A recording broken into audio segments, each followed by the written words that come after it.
Chapter 120. It is said that every river-swallowing toad has a river in its stomach. Feng Yuan did not use the river-swallowing toad in his previous life, but this goo left a deep impression on him. This all originated from one person. A normal person, a servant. In his previous life, 200 years later, an extremely special goo master appeared, Jiang Fan. His existence made goo master's jaws drop, and mortals fought to spread his name. Once he appeared, he became a legend. What made him was a river-swallowing toad. Jiang Fan was originally a family servant who managed a fish farm on behalf of his master. One day, a river-swallowing toad was stranded on the riverbank, its belly facing upwards, its head raised, sleeping. Jiang Fan was shocked and scared at first, but slowly, he felt that the toad was not dead. Why was it not moving? The toad corpse blocked the upstream river, causing a lot of trouble for Jiang Fan, who was in charge of the fishing ground. Jiang Fan tried all ways and means to move this toad corpse away. He was just a mortal. How could he move such a heavy river-swallowing toad? The master was cruel and harsh, and if he could not complete the quota every month, he would lose his head. Jiang Fan did not dare to report it. Not long ago, there was a person who did not complete the quota, and reported a legitimate reason, but was killed on the spot by the master. As the deadline approached, the toad corpse continued to block, greatly affecting his profits. Uncontrollably, Jiang Fan became more and more panicked, his temper becoming more and more irritable. Although he knew he could not move this toad corpse, every day he would go over, punching and kicking the toad corpse, crying and throwing a tantrum, venting the fear and anger he felt before his death. But one day, the river-swallowing toad suddenly woke up, opening its sleepy eyes and staring at Jiang Fan. Jiang Fan was so scared his legs went soft. The river-swallowing toad was half asleep, still lying there like a corpse. After a long while, Jiang Fan regained his composure. He was no longer afraid. A person who was about to die. What was there to be afraid of? He climbed onto the river-swallowing toad's belly, raising his head and lying down, looking at the starry sky. Toad, oh toad, are you like me, on your last breath, about to die?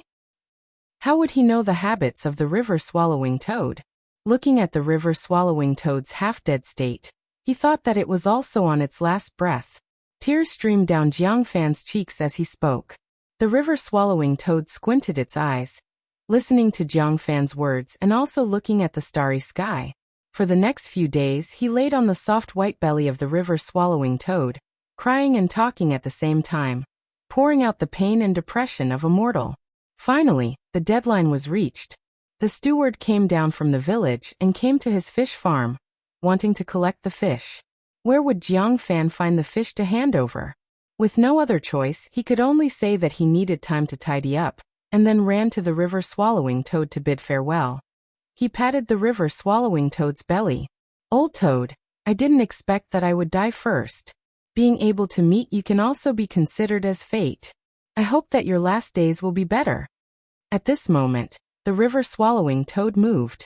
Jiang Fan jumped in fright. The river-swallowing toad's movements were getting bigger and bigger. He hurriedly jumped down. Thump!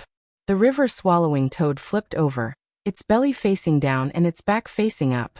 It was finally fully awake. Jiang Fan's entire body was drenched, and seeing this scene, he stomped his feet in anger. Old toad, so you can move. Ayaya, you've killed me. If you had moved a few days earlier, I wouldn't have to die. The river-swallowing toad ignored his words. It woke up and felt hungry. Half of its body was submerged in the water. Then it opened its mouth and began to swallow the river water to eat. This scene caused Jiang Fan to be dumbfounded. He watched in shock as the water level of the river dropped at a speed visible to the naked eye. Large amounts of river water were sucked into the river-swallowing toad's stomach, but its stomach did not expand at all, as if it was a bottomless pit. After a while, the river-swallowing toad leisurely stopped eating. The river water level had already dropped to a very low level, and the riverbed that was filled with mud was mostly exposed. Standing at the bottom of the river water only reached up to the knees. Jiang Fan stood at the riverbank, dumbfounded. The river-swallowing toad looked at him, and suddenly burped. Then its stomach expanded and contracted, and its mouth opened wide, spitting out large amounts of freshwater seafood. Fish, prawns, turtles, snails, eels, crabs, everything. The river-swallowing toad only ate water as food, and did not eat these freshwater seafood. It spat out all of these things. At this moment, the sky looked like it was raining freshwater seafood. In the blink of an eye, these freshwater seafood piled up into a small mountain. Jiang Fan saw this and jumped 3 feet high in joy. He shouted, I'm saved, I'm saved. These fish and turtles are enough for me for 3 months. Old toad, it's all thanks to you. He collected the freshwater seafood and handed it to the steward. The steward was shocked and suspicious. How could there be so much? He quickly reported, and the Gu masters in the village also noticed the change in the river water. After investigating, they quickly discovered the river-swallowing toad's existence. This is a rank 5 Gu. The village was in a state of panic, and a large group was formed to chase the river-swallowing toad away. Jiang Fan did not want the river-swallowing toad to be harmed, and these days he had treated the river-swallowing toad as his only friend. He knelt in front of the Gu masters, begging in pain. How could Gu masters put this mortal in their eyes? He kicked him away, and was about to kill him. But at this time, the river-swallowing toad rushed over. It was unknown if it treated Jiang Fan as a friend, or if it felt that keeping Jiang Fan by its side was more interesting, and could relieve boredom. In any case, it made its move. It carried Jiang Fan on its back, and spat out a river that engulfed the whole village, submerging half the mountain peak. This battle shook the entire southern border.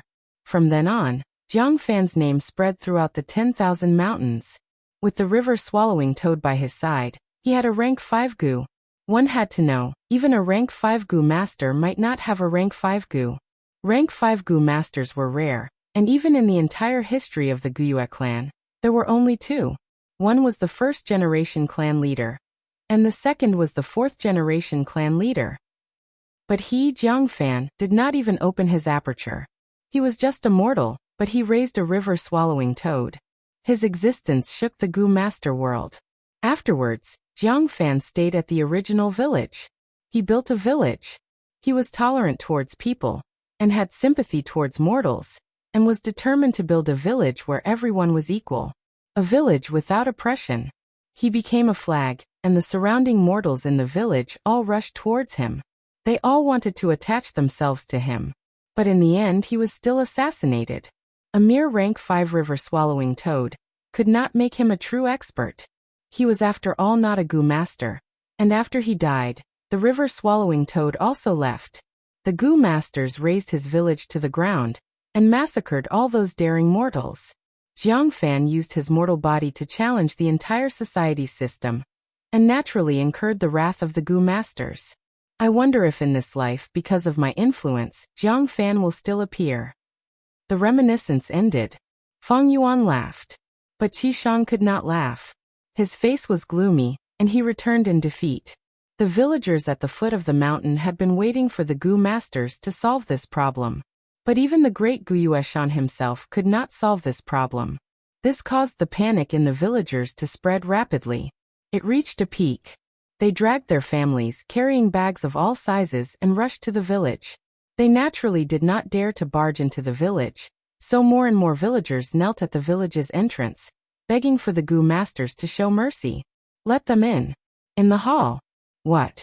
Such a group of lowly commoners, daring to surround the entrance. Outrageous, they are getting more and more daring. Kill them all.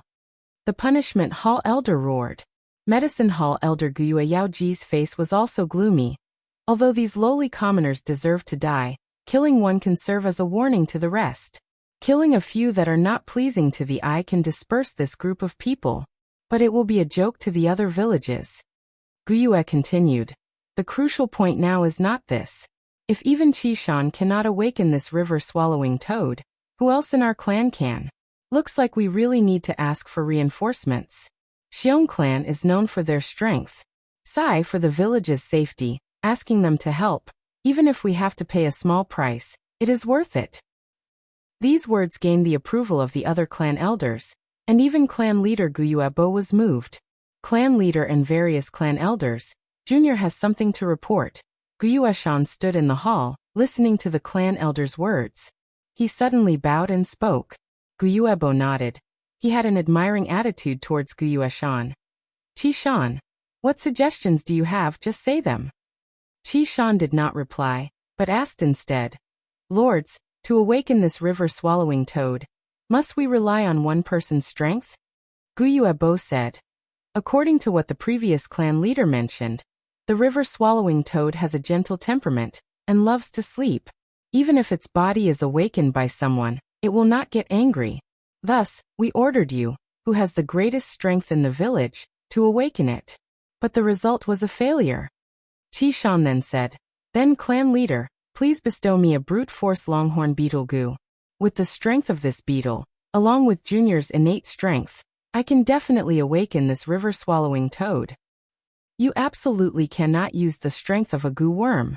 Qi Shan had just finished speaking when an elder immediately rejected his request. The aura of a Gu worm will attract the vigilance of the river-swallowing toad. If this toad feels threatened and goes berserk, who will be responsible for the result? That's right. Gu Yuebo nodded. If you use a Gu worm, even if you awaken the river-swallowing toad, you will not be able to obtain its recognition.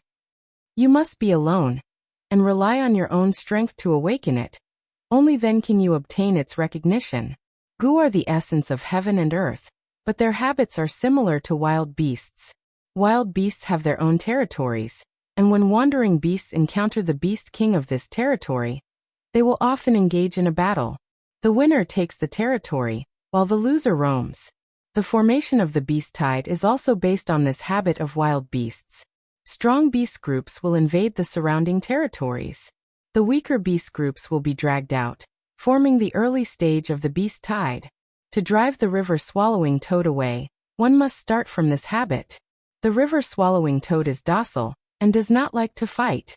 As long as it acknowledges the ability of the beast king of this territory, it will retreat. Thus, using Gu worms is not possible.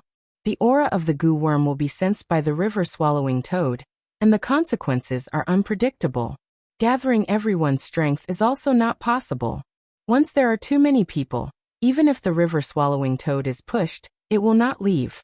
Because this is the strength of everyone, it will not accept an unfair victory. Thus, the clan leader let Qi Shan make a trip. This is because his physical strength is the strongest in Guyue village. So that's it, I understand now. Qi Shan finally understood the whole story, cupping his fists. Since it is like this, then Junior will recommend a person to the elders. This person's strength is even greater than mine. Oh, who is it? There is actually such a person. Why do we not know? Qi Shan, don't keep us in suspense, quickly say it. This person is Guyue Fongyuan. Qi Shan said a name. Chapter 121. Guyue Fongyuan? Hearing this name, the clan elders looked at each other. But they knew this person. In fact, ever since the beginning, Guyue Fongyuan's name had been ringing in their ears. Especially after the awakening ceremony, when he started his Gu master cultivation. This kid became even more troublesome, often causing trouble and attracting attention. Oh, I remember him. Some time ago, this kid sold his parents' inheritance and bought a red steel relic Gu, right? An elder suddenly realized. Guyue Lian and Guyue Emochen heard this and their expressions turned ugly. If the red steel relic Gu was used by Qi Shan or Mo Yen, it could help one of them reach rank 2 peak stage, and they would be able to contend against Guyue Qingshu. This was reflected to the higher-ups, and whether it was the Mo faction or the Qi faction, it was a political victory. But who could have thought that this prodigal kid would ruin their plans? But speaking of which, this kid does have some strength. Back then on the stage, he broke the Jade Skin Gu's defense with 2 punches and beat Fangzheng to the ground, becoming the top scorer. An elder recalled. This time, it was clan leader Guyuebo's turn to show a trace of embarrassment. Guyue Fangzheng was specially nurtured by him. Fangzheng's failure, in a sense, was his clan leader's failure. As long as one entered the system, anyone would be labeled as a faction. There were neutral factions in politics, but there was no such thing as a faction-free person. But in terms of strength, I'm afraid his strength cannot compare to Qi Shan's, right? Qi Lian asked suspiciously. Qi Shan replied respectfully, clan elders might not know, but Fongyuan not only bought the red steel relic Gu, he also bought a black boar Gu. These few months he has been buying wild boar meat to feed the black boar Gu and increase his strength. Once I saw him moving a huge rock on a hill, measuring his strength. Once, I saw him moving a boulder on a hillside to measure his strength. But from what I saw, I don't know how much strength he has at his maximum. But from what I saw, I know his strength will not lose to mine. I see. I didn't expect Fang Yuan to have grown to such an extent. Guyuebo nodded. Then let's order Fang Yuan's group to try again. Hearing this, the Internal Affairs Hall elder stood up from his seat with an awkward expression. He stood up and said, Lord Clan Leader, please allow me to report. This Fang Yuan is currently alone, and has yet to join the team. What does that mean? Guyuebo frowned slightly. It's like this. Ever since the first beast tied, the group he was in was almost completely annihilated, and he was the only survivor. The Internal Affairs Hall elder replied. Even if that's the case, why didn't you include him in the reorganization? An elder asked curiously. Sigh. The Internal Affairs Hall elder sighed deeply. I've also warned him about this, but he has no intention of joining the team. To be honest, I don't like this kid. He's the best at playing tricks. I'm afraid he's lost his fighting spirit after inheriting that inheritance. Playing tricks? That's impossible. If he doesn't have a team, how can he complete the clan's monthly missions? An elder asked suspiciously. The Internal Affairs Hall elder's face completely darkened. He takes on the mandatory missions every month. But he fails every time. His track record is the worst I've ever seen. Almost all of them are mission failures. I've talked to him a few times, but he's still doing things his own way without any remorse. But he didn't violate the clan's rules, so I have no qualms in punishing this kind of stubborn and crafty kid. The elders looked at each other. They had never seen a younger generation who didn't seek to improve himself. The more missions he failed, it meant that his future in the clan was smaller. This kid is muddle-headed. Simply stubborn and crafty. He's destroying his own future. If I have such a mischievous younger generation, I'll directly slap him to death. All right. Guyuebo raised his hand, stopping the elder's whispers, his expression unreadable. Guyuebo's gaze looked around, finally stopping at the Internal Affairs Hall elder. Enforce the order, Guyue Fang Yuan. Go to the river-swallowing toad and let him help. This kid is stubborn and unruly, and he's used to being free and undisciplined. He needs to be polished. If he fails, we can use this to punish him. Yes, Lord Clan Leader. The Internal Affairs Hall elder quickly replied. The wine tavern was bustling with noise. Do you know, just now the clan sent the Qishan group to the foot of the mountain, but they returned in failure. The villagers at the foot of the mountain are blocking the entrance of the village, kneeling on the ground. These lowly commoners have no knowledge at all. What is the river-swallowing toad? It's a rank 5 Gu. Do they really think they'll be safe hiding in the village? Although they said so, the atmosphere of panic was getting thicker and thicker. These Gu masters were forcing themselves to calm down. Fang Yuan listened for a while longer, but there was no new information. Just as he was about to leave, a person walked into the wine tavern. His body was tall and sturdy, and his upper body was scarlet red with bulging muscles. It was Guyueshan. The discussions in the wine tavern immediately stopped, and countless gazes landed on Qishan. Qishan did not care about these gazes, only sweeping his gaze around and seeing Fang Yuan. So you're here. Under everyone's gaze, he walked to Fang Yuan. Let's go, the clan has already given the order. We'll talk about the details on the way. First, follow me to the foot of the mountain. Fang Yuan's gaze flashed. He could not refuse such an order. Moreover, even if he faced the river-swallowing toad, the danger was not high, so he nodded and agreed. Only after Fang Yuan and Qishan left the wine tavern did the wine tavern become noisy again. Shopkeeper, the heavens have eyes. Look, this karma came so quickly. That is a rank 5 Gu worm. Even the other Gu masters are helpless against it. He is so young, wouldn't he just be throwing his life away? I had thought that young Master Fang Yuan would be different from the other Gu masters, being able to empathize with us servants' pain and suffering. To think you are the same. Die, there is no pity in dying. Shopkeeper, your injuries are not for nothing. You didn't suffer this injury for nothing. Losing a Gu master's life is definitely worth it. The old shopkeeper's head was already wrapped in white bandages, and right now he was groaning nonstop, weakly leaning against the wall. A few waiters surrounded him, trying to console him. A trace of resentment flashed in the old man's eyes as he listened to these words. Hearing these words, his mood became slightly better. But after listening for a while, he pretended to berate in a low voice. "All of you shut up. Are these words something we can say? Aren't we afraid of losing our heads if other Gu masters hear us?" The waiters laughed. "Shopkeeper, you are too careful. The tavern is so noisy, who would hear us talking so softly?" Just as they finished speaking, a Gu master sitting closest to them interrupted. "I heard you." The expressions of the shopkeeper and the waiters changed drastically. They were terrified to the extreme. "Lord!" The old shopkeeper did not care about the dizziness in his head, and quickly went to the Gu master to beg for mercy. This male Gu master raised his hand, stopping him. "What you said is very good, I like it.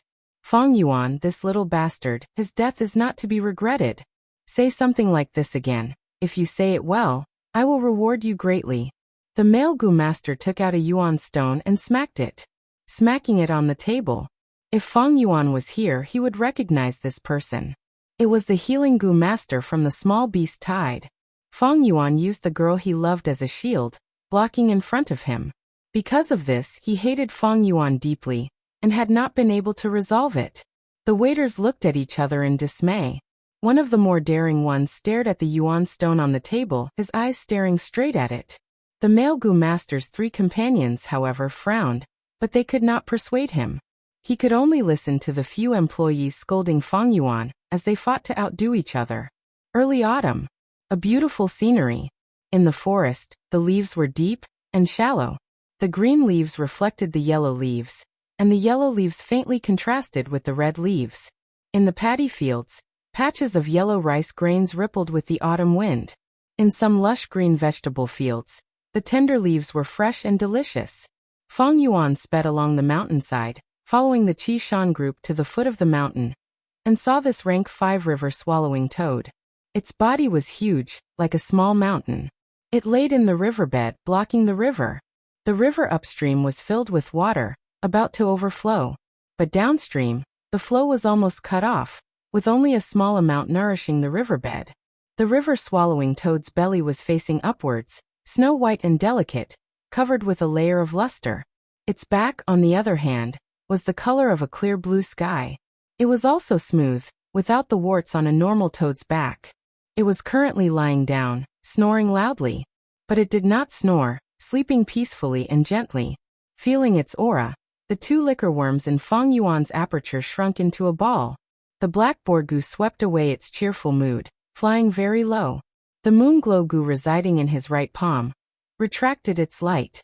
Only the spring-autumn cicada was still sleeping peacefully. Feng Yuan also kept the moon glow gu into his aperture. As long as he did not activate these gu worms, their aura would not leak out. Placing them in the aperture was very safe. "Feng Yuan, the rest is up to you," Qishan said. On the way here, he explained most of the situation. Feng Yuan also approved of this method. Of course, the simplest method was to use the spring-autumn cicada. As long as the rank 6 gu worms aura leaked out, this river-swallowing toad would flee in panic. Of course, this was also because the river-swallowing toad did not like to fight. If it was a violent gu like the blood river python, the spring-autumn cicada's aura would cause it to go berserk and attack crazily. Feng Yuan stood on the riverbank, trying to push it. The river-swallowing toad's skin was slippery, giving him a feeling that he could not exert any strength. Adding on its heavy weight, it did not budge at all. "Are you sure you can do it?" Crimson Castle said sarcastically. Feng Yuan ignored him, saying to Qishan, "Although I have the black boar gu to increase my strength, but in terms of strength, I am only slightly stronger than you. But to move this river-swallowing toad, it is not impossible. I still need your help." "How?" Qishan immediately asked. Feng Yuan said slowly. Qishan showed a trace of doubt. "Then, aren't we cooperating? Even if the river-swallowing toad wakes up, will it still acknowledge you and willingly admit defeat?" Feng Yuan laughed. "You don't have to worry about this. As long as you are a bit further away, making it unable to sense you, it will naturally work. It is after all a goo worm, don't think it is that smart. Chapter 122. The autumn air was crisp and clear, the sun shining brightly. The blue sky was clear and clean like a crystal. The wind blew gently, ruffling Fang Yuan's hair. Looking from afar, the nearby villages were already sparsely populated. Nearby, the hill-like river swallowing toad was in deep sleep, stuck in the river bed. Fang Yuan stood at the riverbank, and compared to this rank 5 giant goo, he was like a monkey beside an elephant. Fang Yuan's state of mind was calm, without a trace of nervousness. He thought to himself, I have used the white boar goo and black boar goo to temper my body and raise my strength. With the strength of 2 boars, in addition to my own strength, I can surpass 5 to 6 adults. But to wake this river-swallowing toad, I would need the strength of 2 bulls. With just my own strength I can't do it. But as long as I borrow the strength of the waves, it's coming. Swish swish swish. Fang Yuan turned his body to look, and saw a wave coming. The calm river water welcoming a turbulence. The waves became bigger and bigger, continuously slamming against the river-swallowing toad, creating waves that soared to the sky. Fang Yuan had only stood for a while, but his body was already drenched. He did not care, and began to push the river-swallowing toad with all his strength. The river-swallowing toad was still in a deep sleep. It was originally a goo that lived in the rivers and lakes, and the attacks from the waves were too common to it, and could not wake it up. Following the wave's momentum, Fang Yuan worked hard for a while, and finally pushed the river-swallowing toad away from its original position. The lower the river went, the wider the river bed became. Adding on the water flow on both sides, it made it easier for Fang Yuan to push. After pushing for about 300 meters, the river-swallowing toad opened its sleepy eyes. A pair of dark green pupils. From a dazed state, it gradually became focused, and stared at Fang Yuan who was beside it. Fang Yuan had no fear, and stared back at it. From its deep and serene pupils, Fang Yuan could clearly see his own reflection. Jiangong. The river-swallowing toad raised its head, and suddenly opened its mouth, letting out a weird croak. The croak spread. It reverberated in Qingmao Mountain. For a moment, Fang Yuan felt his ears ringing. The river-swallowing toad lowered its head, its huge mouth sucking at the incoming river water. Hua hua hua. The river flowed more than 10 times faster than before. They all rushed into the belly of the river-swallowing toad.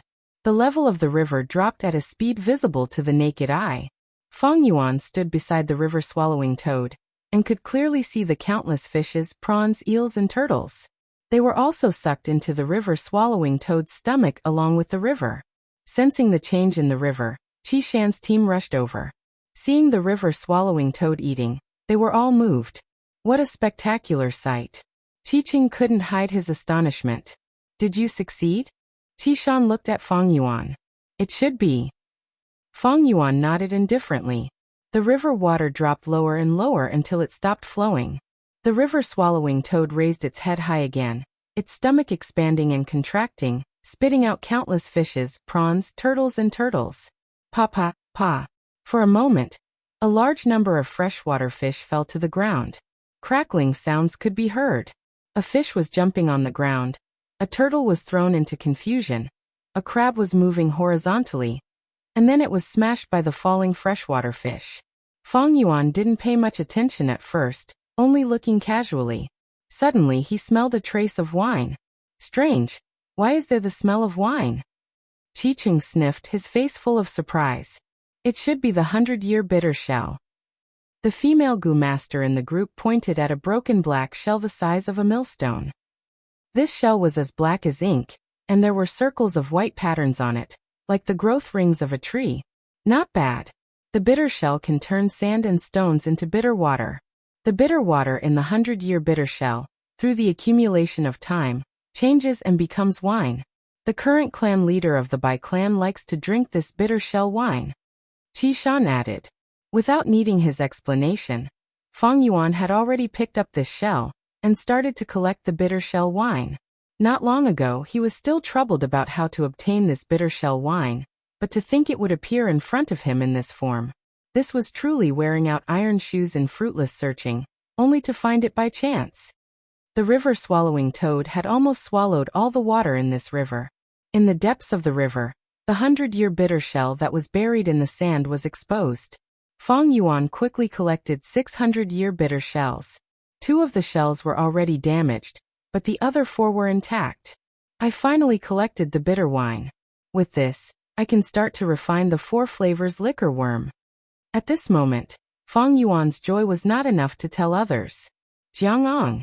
After the river-swallowing toad finished spitting out the freshwater fish, it called out again. Then it looked deeply at Feng Yuan, and slowly turned its huge body, following the river and swimming downstream. It really succeeded. Qi Shan mumbled, his heart finally calming down. He watched as the river-swallowing toad left, until its figure disappeared from his sight. What, to chase it away so easily? If I knew this, we could have done it ourselves. But now we let Feng Yuan become a hero so easily. Qiqing's mouth twitched, his tone filled with jealousy and unwillingness. Feng Yuan, no matter what, you have done a great service this time. You are the hero of our Guyue tribe. Qi Shan looked at Feng Yuan with a complicated expression. Oh, Feng Yuan absent-mindedly replied, full of a perfunctory feeling. At the same time, his eyes shone brightly, as he continued to search for the 100-year bitter shell among the freshwater fish. What hero? It was just a compliment. And compliments and slander were just the views and opinions of others. Feng Yuan did not care about what others thought of him. You think you are, I will live my life. Hero? Coward? Haha, it's not even as practical as a bitter shell. The news of chasing away the river-swallowing toad immediately spread to the village.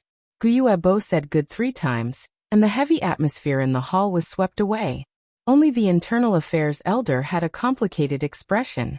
He did not think well of Feng Yuan, and not long ago, he had criticized Feng Yuan. Now that Guyue village was in danger, Feng Yuan stood out to resolve it. One after the other. Wasn't this a slap to his face? Guyue, Feng Yuan has done a great service in chasing away the river-swallowing toad. He will be promoted to group leader, and rewarded with 500 yuan stone. Guyue Bo muttered to himself for a while, before giving this order with deep meaning. In the tavern. What, Feng Yuan actually succeeded? Strange, he is just a newbie. How could he chase away a rank 5 gu? Even Qi Shan had to return in defeat, but he did it. The news spread. Everyone was shocked. Feng Yuan became our clan's hero? This. The male gu master who had enmity with Feng Yuan was at a loss when he heard the news. His group leader suddenly shouted, pointing at the tavern's shopkeeper and the waiters. You mere mortals. Slandering our clan's hero. You deserve death. Before he finished, he sent out a moonblade.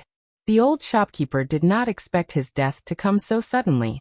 The moonblade hit his neck, and his head separated from his body. Lord, spare us. The waiters saw this, and were stunned, before kneeling on the ground, crying and begging for mercy. Group leader, what are you doing? The male gu master stood up. What am I doing? His group leader's eyebrows twitched, sighing heavily. Times are different now, ahai. Feng Yuan has become a hero, and will definitely be noticed by the higher-ups. Tell me, if the matter of us slandering him is spread out by someone with ulterior motives, what will happen? There are many investigative gu masters here. If there are people who don't like us and speak ill of us to the clan elders, our future will be ruined. The male gu master broke out in cold sweat. The male gu master broke out in cold sweat. It was indeed so. The clan's kinship was paramount. Feng Yuan was dealing with rank 5 gu worms outside, risking his life to protect the clan.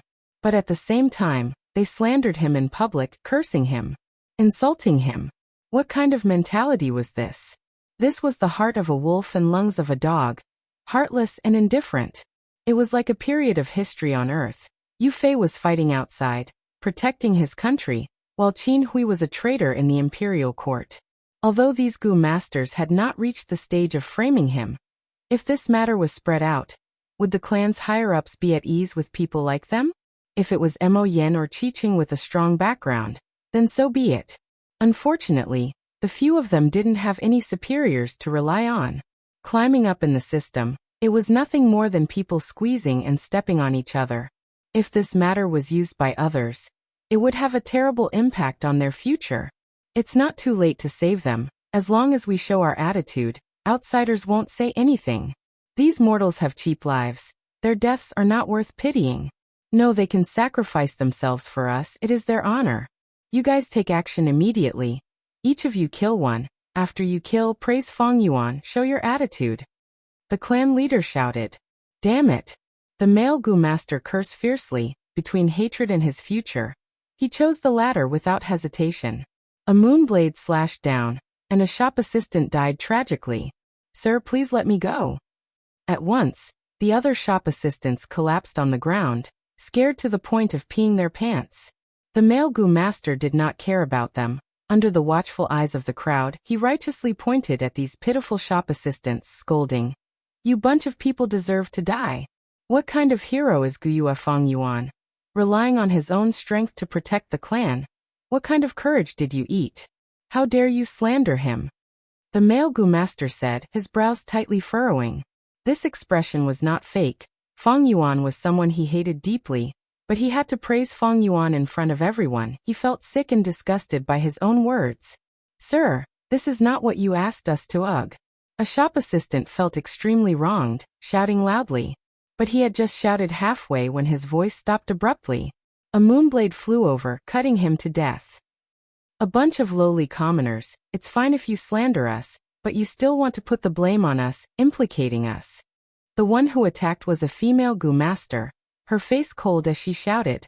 The other Gu masters looked over, as if they were watching a farce. Some sneered, some were indifferent, some continued to talk, but no one came up to stop them. So what if some mortals died?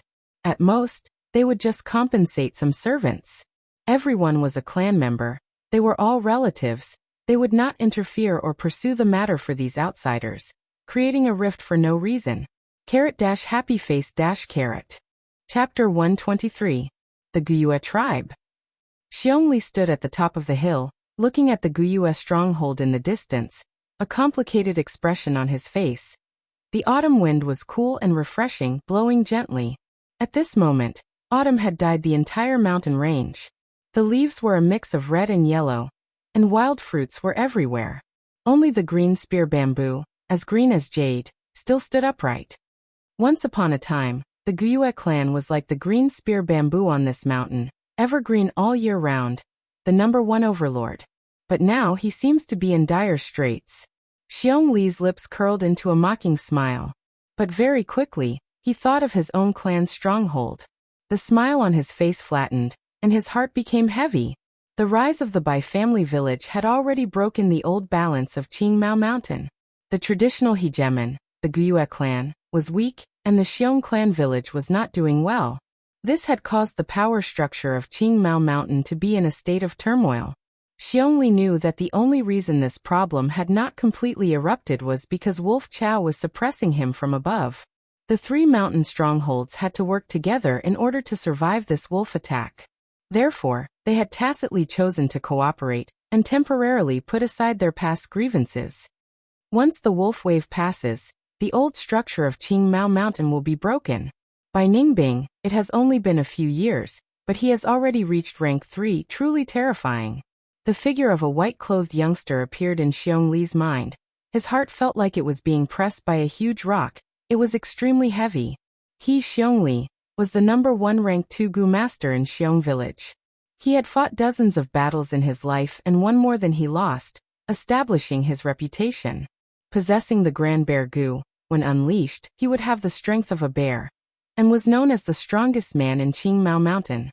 He had been in the martial world for a long time, and had personally witnessed Bai Ningbing's meteoric rise. He understood how terrifying this person was. Team leader, that's the Guyue knockoff. It's still so far away, so why are we stopping here? Xiong clasped his hands together. He held the back of his head. He asked curiously. In this group of 5, Xiong was the youngest, a newcomer who had just debuted. He was the same age as Feng Yuan, and was the #1 genius of the Xiong clan. He was short and had a shaved head. It looked white and shiny in the sunlight. Xiong gaze swept over the rising star of the family, and his heavy heart eased a little. He replied in a deep voice, We are on a diplomatic mission, not a reconnaissance mission.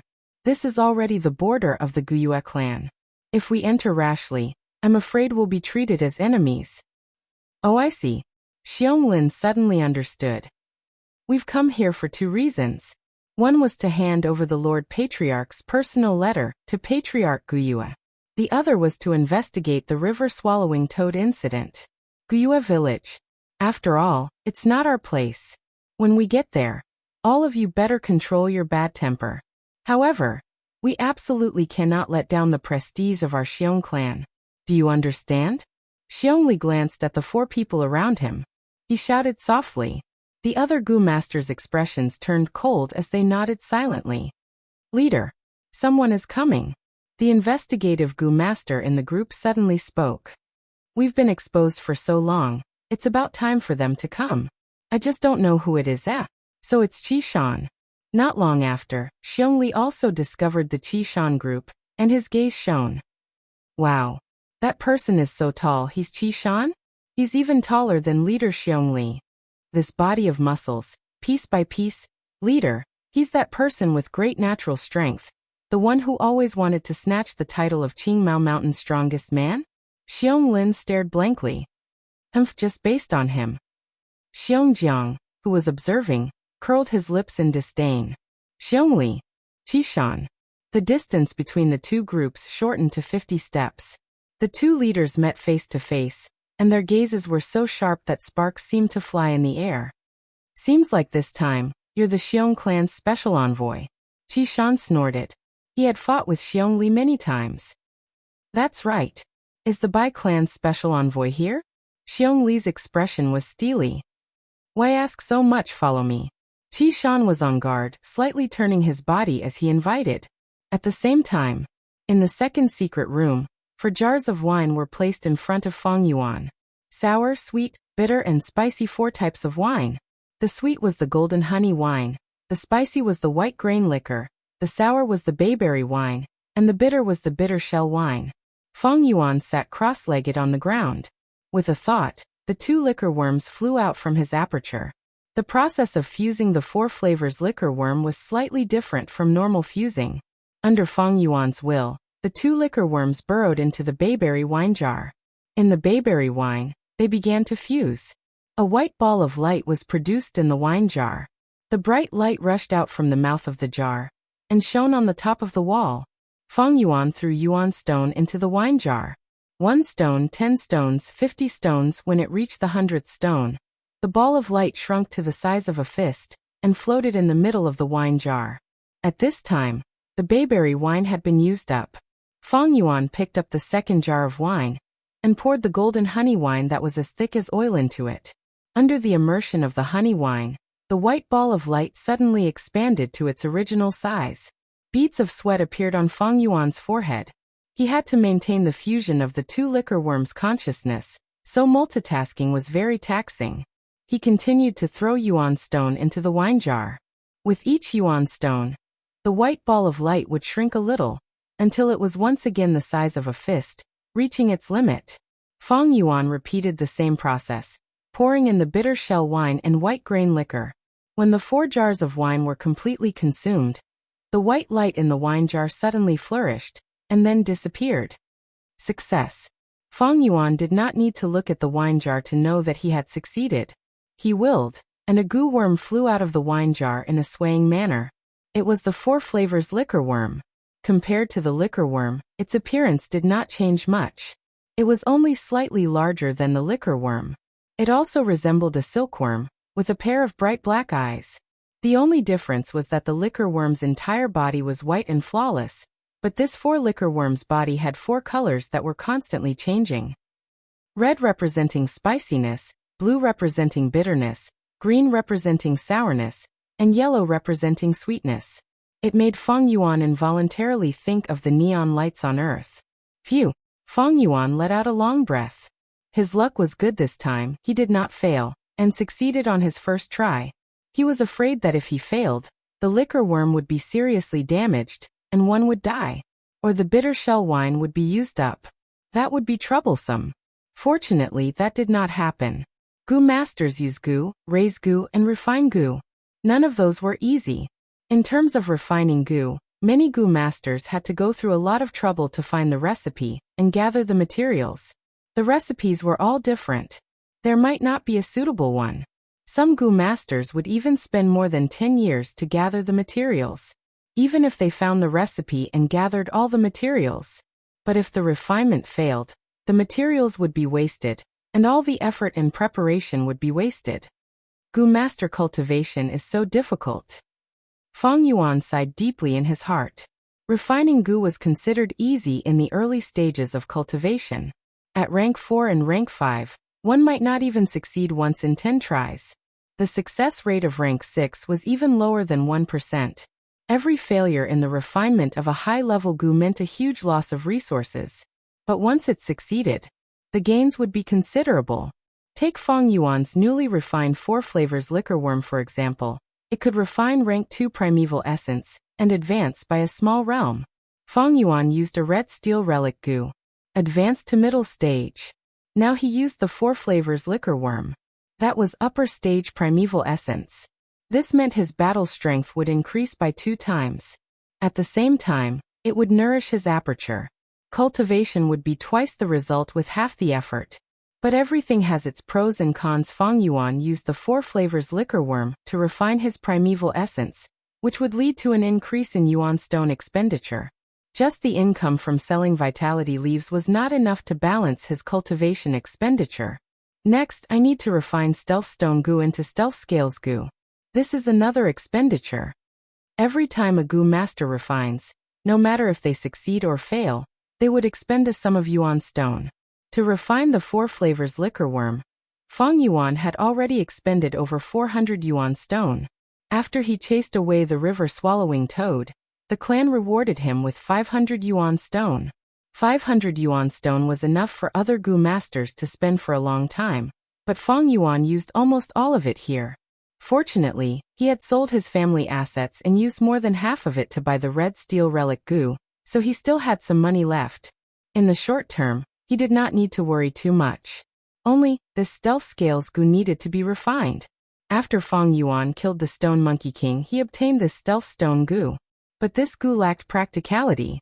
It could only conceal itself.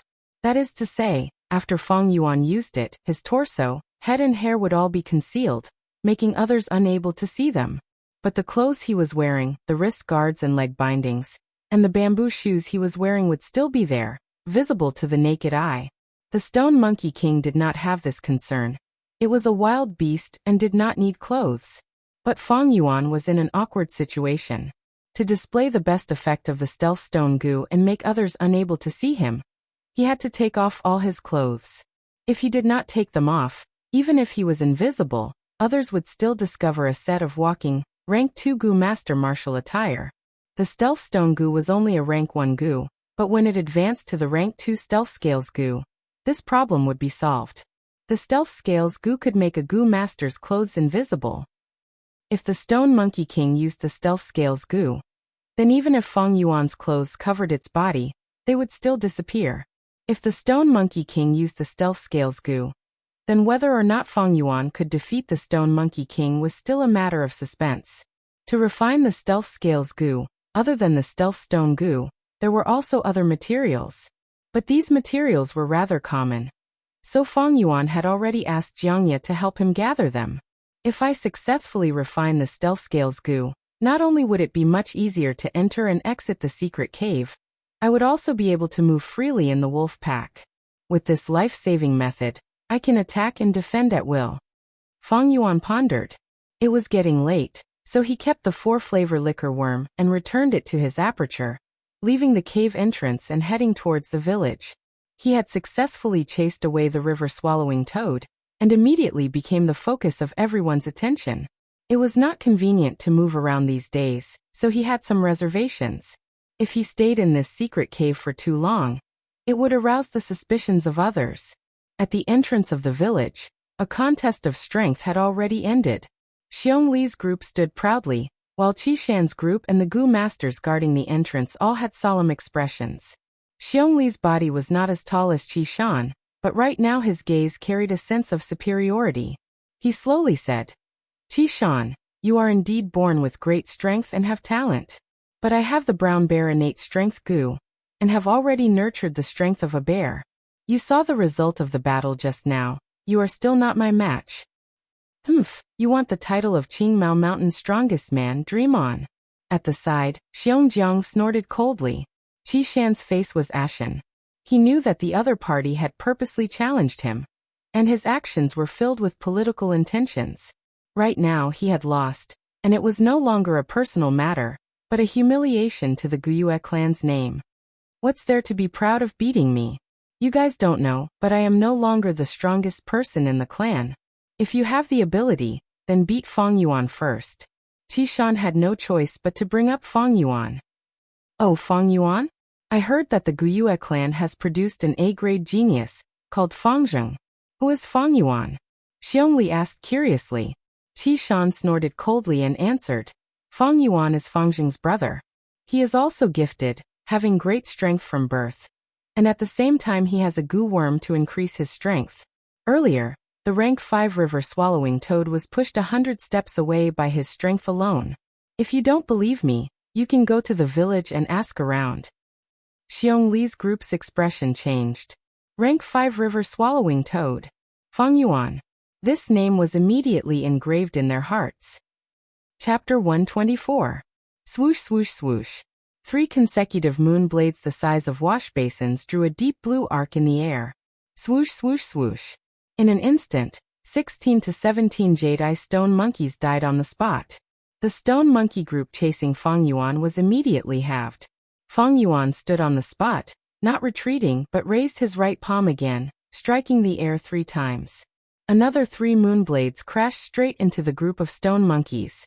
Wherever they went, the stone monkeys toppled over. The stone monkey corpses fell to the ground, breaking into pieces of rubble. The eyeballs that had turned into jade pearls also rolled on the red ground. Fang Yuan checked his aperture, and found that there was still more than half of the dark red primeval essence left. The Moonglow Gu's moonblade required 10% of light red primeval essence to activate. If Fang Yuan was at rank 2 initial stage, he could only activate it 4 times in a row. At middle stage it would increase to 8 times. At upper stage, the number would double again, rising to 16. Although Fang Yuan had not reached rank 2 upper stage, with the 4 flavor liquor worms refined upper stage primeval essence, he could be considered a pseudo upper stage, and his battle strength rose sharply. Originally, he had to fight and retreat when he was chased by 70 to 80 stone monkeys, but now he could kill most of them with just the moonblade attacks. Only a dozen or so of them would escape at the sight of him.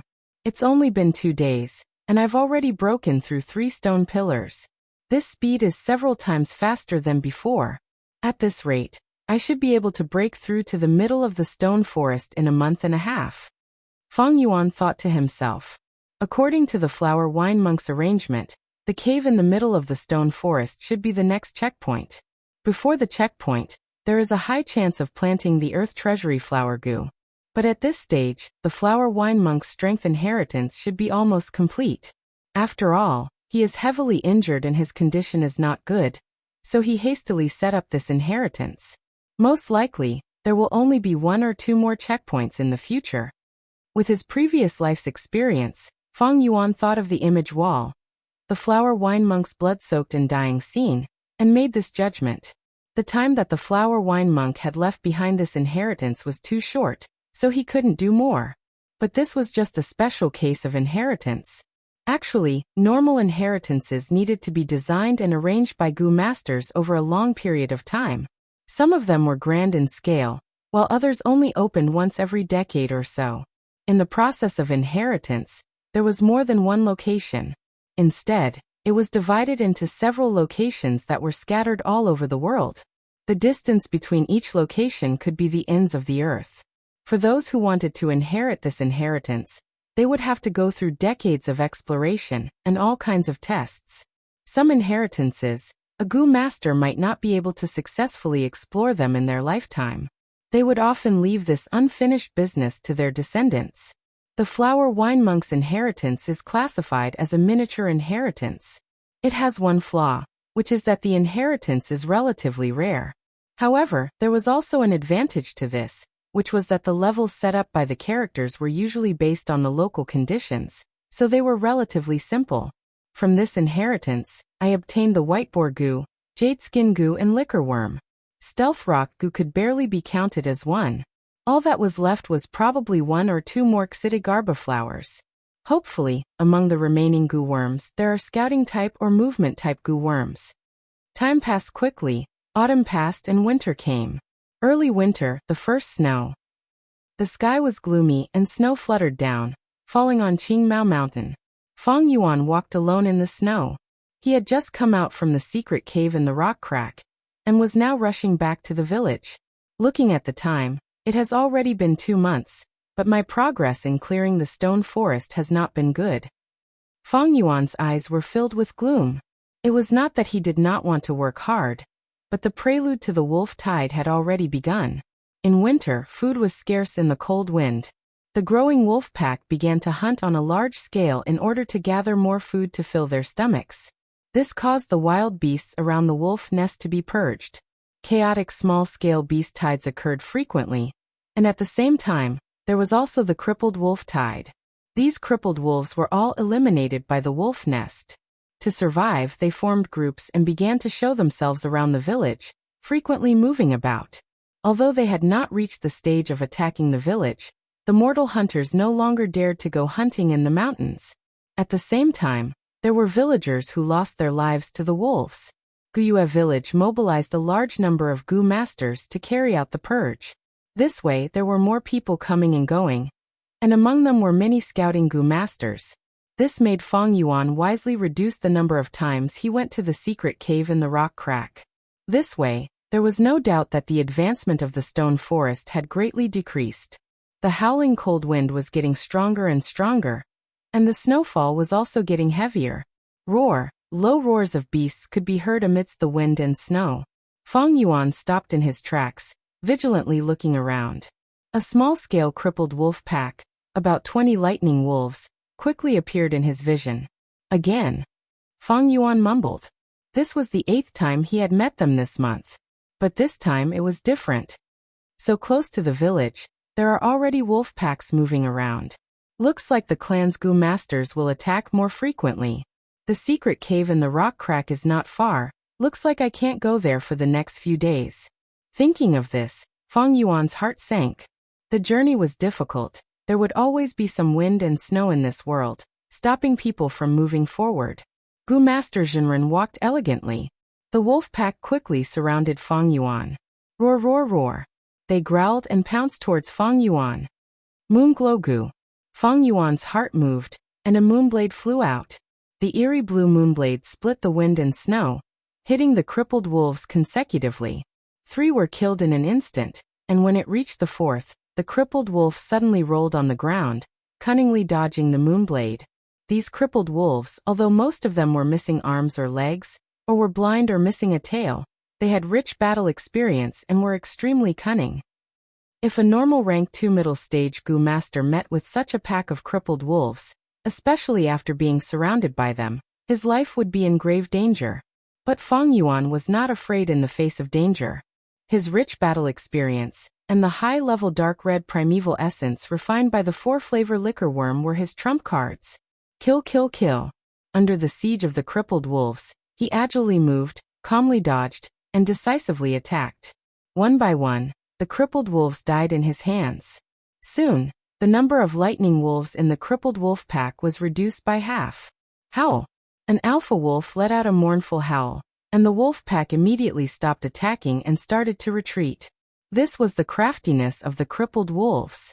Once they realized that Feng Yuan was a tough nut to crack, they decisively retreated, giving up on the idea of hunting Feng Yuan.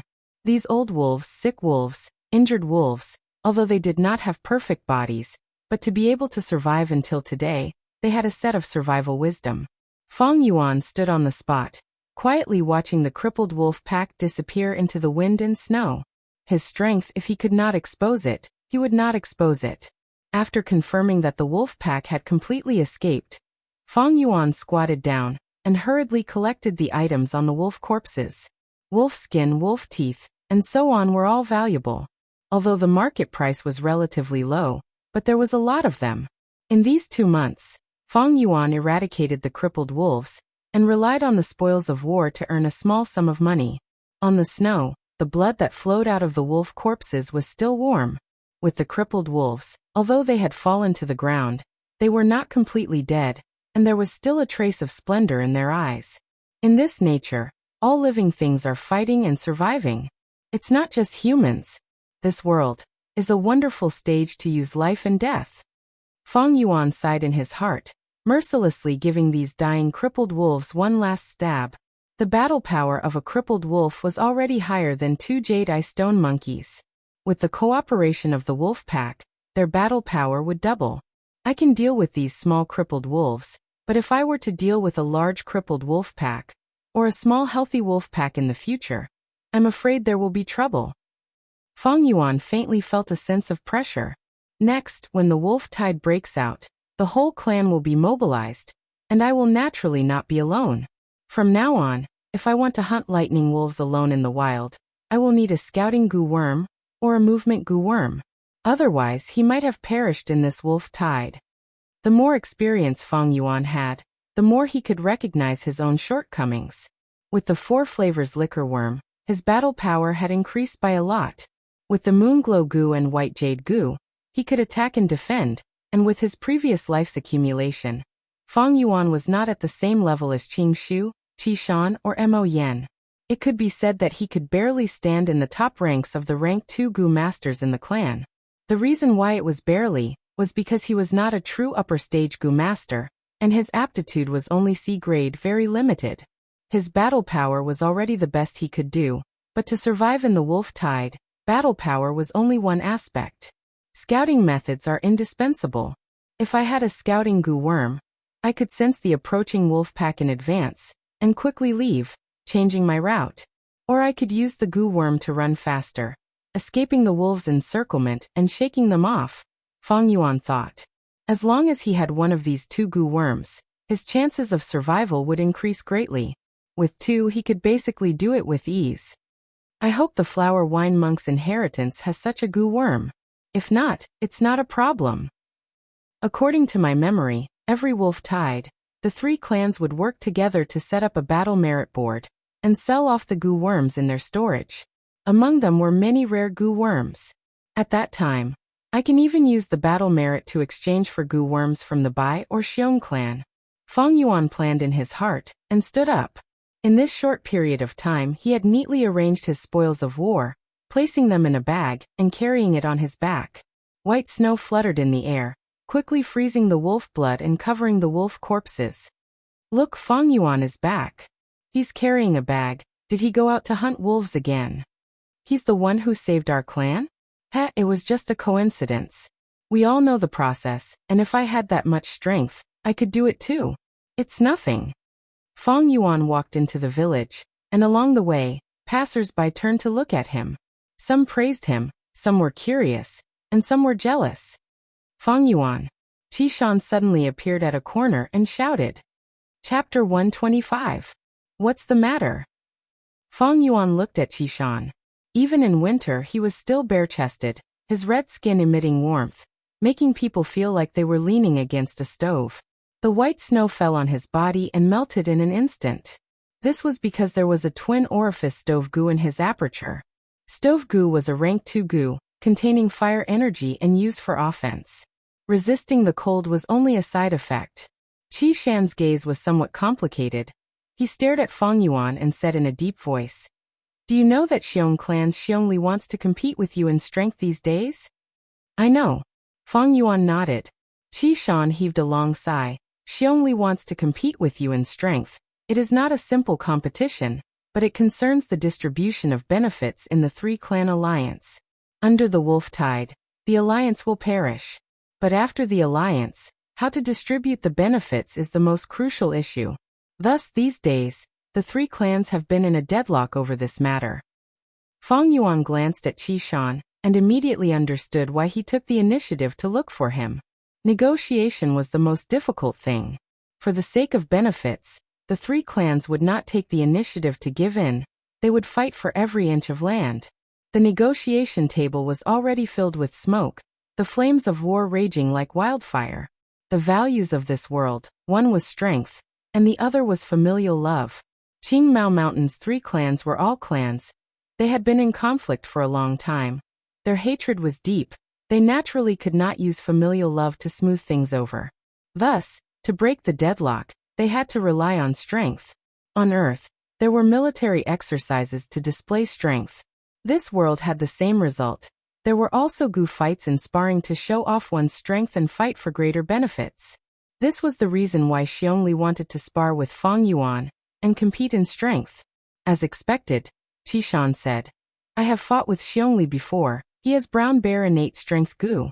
He has already nurtured the strength of 1 bear. He also has grand bear gu. He can increase the strength of 1 bear again. Adding them together, it is the strength of 2 bears. I am far from his match, even if I don't want to admit it. But the title of Qing Mao Mountain's #1 Herculean is well deserved. He paused and continued. Let's discuss the matter as it stands. You and I don't have much of a difference in strength, so you won't be his opponent. But you cannot lose, because you are the hero who awakened the river-swallowing toad and saved Qing Mao Mountain. If you lose, the interests of our Guyue clan will suffer. So, for the sake of the family's interests, please abandon your personal reputation and choose to avoid the battle. Fang Yuan silently looked at Qishan. Qishan lowered his gaze. I know this matter is very difficult for you. After all, choosing to avoid a battle was destructive to one's reputation for bravery. But the family's interests were the most important. If you lose, I'm afraid the family will have to make even more concessions. The family nurtured us, so we naturally have to contribute to the family. Isn't that right? The family needs you. You sacrificing your own reputation for the sake of the family. This is also a matter of course. But this started because of me. In my own name, I'll compensate you with something. Consider it my sincerity. With that, Qishan handed a large bag of money to Fang Yuan. Fang Yuan took it and weighed it, and could not help but laugh. So my reputation is only worth 200 yuan stone? Qishan could hear the mockery in his words. His eyes flashed and he said solemnly, Fang Yuan, don't be angry. Previously, I was trying to persuade you, but in reality, I came here with a mission. I want you to avoid the battle. This is a secret order from the higher-ups of the family. Whether you want to listen or not, you have to listen. Please take care of yourself. Finishing, he turned and left, leaving deep footprints on the snowy ground. Fang Yuan looked at Qishan's back, his eyes revealing a light of understanding. In order to fight for the greatest benefits, the family has probably already used the matter of me chasing the river-swallowing toad as a bargaining chip on the table. After all, the presence of the river-swallowing toad here is a threat to Qing Mao Mountain.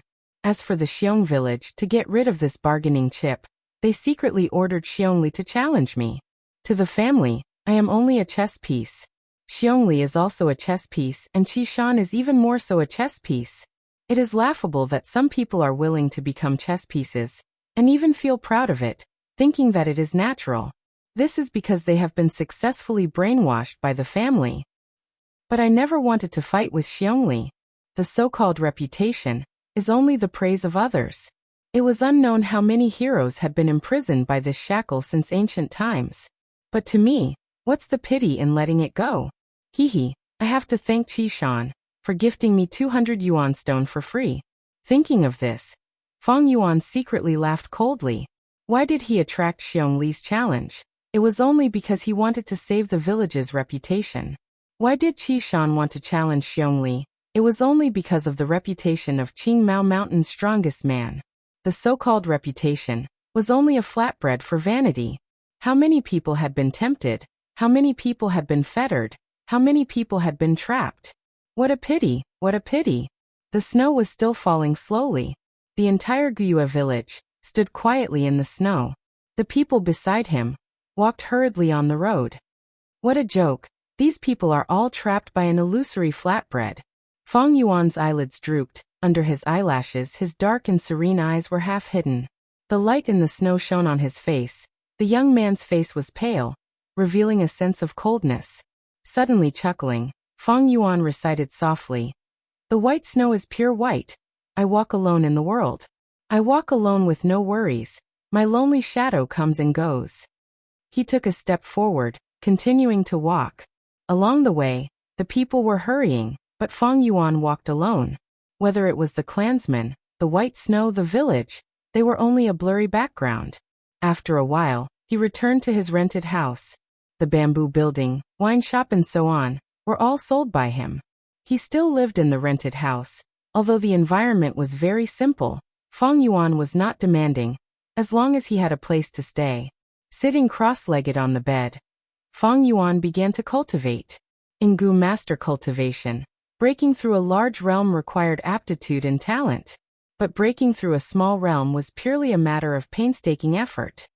As long as there was enough time, the aperture walls would be constantly nurtured, and could continue to improve. According to the agreement, at dusk, Jiang Ye arrived at Feng Yuan's residence. Lord Feng Yuan, these are the primeval stones for this trip, please check. He entered the room and respectfully handed over 5 money bags, which were naturally filled to the brim with primeval stones. Yuan stone far exceeded 400 pieces. The wolf tide was approaching, and the Gu master's demand for the vitality leaves had also increased. This caused the price of the vitality leaves that Feng Yuan was selling to increase. Feng Yuan gave Jiang Ye 9 vitality leaves. At the same time he asked, "The things I wanted you to buy earlier, have you done it?"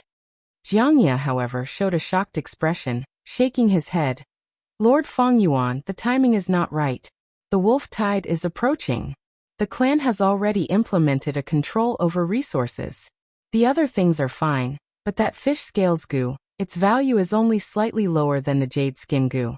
I have already done my best, but I am afraid there will not be any results in a short time." Feng Yuan frowned. The fish scales gu was used to fuse with the stealth stone gu, to refine the stealth scales gu. Without the fish scales gu, he could not fuse the stealth scales gu. But even with the control over resources, it is not impossible to get the fish scales gu.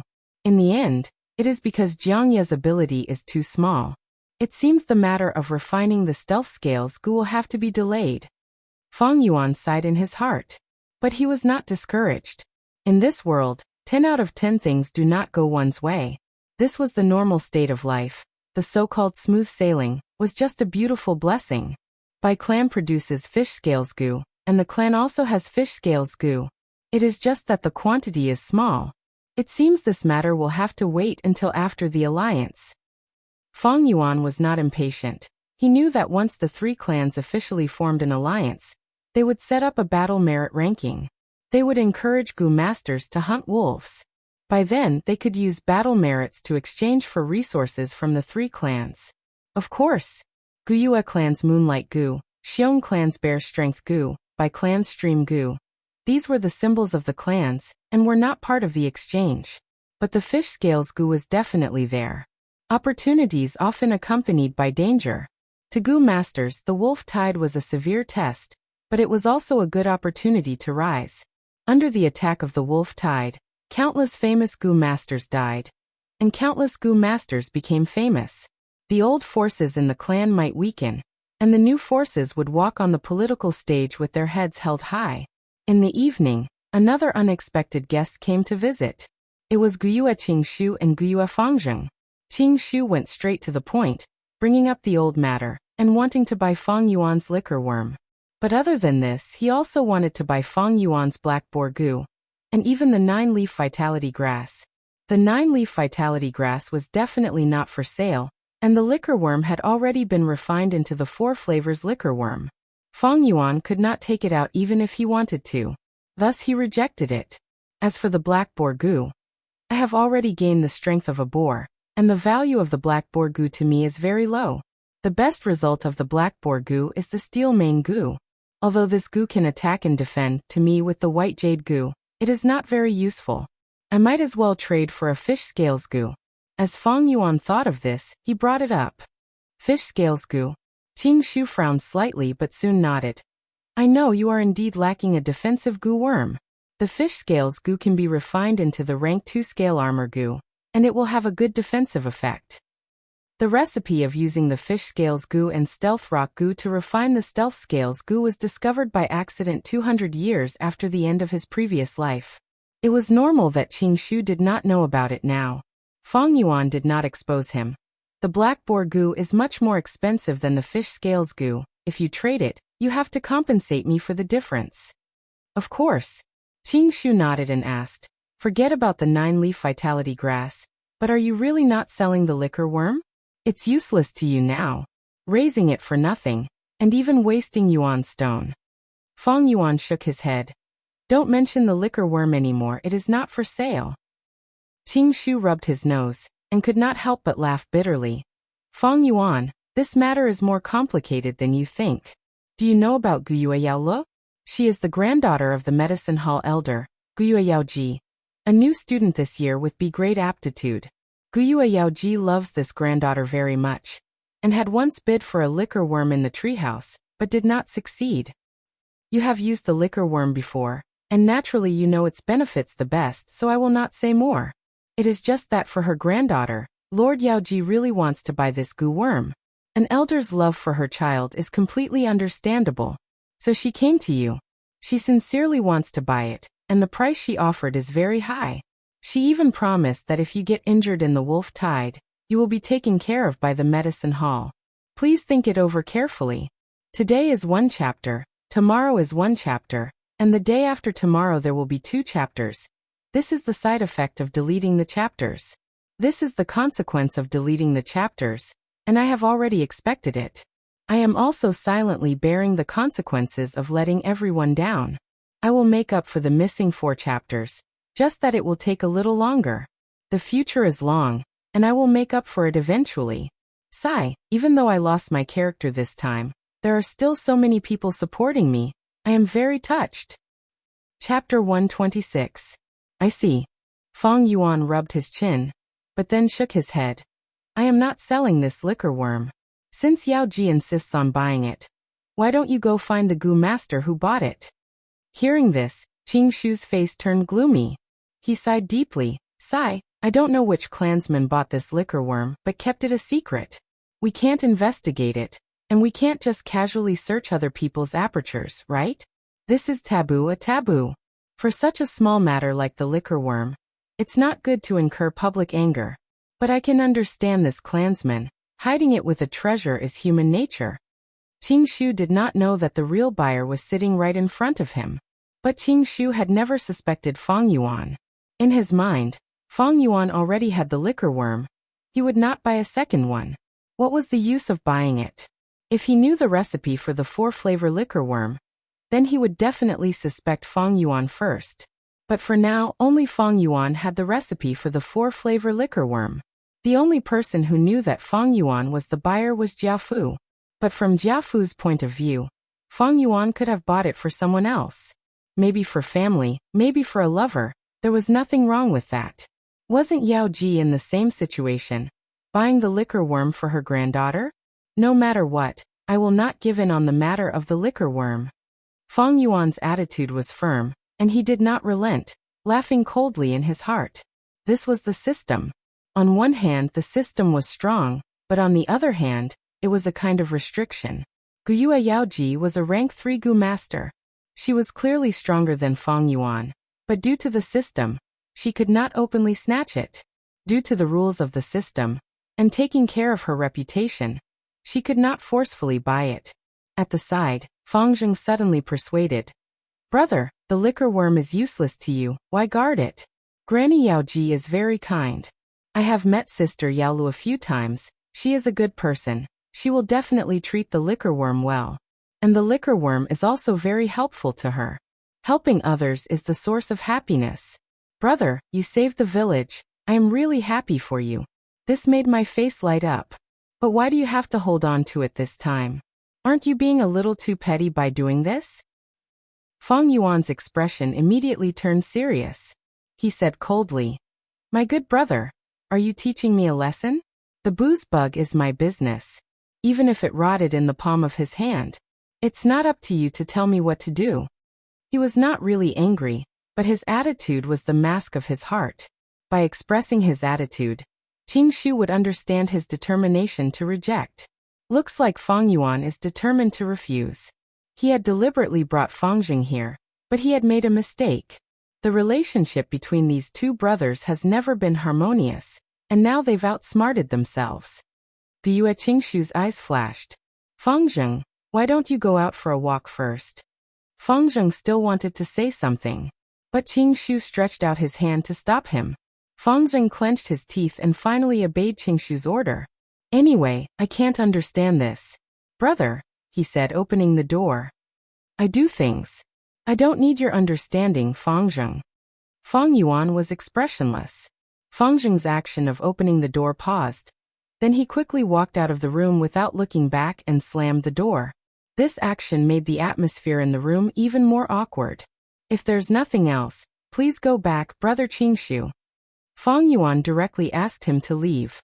Qing Shu laughed dryly, trying to ease the atmosphere. But Fang Yuan's face was as cold as ice, and there was no change. But he was gentle by nature, and did not get angry. Touching his nose, Qing Shu smiled awkwardly. There is indeed one more thing. It's about the 9-leaf vitality grass. The 9-leaf vitality grass is not for sale. Fang Yuan rolled his eyes. I know. Qing Shu nodded repeatedly. It's about the vitality leaves. This is a personal matter of my group. I hope you can supply the vitality leaves you produce to us. Of course, we will give you some compensation. Fang Yuan did not reject business. Alright, each vitality leaf is 65 yuan stone. Qing Shu was speechless at the price. According to the market price, the clan's original selling price was 55 yuan stone. Although the vitality leaf was a rank 1 consumable goo, and could be used up after one use, no one would complain about having more of this life-saving item. And with the wolf tide approaching, the clan raised the price. One vitality leaf was sold at 60 yuan stone. Actually, not only the vitality leaf, the prices of many other items were also rising. This was because of the turbulent situation, and goo masters could only pinch their noses and accept it. But Qing Shu did not expect Fang Yuan's price to be even higher than the clan's. You think my price is too high? You can choose not to buy it. But as far as I know, after the wolf tide, the clan will control the resources, and the vitality leaves will be in short supply. At that time, the price will continue to rise, and you might not even have the stock. What do you think? Fang Yuan's tone was firm, and he was sitting on the fishing platform. Qing Shu choked and said helplessly, You can see it clearly. But raising the price like this is a bit too much. Aren't you afraid of offending people? If you lower the price, you can use it to build up your connections. But if you raise the price like this, the clansmen will resent you for getting rich like this. Fang Yuan raised his head and laughed. The wolf tide is approaching. A small character like me might die any day. Why would I care about these minor details? You are no longer a small character. Interpersonal relationships are not minor details. Qing Shu looked deeply at Fang Yuan, and then lightly shook his head. But everyone has their own thoughts and choices. I will not force them. But you need to be careful. Lord Yaoji will not let this go so easily. Goodbye. Qing Shu did not mention the matter of buying the vitality leaf again. Fang Yuan's price had scared him. He was a smart person, and smart people do not buy things on impulse but reason. Smart people would have a price in their heart, and if it exceeded this price, they would calmly stop. Fang Yuan seemed to have only raised the price by 5 yuan stone. But Qing Shu definitely wanted to buy more than one vitality leaf. The wolf tide would last for at least a whole year, and the amount of vitality leaf consumed would be very large. Accumulating like this would be a lot. Thank you for your reminder. Take care, I won't send you off. Fang Yuan watched Qing Shu leave. His heart was clear, knowing that Qing Shu would definitely come back. It was because he had greatly underestimated the severity of this wolf tide. In such a wolf tide, death could come to everyone at any time, and there was no worry about selling the vitality leaf.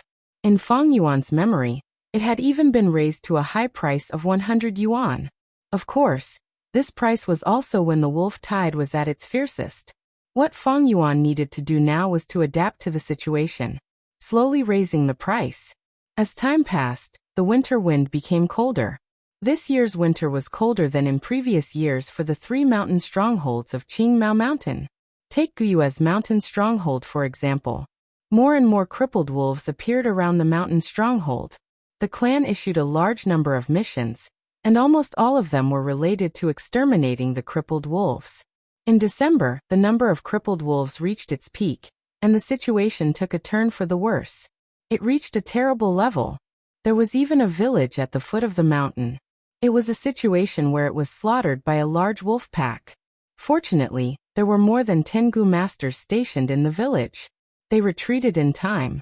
This made the clan higher-ups heave a sigh of relief. The death of a Gu master made them feel heartache for a long time. As for the mortals, they were all servants, so if they died, so be it. In this world, there was no such thing as human rights. A Gu master's life was more precious than 100 mortals' lives. This was the common view of everyone. But casualties were unavoidable. Thus, at night in the mountain stronghold, there were often faint cries of sorrow and sorrow. The crippled wolves were just the prelude. The true wolf tide was even more terrifying. The crippled wolves were just the prelude. The real wolf tide would be even more terrifying. This year's wolf tide might not be the same as the past. Under such pressure, the deadlock negotiations made rapid progress, and the alliance of the three strongholds was formed. Under this kind of pressure, the deadlock negotiations progressed quickly, and the alliance between the three brigades was formed. Alliance Slope, 3 strongholds meeting. Alliance Slope, 3 village alliance meeting. The snowflakes were like white fluff, slowly drifting down. Hundreds and thousands of Gu masters gathered here, forming a huge scale. The alliance slope was an ordinary slope. However, in history, the second-generation leader of the Guyue clan had facilitated the first alliance between the 3 clans here. From then on, all future alliances would be held here. After many years of remodeling, the current alliance slope was dozens of times larger than its original appearance. It was practically a huge plaza. On the other side of the square against the mountain wall, there was a tall boulder erected. On the huge stone platform, there was a pavilion carved out of stone. There were stone tables and chairs in the pavilion, and the higher-ups of the 3 families were sitting inside, discussing closely. Under the huge stone platform, the Gu masters of the 3 villages stood in distinct groups, forming 3 enormous groups. The Gu masters were all wearing similar battle attire and belts. Their cultivation level could be seen at a glance. Feng Yuan was among them. He secretly sized up and observed. The Gu masters below the stage were all rank 2 Gu masters. Rank 1 Gu masters were mostly in charge of logistics, while rank 2 Gu masters were the true main force. As for rank 3 Gu masters, they were all clan elders. For a mid-sized clan like the Guyue clan, every generation of painstakingly accumulating, they would only have over 20 clan elders. Feng Yuan was observing, and so were the other Gu masters. Countless gazes intertwined, some with hatred, some with curiosity, and some with vigilance. The Gu masters of the Guyue clan were generally skinny. The Gu masters of the Xiong clan were all sturdy, and from their appearance, one could tell that they had great strength. The Bai clan's people, probably because they lived under the waterfall at the back of the mountain, had pale skin and carried a yin aura. That long hair is Guyue Qingshu rank 2 peak stage, the number 1 rank 2 in the Guyue clan. Someone pointed. Mo Yen. It's you bitch who cut off one of my arms. After the wolf tide I will get my revenge. Someone snorted in his heart. Wow, that girl riding on the huge bear, she should be the Xiong clan's Xiong Jiao man. Don't be fooled by her cute appearance, she is very crazy when she fights. Do you see that white fat woman? That is Bai clan's Bai Zhongshui, a rank 2 upper stage expert who possesses the water dolphin Gu. She is very unrestrained and lustful. You newbies have to be careful, don't get pushed down by her. The grudges between the 3 clans were already very deep.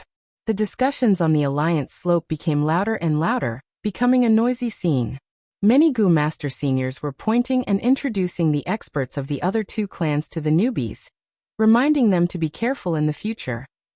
Chapter 127. The traditional overlord Guyue tribe, the newly rising Bai tribe, the Xiong tribe that cannot be underestimated. Feng Yuan's gaze swept over the crowd, observing the entire situation. Guyue tribe had Qing Shu, Qi Shan and Mo Yan, while Xiong tribe and Bai tribe also had outstanding rank 2 Gu master elites. Adding on the stone tower, the various tribe leaders and elders, the alliance slope could be said to be a gathering of heroes. I wonder which one is Bai Ningbing? The man who symbolizes the rise of Bai tribe. Bai Ningbing already has rank 3 cultivation. He is definitely not among the rank 2 Gu masters. It seems that he is not on the stone tower either. Gradually, the topic of discussion was focused on Bai Ningbing. Although Bai Ningbing did not appear, his brilliance had already overshadowed all the Gu masters on the stone tower. 3 years ago on the alliance slope, it was him, Bai Ningbing, who was the first to stand up and challenge everyone for a battle Gu. In just 3 years he became a rank 3 elder. It is truly terrifying to think about. He soared to the sky in one go. When he was rank 2, he defeated an elder of Xiong tribe. This child's future is limitless. Most importantly, he has already grown up. At this rate, he can become a rank 4 expert, or even rank 5.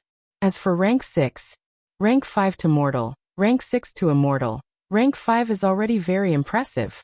Rank 6? Don't overestimate him. That is not certain.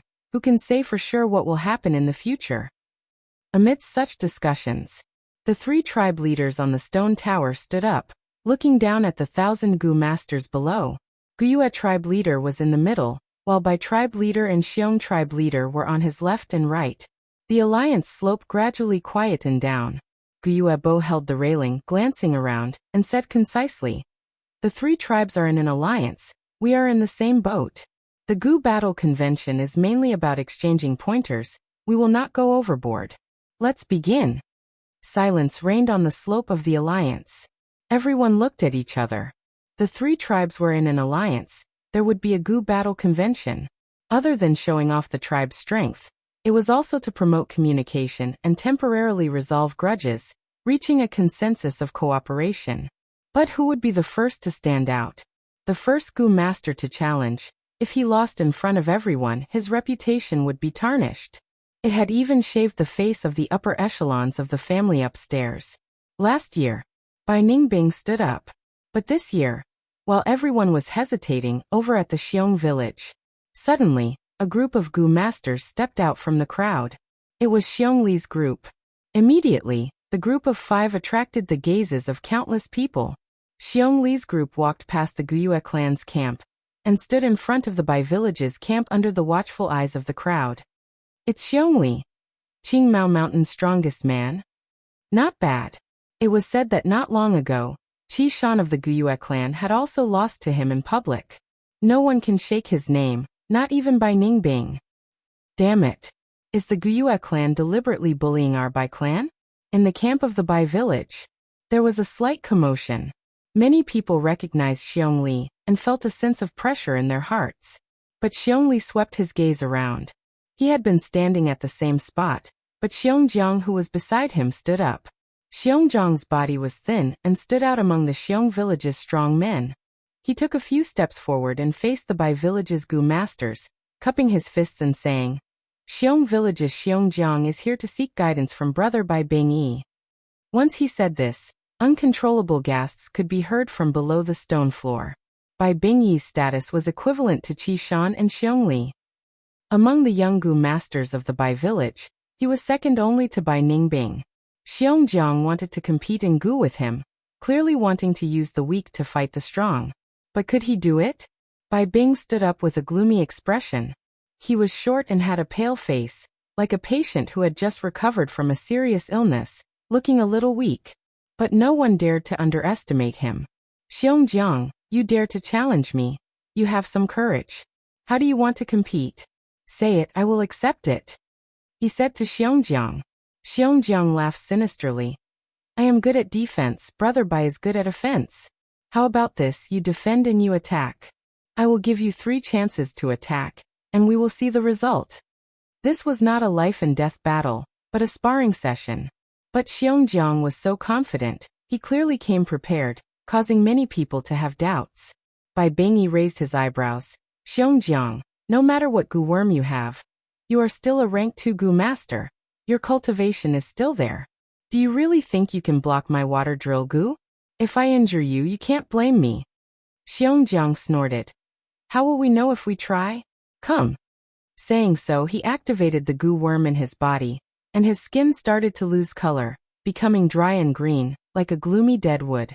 At the same time, his teeth became long and sharp, his 4 canines protruded out of his lips.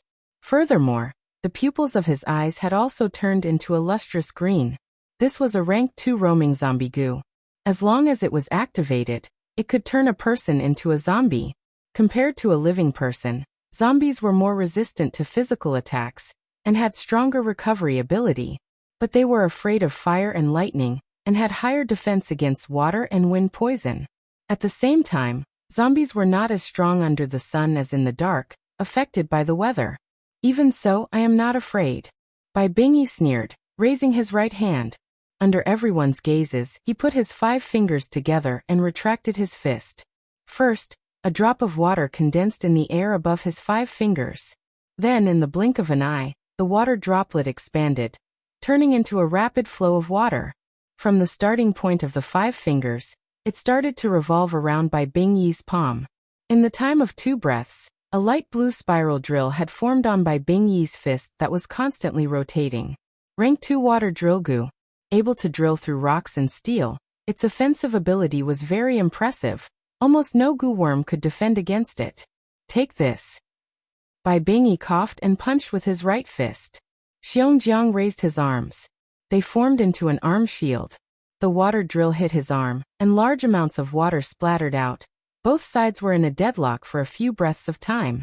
Suddenly, the water drill spun rapidly, sending Xiongjiang flying by 5 to 6 steps.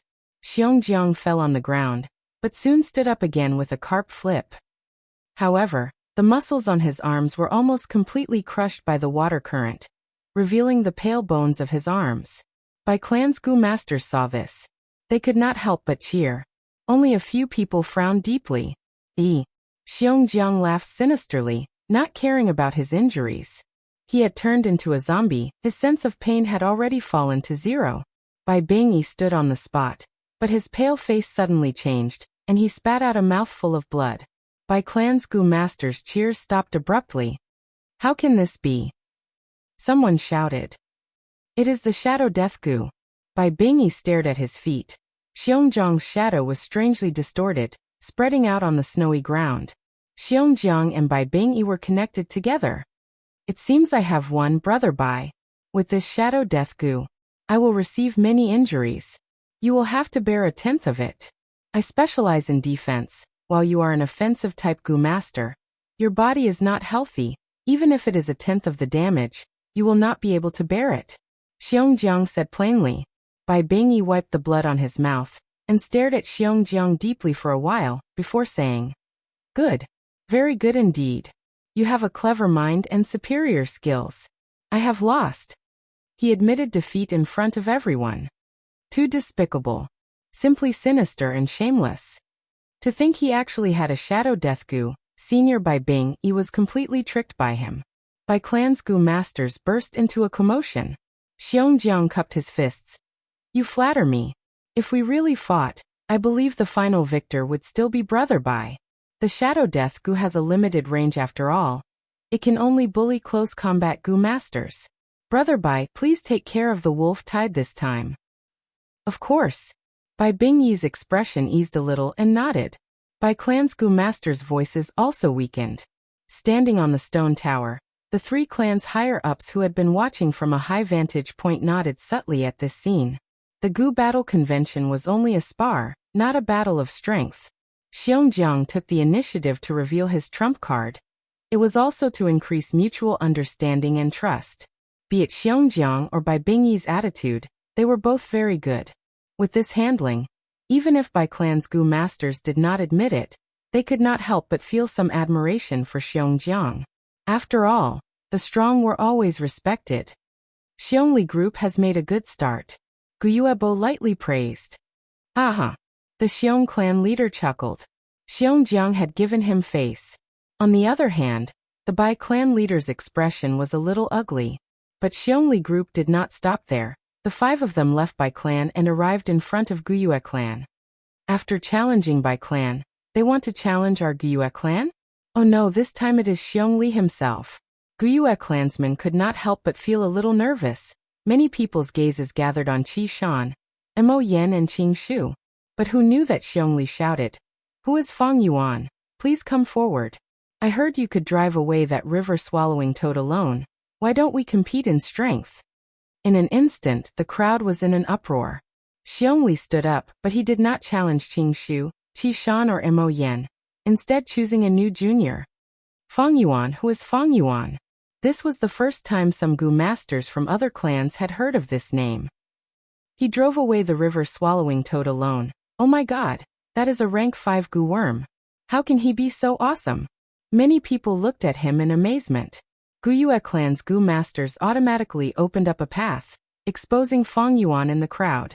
With nothing blocking their line of sight, Xiongli and Fang Yuan looked at each other.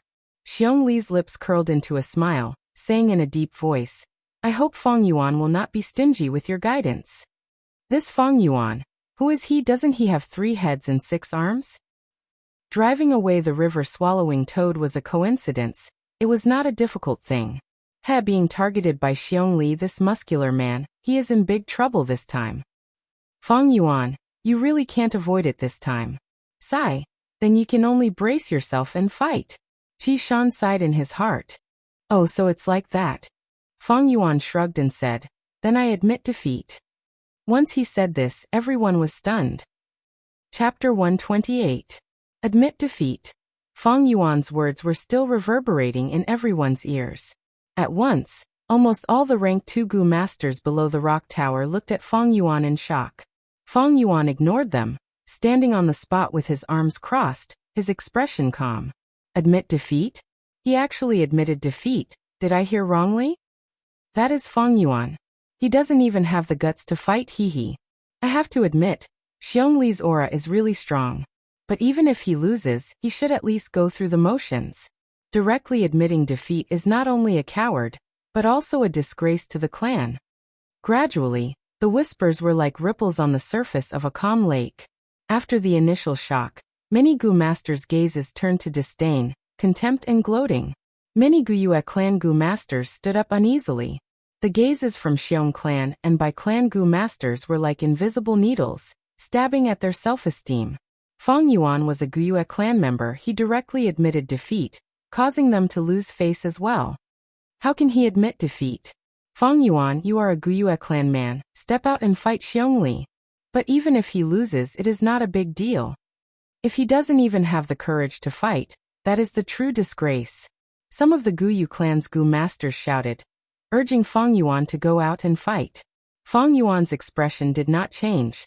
Listening to these words was like listening to a group of dogs barking. The so-called reputation, face, glory, it was just a painting. A shackle placed on the members' necks by those in power. These Gu masters were just dogs with a rope tied around their necks. Xiongli stared at Fang Yuan, suddenly laughing. What a disappointment. To think that Guyue clan's bravery is like this? These words made the Guyue clan Gu masters' expressions turn ugly. Bursts of laughter came from the Xiong clan village. Even the Bai clan's Gu masters looked at Guyue's tribe with mocking gazes. The people around Fang Yuan also moved.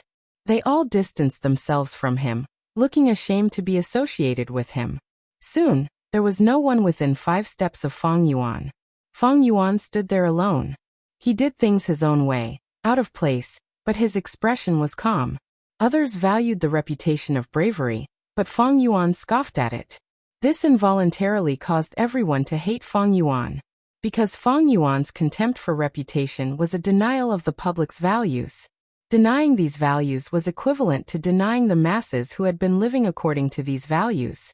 Others were naturally unwilling to deny their own value, and feel that their lives were wrong. Therefore, naturally he began to resist and reject Fang Yuan subconsciously, rejecting Fang Yuan. Those with a weak spirit would be defeated by this rejection, and thus change themselves to become more popular. But Fang Yuan needed this rejection. There were more and more secrets on him, and he needed to be alone. At the same time, these people had no value in befriending him.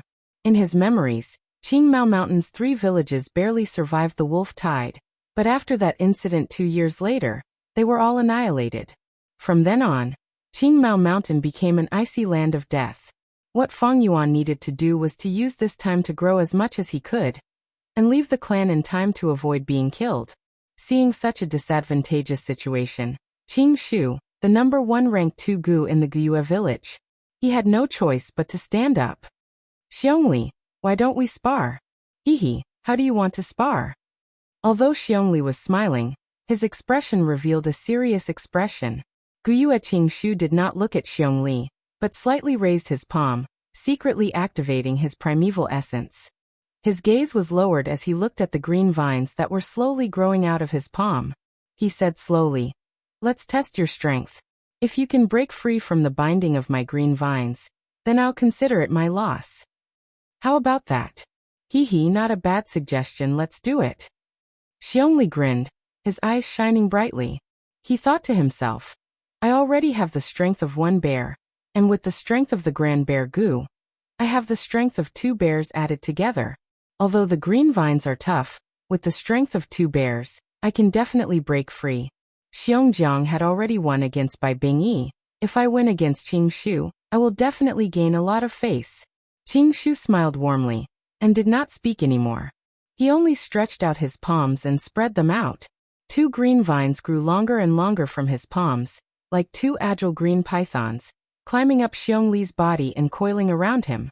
Xiongli's hands were at his waist, and the green vines coiled around his arms. In an instant, there were more than 10 vines, tightly binding his hands and waist together.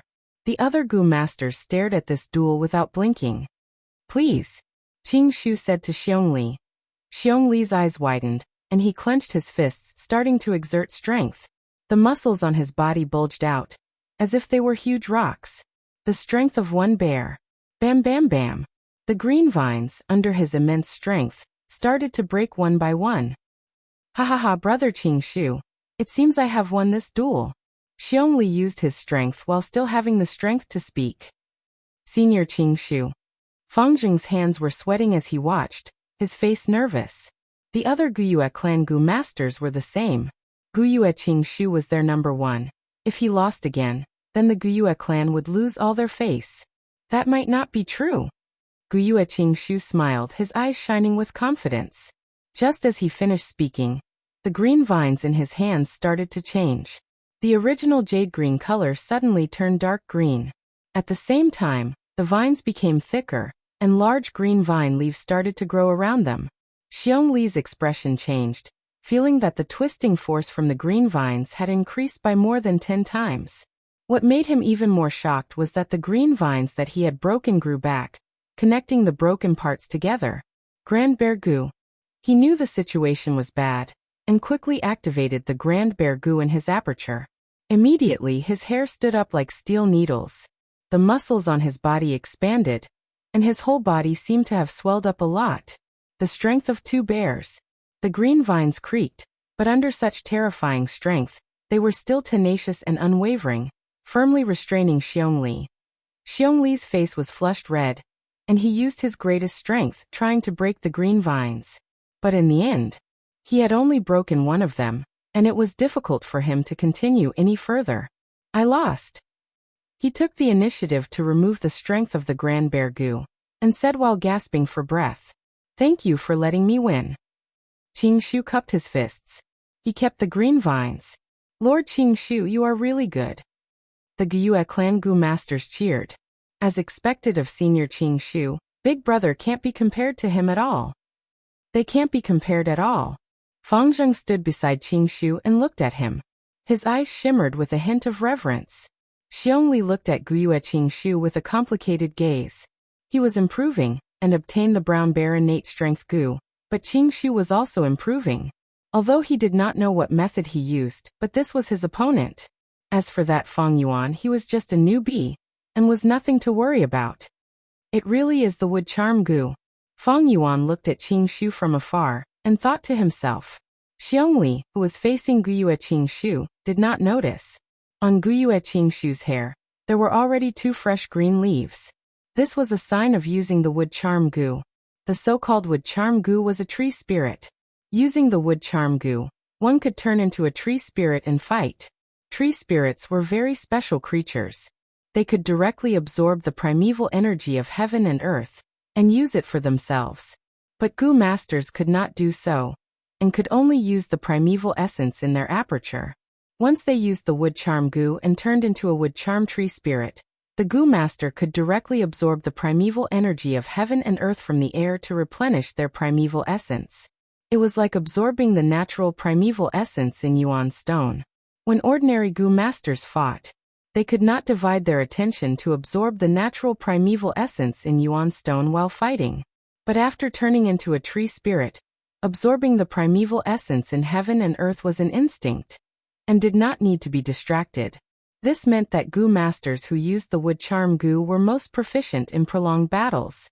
Although their primeval essence was not inexhaustible, because of the continuous replenishment, they could fight for 3 times longer.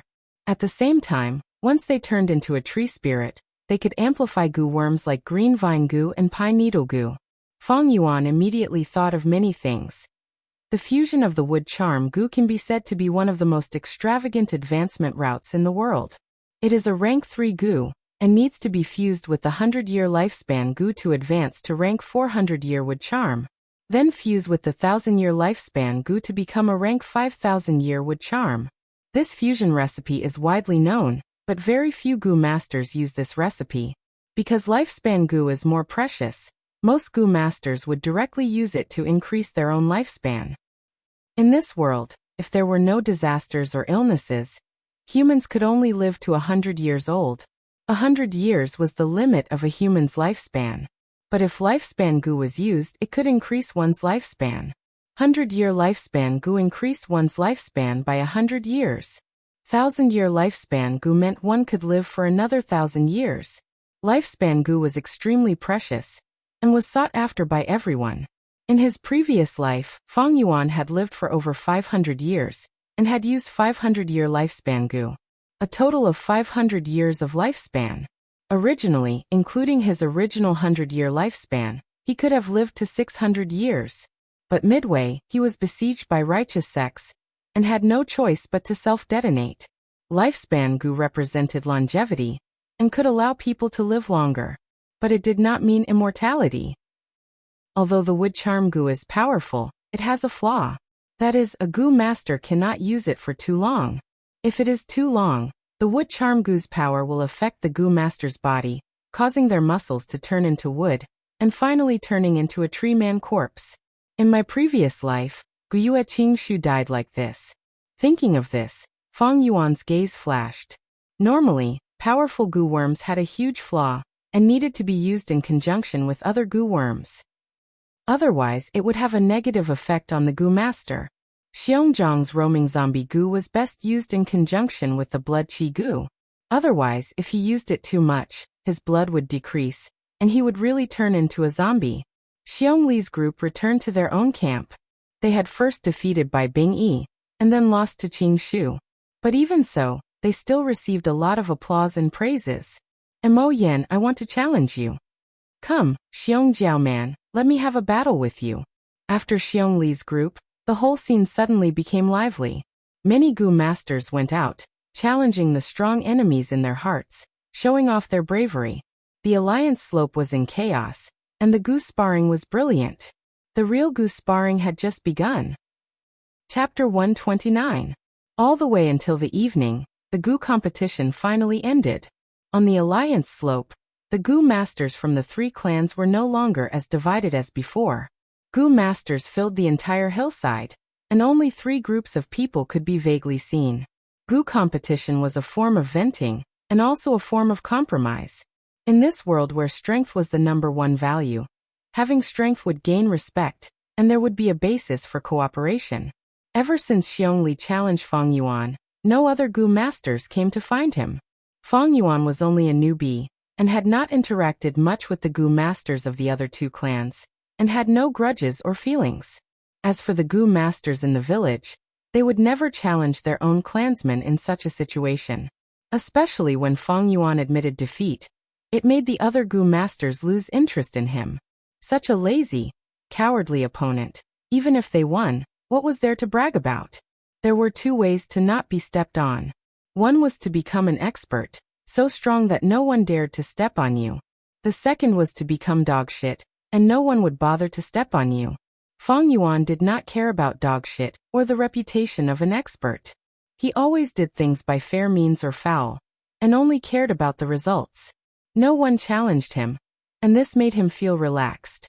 The disdainful and contemptuous gazes of the surrounding people, he turned a blind eye. If he could not even endure these gazes, how could he talk about pursuing the demonic path? The alliance meeting ended successfully. Guyue clan, Bai clan and Xiong clan had temporarily reached an agreement. First, issue a decree. The three clans temporarily threw away their past grudges and fought against the wolf tied together. In times of danger, they had to help each other. At the same time, internal killings were prohibited, and an investigation team was set up. Once discovered, the killer would be banished from the clan, and the three clans would work together to punish the killer, and the killer would have to pay with his life. If the killer escaped, his family would pay with their lives. Even if the goo master died, the goo worms retrieved from the corpses had to be handed over, and those who used them privately would be charged with murder. After the goo worms were handed over, they could be exchanged for merit points. Second, set up a battle merit board. With each group as a unit, it would display the battle merits of the three clans. One lightning wolf eyeball could be exchanged for 10 merit points. Merit points could be exchanged for goo worms, yuan stone and other resources. The appearance of the battle merit board naturally aroused the goo master's unparalleled passion. The result of a goo battle spar could not represent the result of a real battle. Take Xiongjiang and Bai Bingyi for example. Other than the water drill goo, Bai Bingyi naturally had other offensive methods. But Xiongjiang's Shadowbond goo's effective range was only 10 meters. Moreover, there were many factors that could affect the outcome of any battle. Goo battle sparring lacked a certain degree of persuasiveness, but the merit board provided a fairer stage for competition. The goo masters of the three clans did their best to hunt lightning wolves, striving for a better ranking on the battle merit board. This wasn't just about his own glory. More importantly, it concerned the reputation of the clan. This was especially true for the top three of the war merit list, where the competition was unprecedentedly intense. Almost every other day, there would be some changes in the rankings of the top three. Soon more than a month had passed. Winter passed and spring came. All living things sprouted. After a battle, Feng Yuan stepped on the snow on the ground. Panting slightly, he surveyed the battlefield around him. On the battlefield, there were more than 10 lightning wolves lying on the ground, all dead. Wolf blood and dismembered corpses could be seen everywhere, and the air was filled with a thick stench of blood. Howl! At this time, wolf howls could be heard from not far away. Feng Yuan's expression changed slightly. With his experience, he knew that a wolf pack was quickly approaching. If it was any other goo master, after an intense battle, the primeval essence in their aperture would be insufficient, and they would have already wanted to retreat. But Feng Yuan did not care about this, and continued to squat down, collecting the eyeballs from the wolf corpses. His movements were practiced and efficient, but even so, when he finished collecting, he was already half surrounded by the wolf pack. This was a medium-sized wolf pack, with more than 100 crippled wolves. Their green wolf eyes revealed a savage aura, staring at Feng Yuan without letting up. Feng Yuan kept the wolf eyes, smiling as he stood up. Then his figure rippled like water, slowly disappearing from the spot. The pack of wolves that were charging over immediately became restless for a while. Many crippled wolves stopped in their tracks, showing signs of hesitation and doubt. After all, they were all wild beasts, and could not understand such a magical scene. But this is also because lightning wolves mainly use their eyes to observe, and not their noses. Lightning wolves are the magical creatures of this world. Their vision is as sharp as a goshawk's, but their sense of smell is no better than a human's. My stealth scales goo can counter wild beasts like lightning wolves, but it cannot hide from a dog's nose. Feng Yuan was very clear. He had already successfully refined the stealth scales goo before the goo battle gathering. It was like a carp fossil, gray and gray, lying in Feng Yuan's primeval sea, letting the primeval water flow over its lifelike scales. And the fish scales goo that Feng Yuan lacked was naturally exchanged with the black boar goo and Qing Shu. With this stealth scales goo, Fong Yuan safely escaped under the wolf pack's eyes. This kind of situation had happened many times in the past few days. Normally, wolves or dogs would have a keen sense of smell. But lightning wolves were different. They were very fast, and without sharp vision, they would crash into trees and rocks. But nature was fair. While giving them sharp eyes, it deprived them of their keen sense of smell. But the Thunder Crown Wolf was different. With the stealth scales goo, Fong Yuan could easily move through a normal wolf tide. But in front of a myriad beast king like the Thunder Crown Wolf, he had nowhere to hide. This was because the Thunder Crown Wolf's eyes often had the electric eye goo, and this goo could see through invisibility. Other than the electric eye goo, there were many other goo worms that could detect Fong Yuan's invisibility. For example, the snake communication goo, which could sense heat. The beast language goo, which could allow a goo master to obtain information from a conversation with a wild beast. The clairvoyance goo, which could make a goo master's hearing extremely sensitive. So, with the stealth scales goo, it did not mean that Fong Yuan would be safe and sound. At most, he had a small method to protect his life. When he returned to the village, it was still noon. The spring sun shone brightly, and people came and went in front of the village. Different from previous years, most of the people on the road were goo masters, and only a few were mortals. Under the influence of the wolf tide, the wilderness was not safe. The hunters did not dare to hunt in the mountains, and the farmlands were abandoned. On the streets, the morale of the goo masters was high. One by one, they returned from the outside with blood stains, or set off in high spirits. They were either discussing their ranking on the battle merit board, or discussing their experiences in killing lightning wolves, or discussing the outstanding goo masters of other villages. Fong Yuan mixed into the crowd and entered the village. Arriving at the square in front of the clan head pavilion, there was a platform set up in the square, and it was the place to exchange battle merits. Large numbers of goo masters gathered here, and the rank 1 goo masters recorded. A portion of the rank 2 goo masters squeezed together, exchanging their blood-stained wolf eyes for battle merits. There was also a portion of the rank 2 goo masters who used their blood-stained wolf eyes to exchange for battle merits.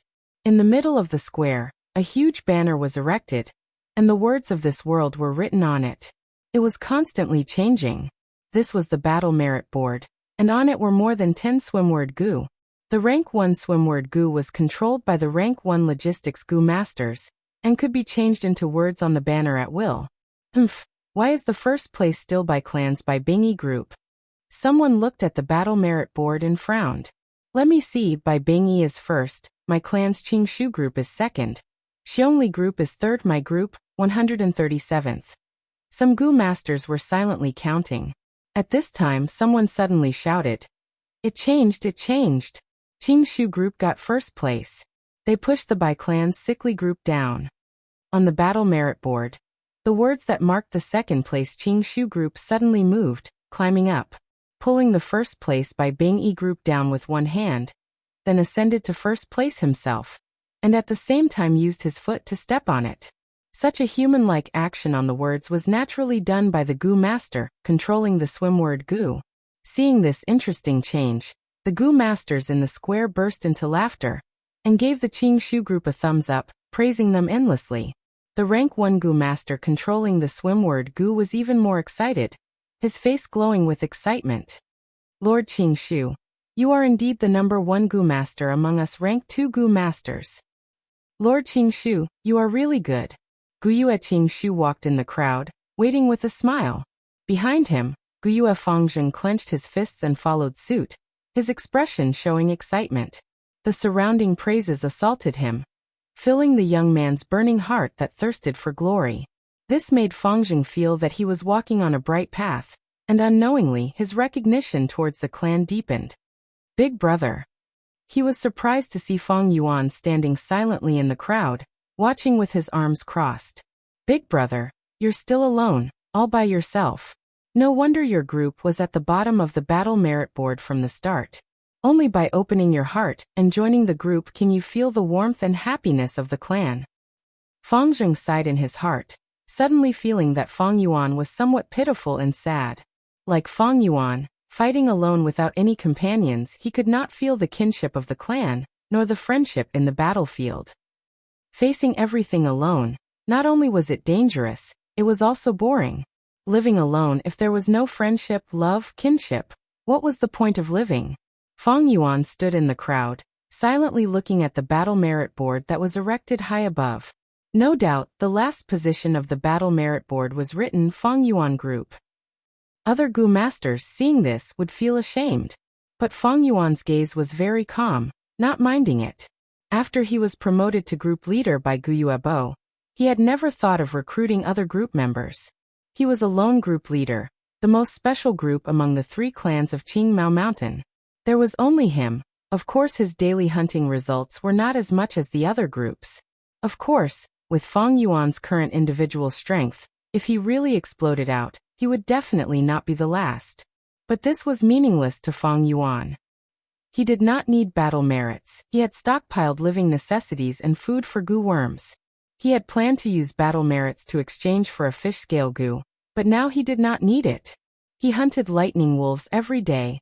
One was to keep up with the weather, and the other was to accumulate some battle merits to exchange for moon orchid petals. After all, his moonglow Gu still needed this kind of food. Half a month passed in a flash, and the atmosphere of spring was getting stronger. Trees were growing green, and wildflowers were blooming by the roadside. The warm spring wind was intoxicating, and the Gu masters were singing triumphantly in battle, the situation getting better. Feng Yuan walked on the streets, seeing everyone's smiling faces, and hearing praises and praises of bravery. Of course, there were some Gu masters who were deeply worried, frowning. These Gu masters were mostly elderly, with rich life experiences, and knew that the true wolf tide would only come in summer and autumn. Feng Yuan's mind was clear. The reason for this situation is because of the alliance of the 3 clans, lowering their guard against each other. Thus, more Gu masters are involved in resisting the wolf tide. The second reason is that the lightning wolves that are being exterminated are only crippled wolves. The third reason is that spring has arrived, and the lightning wolves in the wolf tide are busy mating and reproducing. When summer comes, the truly strong wolf groups will flood in from all directions. This will cause huge casualties to the 3 clans. Thinking of this, Feng Yuan's eyes flashed coldly. This year's wolf tide would surpass history, reaching an unprecedented level. Even the clan higher-ups had greatly underestimated the severity of the wolf tide. In his memories, most of the Gu masters would die. The accumulated resources of the 3 clans would be used up. Feng Yuan had never thought of reminding the clan higher-ups. Firstly, even if he did, the clan might not take his suggestion seriously. Taking it seriously would be more troublesome, and he would not be able to explain the source of this information. Secondly, there was no point in reminding them. This was the difference in strength. Thirdly, and most importantly, reminding the clan was not in his best interest. I would rather betray the world than let the world betray me. What kinship, friendship, love? They were just embellishments in life. How could they compare to a man's ambitions? On Earth, Xiang Yu wanted to cook Lu Bang's father. Han Taizu Lu Bang laughed and said, "Cook it, don't forget to give me a piece of meat." Tang Taizong Li Shimin killed his brother at Xuanwu sect, and Cao Cao's army ran out of rations, so he killed and cooked human jerky as rations. Liu Bei borrowed Jingzhou, but never returned it. The values and morals that the higher-ups promoted were just tools to maintain their rule. If they were really bound by these, how could they achieve anything great?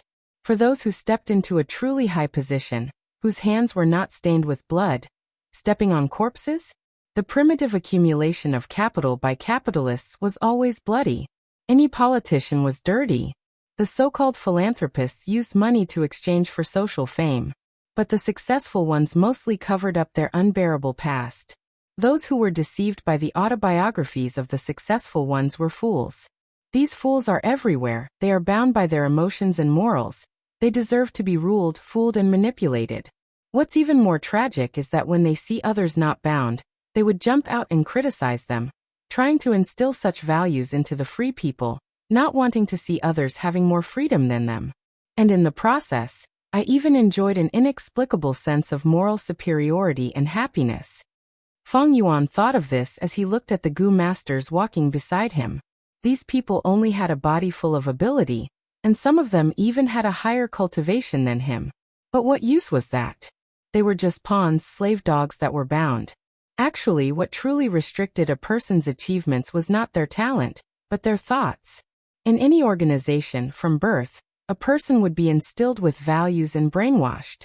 If you want to achieve something extraordinary, you have to break out of the collar of your mind. Unfortunately, most people were tightly bound by the chains, forced to move forward, and even treated the chains as a symbol of glory. Fang Yuan thought to himself, and could not help but laugh coldly. After exiting the gates of the stronghold, he collected his scattered thoughts. There was an important matter today. He was preparing to enter the rock crack secret cave again. Chapter 130. The stone forest was still filled with a dark red light.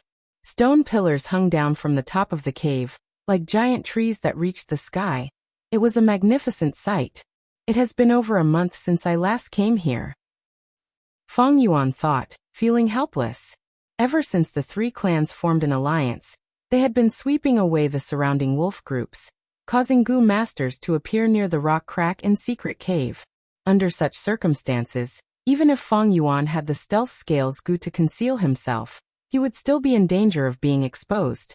Fang Yuan did things cautiously, and his 500 years of life had nurtured him enough patience.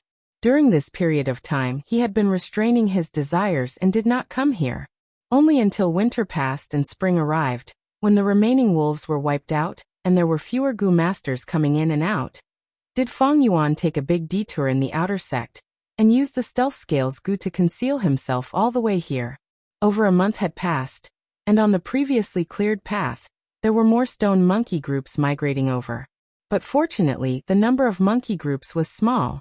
Fang Yuan spent some effort, killing the monkey groups and advancing, finally reaching the center of the stone forest.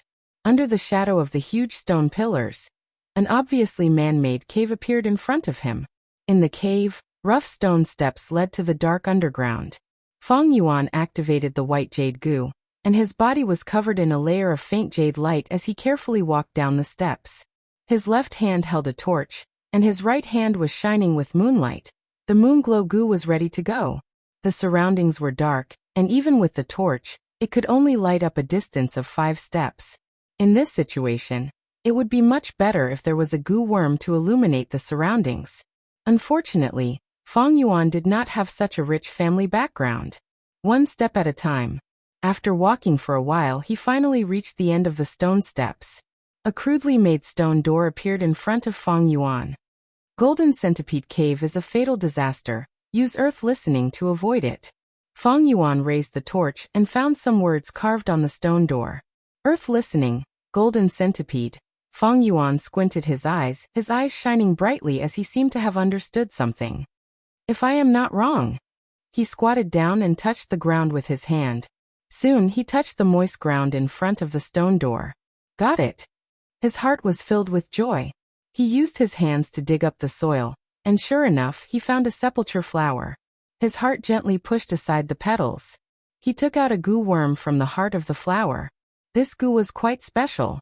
It looked like a human ear, just a little smaller, and its entire body was an earthy yellow color. Dry and dull. Pinching it in his hand, it felt a little shriveled, like a pickled radish with a little warmth. Around the ears, roots extended outwards. There were dozens of these slender roots, and they looked like the roots of ginseng. This was a rank 2 grass Gu. People called it earth communication ear grass.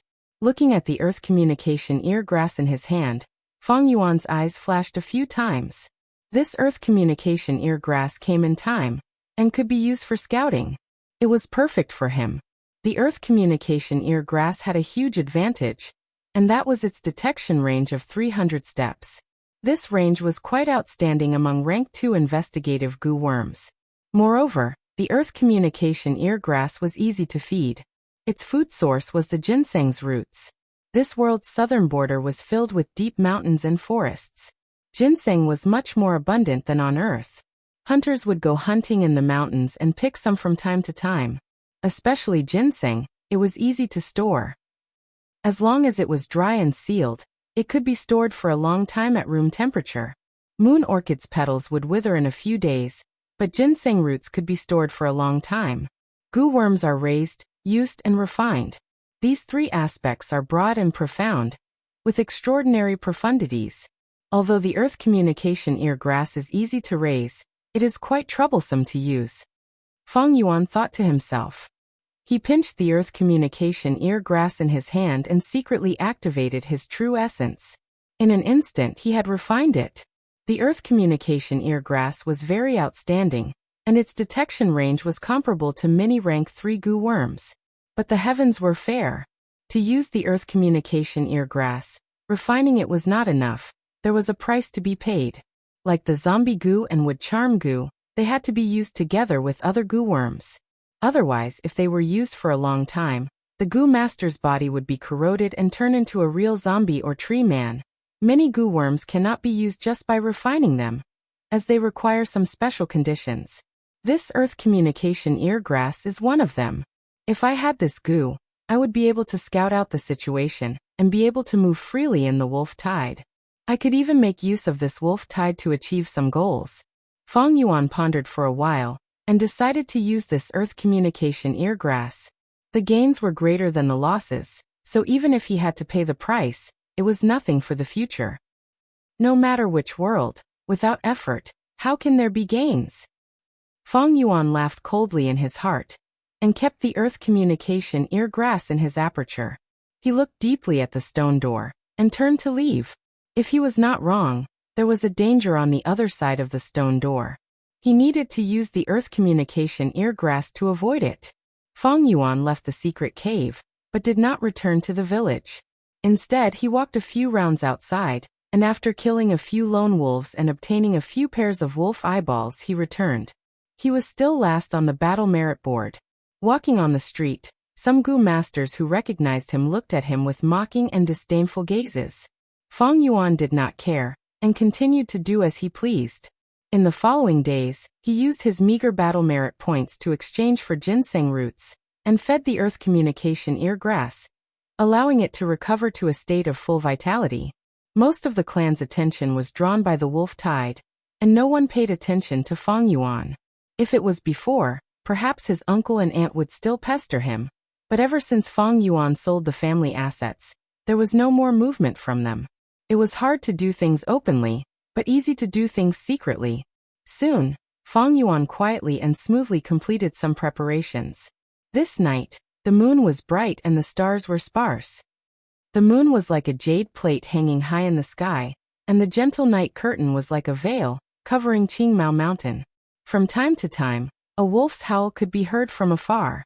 Feng Yuan shut the doors and windows tightly, and stood naked on the floor of the rented house. On the small table in front of him, there was a basin filled with warm water, and next to the basin was a white cloth, and on the white cloth was a sharp dagger. Even the floor he was standing on was covered with a thick layer of cloth. Strands of moonlight passed through the cracks of the window, shining on the table. Feng Yuan's expression was indifferent, and he grabbed the dagger. On the shiny blade, it emitted a cold light, and could be used as a mirror. Under the dim light, the young man's eyebrows were reflected on the dagger. It emitted a kind of coldness. At this moment, Feng Yuan could not help but think of a martial arts manual on Earth, Sunflower Treasured Manual. The first sentence on the first page of Sunflower Treasured Manual was, "To train in this technique, castrate yourself. To obtain strength quickly, there must be sacrifice and sacrifice. So what if you castrate yourself? Without this kind of cruel decisiveness and sacrifice, how can you achieve your ambitions and realize your ambitions? Wanting to get something without sacrifice, that is a fairy tale to deceive children." In Feng Yuan's current situation, to be able to use this earth communication ear grass, what's the price to pay? Thinking of this, Feng Yuan laughed coldly. He used the pad of his finger to gently stroke the cold blade, softly chanting. The moon was like frost in the night, the blade was especially cold. Without killing in the harsh winter, how can spring be seen? As soon as he finished speaking, he struck like lightning. His hand rose and the blade fell, blood splattered. A piece of meat fell on the table. Feng Yuan's entire right ear was cut off. Blood spurted out. At that moment, he first felt his ear go cold, and then an intense pain assaulted him. He gritted his teeth and took a deep breath. Resisting the pain, he summoned the earth communication ear grass from his aperture. This earth communication ear grass had been raised by him to be full of life. It was already different from when he just took it out.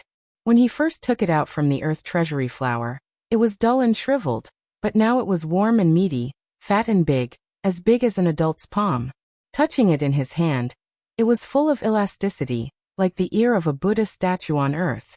Feng Yuan pressed the earth communication ear grass to the wound on the side of his head, and a wave of red steel primeval essence poured into it.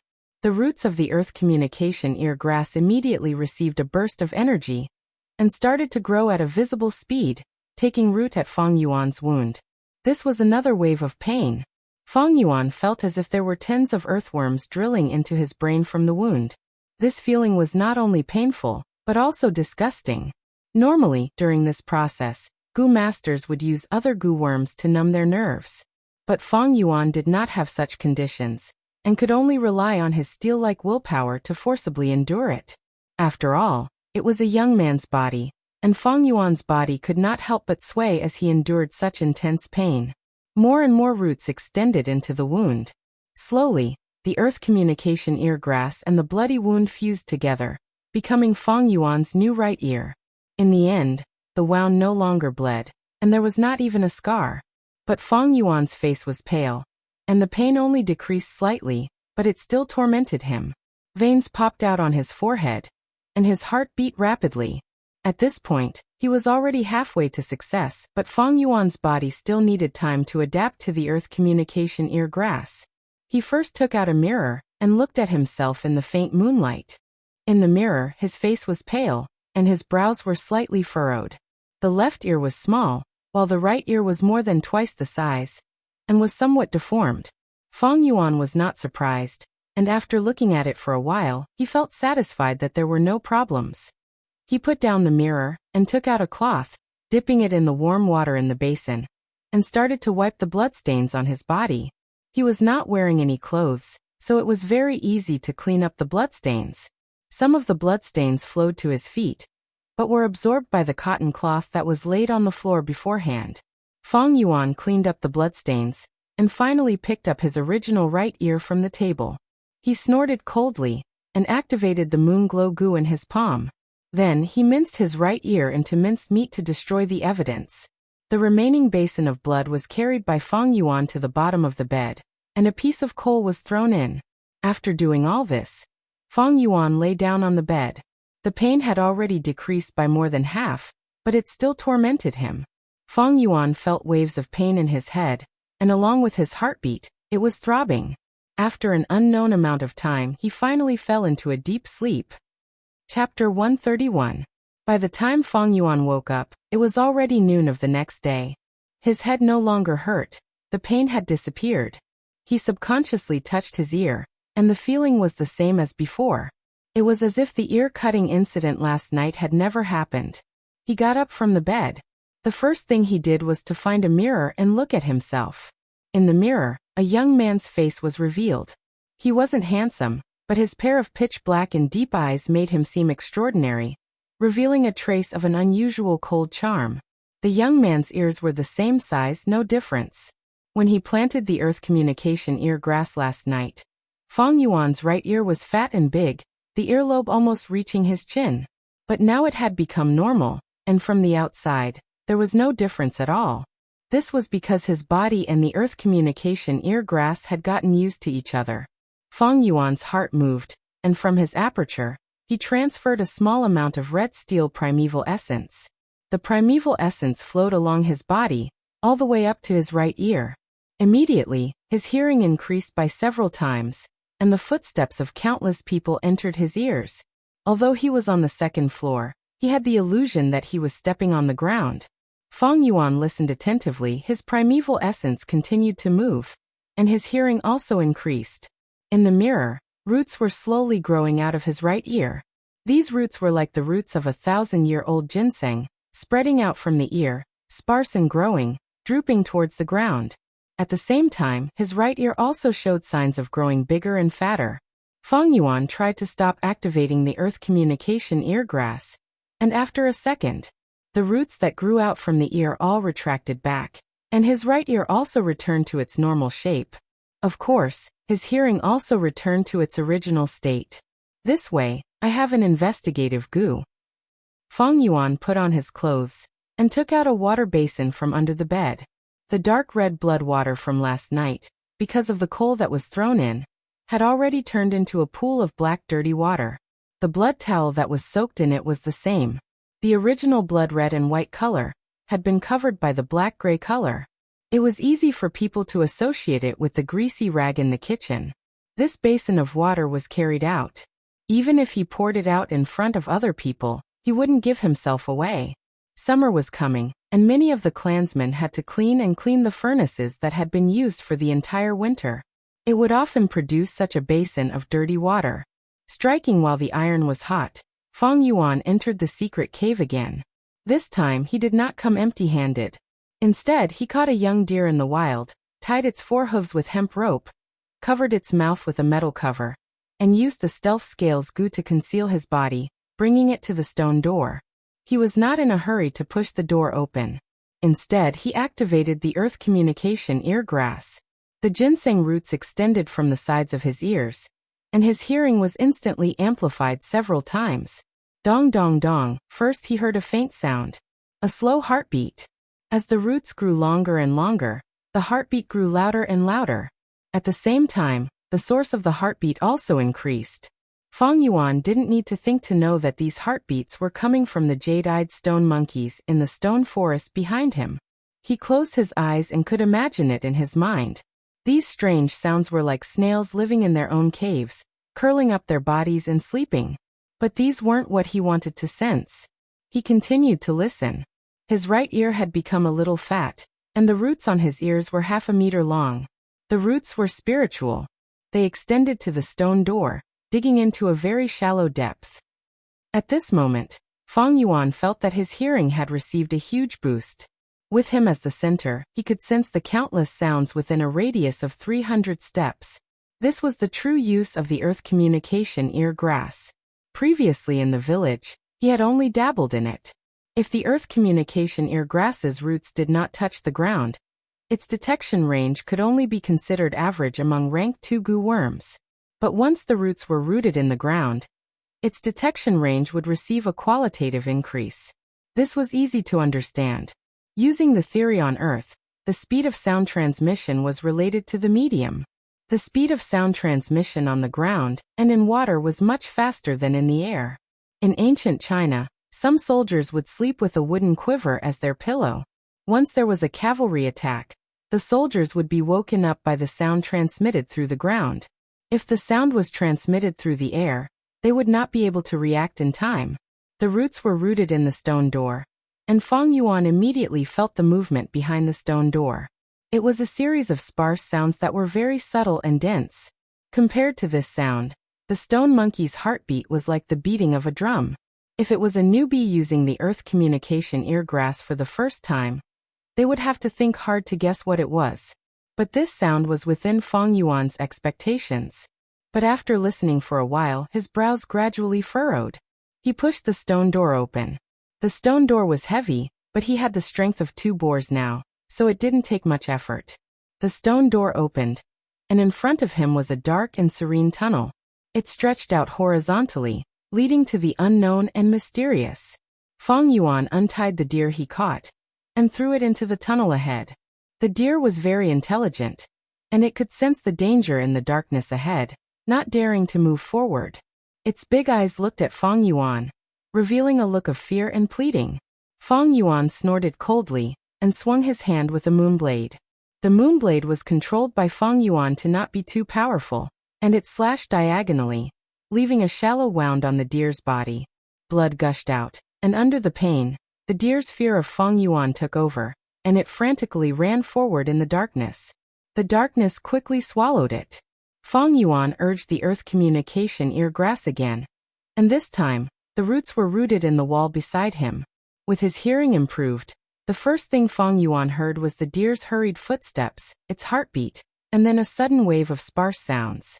In the Golden Centipede Cave, one could use the earth communication eargrass to avoid disaster. Feng Yuan knew that these sparse sounds were the sound of centipedes crawling. Suddenly he heard the deer's frightened cry. Obviously, it had barged into the worm's nest and encountered centipedes. Feng Yuan immediately imagined a scene in his mind. The deer was panicking, and the centipedes swarmed it like a tide, surrounding it. The deer spun around in fear, stomping its young hooves, and whining as it felt the aura of death. The countless centipedes climbed onto its body. The deer fell to the ground, rolling around and struggling violently. But after a short while, its heart stopped beating. The centipedes covered its body and started to devour the deer's flesh. Feng Yuan's gaze suddenly focused, and he suddenly heard a special sound. The buzzing sound was like a buzzing chainsaw. It was filled with an insolent, rude, and barbaric aura. If it were a newbie, they would be very confused. But with Feng Yuan's rich experience, he immediately guessed the identity of the voice's source. A rank 3 wild goo worm. Chainsaw Golden Centipede. This was the king of the centipedes, the true killer of the Golden Centipede Cave. Feng Yuan could totally imagine it. A meter-long, 2 fists wide golden centipede, suddenly turning from stillness and crawling. On both sides of the centipede's body, there was a row of sharp, silver serrated teeth. As it crawled, these serrated teeth also moved rapidly, like a chainsaw. The chainsaw golden centipede's arrival immediately caused the centipede group to go silent. It came in a fierce manner, and everywhere it went, the centipede group would scatter, revealing the deer's body that still had more than half left. It climbed onto the deer's body, and opened its mouth, absorbing the deer's blood and devouring the deer's meat. When it encountered the deer's skeleton, it rolled up its body, and used the serrated teeth to lightly twist, easily grinding the bones into powder. Even the white jade goo's defense cannot withstand the chainsaw golden centipede's sawing. It seems that the flower wine monk wants me to use this earth communication ear grass to avoid this chainsaw golden centipede. But I have the spring autumn cicada. It is not impossible to subdue this chainsaw golden centipede. A thought appeared in Feng Yuan's mind. He was excited at the sight of the prey. The chainsaw golden centipede was an excellent goo worm, and if he could use it, it would definitely be a powerful method. But to subdue this chainsaw golden centipede underground, even a rank 4 goo master would have to spend a lot of effort. Capturing and killing were two completely different things. The former's difficulty was much higher than the latter. Wild goo worms were mostly cunning, and if the chainsaw golden centipede saw something amiss, it would burrow into the ground and escape. If a goo master did not have the ability to burrow into the ground, how could he pursue it? But Feng Yuan had the spring-autumn cicada. As long as he caught this chainsaw golden centipede and leaked a trace of its aura, it would definitely make this worm cower, not daring to move. The spring-autumn cicada was rank 6, and its aura had a strong deterrent effect on rank 1 to rank 4 goo worms. But against rank 5 goo worms, the effect was not great. As for other rank 6 goo of the same rank, there was no deterrent effect at all. This phenomenon was very interesting. Actually, thinking about it, human society was the same. Facing outstanding people, people would often admire and worship them. But towards people who were only slightly better than themselves, they would dare to offend them. Thus it was usually competition and jealousy. But I am only at rank 2 middle stage. It is not impossible to subdue a rank 3 chainsaw golden centipede now, but the timing is a bit too early. Feng Yuan muttered.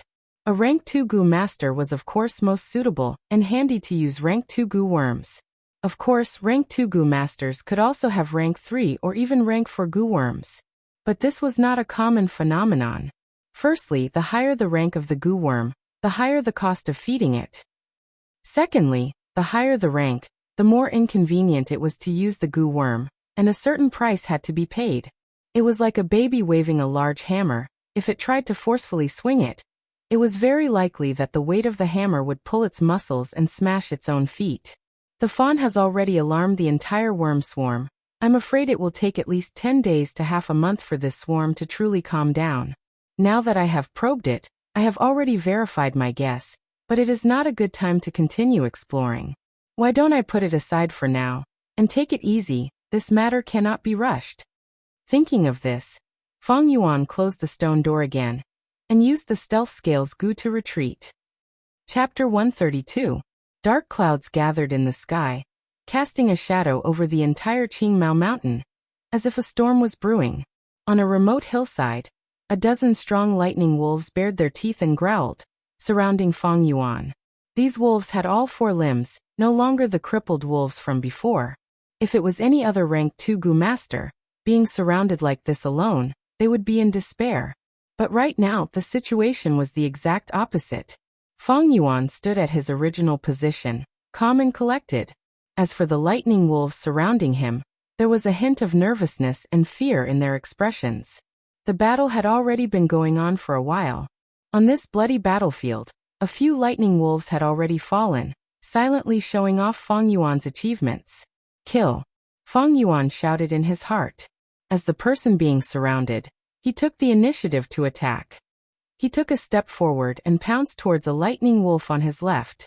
This lightning wolf was so frightened that it took a small step back. Then its fierce nature was stimulated. Its strong limbs suddenly jumped, pouncing towards Fang Yuan. In the air, the lightning wolf opened its mouth, revealing a mouthful of sharp fangs. Fang Yuan laughed loudly. He did not dodge, but swung his right hand. Whoosh! An eerie blue moonblade flew out horizontally, piercing through the air and hitting the lightning wolf's open mouth. With a chi sound, this unfortunate lightning wolf was instantly cut into 2 from mouth to tail by this moonblade. Boiling wolf blood spurted out with a splash, falling like a rain of blood. Fang Yuan's body shone with a white jade light, rushing through the rain of blood. He rampaged through the wolf pack. The lightning wolf pack reacted, surrounding him from all directions. They opened their mouths to bite, but under the defense of the white jade goo, they crushed their teeth. Their claws also returned empty-handed. Fang Yuan punched and kicked. With the strength of 2 boars, one lightning wolf after another was kicked away by him, or their skulls were directly smashed. They died on the spot. He had the upper hand. But good times did not last long. The primeval essence in his aperture was depleting quickly. Fang Yuan only had C-grade talent, and his cultivation was rank 2 middle stage. At most, his true essence was less than 50%. Seeing that his primeval essence was about to be exhausted, but there were still a few lightning wolves left, Fang Yuan couldn't help but think, stealth scales parasite. Instantly, his figure rippled like water and gradually disappeared. In the blink of an eye, he had disappeared. The lightning wolves stood still, not knowing what to do. They let out angry howls and began to patrol the hillside again, but to no avail. Fang Yuan was not far away, watching the lightning wolf's movements while taking out a yuan stone to replenish his primeval essence. At the same time, he continued to activate the stealth scales goo. Lightning wolves had outstanding eyesight. However, his sense of smell was not very sensitive. Fang Yuan used the stealth scales goo to restrain them. When his true essence recovered to 30%, the pack of lightning wolves finally retreated unwillingly. Fang Yuan didn't have a movement-type goo worm. If the lightning wolf really retreated, his speed wouldn't be able to keep up with it. Thus he removed the stealth scales goo. He revealed himself. Howl. When these lightning wolves saw Fang Yuan, it was as if they saw their father's murderer, and they all rushed towards him. Fang Yuan snorted coldly. When the lightning wolves were in front of him, he fiercely punched with his right fist. His right fist was covered with a layer of faint white jade light. It was incomparably hard. He fiercely hit the waist of a lightning wolf. Instantly, there was a crisp crack. This unfortunate lightning wolf was sent flying far away by Fang Yuan's attack, its lumbar vertebra already fractured. It fell to the ground, frantically struggling and howling, but could no longer get up. Fang Yuan's primeval essence was now abundant, and his battle strength was strong. In a short while he killed another 4 lightning wolves. The remaining few lightning wolves had completely lost their will to fight. They looked at Fang Yuan in fear, letting out whimpering sounds, then turned around and ran away with their tails between their legs. Fang Yuan stood still, not giving chase. In terms of speed, he couldn't compare to these lightning wolves, so chasing was useless. The ground was littered with wolf corpses, all Fang Yuan's spoils of war. But Fang Yuan was cautious, and did not rush to dig out the eyeballs of the lightning wolves. Earth communication ear grass. He half squatted down, using his palm to support himself, his right ear facing the ground. The ginseng roots on his ear grew out, stabbing into the soil one by one. Immediately, his hearing ability increased by several times, and everything within a radius of 300 steps was within his detection range. Countless sounds entered his ears, but there were no wolf packs attacking, or the footsteps of other Gu masters. It's safe for now. Feng Yuan heaved a sigh of relief, took out his dagger, and started to dig out the eyeballs of the lightning wolves. These eyeballs he only handed over a small portion, and kept the rest. If he handed them all over, such a battle result would definitely attract suspicion, and even secret investigations. Of course, Feng Yuan would try his best to avoid such trouble. After digging out the eyeballs of these lightning wolves, Feng Yuan immediately left this place. After killing another 2 wolf packs, the dark clouds in the sky had become extremely thick. The wind started to howl, blowing the green pine trees in the forest, and the leaves rustled. Howl. The howls of a large number of lightning wolves could be heard in the wind. Feng Yuan's expression changed slightly. According to his memories, today was the day the wolf tide would truly erupt. Using the earth communication ear grass again, Feng Yuan did not hear the sound of a large number of lightning wolves rushing over. He was not surprised, and instead calmed down. This meant that the distance between him and the lightning wolves was at least 300 steps. This distance, along with his own speed, and his familiarity with the terrain, was enough for him to safely return to the village. These lightning wolves are cunning, attacking in this kind of weather. The howling of the wind, the rustling of the pines, to a large extent, cover them up. Feng Yuan sighed in his heart, running at his fastest speed towards the village. After running for a few hundred meters, he bumped into a group of 5 Gu masters. "Ayo, it's Guyue Feng Yuan." A young Gu master in the group noticed Feng Yuan, and immediately raised his eyebrows, greeting him in a strange tone. He was Guyue Peng, Feng Yuan's classmate. During his days in the academy, he was naturally bullied and extorted by Feng Yuan. Feng Yuan glanced at him indifferently, his speed not changing as he brushed past him, not giving him a chance to speak again. This guy. Guyue Peng was momentarily stunned, and immediately a stifling feeling welled up in his heart, slowing down his pace. He still had not found a chance to ridicule Feng Yuan. "Little Peng, quickly catch up. If we want to maintain our position on the battle merit board today, we need to kill at least 50 lightning wolves." The group leader opened his mouth. Guyue Peng's angry expression immediately disappeared, and he hurriedly caught up with the group leader's footsteps. "My current group, rank 75 on the battle merit board. That Feng Yuan is at the bottom of the 200 rankings. Such a difference is like heaven and earth. Speaking of which, I am also very lucky to meet a senior like the group leader, who takes care of the newcomers. From the wolf tide till now, I have already gained a Gu worm with the battle merit that I have received. My future is bright. How can Feng Yuan compare to me?" Thinking about it, Guyue Peng felt much more balanced in his heart, and even felt a sense of bliss. In this world, what can one achieve by fighting alone? Many people add fuel to the flames. The strength of unity is even greater. Clansmen are still the most reliable. With the help of the clan's strength, us newcomers can have a better and safer development. That Feng Yuan.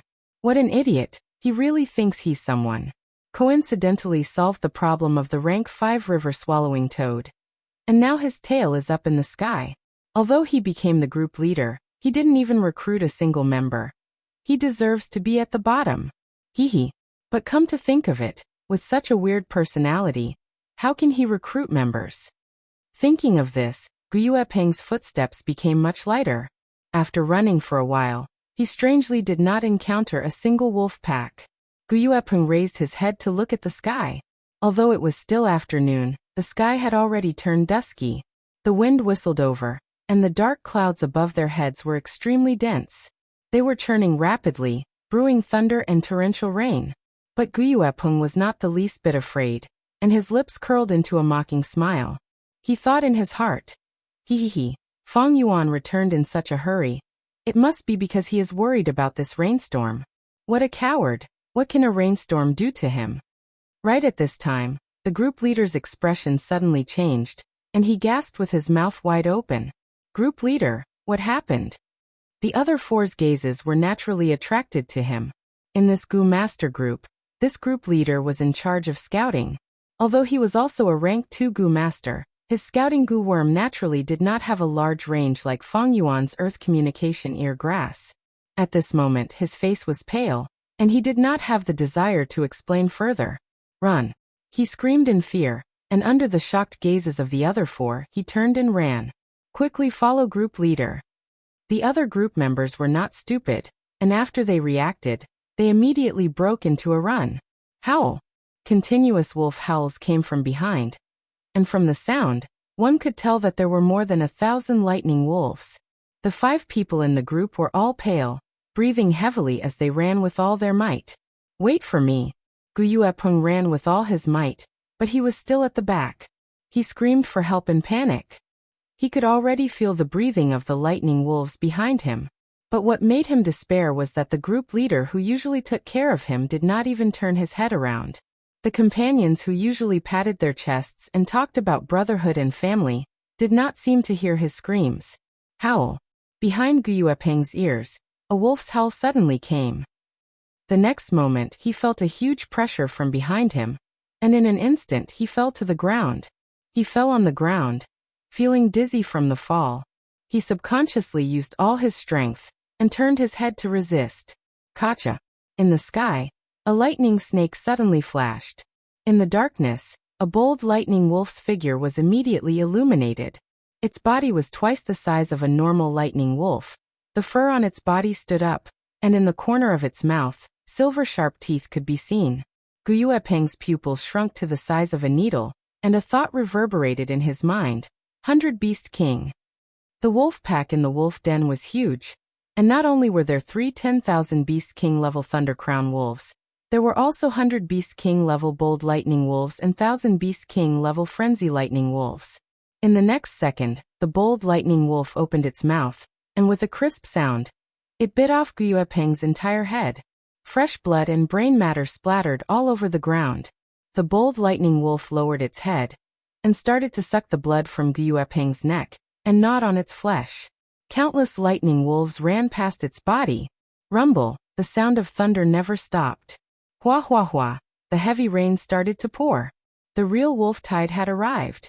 Chapter 133. The rain poured down, and the lightning snakes danced in the sky, continuing for an entire night.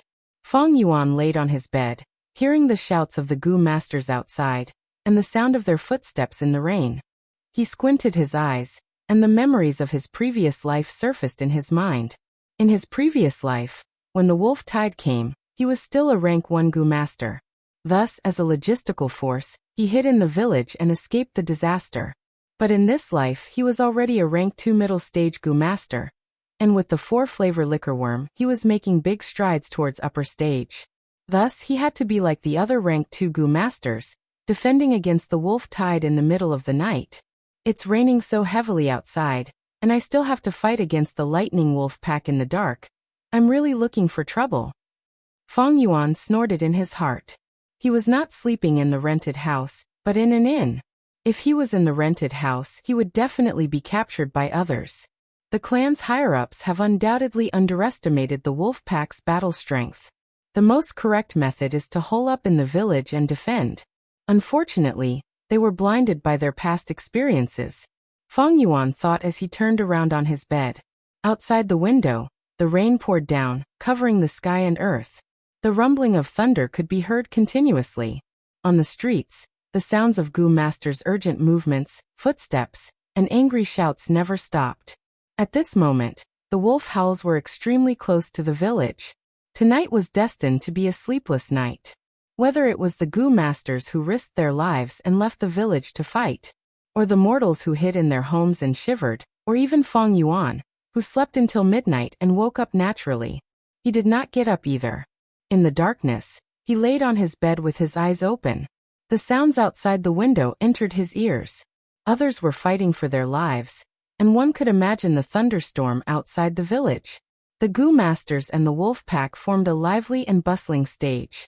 No matter which character it was, They were showing their true colors. Entering the role of a character, this was a good show. But Fang Yuan did not have the slightest awareness of entering the role. Instead, he felt an indescribable loneliness.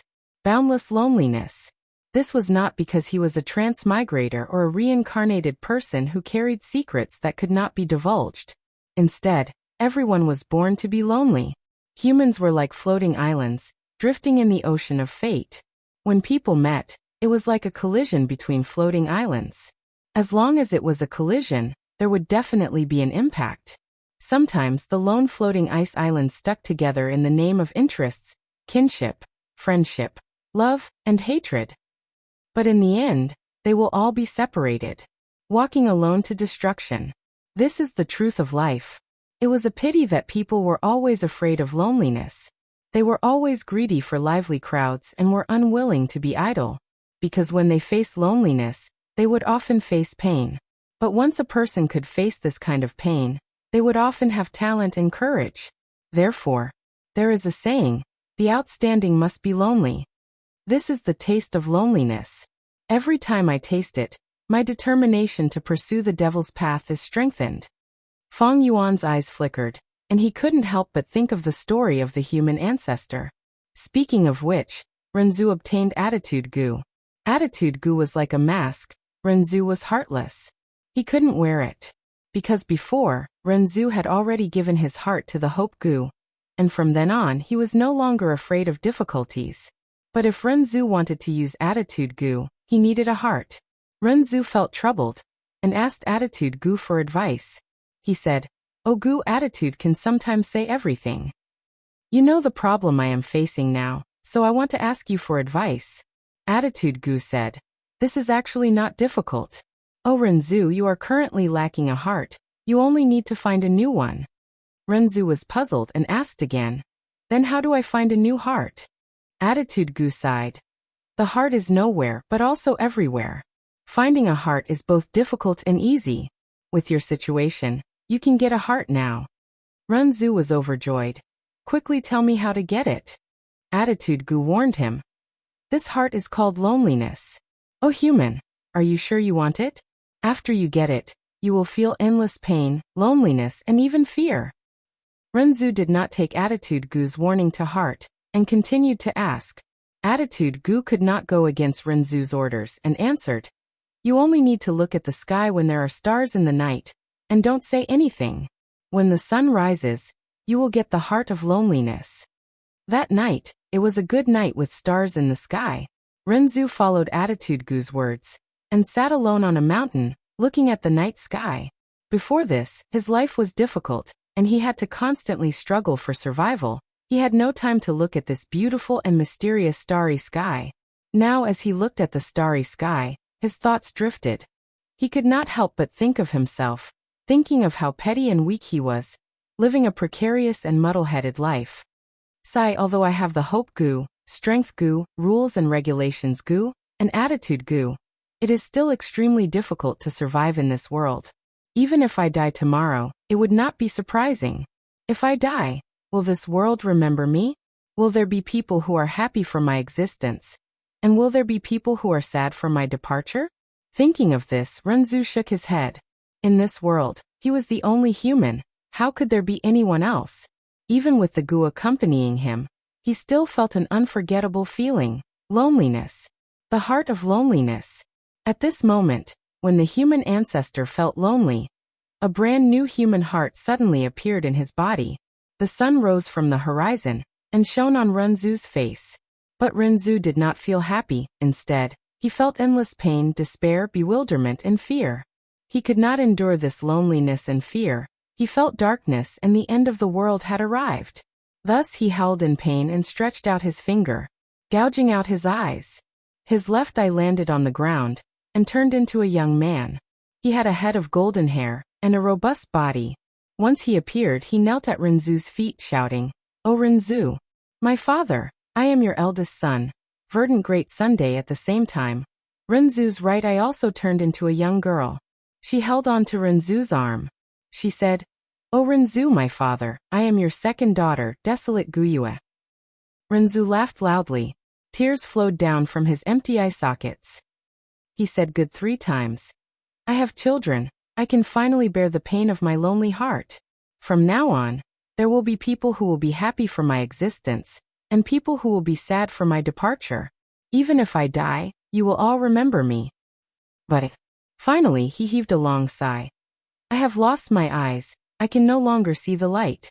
From now on, the 2 of you will watch this world for me. The heavy rain continued for the entire night, until dawn. Only then did the rain stop. Feng Yuan left the inn. The pedestrians on the street all had heavy or sorrowful expressions.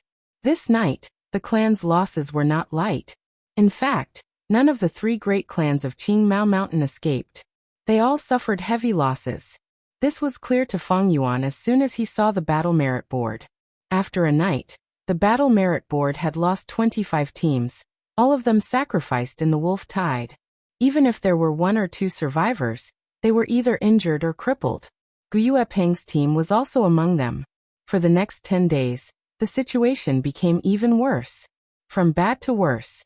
First, 100 Beast King Bold Lightning Wolf appeared, and then there was news of 1,000 Beast King Frenzy Lightning Wolf in the wolf tide. Such news made the rank 2 Gu masters who were out tremble in fear. If they met a Frenzy Lightning Wolf, they would need at least 3 teams to work together to deal with it. This did not even include the ordinary Lightning Wolf packs around the Frenzy Lightning Wolf. The 3 great clans had no choice but to send out rank 3 elders to deal with the crisis. Under such circumstances, the Gu masters' daily lives were filled with danger and were long and arduous. Even if Feng Yuan had the stealth scales Gu, he had to be careful. After all, he might meet a Beast King level Lightning Wolf with the Lightning Eye Gu. Fortunately, he had paid a price earlier and could use the Earth Communication Ear Grass. This Gu's detection range was very large, allowing him to avoid large wolf packs every time. As such, the weather became hotter and hotter until the end of July. Although the situation was not optimistic, under the cooperation of the 3 great clans, the situation was already under control. Halfway up the mountain, the 3 Gu masters who had already gone through an intense battle faced a bold lightning wolf that had just arrived. The smell of death was already assaulting them. Damn it, I don't have enough primeval essence. If I had 60%, no 30%, I wouldn't be chased by it like this. As the group leader, Xiongzhan looked at the approaching bold lightning wolf that was like a cat playing with a mouse, and spat out a mouthful of blood. The mountain wall is in front. There is no way out. What do we do? A group member with a pale face said. What else can we do? We can only hope for reinforcements. I heard our clan's lord by Ningbing has already come out, and is rushing to the battlefield. This was a Gu master from the Bai clan village. There were originally 2 groups, one from the Xiong clan, and the other from the Bai clan. They had worked together to face the wolf tide, but now there were only 3 people left. Rather than relying on Bai Ningbing who we don't even know where he is, we might as well fight to the death. Xiongzhan gritted his teeth. Beast Kings are scary because of the Gu in their bodies. I have a plunder Gu that can forcefully plunder the enemy's Gu worms. I just need to keep using it and not move. During this time, you guys have to protect me. Okay. The other 2 looked at each other and stood in front of Xiongzhan, temporarily blocking this bold lightning wolf for him. Even though they knew the chances were pitifully small, no one would be willing to die. If I can plunder it, I have a chance to live. Heaven protect me. Xiongzhan's eyes were fierce as he slowly raised his right hand. Whether they lived or died depended on this. The 3 men and 1 wolf did not know that high up on the cliff, a white-haired, white-clothed young man was calmly watching this scene. Life is so boring. He sat on the ground, one hand on the ground, the other holding a wine flask and pouring it into his mouth. What he poured out was not wine, but only sweet mountain spring water. He did not like to drink wine, but only water. This white-clothed young man drank water as he watched the show below him. Fight die. It's too boring for you to live such an ordinary life. Only this kind of life and death battle can add a trace of excitement to your lives. This way, your lives will have value. He smiled lightly in his heart, not having the slightest desire to help. Even if he had this ability, even if his Bai clan members were at the foot of the mountain. But so what? To him, Loneliness was the deepest darkness, and the light of family was just an illusion. He, Bai Ningbing, would not do something so boring as saving people. Chapter 134. Guzhenren 132_Guzhenren's full text free reading section 132.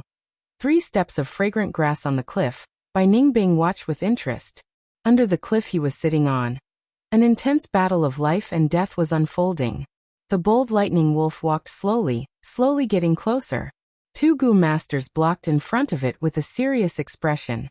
Behind them, Xiongzhan was half squatting on the ground, his left hand grabbing his right wrist, his right hand in a claw shape, aiming at the bold lightning wolf. Plunder Gu. Suddenly he shouted, the primeval essence in his body surging towards the Plunder Gu. A formless suction force burst out. Xiongzhan's right hand grabbed at empty air. He had the illusion that he was grabbing a Gu worm. But this Gu worm continued to struggle and wrestle with him. This force was huge, his center of gravity was already very low, but it still made him feel like he was being dragged forward. The success rate of the Plunder Gu is very low, but I have to succeed this time, otherwise it bodes ill. He gritted his teeth so hard that they emitted cracking sounds. The veins on his forehead bulged, and his face was filled with malevolence as he fought with all his might. Xiongzhan had no way out. If he did not succeed, he would die. Under the stimulation of death, he desperately poured primeval essence into the Plunder Gu. With the injection of primeval essence, the Plunder Gu residing in his right palm burst out with an even stronger suction force. The bold lightning wolf felt something was wrong and howled, suddenly launching a frenzied attack. The 2 Gu masters resisted with difficulty. Just as Xiongzhan was about to succeed, his expression suddenly changed. Damn it! I don't have enough primeval essence. He suddenly spat out a mouthful of blood, his expression extremely withered. Once the plunder failed, there would be a backlash. This was a flaw of the Plunder Gu. Howl. Without the Plunder Gu's restraint, the bold lightning wolf opened its mouth, howling loudly. The symbiotic Gu worm released its strength, causing lightning to flash between its teeth. Blue electric currents gathered together and shot out fiercely. The lightning passed between the 2 Gu masters, directly hitting the half-squatting Xiongzhan. Xiongzhan did not even have time to howl. He was turned into a piece of charred meat by the lightning, dying instantly. Run! The remaining 2 Gu masters no longer had any will to fight, fleeing in 2 different directions. The bold lightning wolf caught up to a person and pounced on him, crushing his throat. Finally, only the Bai clan Gu master was left. He was blocked by the bold lightning wolf, and could only retreat step by step to the edge of the cliff. Ah! I'm going to die. With his back against the cliff, he raised his head and howled in despair. He vented the fear in his heart. But his voice suddenly stopped. He saw Bai Ningbing on the mountain wall above his head. Lord Bai Ningbing! Lord Bai Ningbing! Is it really you? After being stunned for a moment, he suddenly shouted and cried tears of joy. Oh, I've been discovered. Bai Ningbing chuckled and slowly raised her right hand. He pointed his right index finger downwards, and an icicle appeared and shot downwards. The icicle shot towards the Gu master who was crying for help. Through his skull, from the top of his head to his jaw. Oh, his face was still filled with the ecstasy of surviving a disaster. Then he fell to the ground with a plop. This gave the bold lightning wolf a fright. It looked at Bai Ningbing above, the corner of its mouth splitting open, revealing its teeth that were covered in lightning. Ignorant beast. Bai Ningbing looked at it indifferently. With a light leap, he jumped down from the 5-meter-tall mountain wall. In the air, he clasped his palms together, and frost energy spread in all directions. Then his palms separated to the left and right, and an ice blade formed. This ice blade was 7 meters long, like a Japanese katana from Earth. Its whole body covered in transparent ice. The hilt was held by Bai Ningbing's pale hand. The bold lightning wolf's lightning shot up from below. Bai Ningbing sneered, and 2 puffs of pure white water vapor came out of his nose. With a whoosh, the water vapor circled around his body and formed a water ball shield. The water ball continued to revolve on its own, and the bold lightning wolf's lightning struck this water ball barrier, causing it to dissipate. The water ball broke, revealing the white-clothed young man. Die. The young man's black eyes suddenly turned pure blue, like two blue crystals, showing ruthlessness and indifference. Blade light flashed. Bai Ningbing lightly landed on the ground, a drop of blood dripping from the translucent white ice blade in his hand. The bold lightning wolf was like a statue, standing still. After a breath's time, blood spurted out of its neck, and its huge wolf head fell to the ground, rolling a few times. As for its body, it fell down. The electric current goo that was residing in its body shot out like lightning, towards Bai Ningbing. Bai Ningbing lightly flicked his wrist, and a blade light flashed in the air. Under his blade, the lightning current goo exploded into a field of eerie blue electric currents, and perished. Bai Ningbing slowly walked toward Xiongzhan's corpse. The other goo worms are all ordinary goods. But this plunder goo is interesting. He found the plunder goo from Xiongzhan's corpse, and kept it in his pocket. Although the three clans' agreement stipulated that after a goo master dies, even if the successor obtains the goo worm of the deceased goo master, they must hand it over. But Bai Ningbing did not care about this rule. Even if it was exposed, so what? He was the symbol of Bai clan's rise, and would definitely receive the clan's protection. Bai Ningbing was very sure of this. It's just that this wolf tide is really boring. He caressed the ice blade with his hand, feeling the bone-chilling coldness of the ice blade. Thinking about it, fighting with people is more interesting.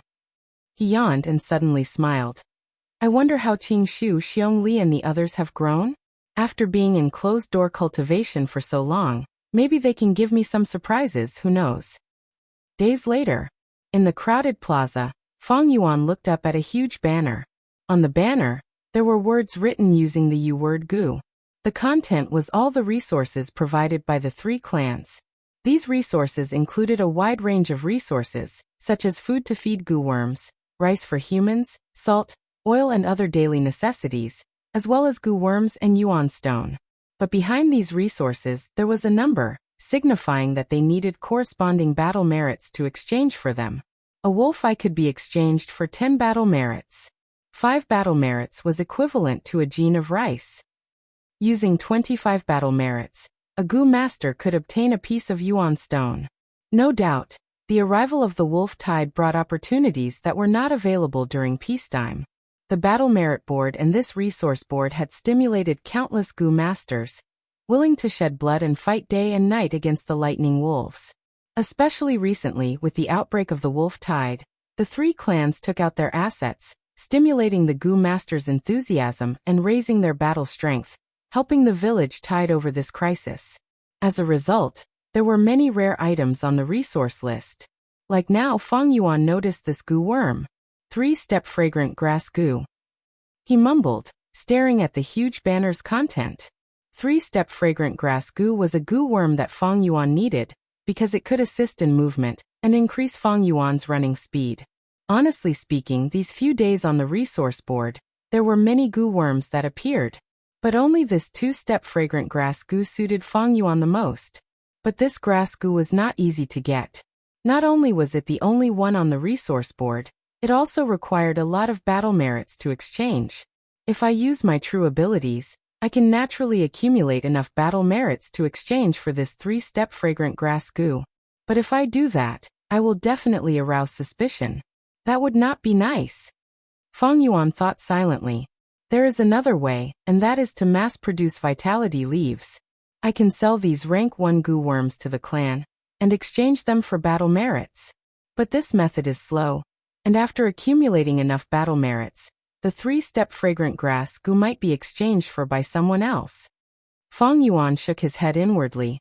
This method had its drawbacks, and naturally could not be used. Then what should he do? He looked at the resource board and the battle merit board, falling into deep thought. Towards things like battle merits, he had a clearer and deeper understanding than anyone else. Battle merits were a type of emergency currency. During peacetime, the market used yuan stone. Yuan stone was a hard currency, and because it had a high commodity value, it would never depreciate. But during the wolf tide, the demand for yuan stone would explode, and it could no longer be used as a currency. Thus, an emergency currency was needed to temporarily replace it. Thus, battle merits were born. With this auxiliary currency like battle merits, we can temporarily stop the economy from collapsing. Just like on Earth, when there is a war, the government will issue large amounts of paper money. Of course, if there is too much paper money, it will cause inflation. Battle merits are the same. The longer it goes, the more it depreciates.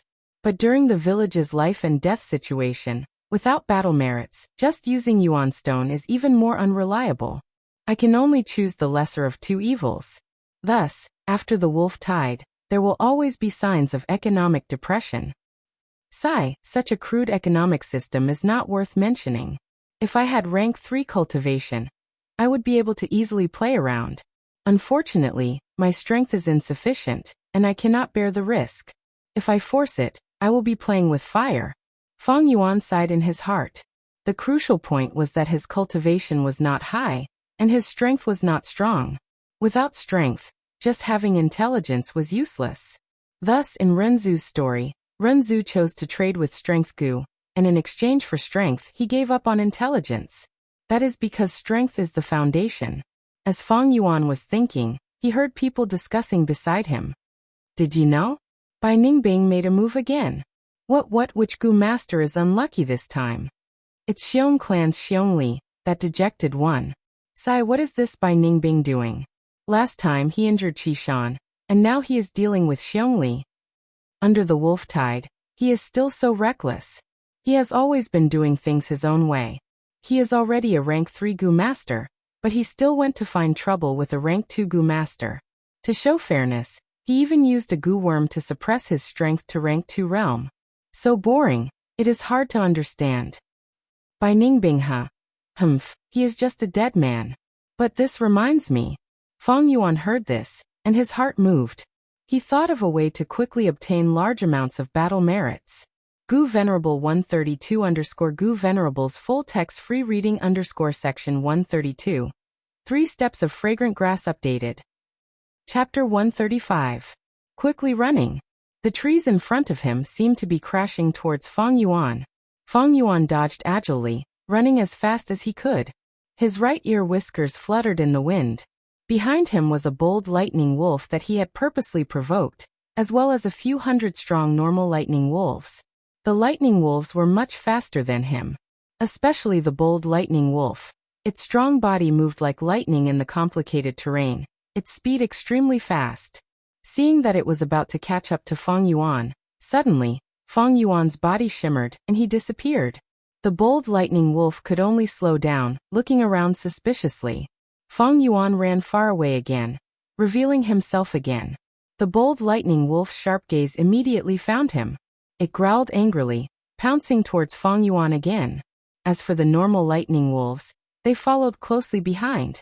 Feng Yuan laughed coldly to himself, running again.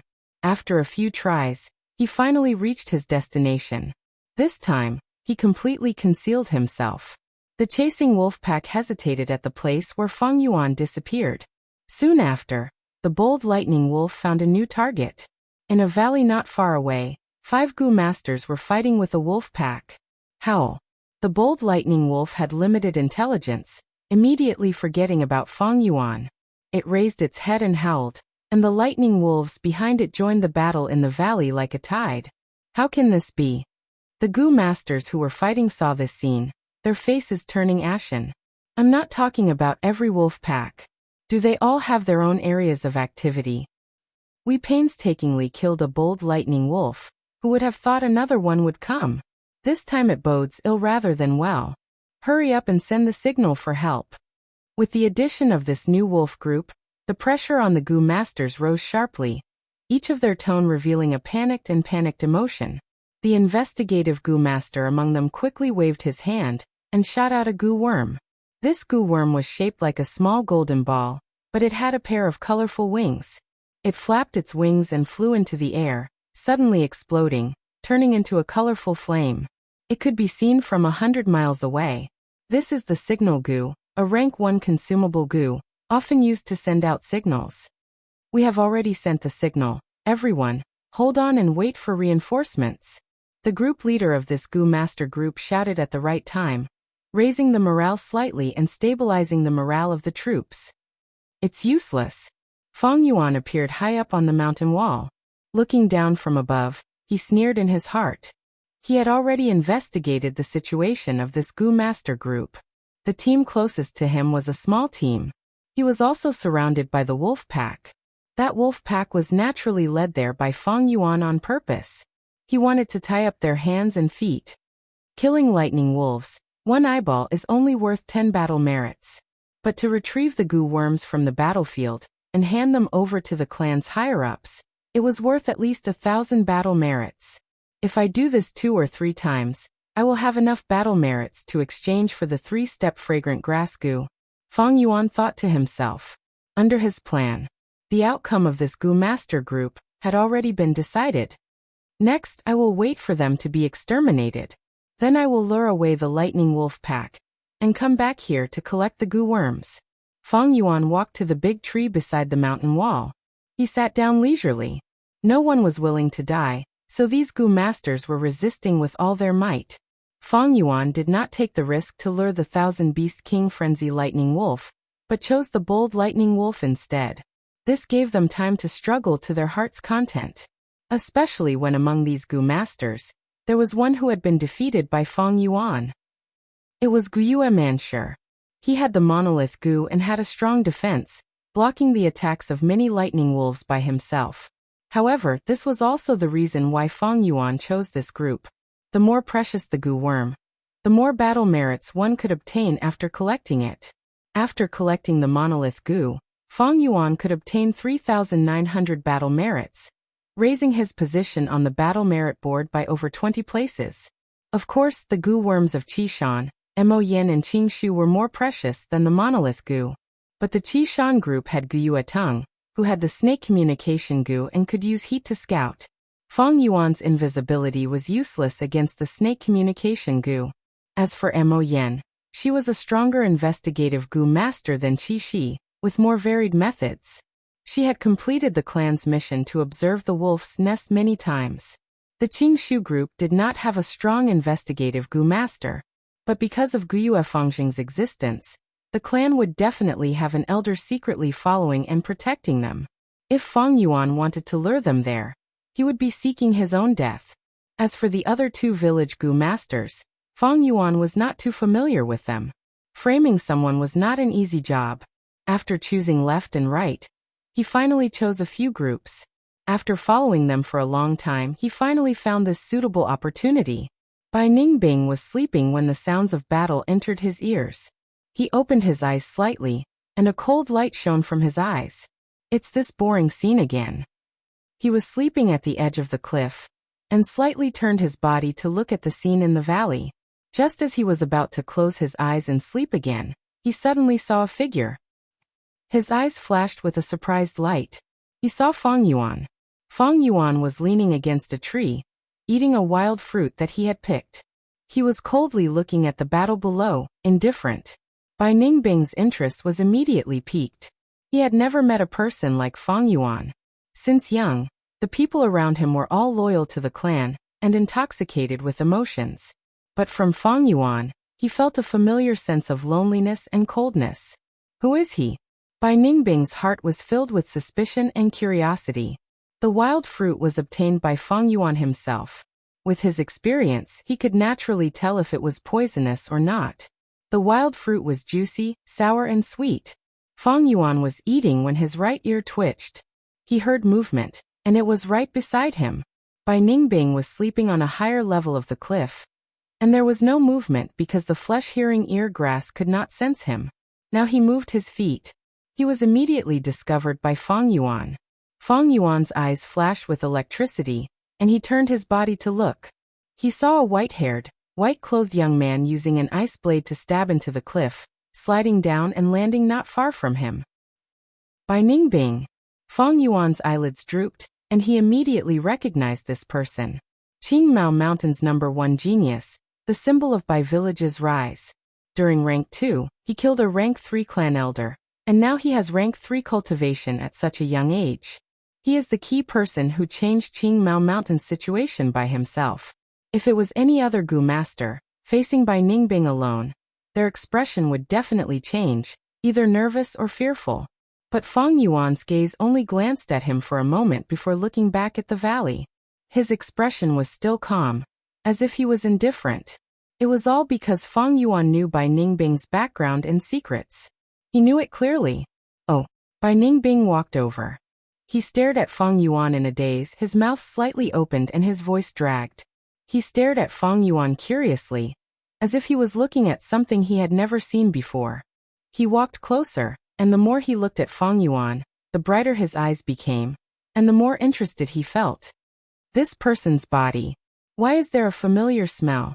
It feels like I've seen him before. It feels like a long time ago. This is the feeling of a friend. Bai Ningbing's heart was stirred. Friend. He had always disdained and despised this word. Even despised it. He had never thought he would have friends. Those mortals around him could only look up to him. How could they have the qualifications to be his friend? Bai Ningbing had always thought he would never have a friend in his life. But now, he suddenly had this feeling. This feeling was extremely mysterious, but he was sure it was this feeling. Because when he looked at Fang Yuan, it felt like he was looking at himself. Bai Ningbing's distance was a little too close. Fang Yuan turned his eerie black eyes and stared at him indifferently. Out of nowhere, Bai Ningbing understood the meaning of Fang Yuan's gaze. This was a gaze that warned him. He quickly stopped his footsteps and stared blankly at Fang Yuan rudely, saying at the same time, "Hey, you really are an interesting person." If a Bai clan Gu master who was familiar with him was here, they would definitely go crazy after hearing this. Since young, Bai Ningbing had never said such words of praise to someone. Fang Yuan ignored him, munching on a wild fruit as he watched the intense battle in the valley. Bai Ningbing walked around Fang Yuan, carefully observing him. It was like he was looking at the world's most novel food. He looked at Fang Yuan from all angles, and suddenly squatted down, looking at Fang Yuan from below. He was untainted by even a speck of dust, his crystal-like white hair hanging on the ground. He did not care. His white robe dragged on the ground, but he did not care either. At this moment, he was like an innocent child looking at his playmate, curiously looking at Fang Yuan's expression. He wanted to speak a few times, but could not. Bai Ningbing felt that he had many things to say to Fang Yuan, but when the words came to his mouth, he felt that there was no need to say them, because he felt that Fang Yuan would understand. After a moment of silence, he opened his mouth doubtfully. The battle in the valley is not interesting at all. What is there to see? But halfway through his words, his eyebrows rose up, showing an expression of understanding. I understand. You were the one who lured these wolves here, and you want to kill these Gu masters. But why didn't you do it yourself? Oh, you are afraid of leaving behind evidence. You are too cautious. From your aura, I can tell that you are already a rank 2. If I were you, I would kill them if I wanted to, and would have done it long ago. Suddenly, he laughed, like a child who had found the most fun toy in the world. His eyebrows danced in joy. You are really an interesting person, and the things you do are also interesting. Hehe, I am starting to like you. Fang Yuan retracted his gaze, turning his gaze towards Bai Ningbing again. He understood this person. Because this person was also a natural-born demon. What is a demon? Abandoning the secular world, ignoring all living beings, surrounded by loneliness, disdaining emotions. This person was like a reflection of Fang Yuan. But Fang Yuan was more profound, while he, Bai Ningbing, was purer. Simply put, they were the same kind of person. In his previous life's memories, after the 3 clans survived the wolf tide, it was this man who exterminated the 3 clans, causing the lively Qingmao Mountain to turn into an icy hell. Bai Ningbing, Bai Ningbing. Fang Yuan sighed in his heart, slowly saying, You must be very lonely. Bai Ningbing's eye sockets bulged, squatting on the ground, nodding his head and sighing in agreement. Yes, these days are super boring. Some time ago, I killed a Xiong clan Gu master. It was quite interesting, so I took this Gu worm. Take a look. He was like a cute child, taking out the plunder Gu, as if showing his new toy to his companion. Fang Yuan glanced at the plunder Gu in his hand, laughing. So you want to kill me? Bai Ningbing's eyes turned from black pupils to blue crystals. He jumped up and stood up straight. Ha ha. He raised his head and laughed, then said to Fang Yuan with an excited expression. You know. That's right, I want to kill you, come and kill me. A battle of life and death is the most interesting thing. And to meet such an interesting person like you, I swear I have never done such an interesting thing. The more he spoke, the more excited he became, suddenly opening his arms and sighing. Ah! I feel that my life has never been so exciting. Thank you, although I don't know your name. Thank you for letting me kill you. Chapter 136.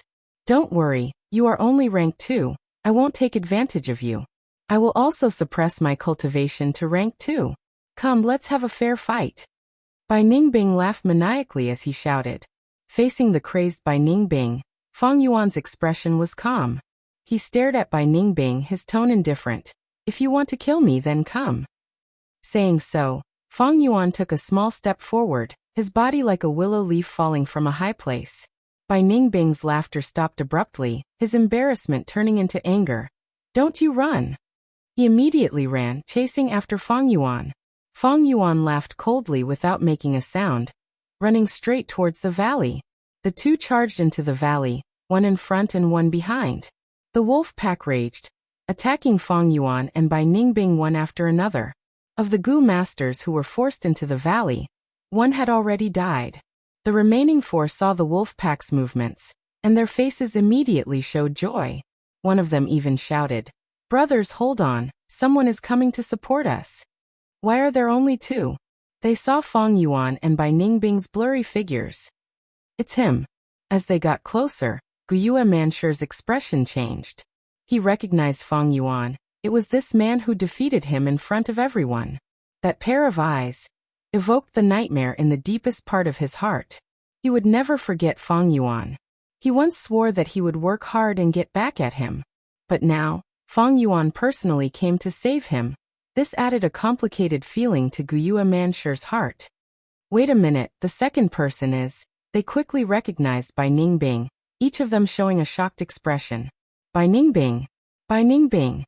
Guyue Mansher's eyes opened wide. He did not expect to see Bai Ningbing again under such circumstances. Bastard, stop right there. Bai Ningbing's shout came from behind. Fang Yuan turned a deaf ear, weaving through the wolf pack. His entire body was glowing with a white jade light, resisting the biting and scratching of the lightning wolves. But because of this, the primeval essence in his aperture was decreasing rapidly. Not far behind him, Bai Ningbing also breathed out water vapor from her nostrils, forming a spherical water shield that covered her entire body. Countless lightning wolves crashed into the water shield. The force of impact was neutralized by the flowing water above them. Then they took advantage of the momentum and were flung out. Logically speaking, Bai Ningbing's cultivation was rank 3, but her performance was mediocre.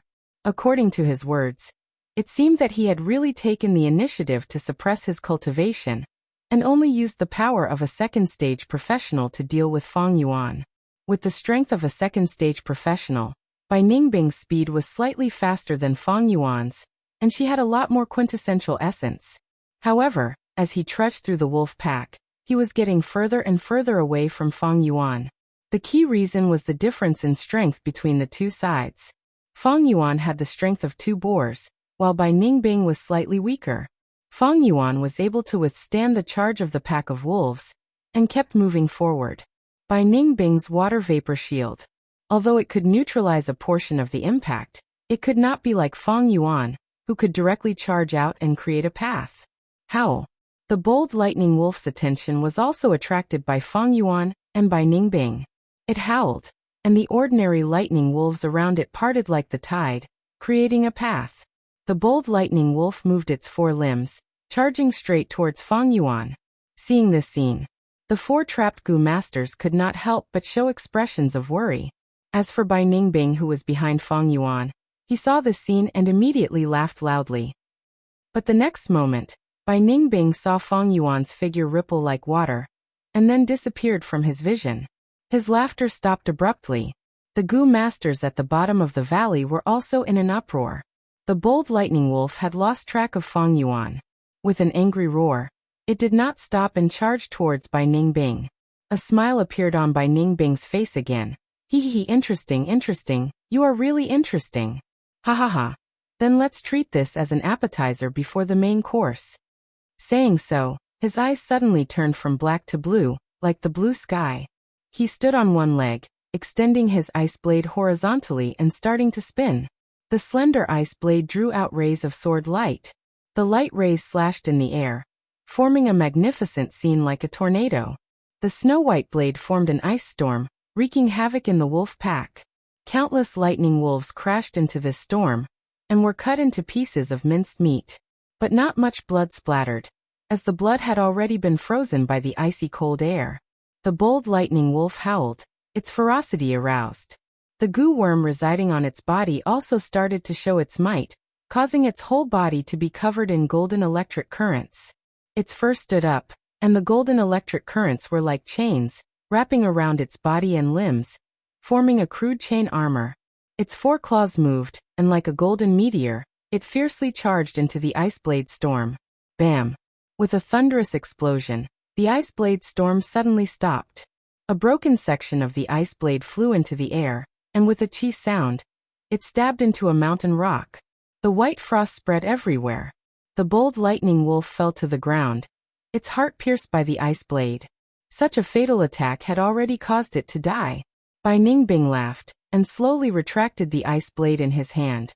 The ice blade had already broken in half, and the remaining blade was full of cracks and nicks. But he did not care, and only stretched out his left hand and lightly touched it. An icy cold air emitted from his left hand, starting from the handle and gently stroking upwards. Everywhere it passed, the ice blade was renewed, its sharpness restored. At the same time, a new blade formed on the broken section. The bold lightning wolf was dead, and the wolf pack dispersed. But Fang Yuan was still nowhere to be seen. We will definitely remember Lord Bai's life-saving grace. A few Gu masters took the initiative to greet Bai Ningbing. Only Guyue Manshur stayed on the spot, his expression fluctuating. Back then he was defeated by Bai Ningbing, and was extremely unwilling to accept it, and was released by the latter. Now that he had refined the monolith Gu, and met Bai Ningbing again. But right now he no longer had the confidence to challenge the latter. Bai Ningbing snorted coldly, and suddenly shook his arm. The ice blade drew a few shining blade lights in the air. Ugh! The three Gu masters were caught off guard, not expecting Bai Ningbing to actually kill them. They had an expression of disbelief as they fell to the ground, unable to get up again. Bai Ningbing, what are you doing? Guyue Manshur roared in anger and shock. Killing people? What kind of brain do you have? Can't you see it's so obvious? Bai Ningbing shrugged and laughed coldly. Damn bastard. Guyue Manshur clenched his fists, showing his anger. He gritted his teeth and scolded. Our three clans have already formed an alliance, and you dare to kill our Guyue clan. This is a violation of the alliance. Whatever you want, come at me, I will accept it. Forget it, it's time to settle the grudge from back then. Saying so, Guyue Manshur screamed, and took a few big steps, charging towards Bai Ningbing. He activated the monolith Gu with all his strength, and all the muscles on his body bulged, forming a thick rock skin. His entire appearance had completely turned into a stone man. Courting death. Bai Ningbing laughed coldly, raising his hand and slashing down. The sharp ice blade slashed down from above. First it slashed at Guyue Manshur's head, then between his eyebrows, nose bridge, lips, throat, chest, all the way down. Rock fragments flew, and when the ice blade reached his abdomen, it broke again. But the icy cold air had already frozen all the life in Guyue Manshur's body. Plop. He fell to the ground as dead as he could be. The rock skin on his body slowly disappeared, revealing his original appearance. I think I've seen it somewhere before. Bai Ningbing shook his wrist that was in pain. He had almost forgotten about letting Manshur go. He shook his head slightly and turned around. Facing the empty valley, he shouted. You can come out. You want to kill these Gu masters? I'll do it for you. Come. Let's have a life and death battle. Bai Ningbing had just finished speaking when Fang Yuan's figure appeared not far away. The white-haired young man's gaze turned heated, and he raised the ice blade in his hand, charging towards Fang Yuan. Fang Yuan sneered silently, turning around and leaving. Bai Ningbing scolded, chasing relentlessly. During the chase, Fang Yuan led Bai Ningbing to the nearest battlefield. Xiong Li's group was fighting with a bold lightning wolf pack. This wolf pack was of course attracted by Fang Yuan. Everyone put in more effort. This wolf pack can't hold on any longer. The southeast direction sent out the signal Gu. It has already been some time. They need our help. Xiongli was trying to boost the morale, but he stopped halfway through his speech. He saw Fang Yuan, as well as Bai Ningbing behind him. Ever since Fang Yuan admitted defeat, Xiongli no longer put Fang Yuan in his heart. Thus, his gaze quickly moved past Fang Yuan and towards Bai Ningbing. Bai Ningbing. Xiong Li's eyes were filled with rage. Once he saw the white-haired young man in white clothes, his heart was filled with rage. Not long ago, Bai Ningbing suddenly appeared in front of him, and without saying a word he attacked. Especially when he purposely suppressed his cultivation to rank 2. Xiongli was caught off guard and lost the battle. His personal bravery and the clan's glory were all trampled by Bai Ningbing. To him, this was a huge humiliation. How could he not be angry? Wait, Bai Ningbing seems to be chasing after Fang Yuan, Xionglin suddenly said. He was short, with a round bald head that seemed to shine. Xionglin was the same age as Fang Yuan. He had great aptitude, and was the Xiong clan's #1 genius newcomer. He was also a rank 2 now, and after many experiences, he had already grown. Xiongli suppressed his urge to attack. Fang Yuan was only a member of Guyue clan, and not their Xiong clan. Although there was a 3-clan alliance, there was still a difference in intimacy. Since it was a fight between outsiders, it would be best if they did not implicate themselves. Xiong Li's group was prepared to watch from the side, but how could Fang Yuan not expect this? His one sentence completely changed their stance. Fang Yuan quickly approached Xiong Li's group, shouting in a panicked tone. I saw the plunder Gu on him, protect me, Bai Ningbing wants to silence me. Chapter 137. What? Xionglin lost his voice. Plunder Gu? Only one person on Qingmao Mountain has this Gu worm, and that is my cousin Xiongzhan. Xiongzhang's expression darkened. Xiongli squeezed his eyes tightly, his eyes flashing fiercely. Others were afraid of Bai Ningbing, so was he. But fear did not mean weakness or fear. In his heart, he had already prepared to sacrifice himself for the clan, and fight to the death with Bai Ningbing. Bai Ningbing, is the plunder Gu in your hands or not? He took a big step forward, allowing Fang Yuan to pass by him and face Bai Ningbing directly. Bai Ningbing laughed coldly.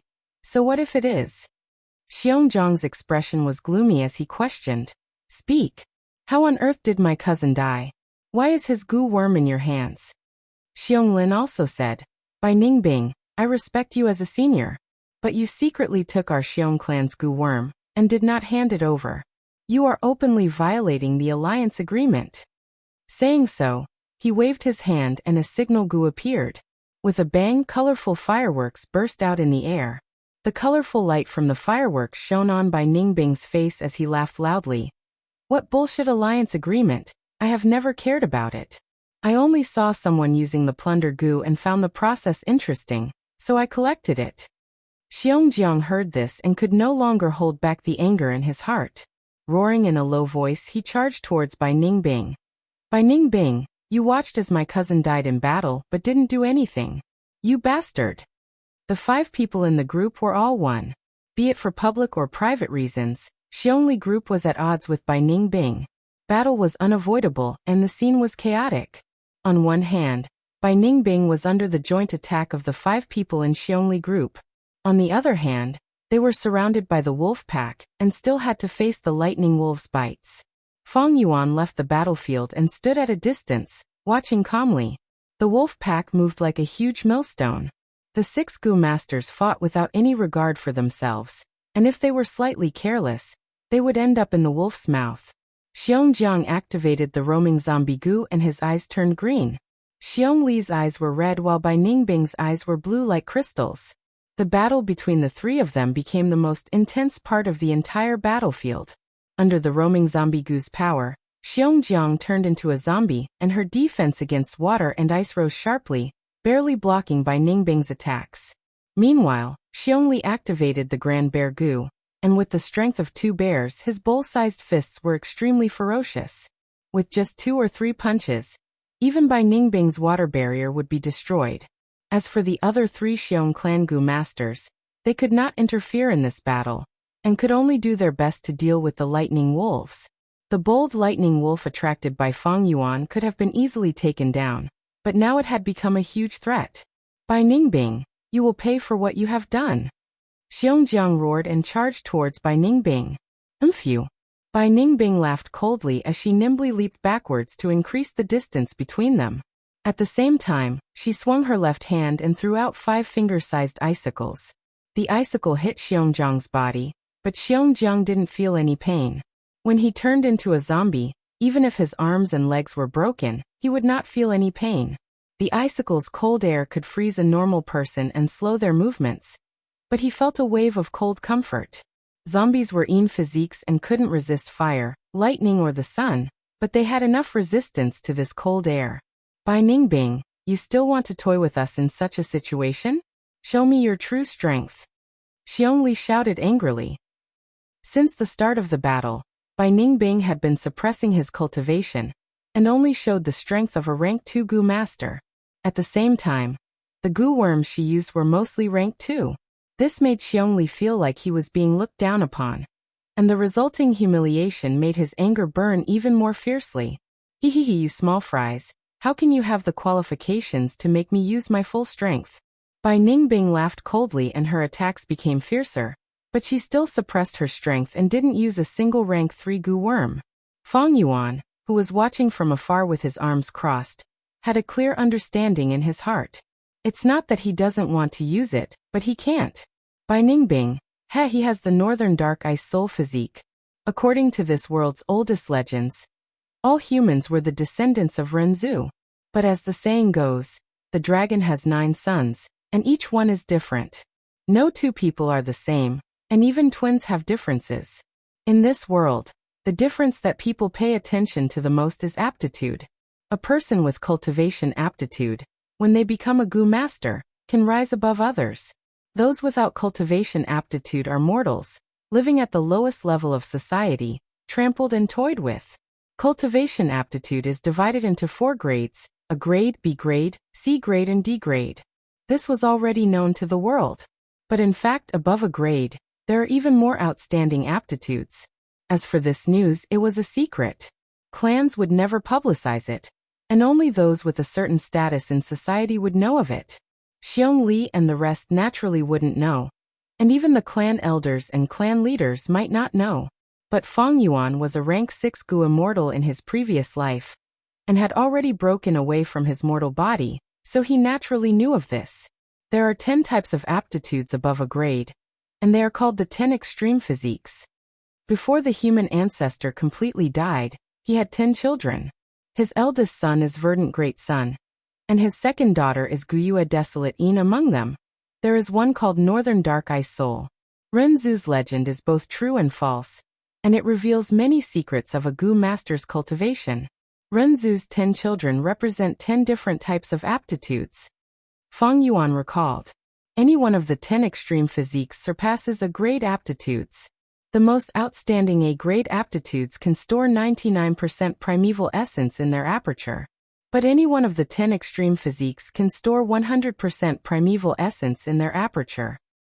But all things are in balance, and the 10 extreme physiques with 100% primeval essence are too perfect, and heaven and earth do not allow their existence. In Renzu's story, none of his 10 children had a long life. In reality, Gu masters with the 10 extreme aptitudes all die young, and it is very difficult for them to grow. Of course, if they truly grow to rank 6, they will be able to dominate those of the same rank, and even achieve the miracle of surpassing ranks when they are rank 6. Bai Ningbing with the Northern Dark Ice Soul physique is like this. 100% primeval essence causes his aperture to be unable to bear the burden, and is in danger of collapsing at any time. To reduce this danger, Bai Ningbing has to cultivate and use primeval essence to nourish his aperture walls, so that it can bear 100% primeval essence. Thus, his cultivation speed is outstanding and extremely shocking. However, the higher the cultivation, the higher the quality of the primeval essence, and the greater the pressure on the aperture, which in turn causes the danger to increase. Bai Ningbing is like a lone boat floating on the sea. He has no fresh water, and can only drink seawater to relieve his thirst. But seawater is salty and will absorb the original moisture in his body, causing him to become more and more thirsty. The more Bai Ningbing cultivates, the closer he is to self-destruction. But he can't not cultivate. The clan's expectations and the assassination attempts from Xiong village and Guyue village force him to become stronger and stronger. As someone with the Northern Dark Ice Soul physique, he should understand his situation. Knowing that he does not have much time left, and that his death is certain, he develops such a character. Thinking of this, Feng Yuan sighed in his heart. This is no doubt a type of irony. Overly outstanding aptitude does not allow Gu masters to rise to the top, but instead becomes the main culprit for their demise. Going too far is as bad as not going far enough.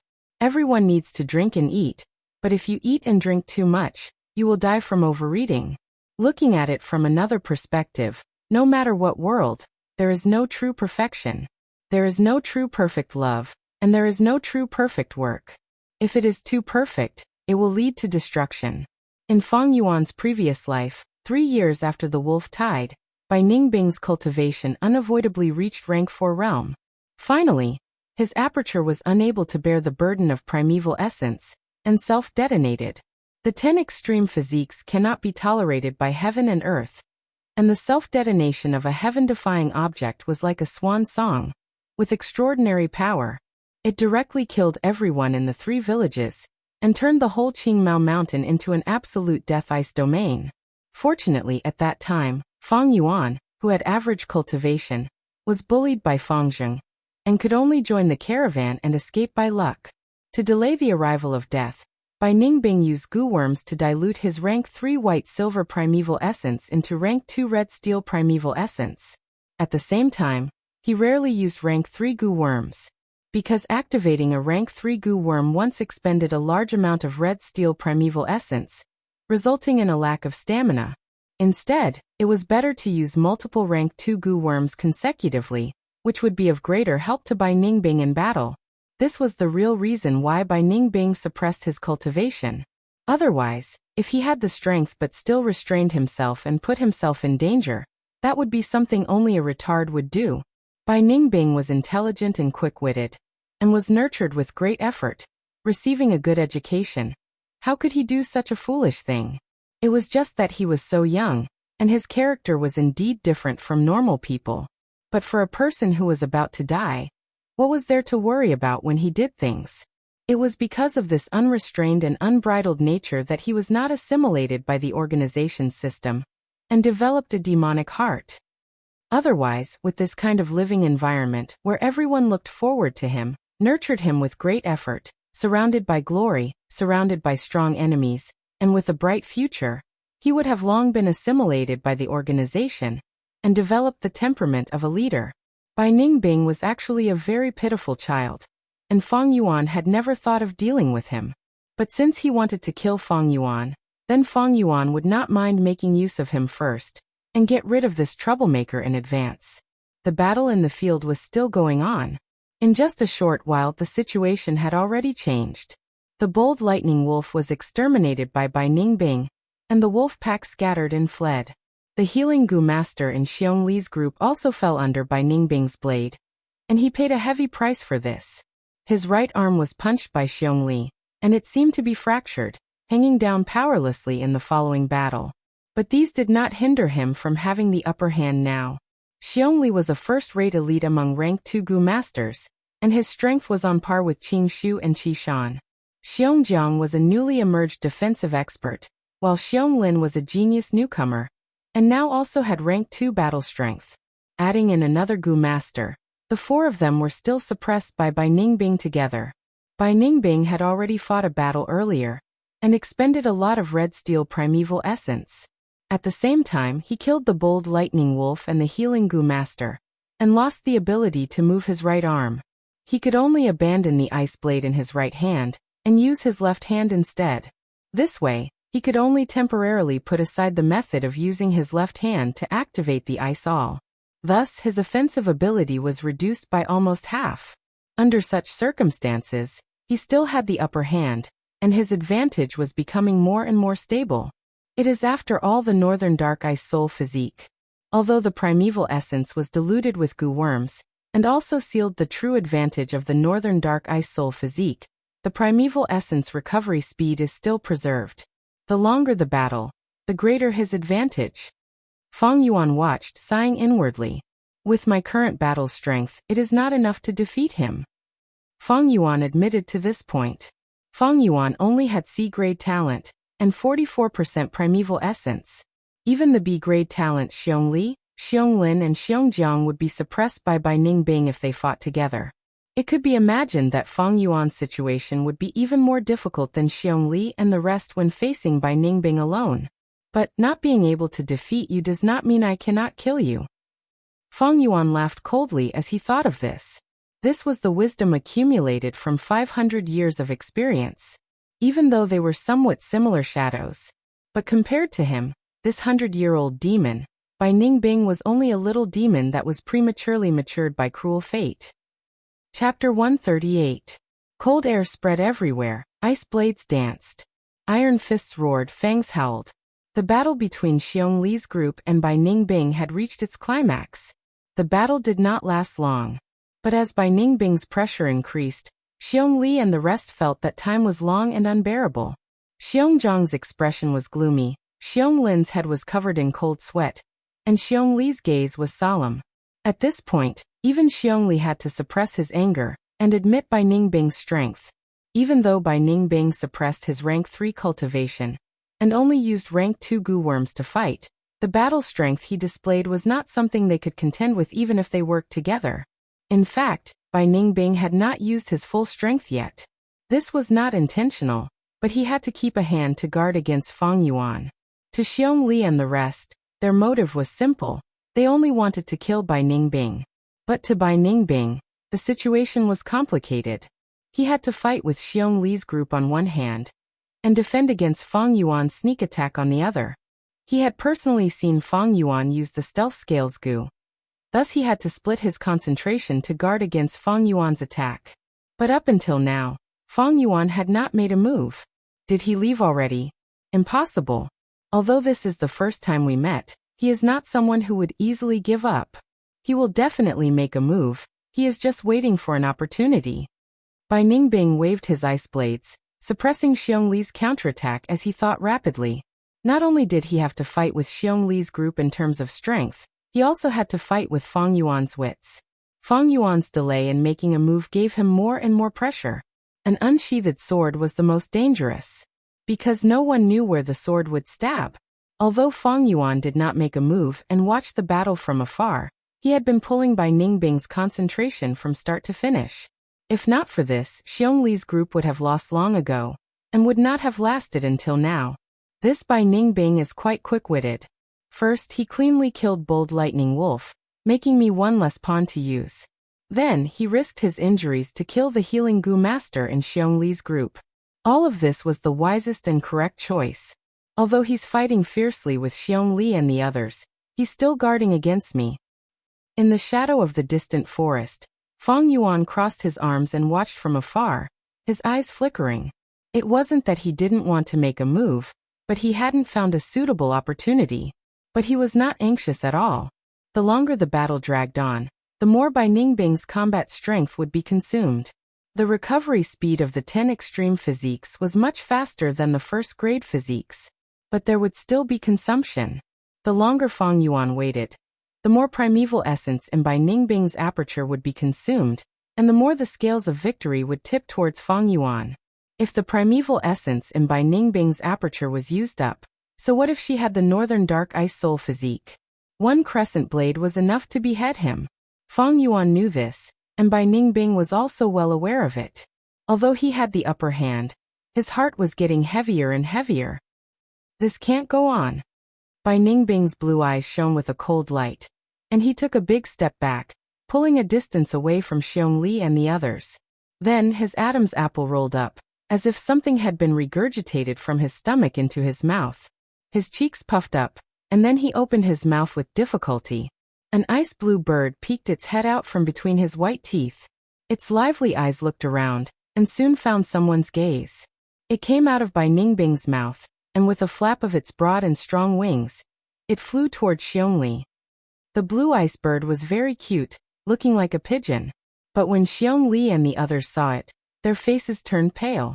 Rank 3 blue bird ice coffin goo. Dutch.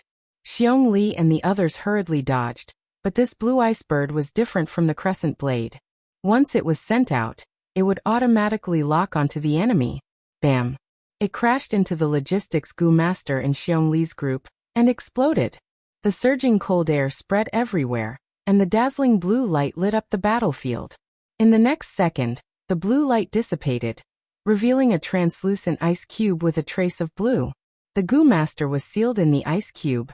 His face still had the panic and fear from before his death, but he had already lost all signs of life. It was not that Bai Ningbing did not have a rank 3 goo worm, but once he used it, the rank 2 primeval essence in his aperture would be greatly consumed, and he would not be able to display the power of a rank 3 goo worm. This made it easier for the enemy to launch a large-scale attack in the following period of time. But Xiong Li and the others were already scared stiff by this blue bird ice coffin goo. Bai Ningbing did not continue his attack, but turned around and tried to leave the battlefield. This was a wise move. If this continued, the situation would become more and more disadvantageous to him. Damn it!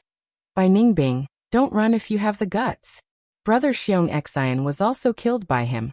Kill him and take revenge for Brother Xiong Xian. Xiong Li and the others shouted angrily, but could not catch up. Originally, the four of them could barely form an encirclement, but now that they lost one person, the encirclement was broken by Bai Ningbing. Seeing that Bai Ningbing was about to leave the battlefield, at this moment, a moonblade flew out from the dense grass, and at the same time, a figure pounced out. Clang! Bai Ningbing waved the weapon in his hand, dispersing the moonblade. But his abdomen was kicked by the person, and he staggered back 3 steps. Using this time, Xiong Li and the others rushed over again, surrounding Bai Ningbing. Bai Ningbing did not even look at Xiong Li and the others, but stared at the person, laughing coldly. You finally appeared. It's Fang Yuan. Xiong Lin's eyes brightened, feeling a glimmer of hope. Fang Yuan, you did well. Xiong Jiang was overjoyed, shouting loudly. Xiong Li was silent. He looked crude, but his thoughts were much more meticulous than normal people. Fang Yuan did not make a move earlier, but now he suddenly appeared. Was he watching the battle? This thought made him feel slightly uneasy. Fang Yuan had a smile on his face, as if victory was in his grasp, but his heart was slightly heavy. Bai Ningbing's action of retreating was to force him to appear. Fang Yuan was well aware of his plan, seeing through it at a glance. But so what? He had to appear. Fang Yuan naturally saw Xiong Li's expression, and he had expected it. Don't worry, everyone. He opened his mouth. I've already informed the clan. As long as we hold on for a while, reinforcements will arrive. Xiong Li immediately felt relieved. Xiong Lin and Xiong Zhang's fighting spirit increased greatly, while Bai Ningbing suddenly threw his head back and laughed loudly. Haha, so his name is Fang Yuan. What an interesting guy. I want to kill you more and more. I'm afraid you can't do it. Fang Yuan's eyes flashed coldly and he took a step forward. Bai Ningbing, the heavens want you dead. You're dead this time. Xiong Jiang gritted his teeth and rammed into Bai Ningbing. Bai Ningbing, you're too arrogant. I'll make you pay the price today. Xiong Lin shouted angrily, circling to Bai Ningbing's back. Fang Yuan, step back a little, and hold the line for us. Just stop Bai Ningbing from escaping. Xiong Li said. If Fang Yuan interfered, it would instead destroy their tacit cooperation. The battle began again. Fang Yuan's expression was cold, and he continued to attack, ignoring Xiong Li's words. Xiong Li and the other two were originally frowning. An outsider's attack would cause the battle formation to become chaotic, and there would be mistakes in cooperation. But Fang Yuan's every attack was sharp and ruthless, and he had an extremely accurate grasp of opportunities, which was a huge help to them. At first, Xiong Li still roared at him, but very quickly, Xiong Li himself closed his mouth. His originally tightly frowned brows raised slightly, showing his surprise towards Fang Yuan. Fang Yuan did not attack much, but he always hit the vital points of the battle. Once a master-level method was displayed, he immediately gained control of the battle situation. Xiong Li's group of 5 was at a disadvantage against Bai Ningbing, and even killed 2 of his members. But once Fang Yuan joined in, he cooperated with Xiong Li and the other two, firmly suppressing Bai Ningbing. Bai Ningbing, go and die. Xiong Li let out a loud roar, leaped high into the air, and landed heavily. His 10 fingers intertwined, forming a fist, and fiercely smashed towards Bai Ningbing. Bai Ningbing wanted to dodge, but Fang Yuan appeared in time, and at the same time shot out a moonblade, blocking the direction in which he attempted to jump. Bai Ningbing had no choice but to take Xiong Li's heavy attack head-on. Water shield gu. He breathed out 2 streams of water vapor from his nostrils, immediately forming a water ball barrier around his body. With a boom, Xiong Li's heavy fist hit the barrier and immediately broke it. But because of this, his fist lost all momentum, allowing Bai Ningbing to survive this crisis. Even so, Xiong Li still glanced at Fang Yuan, his eyes showing deep admiration. If not for Fang Yuan's ingenious coordination, his attack would have been dodged by Bai Ningbing. He would not have forced Bai Ningbing to fight so recklessly, indirectly causing his primeval essence to be depleted. Water shield gu again. Fang Yuan did not care about Xiong Li's gaze, focusing on Bai Ningbing, his brows slightly furrowed. It was this water shield gu that repeatedly allowed Bai Ningbing to escape from danger. The defensive ability of the water shield gu was even better than the white jade gu. But it also had a huge flaw, and that was that it had to be in a spherical shape and rely on the flowing water to continuously reduce the force and spread the damage. Only then would it be able to display its greatest defensive ability. If Bai Ningbing's back was against the mountain wall, he would not be able to form a spherical barrier, and his defensive ability would be greatly reduced. There were many forests on Qingmao Mountain, but Bai Ningbing had always been careful, and had never been forced into a corner.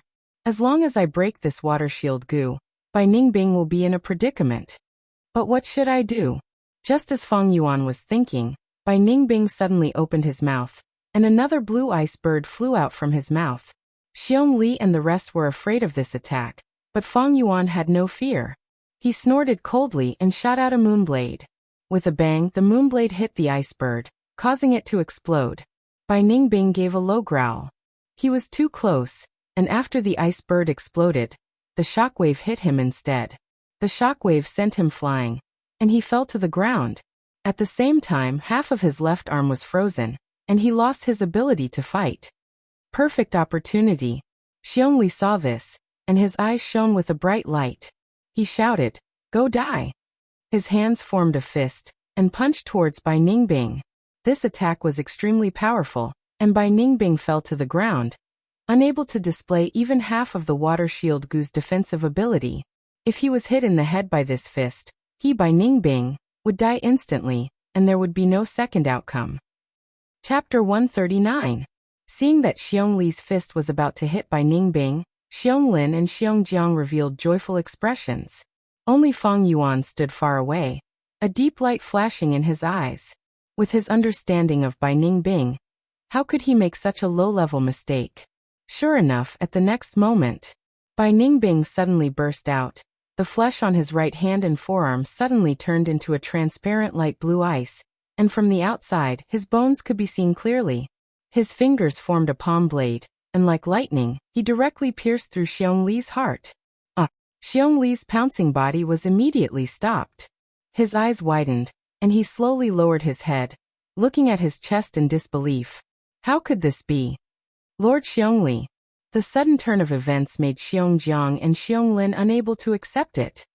Do you really think that my right arm was really fractured by your punch? How naive. I have already used the rank 3 ice muscles gu to cultivate this ice muscle, and its defense is outstanding. The reason why I kept pretending was only to give someone a surprise. Bai Ningbing slowly stood up, his eyes revealing a disdainful smile. At the end of his words, he glanced at Fang Yuan. Fang Yuan's expression was calm, and he also stared at him. Puff. Bai Ningbing. Xiong Li opened his mouth, and spat out his last words with difficulty. Bai Ningbing's ice hand emitted cold air, and directly froze his heart, cutting off his life force. Despicable and treacherous fellow, I'll fight you to the death.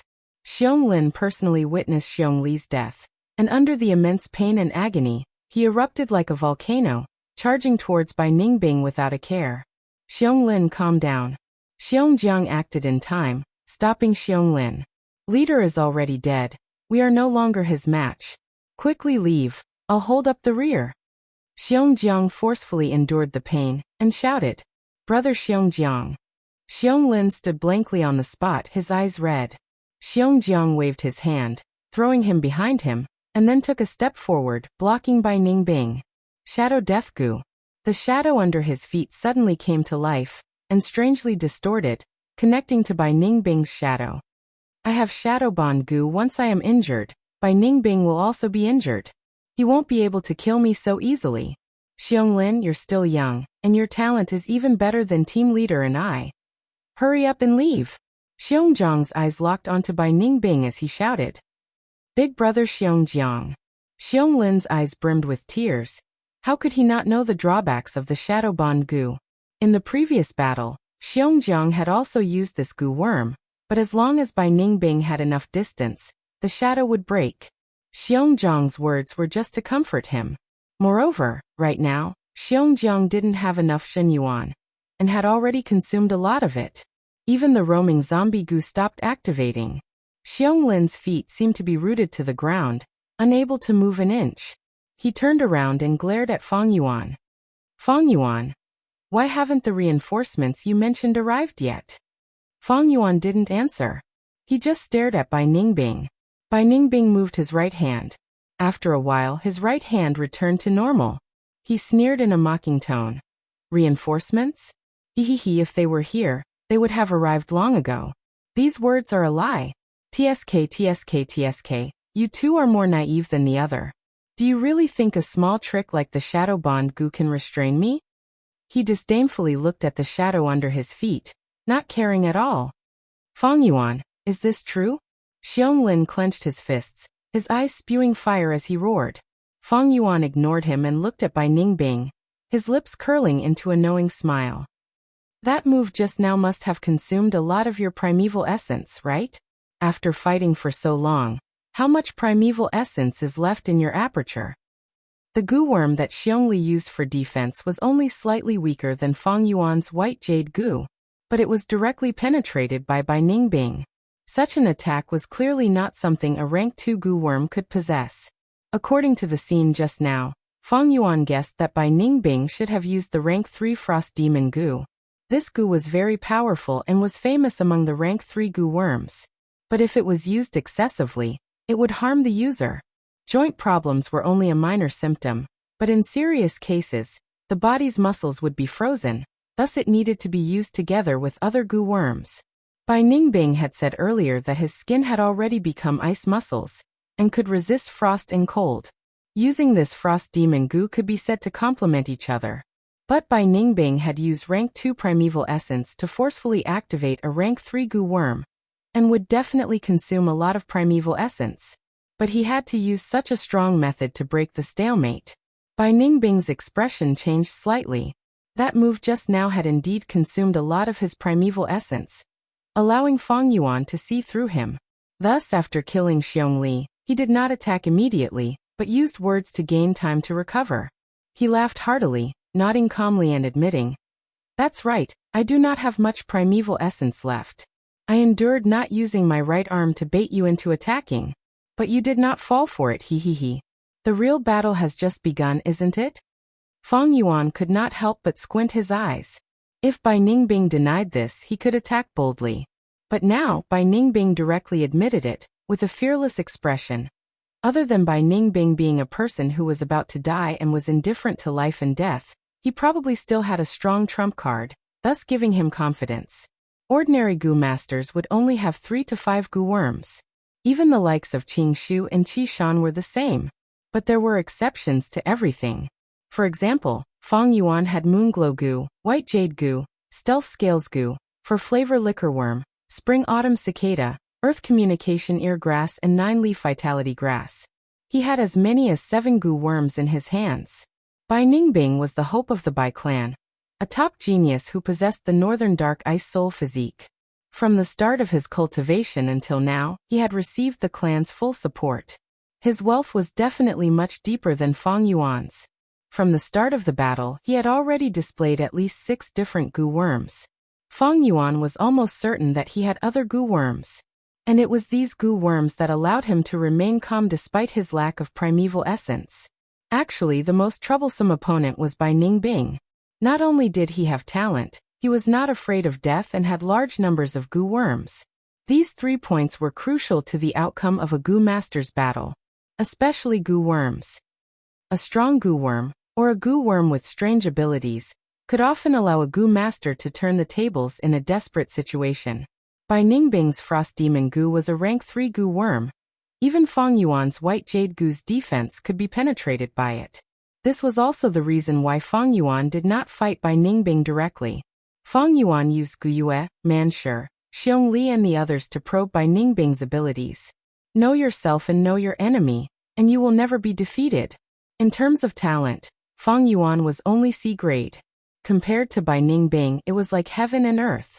Bai Ningbing had started cultivating earlier, and with the clan's full support, his goo worms were even better than Fang Yuan's. In terms of temperament, Bai Ningbing, who was not afraid of death, was almost invulnerable. Between the two, Bai Ningbing was strong and Fang Yuan was weak. This was a fact that had to be acknowledged and accepted. But the reason why battles were exciting was because the strong might not necessarily win, and the weak might not necessarily fall. It was not impossible for Fang Yuan to win as the weak, but he had to use all his methods and strength. Gu Yue and Manshi are just the beginning, and Xiong Li's group is not the end. Thinking in his heart, Fang Yuan suddenly attacked. A moonblade flew out, and a head flew off, blood splattering everywhere. At this moment, Bai Ningbing's pupils shrunk to the size of a needle, and his face changed color. Fang Yuan's moonblade did not attack him, but beheaded Xiong Jiang. Xiong Jiang did not expect Fang Yuan to suddenly change sides. Bai Ningbing gave him too much pressure, and all his attention was focused on the latter. He did not have much primeval essence in his body, and to conserve it, he did not maintain the roaming zombie goo, which led to Fang Yuan's one-hit kill. Puff! Bai Ningbing's face turned pale, and he spat out a mouthful of blood. At the same time, blood flowed out of his ears, nose and even the corners of his eyes. Since the start of the battle, this was the most serious injury he had suffered. Shadow Bond Goo.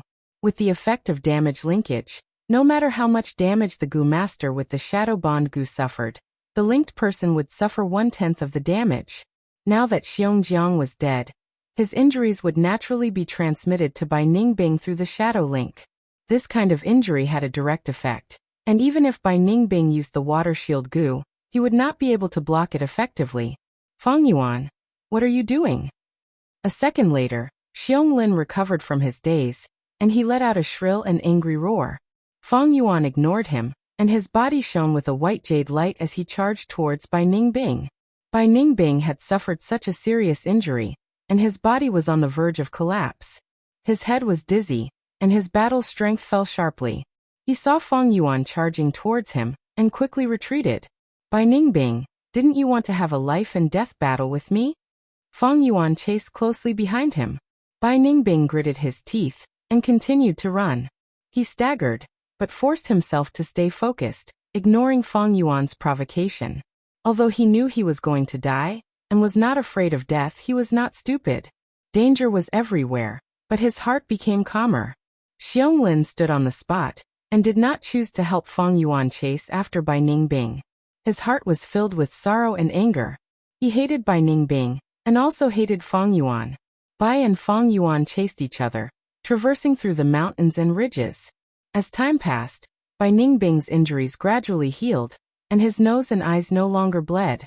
At the same time, his staggered footsteps became lighter and lighter. He was not blindly running, but in the process he secretly used goo worms to heal his injuries. Fang Yuan chased and was secretly shocked. Earlier, Bai Ningbing had almost used up all his primeval essence, but the time he gained along the way, the primeval essence he recovered was enough for him to heal his injuries. Northern Dark Ice Soul Physique, 10 Extreme Aptitude. What kind of primeval essence recovery speed is this? The more he understood, the more determined Fang Yuan became to kill Bai Ningbing. Moonglow Goo. Fang Yuan threw out a moonblade, and a basin-sized eerie blue moonblade flew out, piercing through the air and emitting a whistling sound. Bai Ningbing heard this sound, and tried to dodge, but his arm was still cut.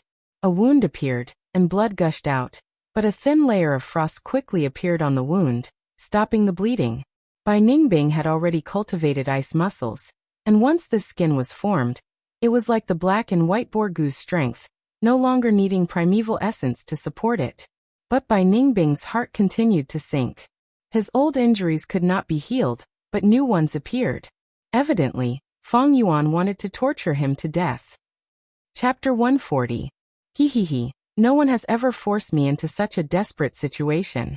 Fang Yuan, you are really interesting. Once I catch my breath, I will definitely kill you. Bai Ningbing screamed in his heart as he ran. The killing intent coming from Fang Yuan made him feel like he could not breathe. To him, this was an unprecedented experience. The thick aura of death made his body shudder, giving rise to a morbid excitement. Behind him, Fang Yuan was getting closer. Take this.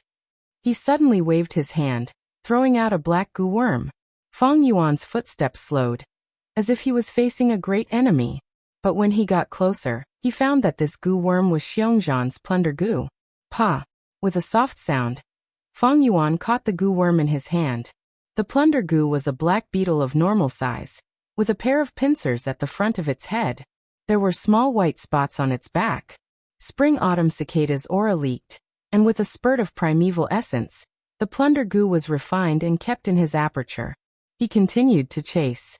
Bai Ningbing even used such a method. It meant that his injuries were severe, and he was at the end of his rope.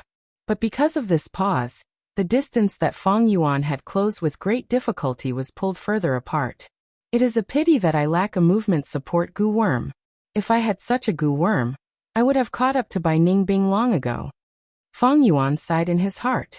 This Fang Yuan, he actually refined the plunder goo in an instant. Bai Ningbing was shocked.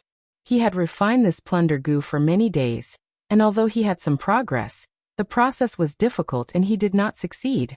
This was because Xiongzhan's death was indirectly related to him. This plunder goo will originated from Xiongzhan. Thus it hated Bai Ningbing even more, and increased the difficulty of refining it. But Fang Yuan refined the plunder goo in an instant. Bai Ningbing saw this from the corner of his eye, and his heart turned cold and shocked. Some special goo worms could achieve such an effect. But Bai Ningbing had never had one. But Fang Yuan had one? He couldn't help but fear Fang Yuan even more. The image of Fang Yuan in his heart became even more dangerous and mysterious. However, as time passed, Fang Yuan's heart sank. As time passed, Bai Ningbing recovered more true essence, and her injuries became smaller and smaller. Fang Yuan's advantage over him would become smaller and smaller. I'm afraid I won't be able to kill him this time. Fang Yuan sighed inwardly. If this continued, Bai Ningbing's injuries and true essence would soon have a considerable recovery. Although Fang Yuan had been using the Moonglow goo to heal his injuries, the Northern Dark Ice Soul Physique's aptitude was too outstanding and could be said to be blessed by heaven. The recovery rate of his Jinqi was even faster than Fang Yuan absorbing the Yuan Stone. Unless we encounter a pack of wolves ahead and are surrounded, or the appearance of a goo master group could temporarily block Bai Ningbing. But if it's the Bai family's team, then I'll be in danger. Thoughts churned in Fang Yuan's mind, and he was already thinking of retreating. Their chase was very long, but they didn't encounter a pack of wolves or a goo master group. This meant that Bai Ningbing, who knew the direction of escape, also had an investigative goo worm, and was able to evade in advance. Qingmao Mountain was huge, and they could escape in all directions. Fang Yuan couldn't let Bai Ningbing only choose one direction to escape in. The most important thing when facing the wolf tide is to stay together, and not get separated by the wolf pack. Once we get separated, it'll be dangerous, Guyue Qingshu said to Fang Jing as they hurried. If the opponent is the bold lightning wolf pack, we can defend and defeat them head-on. But if it's the frenzy lightning wolf pack, we need to retreat first, then use the signal goo and wait for the surrounding goo master groups to gather. We need at least 3 groups to have the confidence to defeat the frenzy lightning wolf pack. Of course, the opponent in the wolf tide is not only lightning wolves, but also goo masters. Saying so, Guyue Qingshu paused. The other 4 knew who he was talking about. Obviously, it was Bai Ningbing. These days, Bai Ningbing went around challenging others, purposely suppressing his cultivation, and only using rank 2 red steel primeval essence to find trouble with Xiongli, Qi Shan and the others. In his words, Guyue Qingshu was his next target. If we meet Bai Ningbing, Guyue Qingshu continued, if we can avoid fighting, it's best not to. When Fangjing heard that, he could not help but feel indignant. In his heart, although Guyue Qingshu looked gentle on the outside, he was strong on the inside and had his principles. From Guyue Qingshu, he felt a strong sense of kinship. He respected and loved Guyue Qingshu, and naturally didn't want Bai Ningbing to surpass him. Everyone is talking about Bai Ningbing. What kind of person is he? Fangjing frowned and asked. The other 3 people in the group couldn't help but fall silent. Guyue Qingshu smiled warmly at Fangjing. He is Qingmao Mountain's #1 genius. Fangjing, listen carefully. You are still young and have a great talent. You might be able to surpass him in the future. So before you grow up, it's best not to have a direct conflict with him. Do you still remember the story I told you before? Lowering your head and raising your head. Sometimes, people need to lower their heads. Fangjing looked at Qingshu, and when his gaze met Qingshu's gentle eyes, he nodded and replied, I understand, don't worry big brother Qingshu. That's good, Qingshu said, but suddenly the investigative Gu master in the group said, not far ahead, there is a Gu master running quickly. Everyone's expression changed. Healing Gu master Guyue Yaohong said with a serious expression, it should be a small group that got separated by the wolf pack. Let's go and save them. Fangjing blurted out. Could it be Bai Ningbing? Isn't he a lone wolf? It could be, it could also not be. But if it really is a lone Gu master, no matter which village he is from, he is our ally now. We should go and save them, Guyue Qingshu said, and took the lead to change their direction. The 4 people by his side naturally followed closely behind. But very quickly the investigative Gu master said, it's not just one Gu master. Not far behind the first Gu master, there is another Gu master. So there are 2 Gu masters. Then it should be like what big sister Yao Hong said. It should be a small group that got separated by the wolf pack. Guyue Fangjing heaved a sigh of relief. Guyue Qingshu's expression did not change, but the other 3's expressions relaxed. Right now, if one looked from a bird's eye view, Qingshu group, Fang Yuan and Bai Ningbing were getting closer to each other on the rugged mountain road. Bai Ningbing's expression changed slightly. He had an investigative Gu worm, and sensed a 5-man Gu master group heading towards them. He quickly changed his direction. Although he had an investigative Gu worm, he could not accurately determine the identity of the person. Every Gu worm only had one ability. There were advantages and disadvantages at the same time. Take Fang Yuan's earth communication eargrass for example. It was the same.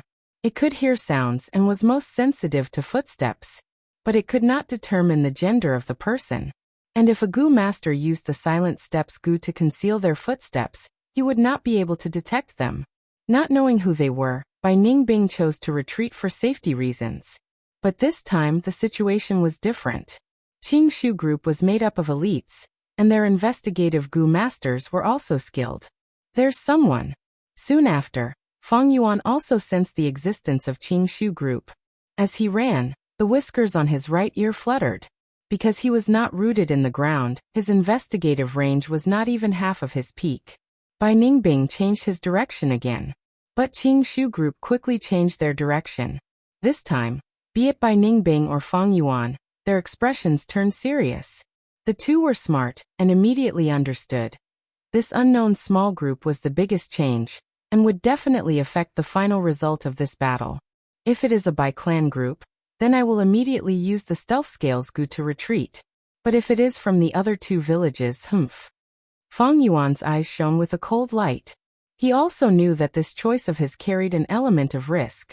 If it was a Bai clan Gu master with an invisibility detection method, then he would be in a desperate situation. But if he lost this opportunity, it would be hard to find another chance to kill Bai Ningbing. Moreover, no matter which Gu master it was, Fang Yuan had a 2/3 chance of winning, while Bai Ningbing only had a 1/3 chance. Fang Yuan had no reason not to take the gamble. As they ran, the 2 sides got closer. We're almost there, just behind that corner. The investigative Gu master pointed at the corner on the mountain path. Everyone couldn't help but slow down their footsteps, waiting for the upcoming rendezvous. A white figure suddenly turned the corner and appeared in front of them. Bai Ningbing, Fang Zheng blurted out. Of course he had seen Bai Ningbing's portrait. The faces of the other four, even Qing Shu, couldn't help but darken. Bai Ningbing is in such a sorry state. Looks like he encountered a frenzy lightning wolf pack. Humph, serves him right. Alone in the wolf tide, what is he trying to do? For a moment no one took the initiative to face him. Bai Ningbing's demeanor and actions clearly showed that she was running away. This made Qing Shu and the others feel pleased when they saw this. But at this moment, Fang Yuan shouted from the corner. Bai Ningbing, why are you running? I will kill you today. He said this with the intention of probing. Using the earth communication eargrass, he knew that the other side of the corner was the unknown 5-man team. If it was the Bai clan team, his question would naturally lead to an intense rebuttal.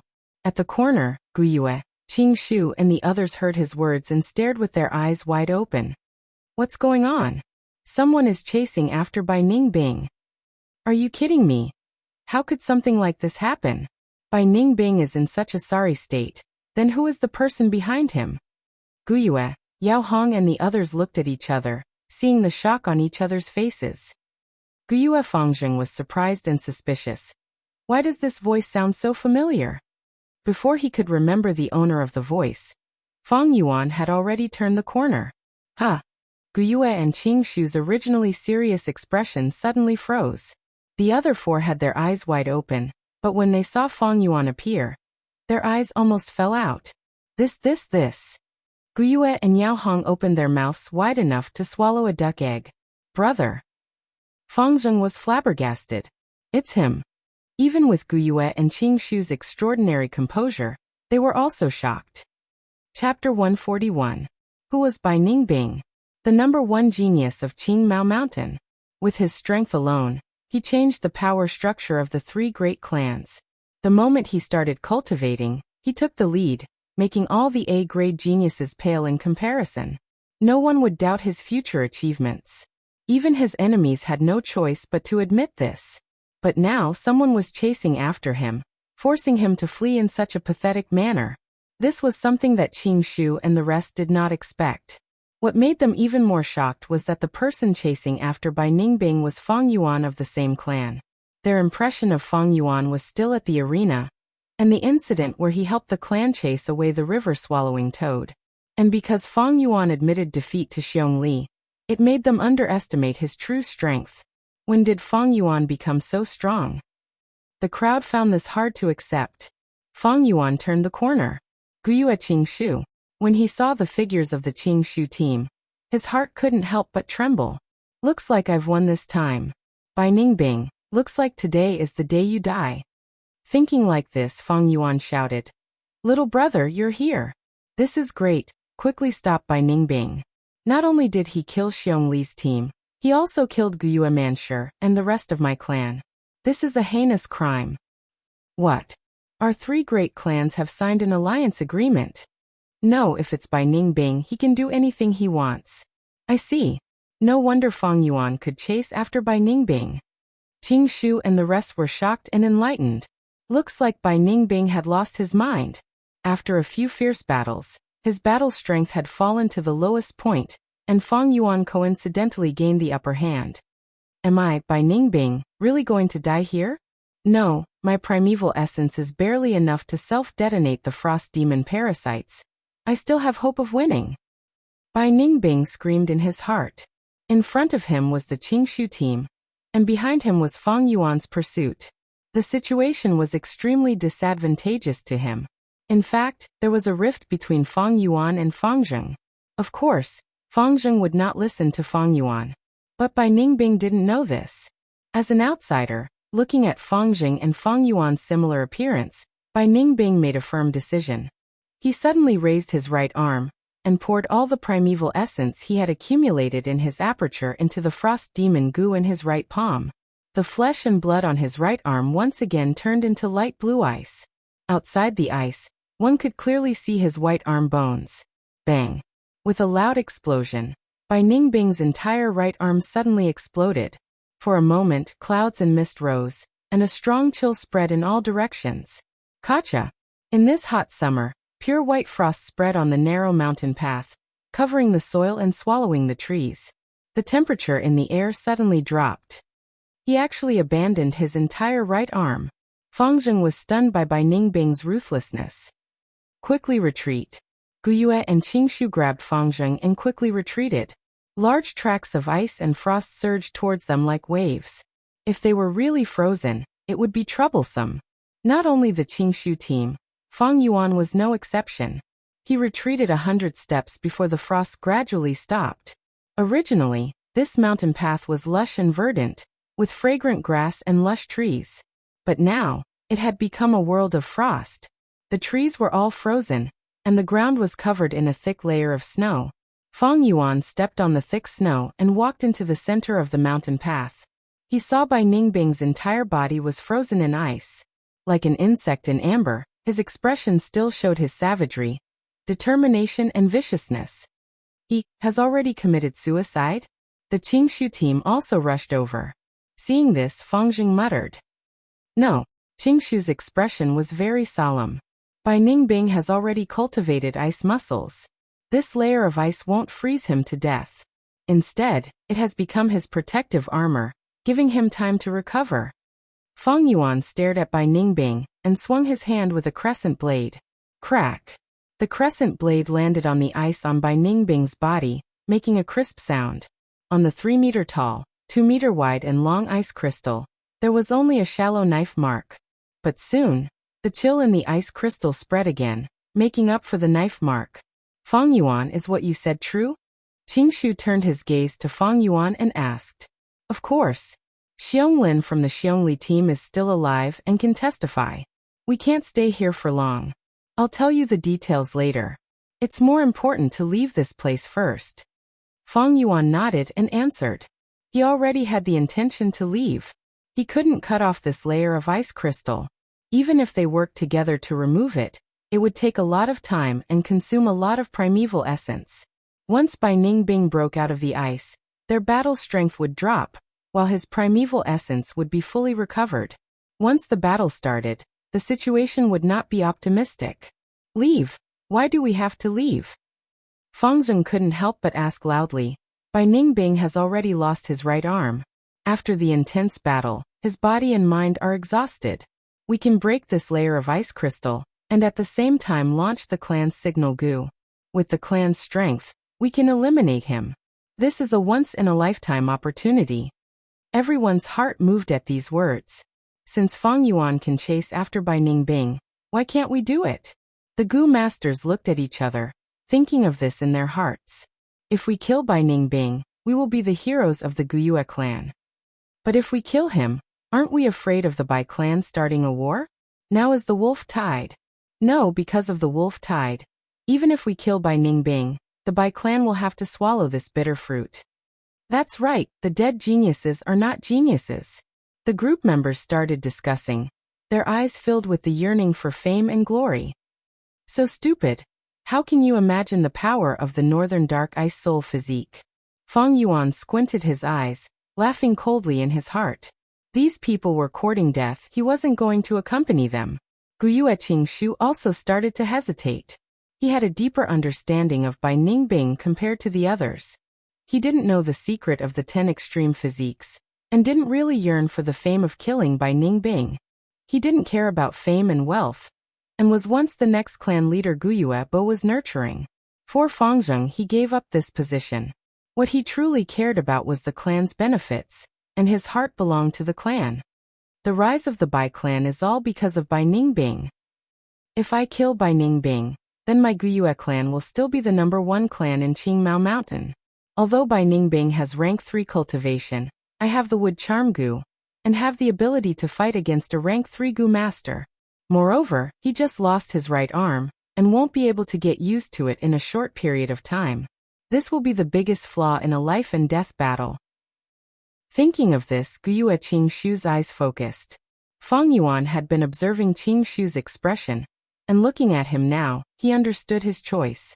Guyue Qingshu, If he disregards the consequences and uses the wood charm Gu, he will be much stronger than ordinary rank 3 Gu masters, and have the ability to fight above his rank. But against Bai Ningbing, who has the Northern Dark Ice Soul physique, it won't be easy. Since Bai Ningbing can dilute his primeval essence and suppress his cultivation, he can naturally return to rank 3 realm. Now that he has enough time in the ice crystal, he can remove this layer of suppression. When he breaks out of the ice, he will most likely be a rank 3 Gu master. Bai Ningbing had strong innate talent, and when he was at rank 2, Fang Yuan had to borrow external strength to contend against him. Once he becomes rank 3, his battle strength would increase by several times. At the same time, Fang Yuan was the culprit who caused him to lose his right arm. Once they fought, with his reckless nature, he would definitely make Fang Yuan his primary target. Moreover, in front of Guyue Qingshu, Fang Yuan had some misgivings, and did not want to show his true battle strength. Immediately, Fang Yuan expressed his intention to leave, and regardless of other people's persuasion, he resolutely left the battlefield. He really left? What a coward! It's good that he left. If he interferes, it will instead destroy our tacit cooperation. Hehehe, when I saw him chasing after Bai Ningbing earlier, I was really shocked. Now it seems that Fang Yuan is still Fang Yuan, a coward who actually admitted defeat in the Gu battle convention. Speak less, everyone has their own ambitions. At least before he left, he told us a lot of the latest information about Bai Ningbing. Moreover, if he returns to the village to report, we will not lack reinforcements. Qing Shu looked at Fang Yuan's departing figure, his brows slightly furrowed. Leader, your temper is too good. Why do you need to absolve a coward like Fang Yuan? That's right, although Fang Yuan is Fang Jing's younger brother, in my opinion, the two brothers are like heaven and earth. I actually rarely talk to Fang Yuan anymore. Fang Jing's face turned red, feeling ashamed for Fang Yuan's desertion. Fang Jing, you leave too, Guyue Qingshu suddenly said. What? Fang Jing's eyes instantly widened. You are the only A-grade genius in our clan. We cannot lose you. Although Bai Ningbing lost an arm, the following battle will definitely be extremely dangerous. For the clan, we can all die, but you Fang Jing cannot die. Guyue Qingshu's words caused the other four to be moved. Well said. With a bright laugh, an elderly Gu master appeared. Lord Clan Elder. Fang Jing quickly greeted. He recognized this person. It was a very senior clan elder in the clan. The clan elder walked closer, looking at Guyue Qingshu with an admiring gaze. Guyue Bo has adopted a good godson, able to fight to the death for the clan. With this kind of resolve, why would we worry about our Guyue clan not growing stronger? Fang Jing had not grown up yet. Ever since Wang Er's assassination, the clan had sent an elder to follow Fang Jing at all times, playing the role of protection. But Fang Jing, you don't need to participate in the battle, but you also don't need to go back. Isn't it just Bai Ningbing? I've always heard people say how amazing he is, saying that he already has the clan elder's strength. Now it seems he is just a brat. How much battle experience can he have? Harming himself at the drop of a hat. Too inexperienced. The elderly Gu master snorted in disdain. Guyue Qingshu wanted to stick to his point, but it was not good to refute the elder's idea. As a junior, he had to respect the old and cherish the young. How could he refute and question the elders at the drop of a hat? Chapter 142. The time that Bai Ningbing broke out of the ice was earlier than anyone had expected. The ice crystal first cracked, the cracks spreading and expanding, before completely breaking apart. The clan elder, Guyue Qingshu, Guyue Yaohong and the rest had already surrounded him. Guyue Fangjing was standing on a hill far away, watching the battle from a high vantage point while remaining vigilant. Once a Bai clan Gu master group appeared, he would immediately warn them. Bai Ningbing, you dared to kill my clan's Gu master, openly violating the three-clan alliance. A life for a life, it is only right and proper. What else do you have to say? The clan elder snorted coldly. Bai Ningbing ignored him, instead looking down at his right arm. He stretched out his left hand in vain, but on the right side of his body, he only felt empty air. His brows gradually furrowed, his expression as gloomy as water, lightning flashing between his brows. He actually forced me to cut off my right arm. That guy is called Fang Yuan, right? From Hao Xiongli, Qing Shu and the rest called him. Bai Ningbing already knew Fang Yuan's name. As he said this, Bai Ningbing's blue crystal eyes were filled with an extremely cold killing intent. His whole body emitted the aura of a rank 3 Gu master. Just as Fang Yuan expected, he could suppress his cultivation, so naturally he could also remove this seal. But in the previous battles, he did not have enough time to remove this seal. Now with his rank 3 white-silver primeval essence, his aperture was filled to the brim. The heavy primeval essence brought a huge pressure to the aperture walls. Bai Ningbing knew. Right now he was moving towards destruction. A Gu master's aperture produces primeval essence. And in turn, the primeval essence would nourish the aperture. In fact, as long as the primeval essence exists in the aperture, it would have a nourishing effect on the aperture walls. But this effect was not obvious, far from the effect of a Gu master actively expending primeval essence. Just like the calm seawater, it would still have a corrosive effect on the surrounding reefs. It was just that this effect was not as obvious as the waves hitting the reefs. But for the Northern Dark Ice Soul physique, after reaching rank 3, even if one did not consume primeval essence, as long as the primeval essence was stored in the aperture, the effect of nourishing the aperture walls would be the same as a normal Gu master consuming primeval essence. This was the Northern Dark Ice Soul physique. It could allow a Gu master's cultivation to rise rapidly. Moreover, this nourishing effect would become stronger and stronger as one's quintessential essence increased. At rank 4, as long as there is primeval essence in the aperture can be nurtured, and the effect is several times better than normal Gu masters actively expending primeval essence. For ordinary Gu masters, the higher their realm, the slower their cultivation speed. However, the 10 extreme physiques were the exact opposite. The higher the physique, the stronger the physique, and the faster the cultivation speed. Until the Gu master self-detonated. To make an analogy, it was like a person free-falling from a high altitude. The lower he went, the faster he went. When he fell to the ground, the worse he fell. The cultivation of the 10 extreme physiques was to fall from the highest point. The speed of cultivation was getting faster and faster, but it only brought about a short period of glory in the process of falling, and the fear of impending death. Like a meteor falling to the ground, or a moth flying into a flame, when he reached his most glorious moment, that would be the time of his death. Earlier, Bai Ningbing took the initiative to dilute his white-silver primeval essence into red-steel primeval essence. That was the reason. Now that his aperture was once again filled with white-silver primeval essence, Bai Ningbing could feel that his cultivation was slowly accumulating and improving every minute and second. He actually forced me to use my white-silver primeval essence, and even sacrificed the frost demon Gu. Where is Fang Yuan? Bai Ningbing's killing intent became denser. As he asked, his blue eyes swept around, but he did not find Fang Yuan's figure. The frost demon Gu that he self-detonated was a rank 3 Gu. He had failed 3 times, and expended a large amount of resources before he succeeded in fusing it. Now that it self-detonated, it was a pity. Although Bai Ningbing advanced to rank 3, it had not been long. Even with the clan's nurturing, he could not enjoy the resources alone. Thus he only had 2 rank 3 Gu. Now that he sacrificed the frost demon Gu, only the bluebird ice coffin Gu was left. The more he thought about it, the more he hated it. Since young he had never suffered such a huge loss. If Fang Yuan was here, he would have already attacked crazily, and no one would be able to stop him.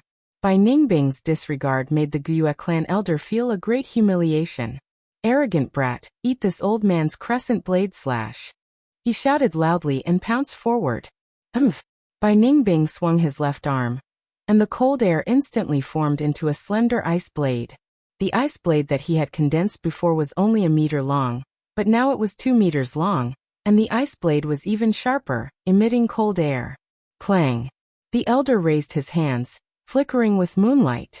Clashing with the ice blade, the sound of metal clashing could be heard. The elder's face was filled with shock, and he took a step back, clasping his palms together and slashing diagonally. Golden moon slash. A crescent moon blade that was 1 meter long and completely golden gave off a trace of a domineering aura as it shot out.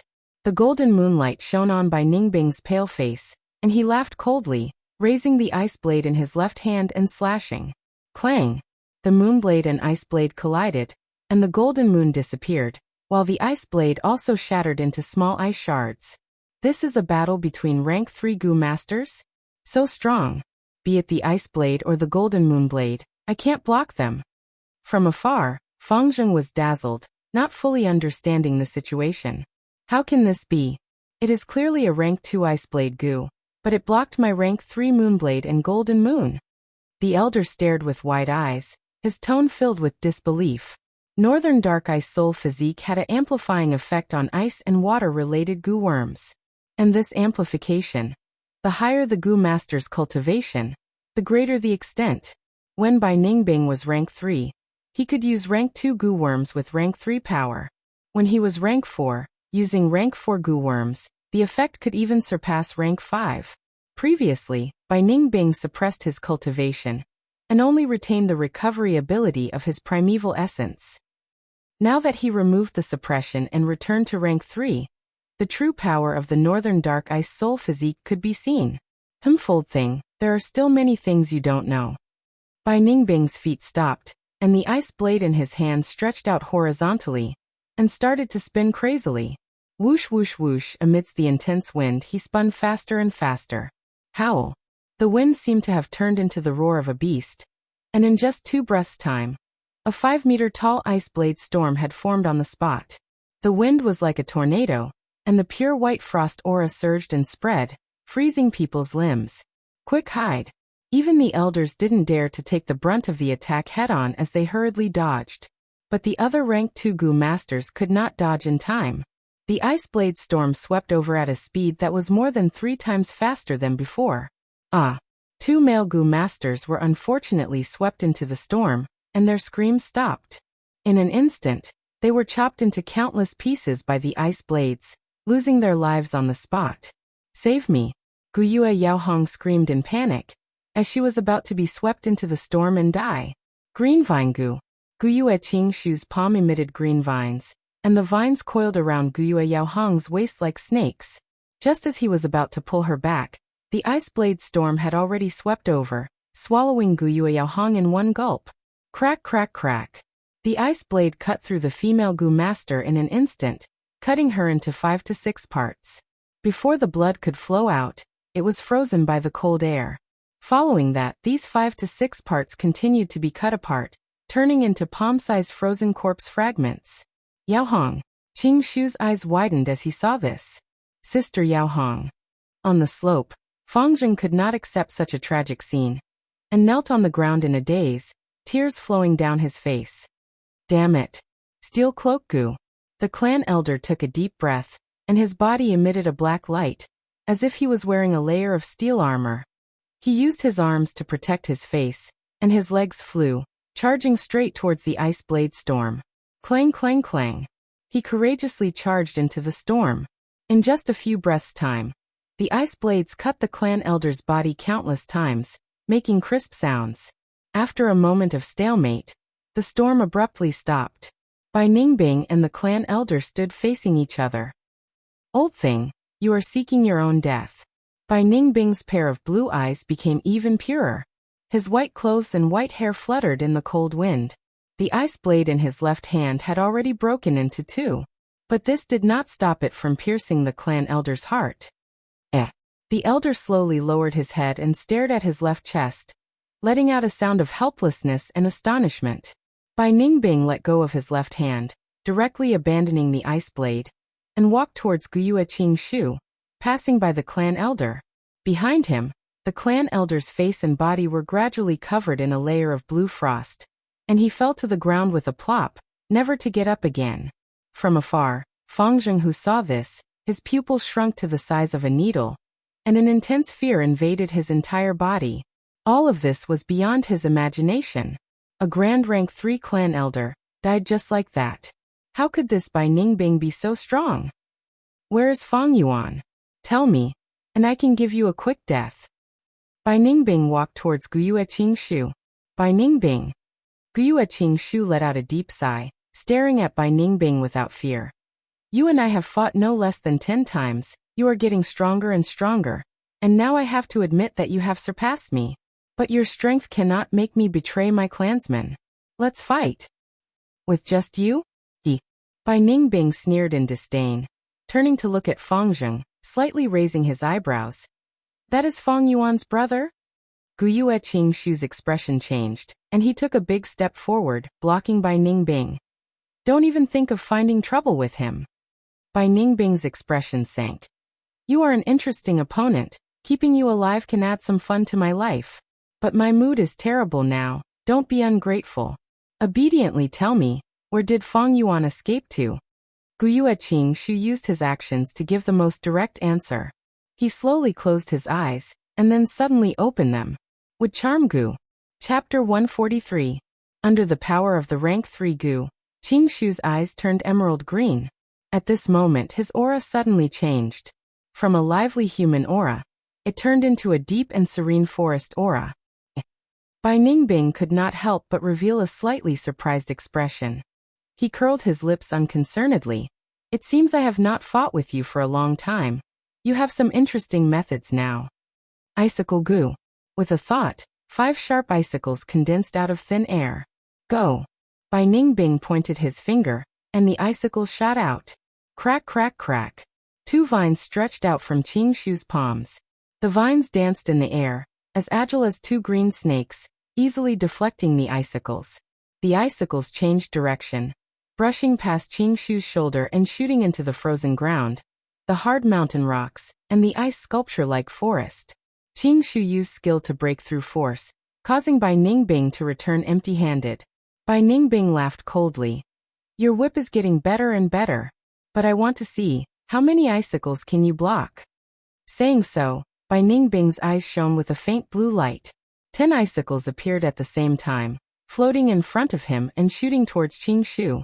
Next, another 10 icicles condensed. This happened 3 to 5 times, and in the blink of an eye, it became an icicle rain. Whoosh whoosh whoosh. The icicles pierced through the air, emitting a terrifying sound. Qingshu dodged as he waved the green vines in his hands, forming shadows. His whip technique had gone through countless times of bitter training, and had reached the stage where he could control it as he wished. But there were too many icicles, and Qingshu was bound to lose if he defended for too long.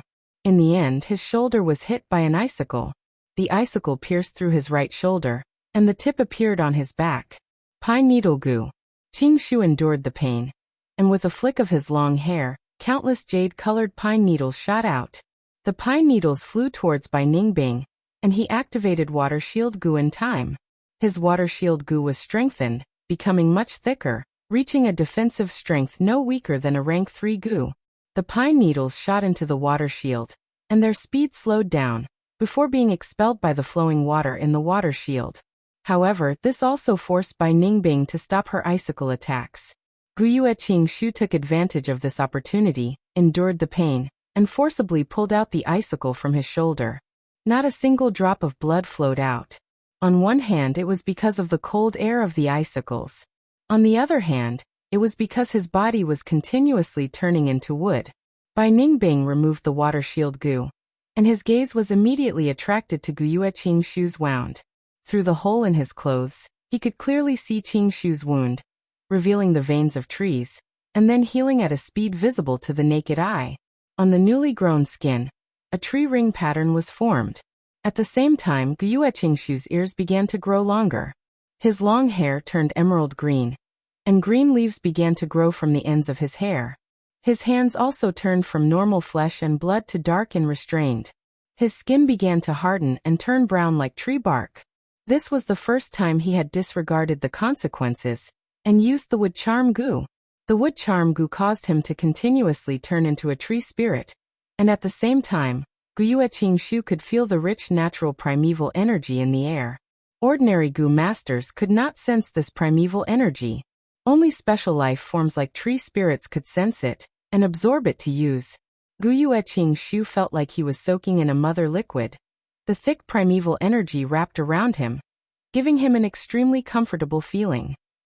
On his body, the Moonwhirl Gu did not change, but the Green Vine Gu, Pine Needle Gu and Vitality Leaf were showing signs of growth. When Qing Shu used the identity of a tree spirit to activate these wood element gu worms, their power would also increase. Guyue Qing Shu breathed in deeply. He had never felt so strong before. The rich natural primeval energy in the surroundings allowed him to have an endless supply of primeval essence to use. This was the power of the wood charm gu. But at the same time, a sense of fear rose in his heart. He knew that if he was greedy for this powerful and comfortable feeling, and used the wood charm gu without restraint, then he would eventually become a dead tree man. Everything had a price. Guyue Qing Shu quickly suppressed this fear. He looked at Bai Ningbing and said 2 words, "Let's fight." Thus, the intense battle began. Green vine and ice blades entangled, icicles and pine needles shot at each other. On one side was the northern dark ice soul physique. His primeval essence recovery speed was extremely fast. On the other side was the wood charm tree spirit body. The natural primeval energy was at his disposal. This battle had already surpassed the level of an ordinary rank 3 gu master. Fang Zheng stood on a hill far away, dumbstruck. He had never seen such a hardy and fierce battle. Normally speaking, a gu master's primeval essence was limited, and had to calmly calculate the usage of every bit of primeval essence, carefully like treading on thin ice. But now, be it Bai Ningbing or Guyue Qing Shu, they were both using it without restraint. It was as if their primeval essence was limitless. The whole mountain path was destroyed by them. Giant trees toppled and destroyed, and mountain rocks crumbled and shattered.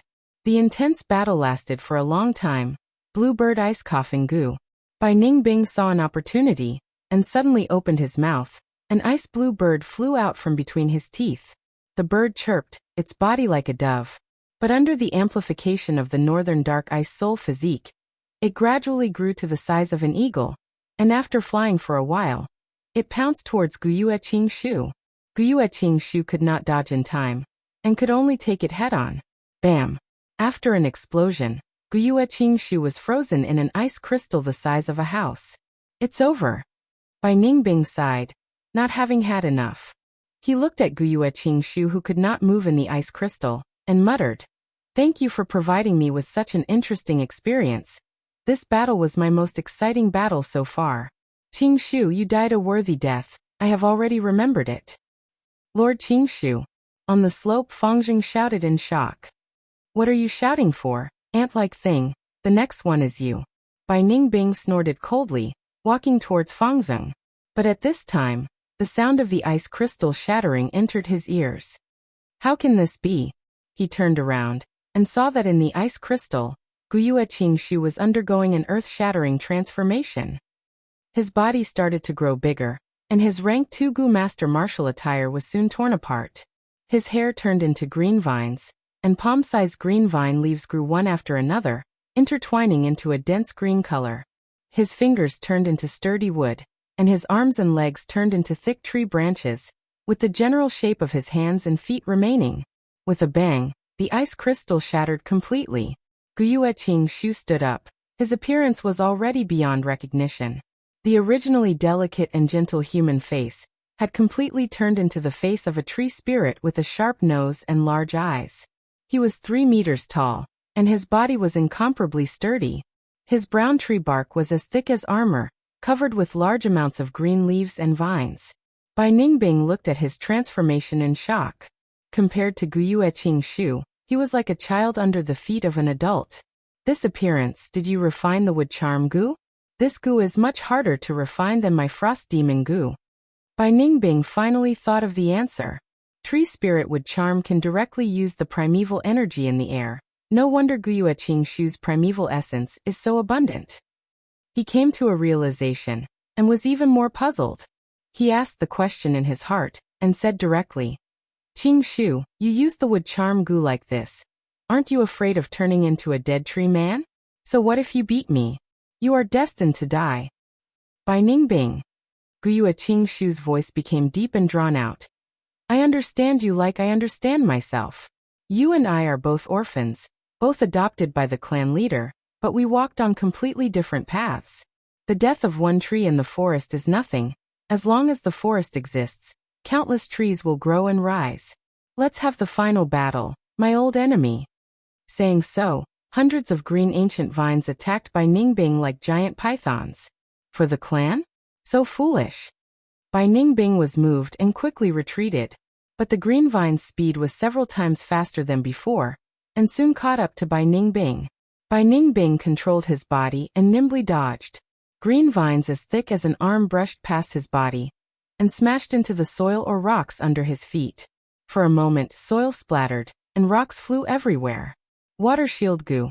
Bai Ningbing could not dodge in time, and quickly raised his water shield. Qing Shu had already seen through this goo's weakness, and did not attack forcefully, but controlled the green vines to wrap around the water shield. Then he suddenly retracted his strength, and the water shield goo immediately made a poochie sound. The water on the surface flowed rapidly, crashing into the green vines, and creating splashes. The water shield could not withstand the green vine's binding strength, and became smaller and smaller, showing signs of collapsing. Not good. Once the water shield breaks, the green vines will bind me, and I will be killed by Guyue Qing Shu. Bai Ningbing, who was inside the water shield, was determined. In the next second, the water shield broke with a bang. Whoosh! An ice blade storm burst out from within, and became bigger and bigger. Bai Ningbing purposely removed the water shield goo's defense. Since defense was not enough, he would use offense to fight offense. At once, the temperature fell, and cold air spread everywhere. The pure white ice blade storm charged towards Guyue Qing Shu, and the green vines could not block this white ice tornado, and were cut into countless pieces by the ice blades. Good. Guyue Qing Shu was not afraid, and his huge body bravely advanced towards the ice blade storm. With a muffled sound, he crashed into the white tornado. He opened his arms and hugged it. Crack, crack, crack. The sharp ice blades cut his body, and in an instant countless green leaves fell, and large amounts of tree bark were cut off. The intense pain of being sliced into pieces came, and Qing Shu growled in pain, but did not relax, and gathered all his strength, pulling inwards. The ice blade storm was actually compressed by his strength. Damn it! This madman who does not care about his life. Bai Ningbing cursed in his heart. This situation was hard to get off, and he could only condense the ice blades, spinning faster and faster, and continue to fight with Guyue Qing Shu. The ice blades cut Guyue Qing Shu's body, and gradually wore out, but quickly became sharp again under the ice blade goo's power. The battle was in a stalemate. The battle had broken out of the control of either side, and no one could stop their attacks. Either Guyue Qing Shu would kill Bai Ningbing, or Bai Ningbing would kill Qing Shu. Both sides used offense against offense, and the battle was full of tragedy and desperation. Chapter 144. Fang Zheng stood far away, not even daring to breathe loudly. This battle had reached its most crucial moment. Victory or defeat would depend on the result of this clash. Lord Qing Shu, do your best. Fang Zheng was so nervous that his body was trembling. He knew he would only cause more trouble if he went over. He could only cheer for Guyue Qing Shu loudly. As if hearing Fang Zheng's voice, the ice blade storm became smaller and smaller, forcibly suppressed by Qing Shu. Damn it, I actually encountered a situation where my primeval essence is insufficient. Bai Ningbing gritted his teeth, turning slower and slower, but his primeval essence recovery could no longer keep up with the expenditure. He was at his wit's end. Northern Dark Ice Soul Physique's primeval essence recovery speed was very fast, but the recovery speed of rank 3 cultivation was slightly inferior to the Wood Charm Goo's natural primeval essence. But if Bai Ningbing cultivated to rank 4, his recovery speed would far surpass the Wood Charm Goo. However, in a battle of life and death, there were no ifs. Regardless of victory or defeat, the result had to be accepted. Eventually, the ice blade storm stopped, but Guyue Qing Shu also paid a heavy price. His hands were the size of carriages, only 2 fingers were left on his left hand, and 3 on his right hand. Both of his palms were mostly cut off by the ice blades. But when his hands gradually closed in the middle, new tree trunks rapidly grew out from his palms, intertwining with each other. The 2 palms formed a wooden cage, trapping Bai Ningbing inside. Damn it! Bai Ningbing gritted his teeth. The primeval essence in his body had already dried up. He could only let Qing Shu do as he pleased. We won. Seeing this scene from far away, Fang Zheng shouted in joy. Am I going to die? Bai Ningbing shouted in his heart. He watched as the two palms got closer and closer. Once the two palms completely closed in, he would be squeezed into a bloody meat patty by the huge force. But the palm's speed became slower and slower, stopping in the middle. Bai Ningbing was stunned, but soon realized that something was wrong with Guyue Qingshu, and was immediately overjoyed. Damn it, just a bit more. At this moment, Guyue Qingshu was filled with helplessness. His hands had lost all feeling, and he had completely turned into a tree. At the same time, he gradually lost the feeling of his internal organs and lungs. The wood charm gu's power corroded his body. He was about to die. No, it can't end like this. I can still use the green vine gu. Guyue Qingshu forcefully braced himself and activated the green vine gu. Thick green vines shot towards Bai Ningbing through the cracks in the cage. Bai Ningbing dodged repeatedly, but he had been through a few battles, and his stamina consumption was too great. In addition, the space in the cage was limited, making it difficult to move around. In the end, a vine wrapped around his right foot, and he tripped on the ground. It's over. Qingshu heaved a sigh of relief in his heart. He hurriedly urged his vines to follow. At the moment of life and death, the primeval essence in Bai Ningbing's aperture had recovered to its lowest usable level. He unhesitatingly expended his primeval essence and poured it into the ice blade gu, forming a new ice blade. The sharpness of the ice blade cut through the green vines that were wrapped around his right leg. Bai Ningbing rolled away in a sorry state, barely dodging more than 10 green vines. The green vines shot towards the ground, instantly piercing through the thick ground. Soil flew everywhere, and the green vines attacked again. Bai Ningbing breathed roughly, using the ice blade to block with difficulty. The green vines attacked from all directions, and life and death were in the balance. Once Bai Ningbing made a mistake, he would be captured and killed by the green vines. But he was a genius after all, and under the stimulation of death, he squeezed out all his potential, and his dodging and blocking movements became simple and direct.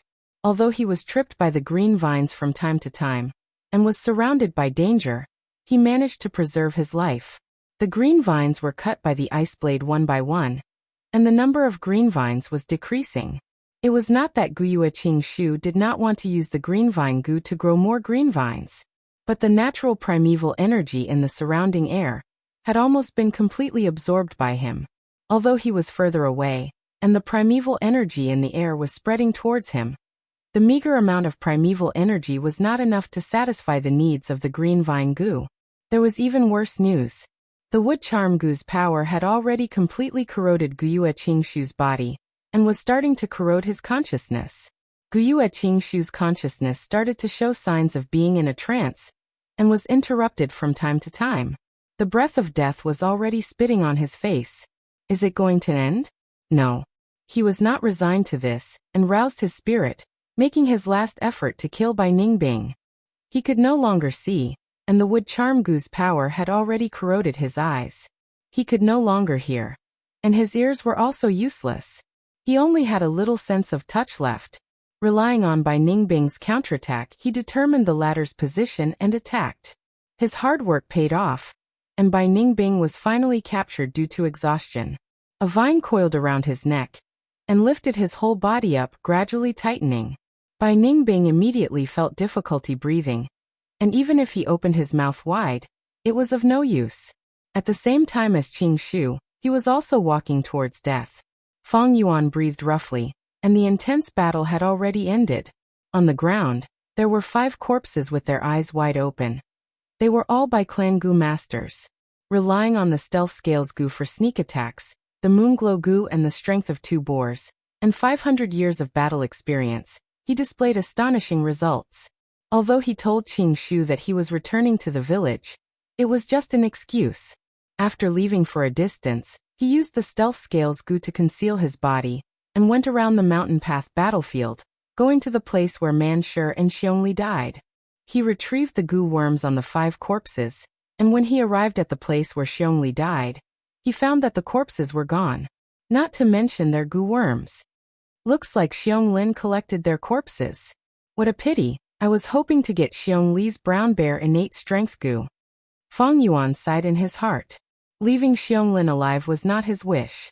But at that time he killed Xiongjiang, and Xiong Lin was already extremely vigilant, and to kill him would require some effort. At that time, Bai Ningbing was right beside him. If Fang Yuan and Xiong Lin had an internal conflict, Bai Ningbing would be pleased. But the brown bear innate strength Gu might not be on Xiong Li. He had already cultivated the strength of a bear, and might have already handed it over to the clan. Fang Yuan gazed at the distant mountain path battlefield. The intense battle between Qing Shu and Bai Ningbing naturally caused a huge commotion, and could not be hidden from the surrounding wolf groups and Gu masters. Although Fang Yuan was not optimistic about Qing Shu's side, he had seen the power of the wood charm Gu with his own eyes in his previous life.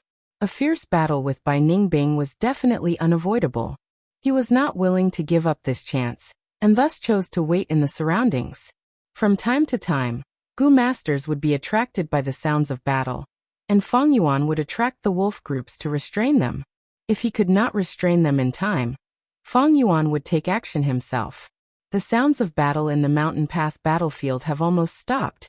It seems the outcome is about to be decided. His right ear's ginseng root stretched out and rooted into the mountain wall, allowing Fang Yuan to hear some details of the battlefield on the mountain path. Honestly speaking, Gu Yue and Qing Shu's performance could be considered to have exceeded their usual standards. And after Bai Ningbing lost his right arm, the impact on his battle strength was even greater than Fang Yuan had imagined. But immediately, Fang Yuan's expression changed.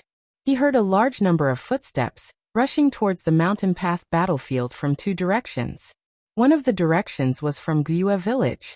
The Gu masters in the other direction were clearly from Bai Clan village. There were at least 20 Gu masters in each direction. It was not something the bold lightning wolf group could block, and Fang Yuan could not lead two wolf groups to restrain this group of people. It seems the news of this battle has been found out by someone. These are the reinforcements sent by the two clans. I need to hurry and enter the mountain path.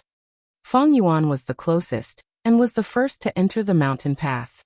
The scene in the battlefield was not out of his expectations.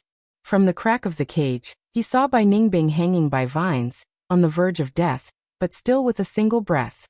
The defense of the ice muscles is supporting Bai Ningbing's life. Humph, a pity you met me. Fang Yuan's killing intent surged, and he ran towards Bai Ningbing. Swoosh swoosh swoosh. Suddenly, a wave of pine needles rained down on Fang Yuan. It was Gu Yue Qing Shu's pine needle Gu, attacking Fang Yuan. What's going on? Fang Yuan retreated, dodging this pine needle storm. He looked at the giant tree spirit that Bai Ningbing had transformed into, and understood. It seems Gu Yue Qing Shu's consciousness has already blurred to the point where he cannot differentiate friend from foe. Relying on the obsession in his heart, he attempted to capture and kill Bai Ningbing. Anyone who intrudes into this battlefield will be regarded as an interloper by him. At this time, the Bai Clan Gu masters appeared on the mountain path. Seeing such a tragic battlefield, their faces were filled with horror.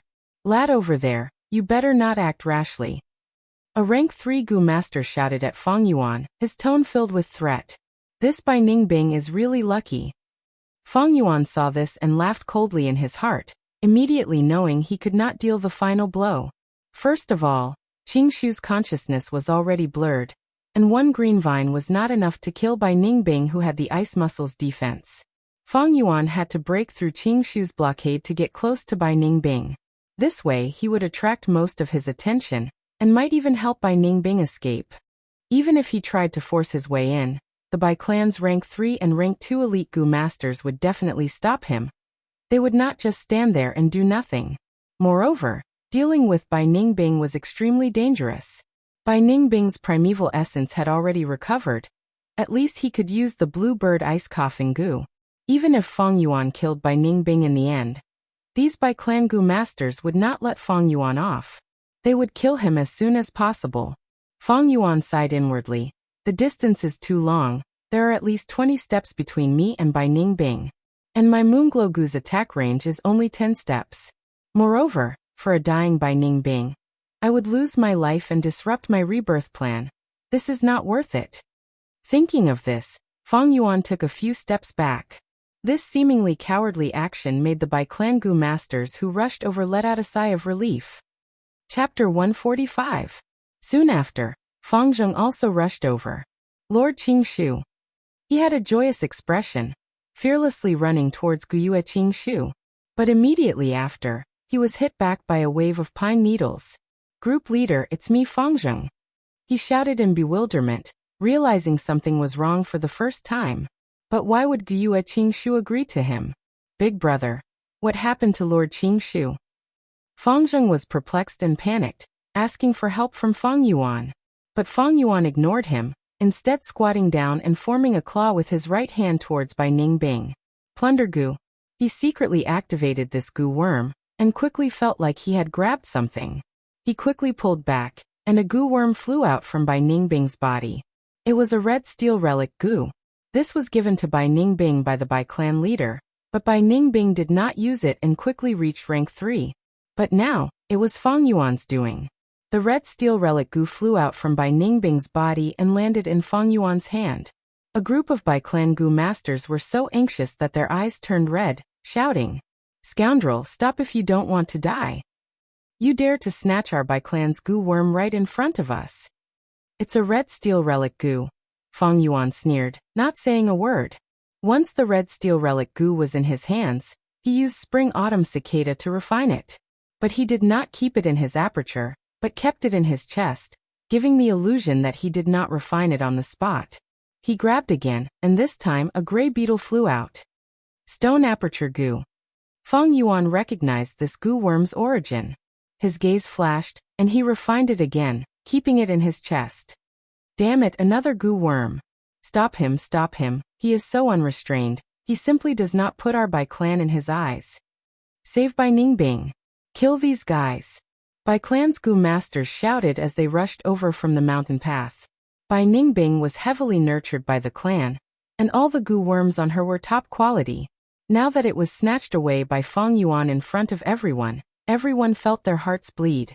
This was worse than killing them. Fangzheng was so shocked that he took a step back when he saw this group of people charging at him. Fang Yuan, however, was indifferent. In the current situation, he and Fangzheng were standing on the east side of the mountain path, while the Bai clan Gu masters were on the west side, with Guyue, Qingshu and Bai Ningbing blocking the way. So. The pine needles fell like rain. Damn it. Bai clan's Gu masters cursed, but were stopped by Guyue and Qingshu. Guyue Qingshu is not far from death. The remaining time is only enough for me to use the plunder Gu one more time. What will it be this time? Fang Yuan calmed down and activated Plunder Gu. Every time Plunder Gu was activated, it consumed a lot of primeval essence. The stronger the target Gu worm, the harder the process, the more primeval essence would be consumed.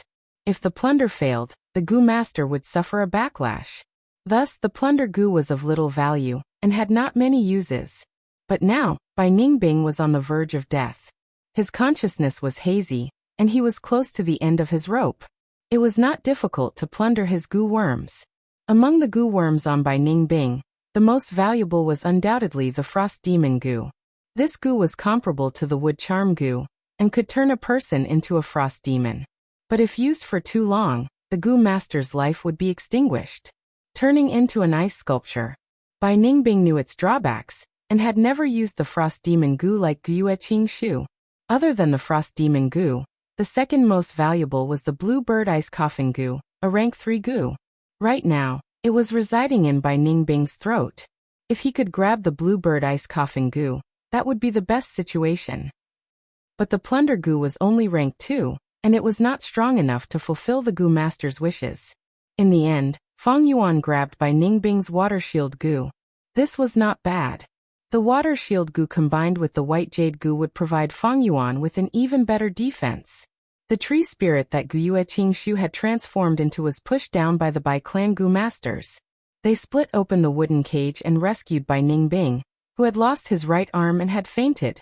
Just as they were about to attack Fang Yuan and Fangzheng, Guyue clan's reinforcements arrived. After confronting each other for a while, both sides tacitly stopped fighting. Qingshu was dead, and Bai Ningbing was heavily injured. Under the wolf tide, this kind of sacrifice was shocking enough. If a large-scale battle occurred, the pressure on the clan's survival would be too great. No matter which world it was, the reason why people fought was mostly for the sake of benefits. But the biggest benefit in the world was undoubtedly survival. Finally, Guyue Qingshu's corpse and goo worms were brought back by Guyue clan's goo masters. Both sides guarded against each other and left the battlefield. The sky was raining, and it was gloomy. A group of people stood on a hill behind the village. This was the graveyard. Almost every once in a while, there would be a few new graves here. In this world, it was hard for humans to survive. Be it external or internal factors, there would always be many sacrifices. The clan elder's voice was hoarse and deep, echoing in everyone's ears, adding to the pressure in their hearts. We have the same name, we come from the same clan, we have the same blood flowing in our veins. We are so close, but we are forever separated by life and death. Right now my heart is filled with sorrow. Wait for me. One day in the future, I will also lie beside you. Let us turn into dust and soil, and carry our bloodline. In front of a new grave, this group of people lowered their heads, many were sobbing softly, and some were looking at the names on the tombstones with sorrow. The cruelty of life and death was like a white bone hand, tearing open a bloody wound in everyone's heart. It was just that some people were already numb from the pain, while some people's hearts were still young. Guyue Fangzheng was among the crowd, his lowered eyes staring at the tombstone, Guyue Qingshu. Dead? His eyes were filled with endless bewilderment. Yesterday's battle. The entire process and situation were still vivid in his mind, deeply engraved in his heart. His experience was limited, and he could not understand Guyue Qingshu's tragic sacrifice. Now that the reality was placed in front of him, he could not accept it for a moment. Dead? That Lord Qingshu who always smiled warmly, always gave me pointers, took care of me, and let me go, he really died? Why did this happen? Why in this world? Why is it that good people die easily, and bad people live forever? Is this a dream? Am I dreaming right now? Fangzheng subconsciously clenched his fists. The real sensation made him feel even more grief. The discussions of the surrounding goo masters could be heard. Sigh to think this time. Even Lord Qingshu was sacrificed. People will always die. But it is such a pity. I heard that Bai Ningbing still had one breath left, and was saved. May he rest peacefully underground, and bless us to survive this wolf tide. The crowd gradually dispersed, and finally, only Fangzheng was left. The young man's lonely figure faced the mountain of tombstones and graves. Lord Qingshu. He suddenly knelt on the ground, tears streaming down his face. He was bewildered, he was regretful, he was helpless, he was grieving. Plop! Plop plop! Plop plop plop. Bean-sized raindrops fell from the dark clouds, hitting the ground and causing the green grass and tree branches to droop. The smell of the soil rushed into Fangzheng's nose, and he cried in pain. His cries mixed with the sound of the rain. His 10 fingers dug into the mud, trying to grab Qingshu's life. But he only managed to grab 2 clumps of soil. The rain started. Bai Ningbing lay on the soft bed, looking at the rain with a blank expression. His right arm had already been treated, and was wrapped in white bandages. His eyes had returned to their black color, and his cultivation was rank 3. He did not suppress his cultivation to rank 2. When he awoke from his slumber, he suddenly felt dispirited and uninterested in life. He had been lying there quietly with his eyes open for more than 10 hours. He allowed his rank 3 white-silver primeval essence to nourish his aperture. He was too lazy to care about it. This rain stirred the deepest memories in his heart.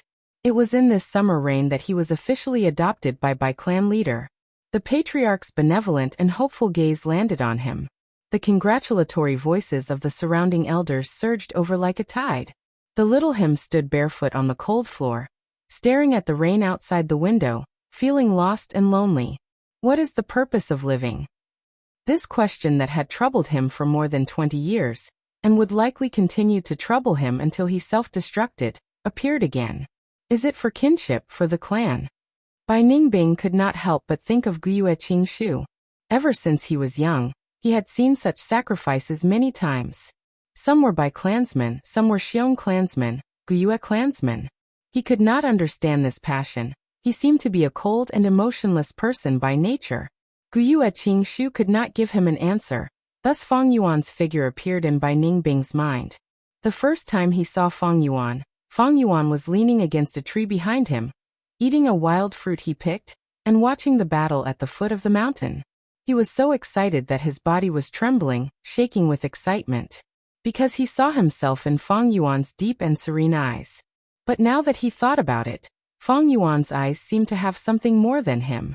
That something was the answer to this question. The rain became heavier, thunder rumbled, and lightning flashed. What is the purpose of living? In the dark study room, Guyue Fengzheng asked the same question. Clan leader Guyuebo sighed. He looked pitifully at the soulless young man in front of him. Then he looked at the rain outside the window. Fengzheng's confusion was understandable. The inevitable death often forced people to think about the value of life. Do you know? More than 10 years ago, there was a young man in the same situation as you. He asked me the same question. After a long time, Guyuebo spoke slowly. That person was your team leader, my godson, Guyue Qingshu. Fengzheng was slightly stunned. He raised his head. A pair of red and swollen eyes showed a desire for an answer. Chapter 146. I told him, there are thousands of reasons for a person to live. I can't answer why you're alive, only you can. Find it yourself. Guyuebo answered. Then what's your answer, clan leader? Fengzheng blinked in confusion and asked. Guyuebo chuckled. In his eyes, Fengzheng and Qingshu's images seemed to overlap. In the past, Guyue Qingshu had asked a similar question. The clan leader thought for a while, then repeated his answer. There will always be sacrifices in an organization. From the moment a person is born, it means death. Between life and death, humans are fragile, but there is one thing that can warm the heart and illuminate our soul. That is love. This is my answer. Sacrifices are common. Guyue Qingshu was Guyuebo's adopted son. He had raised him for many years. Now that he had sacrificed himself, as his adopted father, Guyuebo was naturally grieved. But as the clan leader, he had seen too many sacrifices. When he had the awareness of life and death, he could accept the sorrow and pain. Fengzheng lowered his head again. He did not speak, as if he was thinking. The clan leader smiled and took out a letter from his desk drawer, then passed it to Fengzheng. This is Guyue Qingshu's letter. It recorded the answer he had pondered for many years. Now I'm giving it to you, you can take a look. This is his answer. Without a doubt, this letter had an unparalleled attraction in Fengzheng's heart. He immediately opened it. When he saw the first line, his tears flowed uncontrollably. It was Guyue Qingshu's familiar handwriting. Between the lines, there was his unique gentleness. At the beginning of the letter, it recorded his confusion and pain. Then it was the process of his constant thinking over the years, the events that touched him. As Fengzheng looked at this letter, it was as if he had experienced Guyue Qingshu's life. He followed the pace of Guyue Qingshu's life, all the way to the end of the letter. There was a passage at the end. The clan is like a forest, and each of us is like a tree in the forest. The old tree extended its branches to shelter the new saplings from the wind and rain.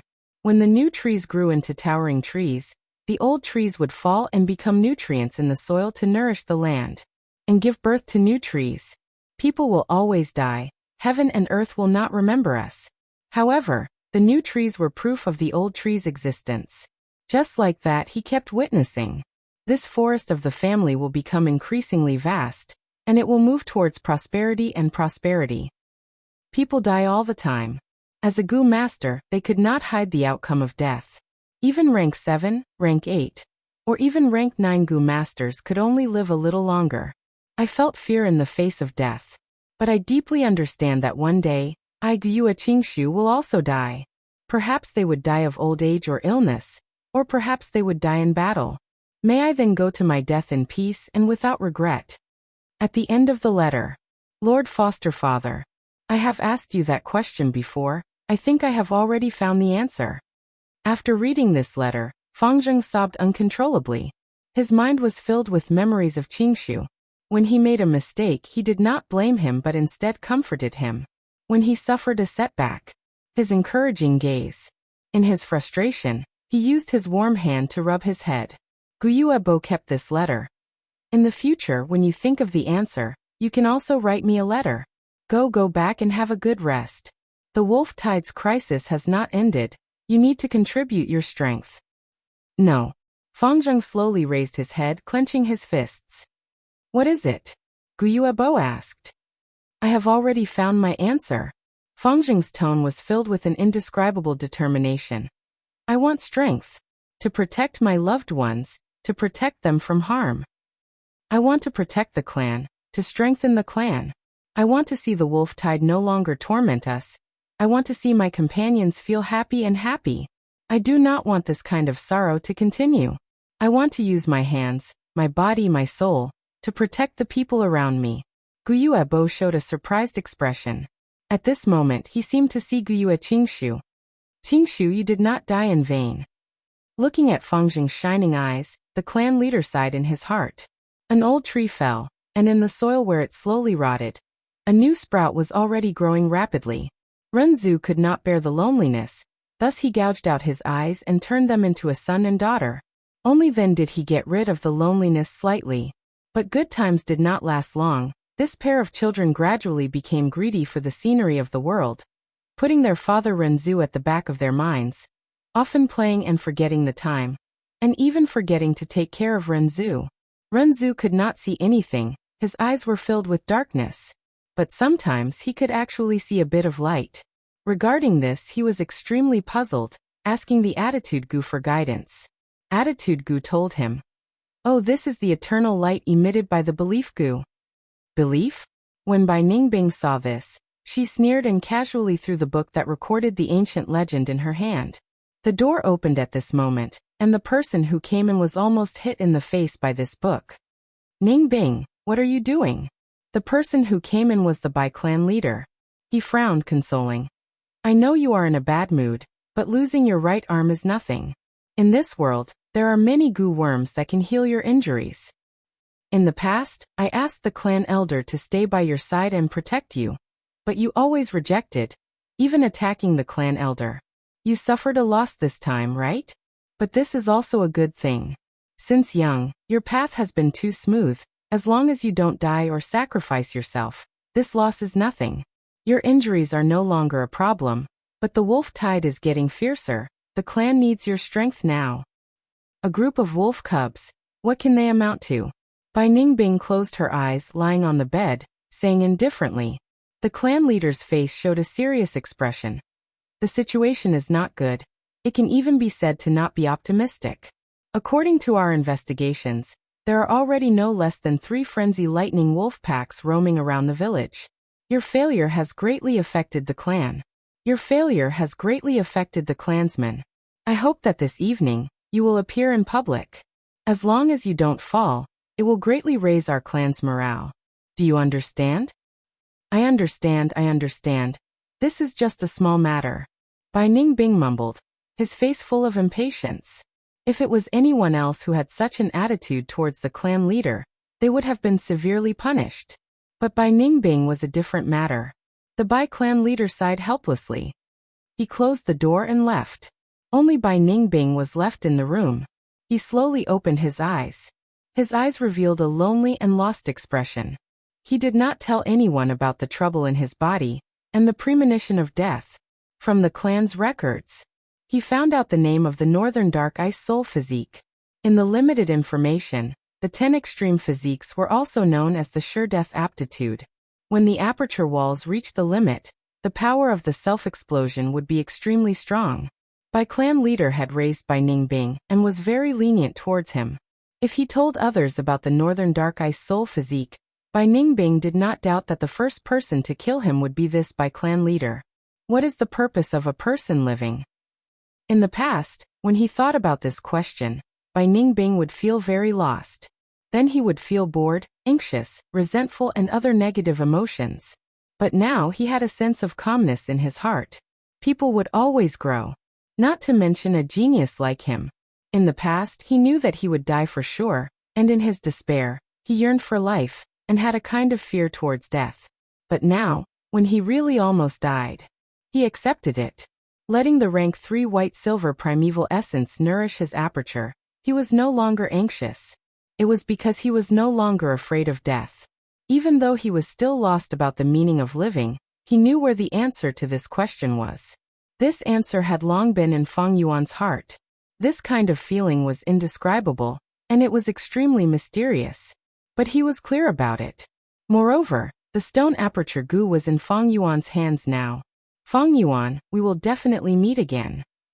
He muttered softly, his eyes shining with a bright radiance that was as dazzling as diamonds. Stone aperture goo. In the rented room, Fang Yuan looked at the goo worm in his hand and fell into deep thought. The stone aperture goo was shaped like a dice, square, grayish-white in color and extremely hard. This goo was an expendable goo, disappearing after one use. Its use was to turn the aperture walls of the goo master into a hard stone wall. This move completely squeezed out the foundation and potential of the aperture, allowing the goo master to instantly reach the peak of cultivation. For example, Fang Yuan was now at rank 2 middle stage. After using this goo, he could instantly reach rank 2 peak stage.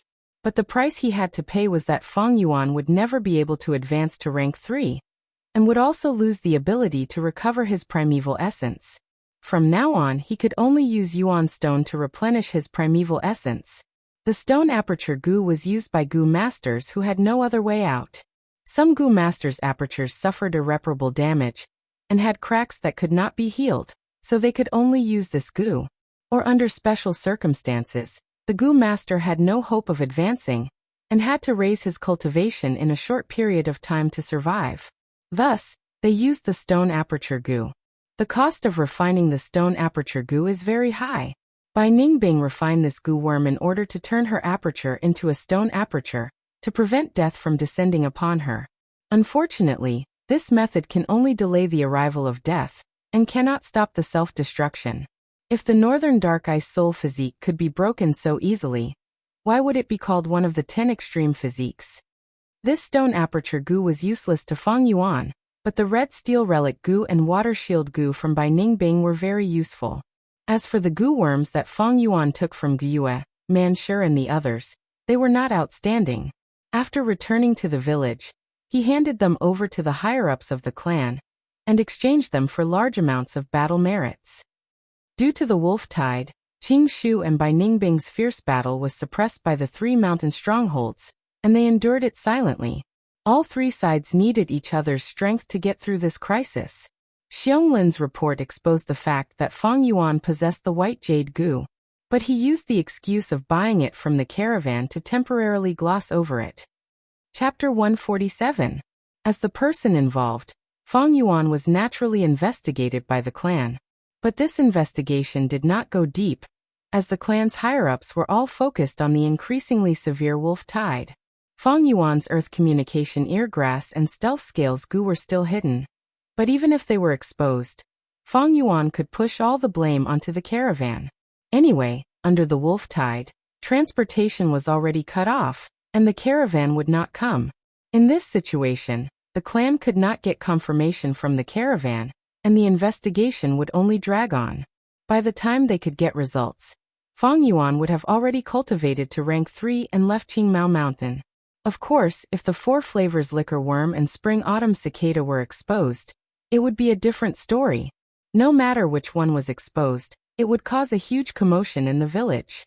The 4 flavors liquor worm represented a brand new secret refinement method, and had great significance. Even if Fang Yuan pushed all the blame onto the caravan, he could not explain it. He would definitely be investigated by the clan. Once the spring-autumn cicada was discovered, any wolf tide would die. This was a rank 6 goo. Even if the clan leader Guyuebo saw it, he would immediately shed all pretense of cordiality. What bullshit kinship, what clan leader position, he could give up on it. He would definitely force and snatch it, without a second word. July, a hot summer day, the air was like flowing fire, filled with the smell of blood. The wolf tide was getting more and more serious, and the battles were getting more intense. Many people began to realize that the scale of the wolf tide this time was one of the rarest in the history of the past. The bold lightning wolf group was reduced to a supporting role, thousands of frenzy lightning wolves roaming around the village. The living space of humans was compressed to an extremely low level. Even the headquarters of the Gyue clan was the same. Not to mention the village at the foot of the mountain. 9 out of 10 houses were empty. A portion of the lucky villagers, through various connections, managed to survive in the village. But even more villagers had to leave their homes, and to avoid the wolf pack, they started to travel over mountains and rivers. Their destination was another village on the mountain. But along the way, there were fierce beasts and wild goo. Almost all the lightning wolves in the mountains and plains compressed their hopes of migration into tiny particles. This was a journey of despair. These mortals had already been abandoned by the Gyue clan, and they would all die along the way. Not to feed the fierce beasts. They were killed by the swarm of insects. Be it mortals or Goo masters, they were all struggling between life and death. Even the elders, who usually held high positions in the clan, had no choice but to personally go into battle. The Goo masters who went into seclusion earlier, he was called up again. When the wolf tide ended, less than 1/10 of them would be able to survive. The cruelty of nature was undoubtedly revealed at this moment. The strong preyed on the weak, and the survival of the fittest. It was not something that could be avoided with a few warm words. Feng Yuan sat on the bed with his eyes closed, his mind entering his aperture. In the aperture, 44% of the red steel sea was surging, rising and falling. This true essence was so red that it was almost black. It was dark red peak second revolution true essence. Second revolution true essence was called scarlet iron true essence. But in the 4 different small realms of beginner, intermediate, advanced and peak, there was a slight difference in the red iron true essence. Rank 2 initial stage primeval essence was light red in color. Rank 2 middle stage primeval essence was crimson in color. He had reached the advanced level. It was crimson. Peak was crimson. Many days ago, Feng Yuan had advanced from middle stage to upper stage. The original dark red primeval essence, after being refined by the 4 flavors liquor worm and replenished by the Yuan stone, had completely turned into the current dark red primeval essence. Right now, in the aperture, the surrounding aperture walls were no longer glowing water membranes. Instead, they were layers of thick stone membranes made of white light. White jade goo and stealth scales goo were submerged in the red steel sea. The 4 flavors liquor worm was playing around in the sea, but when the spring-autumn cicadas figure gradually appeared, the 4 flavors liquor worm immediately dove deep into the sea with a whoosh. At this time, the entire primeval sea would be as smooth as a mirror under the spring-autumn cicada's aura, without a single ripple. The spring-autumn cicada's condition was getting better. Its 2 wings had completely recovered, like a pair of fresh green leaves. But its main body was still withered like before. Feng Yuan would inspect the spring-autumn cicada every once in a while. Right now, he could clearly feel that the spring-autumn cicada's recovery speed was getting faster and faster. In the past, the spring-autumn cicada was like a dying patient, unable to open its mouth and only able to drink liquid food to maintain its life. But now, this patient could get off the bed and open his mouth to eat more food to replenish his nutrients. The recovery speed was naturally getting faster and faster. Other than the spring-autumn cicada, there were 2 new members in Feng Yuan's aperture. They were both obtained from Bai Ningbing. One was the water shield goo, floating in the sea like a jellyfish. The other was the red steel relic goo. Feng Yuan's advancement to upper stage was because the 4 flavors liquor worm had refined its primeval essence and had been nurturing the aperture, accumulating the essence to the point of a qualitative change. Feng Yuan had yet to use this red steel relic goo. Just based on cultivation, Feng Yuan was already the 3rd strongest rank 2 Goo master in Gyue clan. Xiong Li and Qing Shu had already died. And even in the entire Qingmao mountain, Feng Yuan was in the top 5. As for Qi Shan and Mo Yen, they were originally upper stage, but not long ago, they had both advanced to peak stage. After Qing Shu's death, the low morale of the clansmen was boosted. Feng Yuan was improving, but others were also improving. Previously, Qi Shan and Mo Yen had been stuck at upper stage for a period of time, suppressed by Qing Shu who was at peak stage. Especially under the stimulation of death brought by the wolf tide, the Goo masters developed a serious thirst for strength, squeezing out their potential and causing their cultivation to rise. But in terms of battle strength, I am definitely the number 1 rank 2 Goo master in the whole Qingmao mountain. Now that I have used this red steel relic goo, my cultivation has risen to peak stage, and with my rich experience, I can even fight against a rank 3 Goo master to a certain extent. Feng Yuan pondered. His low profile and forbearance earlier had now brought him great results. With C-grade aptitude, being able to achieve such progress, the clansman would be shocked. Even the A-grade aptitude Fangzheng was only at rank 2 middle stage.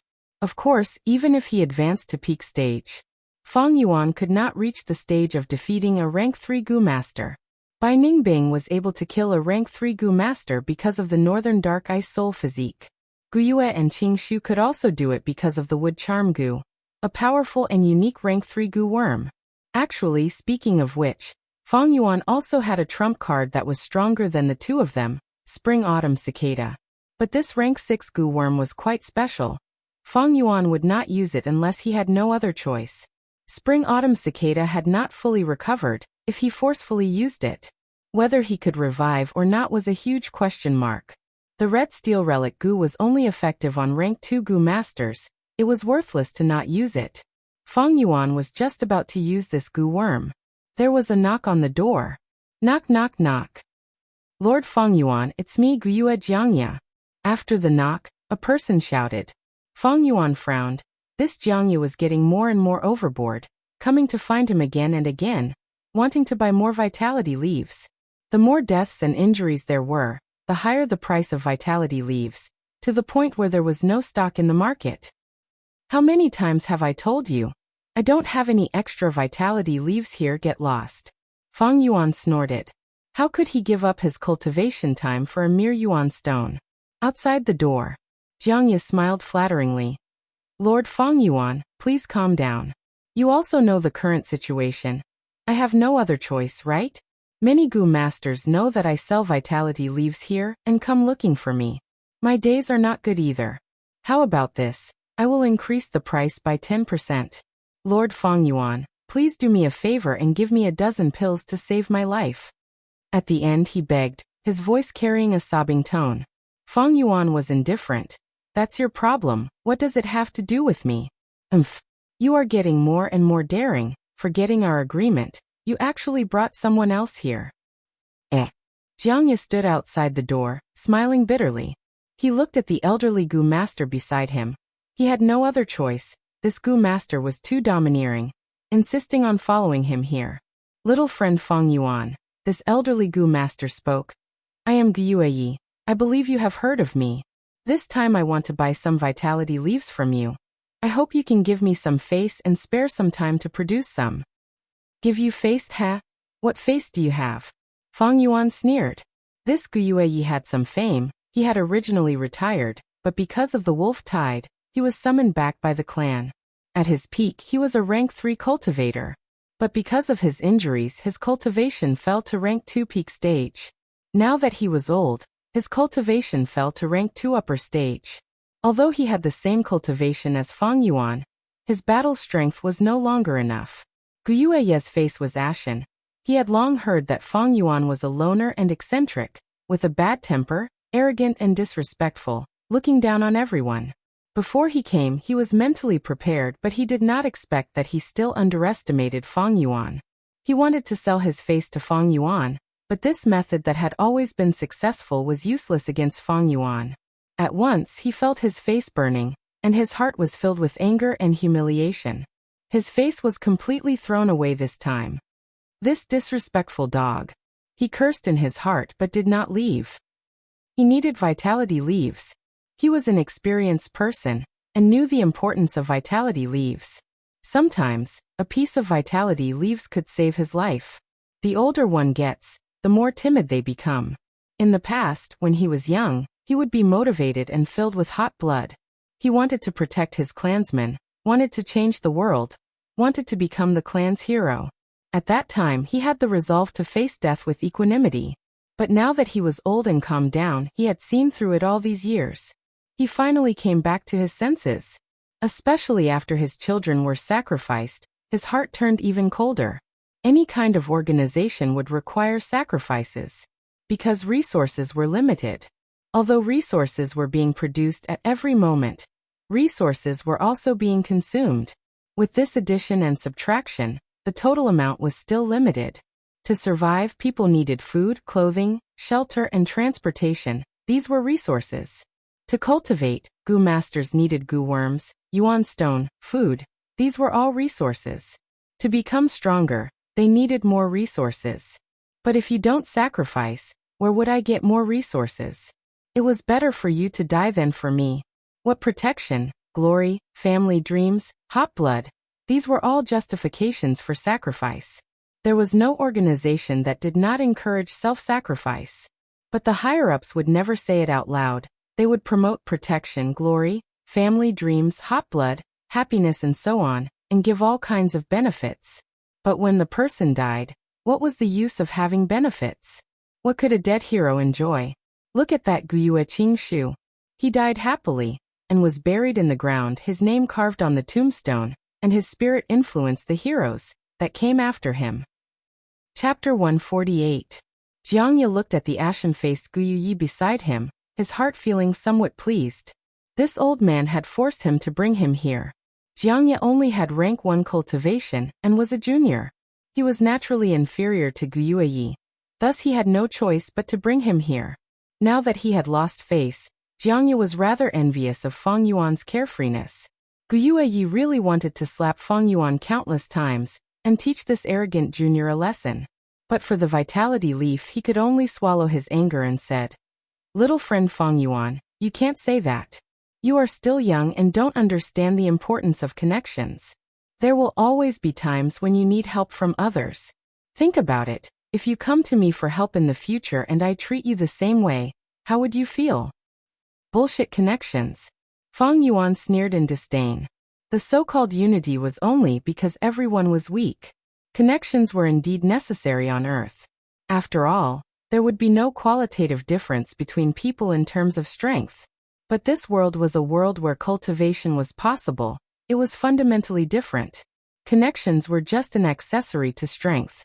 As long as one was strong, connections would follow. Those who pursued connections would definitely need help from others. There was no need for connections. As long as one was strong enough, anything could be easily obtained.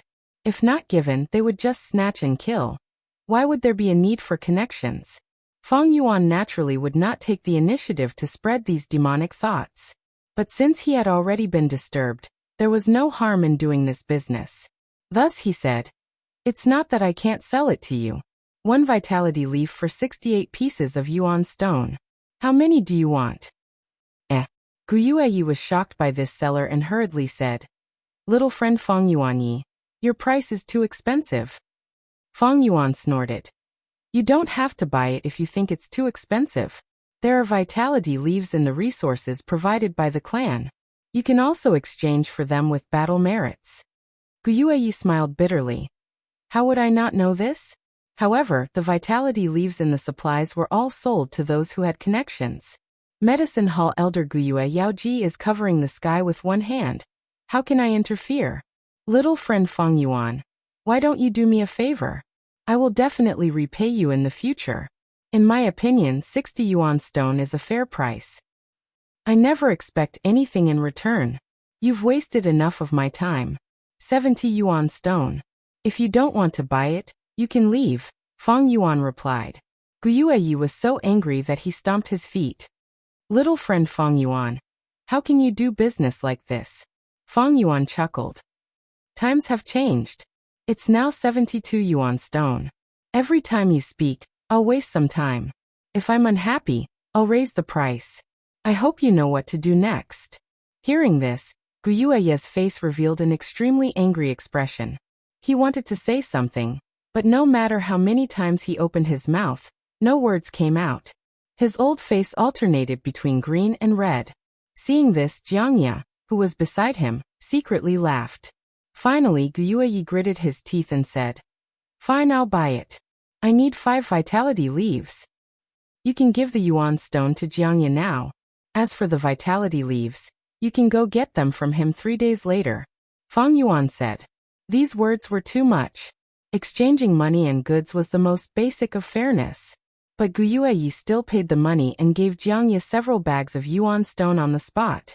His movements were faintly trembling. This was not much of his savings. He had lived frugally for a long time. But now, it was being exploited by an unscrupulous merchant. In the end, he walked out of the bamboo house with endless depression and depression. Lord Feng Yuan, you are truly taking revenge in such a manner. But I'm afraid you've offended Guiyue badly. This old man, when he was young, he would definitely take revenge. I'm afraid he won't let this go. Outside the door, Jiang Ye said carefully. Let him be. Those who take advantage of their seniority will eventually be eliminated by the clan.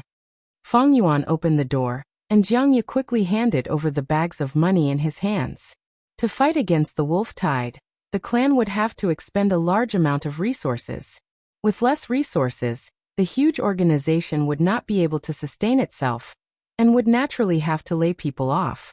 These old fellows were wasting precious resources if they were alive, and were destined to be eliminated. Eliminating the old and weak from the wolf pack was equivalent to driving these crippled wolves out. In human society, it would not be so obvious. Evil deeds would always be covered with a layer of light. Thus, these old Gu masters were recruited. So what if Guiyue saw through this world? Being in the system, being in the pugilistic world, he had no choice. The clan relied on the righteousness of protecting the clan to recruit them, and make them sacrifice themselves. Who would dare to disobey? There was a saying on earth. If the monarch wants the minister to die, the minister has no choice but to die. They could not even control their own life and death, but there would always be countless people fighting to be ministers. This was the charm and cruelty of the system. After the past wolf tides, how many of those old Gu masters survived? This Guiyue don't mention 5 vitality leaves. Even if you gave him 50, he might not be able to live. Feng Yuan stood at the door, laughing coldly. Jiang Ye heard this tone, and his heart could not help but feel a chill. He felt that Feng Yuan had a kind of aura, icy cold, like the howling north wind, suppressing him so much that he did not dare to raise his head. Feng Yuan looked at Jiang Ye, his eyes deep and dark, continuing, from now on, unless there is a fixed time, you are not to look for me. If you go against this, you will have to bear the consequences. Letting you sell the vitality leaves on my behalf is just giving your brother face. But face is given by others, and also thrown away by yourself. You have to take care of yourself. Jiang Ye listened to Feng Yuan's reprimand, not daring to make a sound. Thinking of Guiyue's miserable state, a layer of cold sweat appeared on his forehead. Also from now on, the price of the vitality leaves will be raised to 70 yuan stone per piece. Feng Yuan continued. 70 yuan stone? Jiang Ye swallowed a mouthful of saliva in shock, his eyes shining, as if he had seen the rolling yuan stone. But he still had some lingering fear, and said carefully, Lord Feng Yuan, raising the price like this, will others think that we are profiting from the war? Won't there be a little suspicion of taking advantage of the situation? If we do this, we might incur the wrath of the masses. Wrath of the masses? So what if it is? Just do what I tell you to do. What's with all this nonsense? If someone wants to cause trouble, just say that I am selling the vitality leaves. Feng Yuan snorted coldly. Yes, yes, yes. Jiang Ye quickly nodded. Feng Yuan's words were exactly what he wanted, and he was prepared to do so. He was only a rank 1 minor character, and could not offend too many people. He had already done so earlier, pushing all the trouble to Feng Yuan.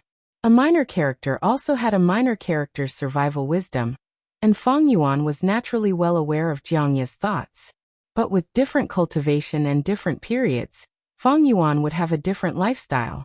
After using that red steel relic Gu, he would be rank 2 peak stage, close to rank 3. He could be considered to have started to grow, and with this strength, his life would be different. Previously, he needed to keep a low profile, but now he needed to be strong. Only by being strong could he obtain the greatest benefits. As for this Jiang Ye, he still had some value. He had some thoughts, but as long as they did not infringe upon Feng Yuan's interests, he could completely tolerate it. Even if he revealed some unimportant trump cards, it was no big deal. During peaceful times, those higher-ups had nothing to do, and there might be some trouble. But with the wolf tide now, who could care about these minor details? After the wolf tide, it was uncertain if the Guiyue village could still exist.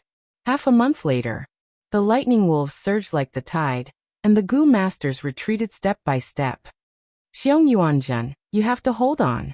The Guiyue village is not far away. Xiong Jiaoman looked at the clansman on the ground, her eyes red as she shouted loudly. Big sister, I can't do it anymore. I have something in my heart that I want to say to you.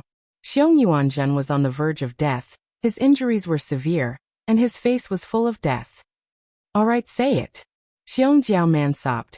She knew that although this Xiong Yuanzhen was usually a man of few words, he had a crush on her. At this moment, she also knew what Xiong Yuanzhen wanted to say to her. But Xiong Yuanzhen opened his mouth, but in the end, he did not say the words, I like you. He died, dying from excessive blood loss, and his injuries were too severe to heal. His body was full of wounds, all caused by the lightning wolf's bites. The most terrifying and fatal wound was on his chest, extending from his right shoulder to his navel. This was caused by a bold lightning wolf. Big sister, the situation is bad. Another bold lightning wolf pack is coming. The investigative Gu master shouted, his voice filled with fear. Xiong Jiaoman's crying stopped, and she put down Xiong Yuanzhen. She was the group leader, her group members needed her.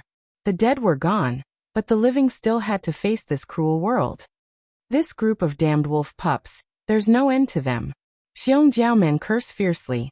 Her body was hot, her face was beautiful, and her vulgarities had a unique charm. Listening to her words, the others couldn't help but feel at peace. Xiong Jiaoman cursed as she observed. The result of her observation made her feel discouraged. She could kill one bold lightning wolf pack, and if there were two, she could kill her way out. But now there were 4 bold lightning wolf packs, and the most sensible method was to retreat into the valley behind them and activate the signal Gu, waiting for reinforcements. Retreat into the valley. Xiong Jiaoman shouted as she mobilized the 2 giant bears to bring up the rear. These 2 giant bears had been raised by her to be fat and healthy. One brown, one black, their fur smooth and shiny, but their bodies were full of wounds. When Xiong Jiaoman's group of 7 successfully retreated into the valley, only one of the 2 giant bears was left. The black one had killed tens of lightning wolves, and was finally exhausted, and was drowned by the lightning wolf pack. A Gu worm shot out from the bear's corpse, and returned to Xiong Jiaoman's hands. This was the bear enslavement Gu. It could be planted on a bear, and allow the Gu master to control the giant bear. Of course, this type of bear could only be an ordinary beast. The bear enslavement Gu was only a rank 2 Gu worm, and could not enslave a bear king. If it could enslave a bear king, it would be strong. Because a bear king, even the lowest 100 beast king, would have hundreds of wild bears as subordinates. If a Gu master could enslave a beast king, it would mean that they have a beast group to control. Now we just have to wait for reinforcements. But I hope they can come soon. Xiong Jiaoman breathed heavily, sighing. They retreated into the valley, and their defensive area was greatly reduced, and the pressure from the wolf pack immediately decreased. But they also lost their path of retreat, and the blood and continuous battles would attract more and more wolf packs. Thus, the crisis was not over. Hey! Right at this moment, a voice came from the cliff above them. Everyone quickly looked up, and saw a young man standing above. It's him, Guyue Fengyuan. The 7 Gu masters of Xiong village were first roused, and then their faces showed a complex expression. Chapter 149. Ever since the intense battle between Bai Ningbing and Qingshu, Fengyuan, who had chased after Bai Ningbing all the way, became famous, and everyone knew about him. These days, Fengyuan showed his strong side in the wolf tide. He hunted lightning wolves alone, and his results were shocking. He was one of the new generation. If not for his eccentric personality and bad reputation, his status might be on par with Qi Shan and Mo Yen. But to the Xiong clan, Fengyuan was Xiongzhang's murderer. Thus, when Xiong Jiaoman and the rest saw Fengyuan, their faces showed complex emotions. Fengyuan looked down from above, waving the tree vine in his hand, saying leisurely, "You can choose to wait for reinforcements, or use my tree vine to climb up the mountain." Who knew when the reinforcements would come? Things on the battlefield could never be explained clearly. Xiong Jiaoman and the rest naturally chose the tree vine in front of them, but Fengyuan asked for a reward. This made the Xiong clan Gu masters very angry. "Fengyuan, we are allies, how can you do this?" Someone shouted angrily. "You actually want the bear enslavement Gu, how dare you?" Someone mocked. Fengyuan was unruffled. One bear enslavement Gu, 700 yuan stone in exchange for the lives of 7 of you. This price is very cheap. You can reject it. I will go back and report your situation to the clan. Hee, but when the reinforcements will come, and whether they will be attacked by the wolf pack on the way, I can't say for sure. Everyone became silent. All of them had ugly expressions on their faces. All right, I agree. Fang Yuan, you really live up to your reputation. Finally, Xiong Jiaoman chose to give in for the sake of the bigger picture. Her words were filled with bitter mockery towards Fang Yuan. Fang Yuan shrugged his shoulders indifferently. This result was within his expectations. He threw down the tree vine, laughing coldly in his heart. These 4 bold lightning wolf packs were lured here by him. He had wanted to wait for these people to die, and then retrieve their goo worms, earning him a large amount of battle merits. But their signal goo had already attracted the attention of several surrounding goo master groups, and they were all rushing over to reinforce them. To not let his hard work go to waste, Fang Yuan could only act as a reinforcement goo master. Xiong Jiaoman and the rest used the tree vines to escape from the wolf group. Not long after, 3 goo master groups arrived. One of them was the Qishan team. This caused the 7 goo masters, whose faces were already ashen, to turn even more unsightly. Xiong Jiaoman was filled with regret. Not long ago, she removed the consciousness of the bear enslavement goo and cooperated with Fang Yuan to refine the goo. It was impossible for him to back out now. Fang Yuan, I'll remember you. Xiong Jiaoman fiercely glared at Fang Yuan. Remember or not, that's your problem. Fang Yuan smiled faintly. He turned around and left. Miss Xiong, we meet again. On the other side, the Qishan team welcomed her with a very polite tone. Ever since the incident with Bai Ningbing, Guyue clan lost Qingshu, and Xiong clan lost Xiongli. They were all victims, thus their relationship became closer. In terms of politics, Bai clan had become the target of resistance from both clans. Even though the alliance still existed. Little sister greets brother Qishan. Xiong Jiaoman barely relaxed her brows and cupped her fists towards Qishan. This time, I came to ask for help from Guyue clan, and ask them to send some reinforcements. Xiong clan has already been surrounded by the wolf group for 6 days and 6 nights. These days, the wolf tide was getting more and more serious. The lightning wolf group had already encircled the village. They had even attacked wantonly. Xiong clan was the lowest among the 3 clans. Being at the foot of the mountain, they naturally bore the brunt of the attack. In fact, this was already the 3rd time they had been surrounded. They needed reinforcements to coordinate from both inside and outside to defeat these lightning wolf groups. The matter of reinforcements shouldn't be difficult. Didn't we have a good cooperation the last 2 times? But this matter has to be reported to Lord Clan Leader first. Everyone, please follow me. Qishan said. Xiong Jiaoman and the rest followed the Qishan group and arrived at Guyue village. Guyue village had already set up layers of defense. The outer village walls were heavily reinforced and dozens of towers were set up. Below the village walls were dug trenches with green spear bamboo pieces stuck in them. The village walls had already been planted with iron vine goo and poison flower goo. Looking at it, the walls were covered with sharp thorns and poisonous flowers that were about to bloom, numbering in the hundreds and thousands. Entering the main gate, the nearby buildings, be it residences or taverns, were all requisitioned and transformed into temporary fortresses. Xiong Jiaoman's group of 7 had trekked all the way from Xiong clan, passing through the wolf group's blockade. Thus, they were first led into a bamboo building to receive treatment. More than 10 healing goo masters were stationed in the bamboo building, most of them rank 1 goo masters and 2 rank 2 goo masters. But what made Xiong Jiaoman and the rest slightly surprised was that the person in charge of this situation was not the 2 rank 2 healing goo masters, but a young girl. Place this fainted one on the rattan chair. There is a person with a fracture in his lower leg, Guyue Xing, come over and treat him. Flesh wounds, Ah Feng, come over to stop the bleeding. Ah Xian, come over to disinfect. Xiao Hua, help the one with the fracture put on a splint, then come over here to bandage it. The young girl had jet black hair, a small cherry mouth, her eyes bright like crystals, her face had some baby fat, and her voice was soft and sweet. But when it came to handling matters, she was very capable, making people look at her in a different light. Xiong Jiaman suddenly thought of someone and asked, "This sister, are you Guyue Yao Le?" Xiong clan's sister Jiaoman, hello. To think you know my name. After Guyue Yao Le had arranged everything, she walked over and greeted politely. Sister Yao Le, you are a famous person. You inherited Lord Yao Ji's benevolent heart and have superb medical skills. Although you are only rank 1 now, you are still one of Qingmao Mountain's 10 rising stars.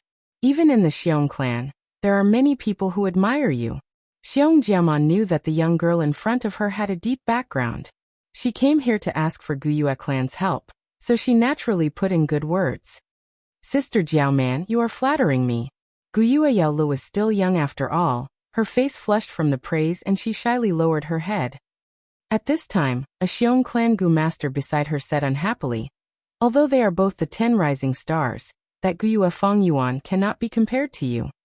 Don't mention Feng Yuan. I get angry from the bottom of my bones when I mention him. There are no heroes in this era, let this lad become famous. Sigh.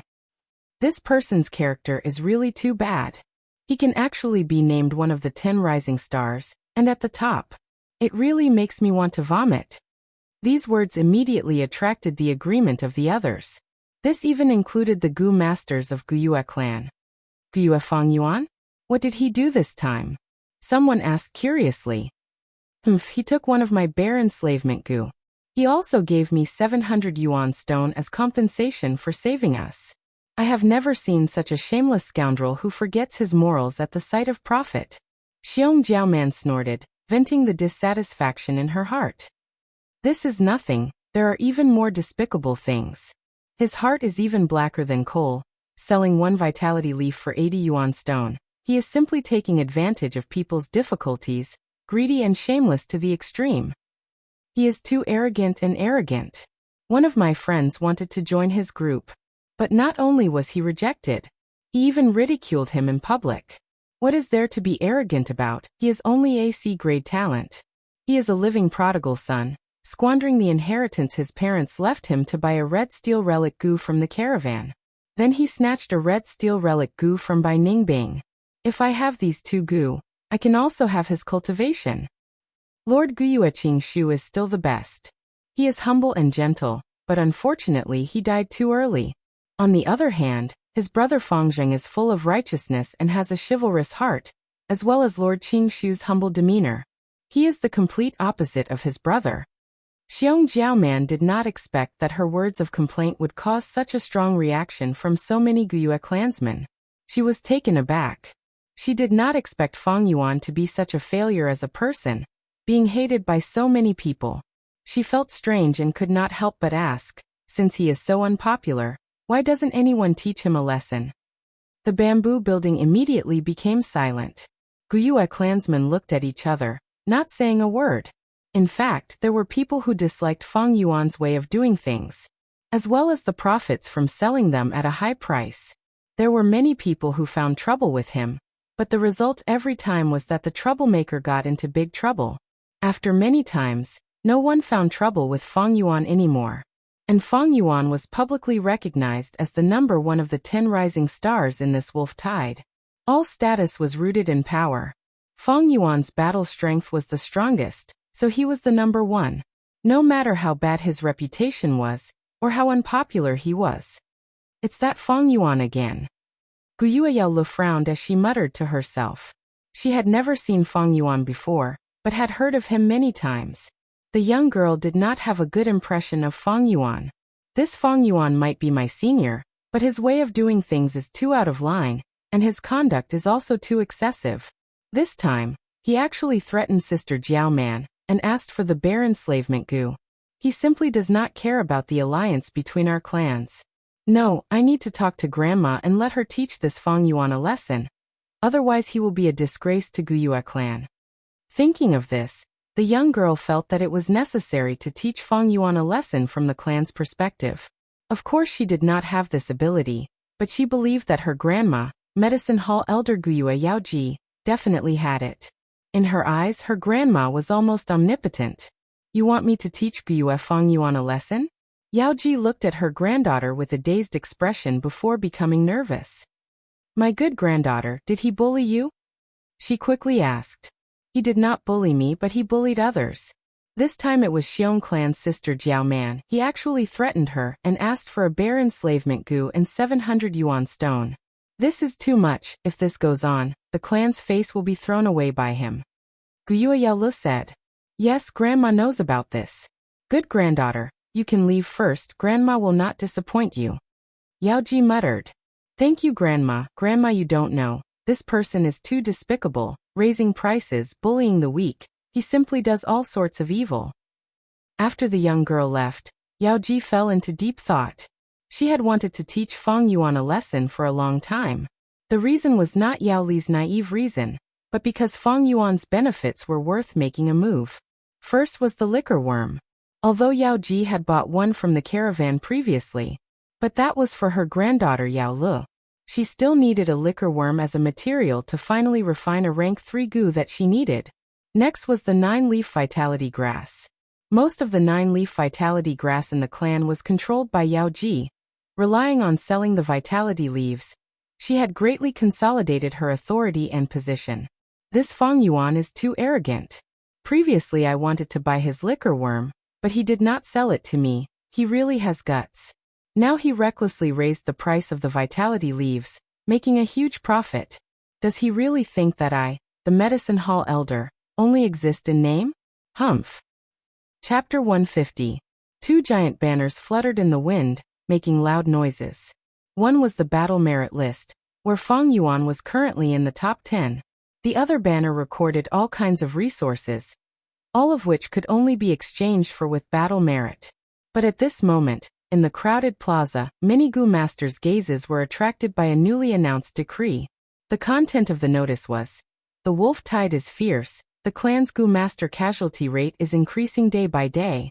To strengthen the healing ability, the medicine hall ordered all gu masters with 9-leaf vitality grass to temporarily hand over their 9-leaf vitality grass to the clan. The medicine hall will organize manpower and carry out a unified production. At the end of the notice was a list of names. The names of the gu masters with 9-leaf vitality grass were listed. Needless to say, Fang Yuan was naturally on the list. At this moment, he was standing at a far corner. Looking at this notice, his expression could not help but turn ugly. At first glance, he immediately realized that this was Guyue Yao Ji targeting him, making a move against him. This Guyue Yao Ji, she asked me to buy the liquor worm but did not give up. I had already accumulated enough battle merit, and wanted to exchange for that 3-step fragrant grass gu, but was secretly stopped by her.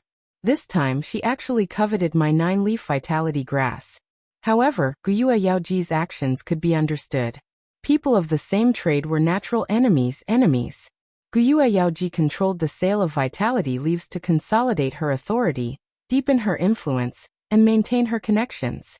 But Fang Yuan secretly sold them, raising the price. This imperceptibly violated her benefits, and shook her influence. I have many gu worms now. White jade gu, moonglow gu, plunder gu, water shield gu, earth communication eargrass and so on. 9-leaf vitality grass is my main source of income. If I lose this gu, it will be like pulling out the firewood from under the pot.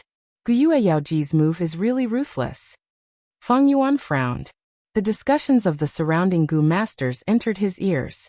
The medicine hall's move is really great. There are too few vitality leaves. It cannot satisfy our needs. Every time a batch appears on the list of supplies, someone will immediately buy it. Elder Yao Ji is truly benevolent and benevolent. Look at this name list. Some of them are gu masters from Qi and Mo faction. By doing so, she has undoubtedly offended many elders in power. Lord Yao Ji is wholeheartedly working for the family. She is worthy of respect. Sigh, only Lord Yao Ji would have such boldness. If it was any other family elder, who would dare to do this? Oh, look, the content of the announcement has changed. Qi faction and Mo faction's gu masters handed over the 9-leaf vitality grass. The crowd went wild. Gathering the 9-leaf vitality grass and unifying the production meant more vitality leaves. To them this was great news. Fang Yuan looked over, and indeed saw. Behind the names of these gu masters, there was an addition of the words turned in. And because of this, his name became even more prominent. His heart became even heavier. Guyue Yaoji was after all a shrewd old fox. She was proficient in scheming. This move was to use the general situation to pressure Fang Yuan. If Fang Yuan stubbornly resisted, he would attract even more trouble and give himself a handle. It was not a wise move. This was the power of the clan system. If the clan wants you to sacrifice, they would not say it directly, but instead put on a bright front, wrapping it in righteousness, forcing you to submit. Like those retired Gu Master elders, asking them to sacrifice their lives, who would dare to defy? Now to collect the 9-leaf vitality grass, she wanted Fang Yuan and some other Gu Masters to sacrifice their own benefits to satisfy everyone. This was fundamentally for Yaoji's benefit. If anyone dared to disobey, they would be going against the clan and alienating the masses. They would be traitors, they would be reactionary. To resolve this matter, delaying and acting shamelessly won't work, it would instead make me more passive. Because these are all small schemes. Yaoji's move is wrapping it in righteousness. Any small schemes will be destroyed. The only way to solve this problem is to use an even greater force to fight back in a dignified manner and defeat this force of hers head-on. Fang Yuan already had a fundamental solution in his heart. This plan was simple and grand. It was to advance to rank 3. The status of rank 3 and rank 2 Gu Masters was completely different. In the clan, as long as a Gu Master advanced to rank 3, he would immediately become a clan elder, joining the decision-making circle. Even the clan leader could not easily infringe on their benefits. Don't look at this announcement. The Mo faction, Chi faction and other Gu Masters obediently handed over the 9-leaf vitality grass. It was as if they had sacrificed their own benefits. Actually, behind the scenes, Guyue Yaoji had already completed a secret exchange of benefits with Guyue Lian, Guyue Mo Chun and other clan elders. This was a political transaction. But most people could not see the truth behind the scenes. Thus they were deceived by Yaoji. If Fang Yuan was a rank 3 Gu Master, even if he handed over the 9-leaf vitality grass, he would definitely receive sufficient compensation in other aspects. Why was Guyue Yaoji in such a hurry to deal with Fang Yuan? Firstly, it was because of benefits. Fang Yuan's actions infringed on her benefits, and at the same time, some Gu worms on Fang Yuan were what Guyue Yaoji wanted. Secondly, Fang Yuan was already a rank 2 peak stage. If she did not make a move against him, when he becomes a rank 3 clan elder, there would be no more chances. Advancing to rank 3 is a must. To the clan, rank 2 Gu Masters can be sacrificed, but rank 3 Gu Masters are the pillars. Losing even one person is a huge loss. Moreover, I am in a lot of trouble now. The clan did not investigate Qing Shu's death in detail. I kept the water shield Gu, plunder Gu and so on, and the clan turned a blind eye to it. My cultivation has improved so quickly, the clan's higher-ups have seen it, but they have been enduring and did not probe into my secrets. Fang Yuan was well aware of his current situation. On the surface he was strong and glorious, but behind him, danger lurked everywhere. The clan did not target him, because the wolf tide had drawn all their attention. If they could not resist the wolf tide, the clan would perish. Under such pressure, Fang Yuan's matter was only a minor detail. But once the wolf tide passed, the clan's higher-ups would have the energy. How could they not find him to settle the score? Back in the academy, the clan elders did not deal with Fang Yuan because he was too weak. Small skirmishes did not infringe on the clan elders' benefits, so they did not put Fang Yuan in their eyes. But now it was different. Fang Yuan's cultivation was already ranked 2 peak stage. One more step and he would be a clan elder. Just this cultivation had already touched the nerves of the clan elders. His every move would be seen by the clan elders, and remembered in their hearts. Any newly promoted clan elder would affect the entire political structure of the Guyue clan. Thus, the recruitment and suppression of Fang Yuan would come one after another. As long as Fang Yuan did not enter the system, and did not enter the camp, these recruitment and suppression would become more and more intense.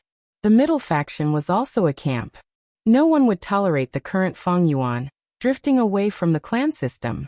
If I advanced to rank 3, although there would still be recruitment and suppression, it would be much easier than rank 2 peak stage.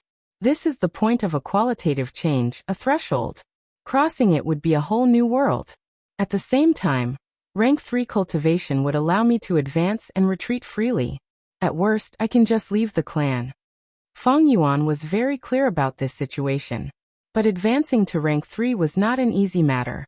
Especially for Fang Yuan's C-grade aptitude, it was an almost insurmountable obstacle. In his previous life, he was stuck at rank 2 peak stage for over 100 years. Later on, he paid a huge price and obtained a Gu, raising his aptitude, and only then did he cross this hurdle. In Gu master cultivation, small realms were easy to advance, as long as there was enough time. It was a painstaking effort. But large realms, each one was a checkpoint, getting harder the further one advanced. Especially from rank 5 to rank 6, the difficulty was beyond imagination, harder than ascending to heaven.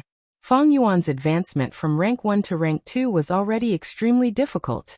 Now that he wanted to advance from rank 2 to rank 3, there was simply no possibility of success using normal methods. But fortunately, Fang Yuan had 500 years of life experience, and in his vast memories, there were 2 to 3 folk recipes. To put it nicely, it was a different path, but to put it bluntly, it was a crooked path. The method that Fang Yuan chose now was the most suitable for his current situation. To advance to rank 3, he needed to refine a strange and bloody Gu worm, called Man-Beast Life Burial Gu. This was a recipe that an ancient demonic path sect leader, in order to strengthen the cultivation of his subordinates, racked his brains and created. Man-Beast Life Burial Gu was specially used for rank 2 Gu masters to break through to rank 3. In his previous life, Fang Yuan was searching for secrets and coincidentally obtained this recipe, leaving a deep impression on him, and had always kept it in his heart. Most importantly, the materials needed for the fusion were not rare items.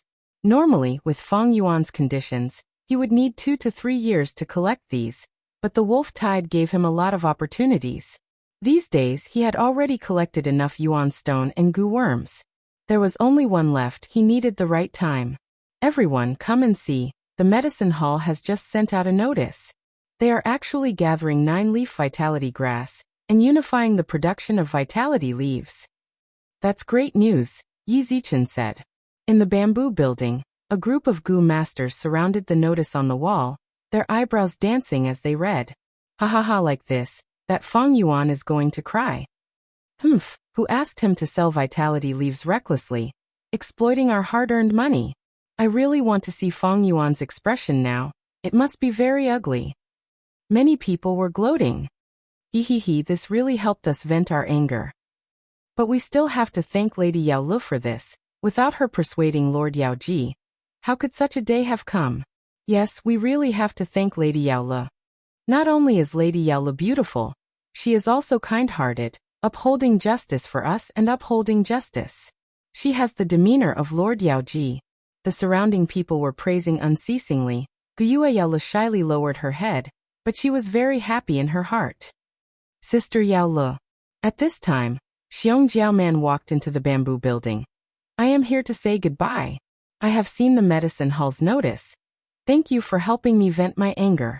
People like Fang Yuan are black sheep. They need to be dealt with. Sister Jiaoman, are you leaving now? Guyue Yao Lu looked at her with concern.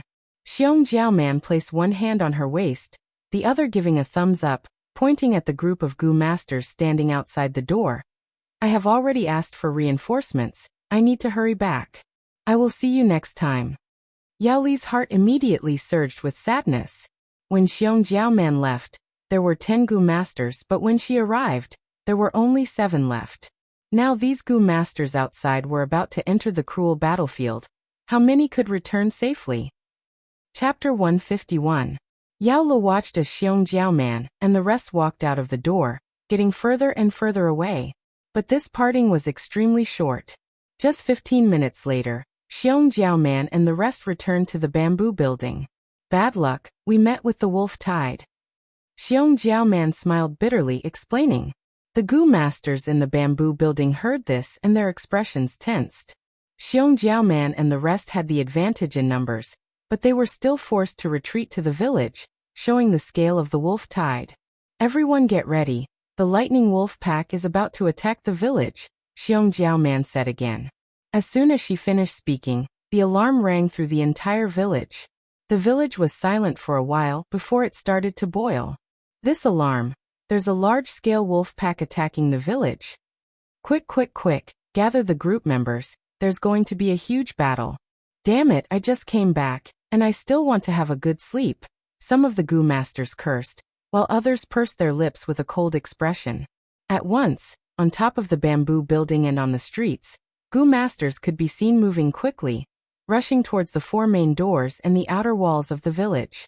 Inside the village's outer walls at regular intervals, there would be a wide wooden ladder erected, allowing Goo Masters to climb. And the towers were higher than the outer walls, like mighty and majestic guardian warriors. Feng Yuan mixed in the crowd, arriving at the bottom of the outer wall. A Goo Master was stepping on the wooden ladder, climbing up. Feng Yuan pulled him down, and climbed up himself. Which bastard? The Goo Master wanted to scold, but seeing that it was Feng Yuan, he immediately shut his mouth. Feng Yuan climbed up the wooden ladder, activating the white jade goo and peeking his head out a little. Outside the stronghold, there were thousands of lightning wolves all over the mountains and plains. As far as the eye could see, there were countless green wolf eyes, causing a chill to rise in one's heart. Most of these wolves were hungry, and some were so hungry that their bodies were thinning. There were too many lightning wolves, and it had become a disaster. The surrounding wild beasts were either chased away or eaten, and to the wolf pack, there was less and less food. To them, the village that was filled with people was a hysterical temptation. A wolf is a kind of beast full of patience, more terrible, more dangerous, more crazy than a hungry wolf. A lightning wolf that had eaten its fill would not attack the village. Other than these ordinary lightning wolves, there were also bold lightning wolves. Although it was mixed in the wolf pack, the bold lightning wolf was still extremely conspicuous. Their bodies were the size of calves. There were more than 30 of them. Many people could not help but inwardly gasp when they saw this scene. This was already the second time this year that Guyue's village had been besieged by a pack of wolves. However, the scale of the attack this time was more than twice as large as the last time. These bold lightning wolves were all strong like bulls, and were at their peak condition. Ordinary lightning wolves would not be able to eat, but as the king of the 100 wolves, they naturally had sufficient food. After all, resources had to be provided to the higher-ups of the organization first. The lower class would be exploited, and the benefits would be sacrificed to provide for the upper class. Be it human society or wild beasts, they all had something in common. These bold lightning wolves are still not a true threat. Feng Yuan shifted his gaze and continued to search. Soon he found 3 huge wolves behind the pack of wolves, hidden in the shadows of the forest. Thousand Beast King, Frenzy Lightning Wolf. Every Frenzy Lightning Wolf was as big as an elephant. Feng Yuan's pupils constricted when he saw this, but quickly returned to normal. He continued to observe, only to find that there were more and more bold lightning wolves gathering from all directions. There was no sign of the Thunder Crown Wolf. Feng Yuan let out a breath of turbid air. Without the Thunder Crown Wolf, the village was safe. In his memory, the Thunder Crown Wolf appeared at the end of August. It caused huge casualties to the Guyue tribe. If not for the tribe leader and elders working together to resist, and if not for Guyue Qingshu risking his life to fight, Guyue's village would have been destroyed. Since his rebirth, Feng Yuan had changed many things. Guyue Qingshu had already been sacrificed, so Feng Yuan did not dare to be careless. It was completely possible for the Thunder Crown Wolf to appear earlier than expected. Thus he immediately rushed over to observe. Awo! The 3 frenzy lightning wolves raised their necks, and let out long howls. Amidst the howls, countless lightning wolves received the order and charged towards the village. In the village, the Goo Masters had already made their preparations, waiting for the battle. The rank 1 Goo Masters all stood at the corner, their hands pressed against the cold wall. Some rank 2 Goo Masters climbed up the wooden ladder, while others gathered at the top of the tower. Behind them, there were also Goo Masters stationed in the temporary fortresses that were modified from buildings. Some were the backup team, while others were the medicine hall's healing Goo Masters. Investigative Goo Masters shuttled back and forth, continuously reporting the battle situation to the rear. Some clan elders were at the back, while others climbed up the tower, watching from the side with their arms crossed, reserving their strength to suppress the situation. They're here. Fang Yuan stood on the wooden ladder, his eyes shining with a cold light. The lightning wolf pack covered the entire mountain, gathering into a tidal wave and pouncing towards the village. Poochie poochie, they first fell into the trenches dug by the wall, and then their bodies were pierced by the bamboo spears, like dumplings in a pot of boiling water. Some died on the spot, while some lightning wolves were still alive, howling in pain. The wind blew, and the smell of blood permeated the air, while the howls of wolves filled the ears. The frenzied attacks of the wolf pack did not stop. Instead, they were stimulated and attacked even more wildly. One by one, the lightning wolves fell into the pit, using their lives to pave the way for their successors. The lightning wolves behind stepped on the corpses of their own kind and crashed into the village wall. For a moment, dull thumping sounds could be heard. One lightning wolf was like an ant trying to shake a tree, but the continuous barrage of lightning wolves caused the entire wall to shake. The rank 1 goo masters under the wall suppressed the fear in their hearts, desperately pouring their primeval essence into the iron vine goo and poison flower goo. The brambles on the village wall stabbed into the lightning wolves' bodies. The poison flower goo gave these iron vines a slight poison, and the poison corroded the lightning wolves' bodies. The lightning wolves clawed at the village wall, opening their mouths and biting crazily, causing their injuries to worsen. The poison accumulated, causing their movements to become slower and slower. Chi chi chi. The rank 2 goo masters standing on the wooden ladder, as well as on the tower, shot out their moonblades. The moonblades shot into the wolf pack, causing blood to splatter everywhere, and wolf limbs to fly. The bold lightning wolves entered the battle, immediately causing casualties to the goo masters. At Fang Yuan's corner, a thin blue electric current pierced through, hitting the village wall and piercing through it. An unlucky rank 1 goo master inside was electrocuted to death on the spot. The bold lightning wolf that killed the goo master quickly became the focus of attention. Countless moonblades flew towards it, but it dodged left and right, relying on the cover of the surrounding lightning wolves, and actually only suffered light injuries. How?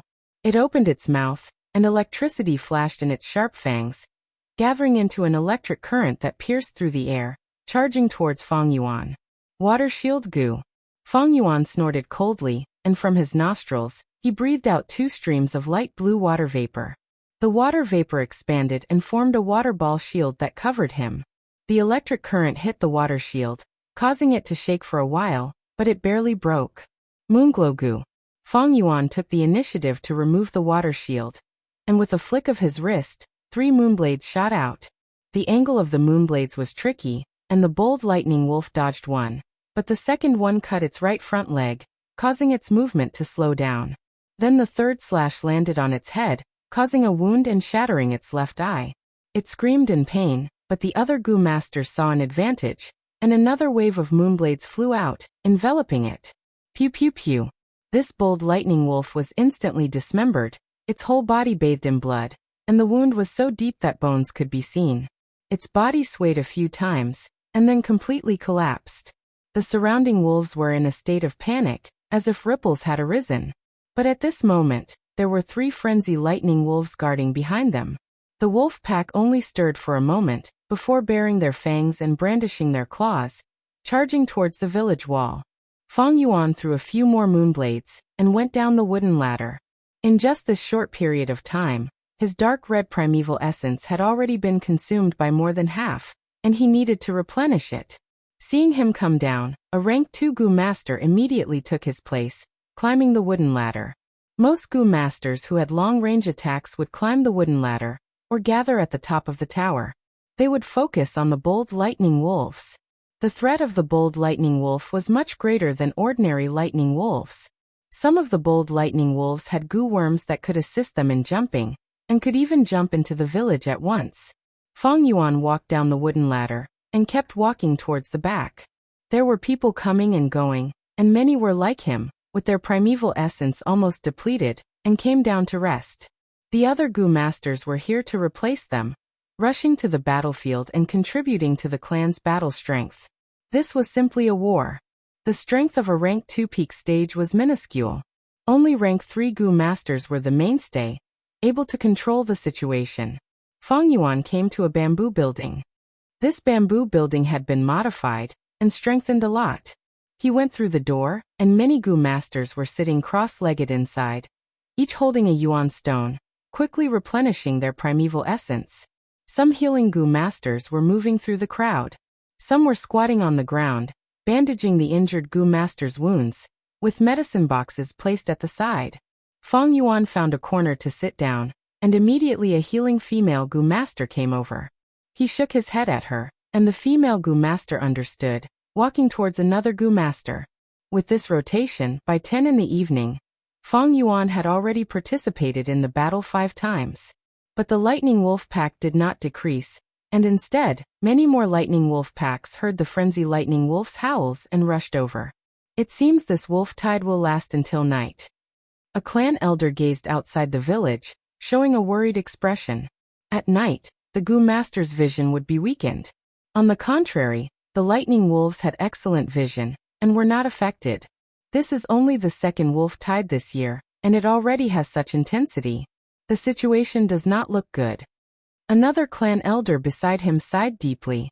Guyue Yaoji's face was also dark.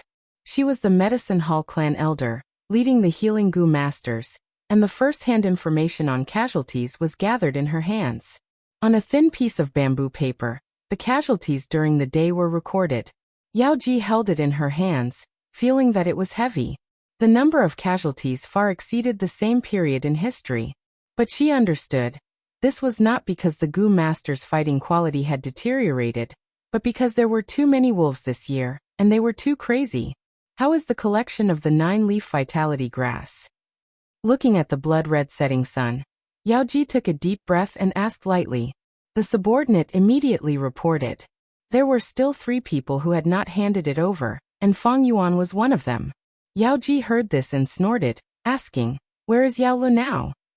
Miss Yao Lu is near the east gate, leading the healing team. I tried to persuade her many times, but she insisted on not retreating, and wanted to continue fighting at the front lines. The subordinate knelt down in fear as he said this. Yaoji pondered for a while, nodding lightly, and waved her hand to dismiss the subordinate. Near her granddaughter, there was a clan elder guarding her. There was also Xiong Jiaoman's group, fighting at the village walls. It could be said that it was the safest place at the front lines.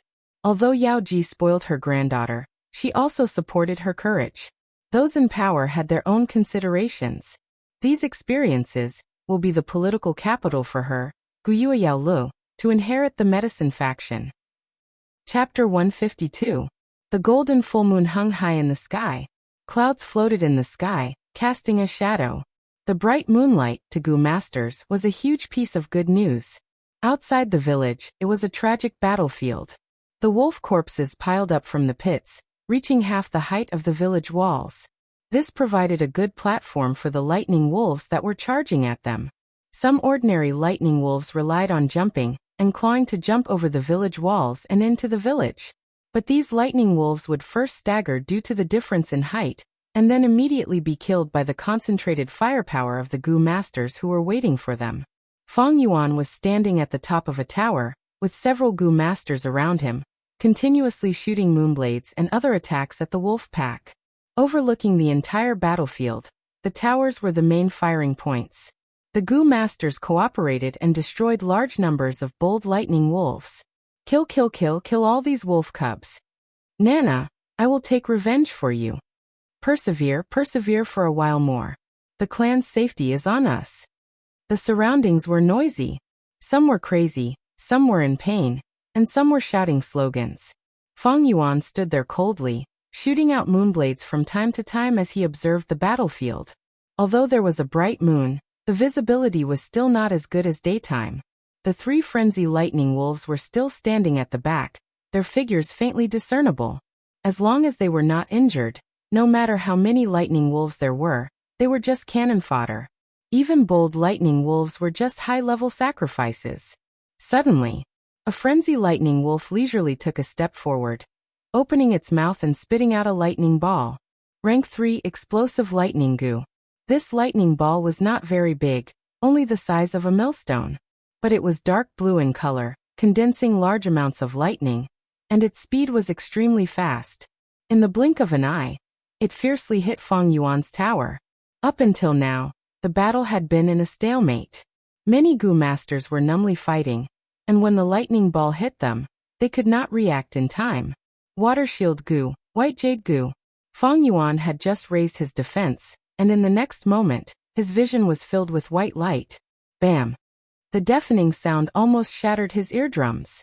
An invisible force surged over and sent him flying high into the air. In the midst of the raging lightning, the water barrier only lasted for 2 breaths before collapsing. The remaining electric current struck Feng Yuan's body. Even with the white jade goo's defense, he still felt numb from the electric current. Plop! He fell from a height of 3 to 4 meters and fell to the ground. The white jade goo was not the rainbow dress goo. It could not reduce the recoil, causing Feng Yuan's back to hurt. He hurriedly crawled up from the ground, blinking his eyes as tears streamed down his face. After 3 breaths, his vision gradually recovered. Only half of the original thick stone tower was left. Countless charred corpses were scattered on the ground. There was also a large hole in the outer wall. At this time, there was a continuous stream of lightning wolves coming through the hole, flooding into the stronghold. The frenzy lightning wolf had finally entered the battle. The combat power of 1,000 Beast King was indeed extraordinary. The several goo masters who were standing beside Feng Yuan earlier on the tower had already died without an intact corpse. Only Feng Yuan survived. In his aperture, the jellyfish-like water shield goo was extremely dispirited. Once the water shield broke many times, the water shield goo would not be able to withstand it and die. The white jade goo was the same. Goo worms were often strong but also weak.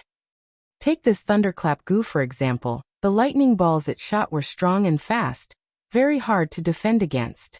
But it had a flaw. It could not be shot continuously and needed to take a few breaths before the second lightning ball could be shot. Bam! But just as Feng Yuan stood up from the ground, another lightning ball flew towards him. To think that this Wolf King has 2 thunderclap goo. Feng Yuan's expression changed as he hurriedly dodged.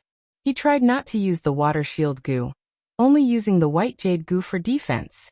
Beast, don't be so arrogant. At the crucial moment, a figure appeared in midair, his body emitting golden light as he forcefully blocked this lightning ball. It was a clan elder. But one clan elder was not enough. Soon, another 2 clan elders stood up and fought side by side. One frenzy lightning wolf required at least 3 coordinated goo master groups to hunt together. If it was a rank 3 goo master, at least 3 people would be needed to defend against it. The frenzy lightning wolf took heavy steps, passing through the crowd. Everywhere it went, the wolves retreated. It gradually started to jog, then its speed became faster and faster. Lowering its head, it started to attack the village walls. Seeing this, the rank 1 and rank 2 goo masters all fled in panic. Only the 3 clan elders remained at their original position. This part of the battlefield was vacated by tacit agreement and left to them. The 3 clan elders and this frenzy lightning wolf engaged in an intense battle.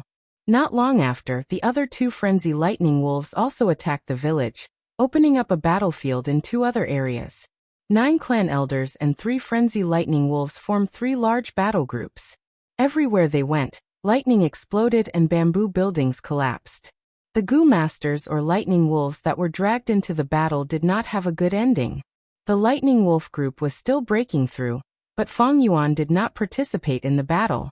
Instead, he stood at a corner of the battlefield, watching the 3 large battle groups from afar. Without a doubt, this wolf group's attack had reached the climax. 3 frenzy lightning wolves, one has 2 thunderclap goo on its body. Its attack power is strong. One has the Thunderwings goo, able to fly for a short period of time. Its mobility is the strongest. And the last frenzy lightning wolf has the Thunder Howl goo, relying on sound waves to kill enemies. Feng Yuan observed for a while, gradually understanding the details of these 3 frenzy lightning wolves. On the 1,000 Beast King's body, there were mostly 3 or 4 rank 2 and rank 3 wild goo worms.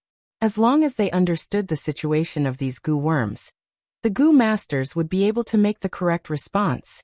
Once targeted, the unintelligent frenzy lightning wolf's attacks would be monotonous, and the result of the battle would be decided. As expected, after a while, the few clan elders retreated and were replaced by other clan elders. They cooperated with each other, and their tactical advantage allowed them to quickly gain the upper hand. After an intense battle, they controlled the situation. Victory was only a matter of time. The outcome has been decided. Just as Yao Ji let out a breath of turbid air, a roar suddenly came from the eastern gate. One of the lightning wolves grew larger and larger. From the size of an ordinary lightning wolf, it swelled with the wind and grew to the size of a giant elephant. There's actually another frenzy lightning wolf. Many clan elders were shocked upon seeing this scene. Previously, their attention was drawn by the other three groups, and the entire battlefield's layout was focused on these 3 points.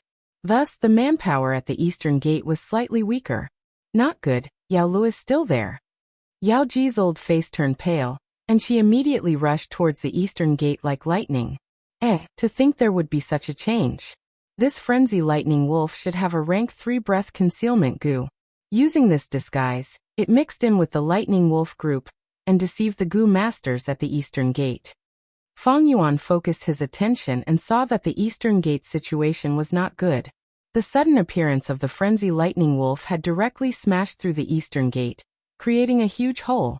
Countless lightning wolves followed behind the bold lightning wolves in 2s and 3s, howling crazily as they charged into the village. Guyue Yaolu saw the lightning wolf group surging towards them like a tide, and she was dumbfounded. Fortunately, she had Xiong Jiaoman, a veteran, by her side. At the critical moment, Xiong Jiaoman took over the situation and ordered, "Quick, quick, close the doors and windows tightly. Only by defending and waiting for reinforcements can we have a chance of survival." But just as she finished speaking, with a bang, the roof of the bamboo building received a fierce attack from the frenzy lightning wolf, collapsing down. Guyue Yaolu screamed. With such a sudden change, the young girl completely lost her composure. She was still too young, and only had rank 1 cultivation. Earlier she had forced herself to stay here because she felt safe, but never did she expect to be in such a dangerous situation. "Beast, stop!" Guyue Yaoji shouted as she ran. She could only watch as the frenzy lightning wolf crashed into the bamboo building. Her beloved granddaughter was in danger, and she could not do anything to help. At the critical moment, it was Xiong Jiaoman who stepped forward. With a thought, the remaining brown bear roared and charged towards the frenzy lightning wolf. The frenzy lightning wolf slapped with its right claw, sending the 400-kilogram brown bear flying. It opened and closed its mouth, biting the brown bear's head into pieces. How could an ordinary beast defend the power of 1,000 Beast King? But taking advantage of this entanglement, Xiong Jiaoman had already dragged Guyue Yaolu and ran forward, creating a small distance between them. The frenzy lightning wolf roared, naturally not willing to let its prey escape. It leaped, crossing a distance of more than 10 meters, jumping in front of Xiong Jiaoman. Suddenly seeing the frenzy lightning wolf appear in front of her, Guyue Yaolu was so scared that her legs went soft. Xiong Jiaoman dragged her, naturally not daring to charge forward, and could only retreat towards the direction of the village. Just as the frenzy lightning wolf was about to pounce, Guyue Yaoji arrived. A light purple moonblade slashed on the frenzy lightning wolf's back, lightly turning into a cloud of mist and entering the frenzy lightning wolf's nose. The frenzy lightning wolf coughed twice, having been poisoned. This was the rank 3 moon poison goo. The frenzy lightning wolf was furious, raising its head and roaring. The fierce sound waves spread in all directions, forming an invisible force. The thunder howl goo was intimidating. This was not the thunder howl goo, but the sound wave goo. The sound waves vibrated the air, forming an invisible force. Pushed by this force, Xiong Jiaoman, Guyue Yaoluan flew out, separating in midair. Xiong Jiaoman crashed into a bamboo building, and there was no more movement. As for Guyue Yaolu, she directly flew out of the village through the broken east gate. She was in a daze from the fall, and just as she was about to get up, she saw a lightning wolf opening its bloody mouth and biting towards her. Ah! She let out a sharp scream, and at the critical moment, a moonblade flew over and killed the lightning wolf. She quickly stood up and saw that her savior was a young male goo master. The lower half of his body was buried under the collapsed wall. The male goo master's blurred bloody face smiled at her, and the next moment, his throat was bitten by the lightning wolves that swarmed over. Guyue Yaoli's face was covered in tears. She cried as she ran. This battlefield was extremely chaotic. Because of her identity and background, there were goo masters who lent her a helping hand from time to time. But most of them could not even protect themselves, and could not help her out of this predicament. Guyue Yaoji was also entangled by the frenzy lightning wolves, and could not attend to her. Guyue Yaoli's heart was in a daze, and all she could see were the claws and teeth of the lightning wolves. In the midst of her panic, she suddenly heard a voice, "Take a step back." She subconsciously did as she was told, and coincidentally dodged a lightning wolf's bite. "Roll to the right," the voice said again. Yaoli's consciousness was still in a daze, but her body had already moved. A wolf's mouth made a cracking sound, and it almost bit her. The voice continued, and the young girl completed her tasks meticulously. Sometimes when she made a mistake, a moonblade would fly out of nowhere and help her out of trouble. When there were no more lightning wolves around her, Yaolu realized that she was safe. But unknowingly, she had left the village and stood in a remote forest. A person's figure appeared in front of her. She immediately stared with wide eyes. "Guyue Feng Yuan, you helped me?" "No, I just helped myself." Feng Yuan grinned, and could not help but reveal a trace of evil. Chapter 153. What? Guyue Yaolu heard this and was stunned. Feng Yuan had already moved like lightning, his palm grabbing the young girl's delicate neck. He knocked her out. The young girl fell down, and Feng Yuan's arm quickly grabbed her by the waist. The stealth scales Gu was activated, and their figures disappeared from the spot. When Guyue Yaolu opened her eyes in a daze, she found herself in a dark cave. She shook her dizzy head, and subconsciously wanted to stand up. However, she soon discovered that she was tied to a rock. All the goo worms on her body were taken away by Feng Yuan using the plunder goo, and refined into his. She was just a 15-year-old girl, with a weak body. How could she struggle free from a rope that was as thick as a finger, and had several twists and knots tied into it? Being tied up in this unfamiliar environment, the young girl's heart naturally surged with fear. She recalled the scene when she was knocked out, and even the most naive person would know that Feng Yuan was going to harm her. But how will Feng Yuan deal with me? What does he want to do to me? Is it because I reported him to Grandma, and he wants to take revenge on me? The young girl could not move her limbs, but her thoughts were rapidly churning. The more she thought, the more terrified she became, and she could not help but cry. "Grandma, where are you? Quickly come and save Lulu," she cried, feeling an unprecedented sense of loneliness and fear. She did not know where Feng Yuan went, but her cries echoed in the cave. "Does Feng Yuan want to imprison me here? Let me taste bitterness after starving for 7 to 8 days, and never dare to say bad things about him again?" Guyue Yaolu cried for a while, and suddenly thought of a possibility. Too evil. "Feng Yuan, I will definitely not let you off." She gritted her teeth fiercely. Her impression of Feng Yuan was already extremely bad, and now it had reached rock bottom. Guyue Yaolu had never hated someone so much since she was young. Just at this time, footsteps could be heard. Not long after, Feng Yuan's figure appeared from the shadows. "Feng Yuan, what do you want? Let me go. Otherwise, my grandma will punish you." Seeing Feng Yuan, Guyue Yaolu struggled with all her might. Her pair of tender legs kicked the ground like a deer that had fallen into a pit. Quite energetic. Feng Yuan snorted coldly. Guyue and Yaolu were just about to open their mouths and continue cursing when they suddenly saw a big bear slowly walking over from behind Feng Yuan. Bear. Her eyes widened and she was so panicked that she couldn't speak. Feng Yuan chuckled coldly. He stretched out his hand and stroked the black fur of the bear. His cold voice echoed in the cave like a chilly wind. "It's not easy to find such a wild bear in the wolf tide. It took me a lot of time." Guyue Yaolu reacted quickly. She was quick-witted and quickly recalled that Feng Yuan had asked for a bear enslavement gu from Sister Xiong Jiao. "So it's like this." She sneered and opened her mouth to speak. Unexpectedly, Feng Yuan walked over and squatted in front of her. "What do you want?" The young girl tried to shrink back, but Feng Yuan easily used his right hand to firmly pinch her cheek. "Cute and lively, indeed, very likable." Feng Yuan commented indifferently. His right hand moved down and grabbed Yao Li's collar, forcefully pulling it. Her clothes were torn apart, revealing the pink doo-doo underneath. "Ah!" The young girl was stunned for a moment before she suddenly screamed and struggled violently. Even if her tender skin was bleeding from the hemp rope, she didn't care. Feng Yuan sneered and continued to tear. Chi chi chi. Soon, the young girl's clothes were torn, leaving behind only a few pitiful tattered cloth pieces, revealing large patches of milky white skin. Don't. She was extremely afraid, crying loudly. Thinking of the possibility that Feng Yuan would teach her a lesson, her whole body trembled. Feng Yuan did not continue as she expected. Instead, he stood up and slowly retreated. The young girl's cries turned into choking sobs. But at this time, the black bear opened its paw and slowly walked over.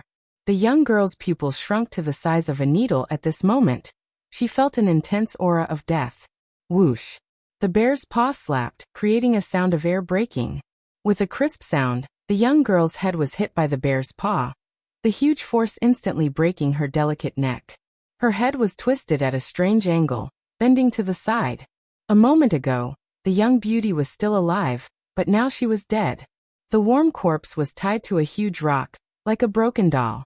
Even without Feng Yuan controlling the bear enslavement goo, the black bear had already lowered its head and started to enjoy this sumptuous meal due to its hunting instinct. It first bit the young girl's throat, blood spurted out and splattered on its black fur. Next was the young girl's white and delicate chest, like a pair of unbloomed flower buds. The black bear bit off the young girl's right chest, tearing open the flesh and revealing the pale white ribs.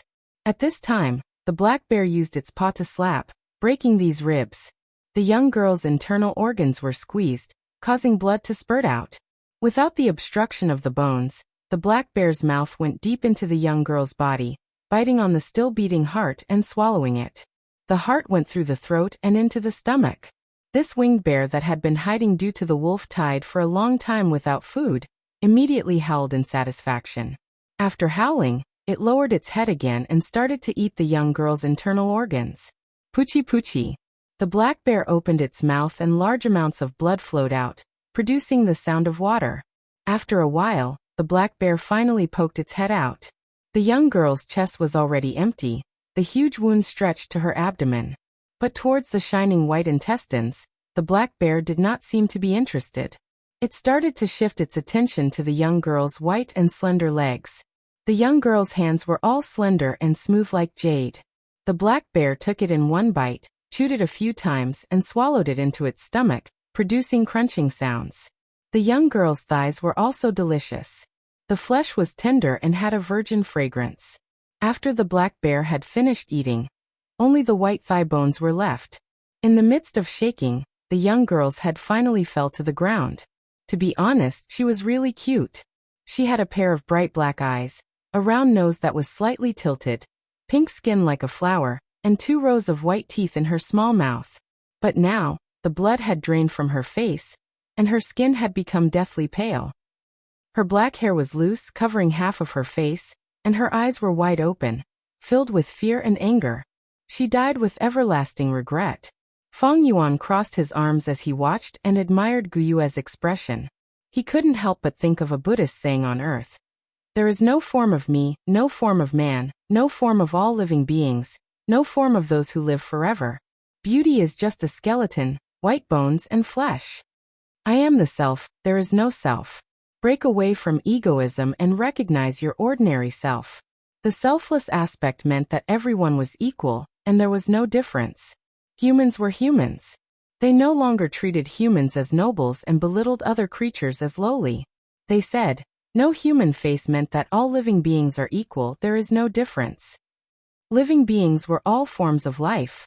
They no longer regarded life as noble and thought that other lifeless rocks and streams had spirituality. That is, there is no distinction between living things. In other words, everything in the world is equal, there is no difference. Everything had its own lifespan, and the phrase "those without lifespan" meant that regardless of whether they existed or did not exist, they were all equal, and there was no difference between them. No matter how beautiful a man or woman was, they would eventually turn into skeletons. White bones and flesh were one, but the people of the world loved the flesh more than the white bones. This was because they didn't recognize the equality between the two. This Buddhist saying was to let people see through all appearances and see the truth. Beauty was the appearance, and so were all living beings and lifespan. Seeing through all the wrong appearances, one would see Tathagata. Seeing through and seeing through, treating everyone equally. All living beings were equal. That was why the Buddha sacrificed himself to feed the tiger, and cut off his flesh to feed the eagle. This was because he had great compassion in his heart and saw all living beings as his own. He loved everything and loved everything. Whether it was me, others, animals, plants, or even the lifeless rocks and water, as well as things that did not exist, he loved them. Mortals stood there and watched the bear eat people. Some hot-blooded men jumped out and shouted, "Beast, don't eat people." Or "Beautiful girl, don't be afraid. Uncle is here to save you." And so on. These were the love and hate of mortals. They loved the girl and hated the giant bear. They didn't see through it. They were obsessed and couldn't see through the pink skeleton. If Buddha were to stand here and watch a bear eat a man, he would sigh and sing, "If I don't go to hell, who will?" He would save the girl and feed himself to the black bear. This was the love and hate of Buddha. He loved the girl and loved the giant bear, treating both equally. But at this moment, Feng Yuan was standing here. Looking at the girl's tragic death, there was no ripple in his heart. This wasn't because he was used to life and death, but because he had broken through appearances and was no longer obsessed. No appearance, no appearance, no appearance of all living beings, no appearance of lifespan. He treated all living things equally, and all living things were equal. That was why the girl's death was no different from the death of an ant, a fox, or a tree. But in the eyes of mortals, the girl's death would arouse their anger, hatred, and pity. If it was the girl eating the bear, they wouldn't think it was too much. If it was an old woman being eaten, the pity in their hearts would be greatly reduced. If it was a murderer who had committed countless crimes being eaten, they would have clapped their hands and cheered loudly instead. In fact, all living beings were equal. Heaven and earth were heartless and treated all living beings as dogs. Nature was fair. It didn't care about love or hate. It was heartless and would never treat all living beings differently. The weak were prey to the strong, survival of the fittest. What did the disappearance of a living being mean to the vast nature, to the deep and vast starry sky, and to the long river of history? If it died, it died. Who could not die? The girl, the giant bear, the ant, the fox, the tree, the old woman, the murderer, they were all lowly. They were all lowly. They were all dogs. As long as one recognized this, they would break through all appearances and see the truth, and they would have divinity.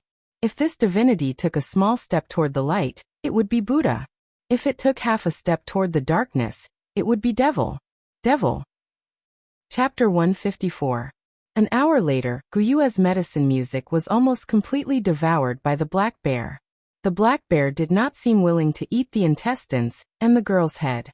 But Feng Yuan did not want to see this happen.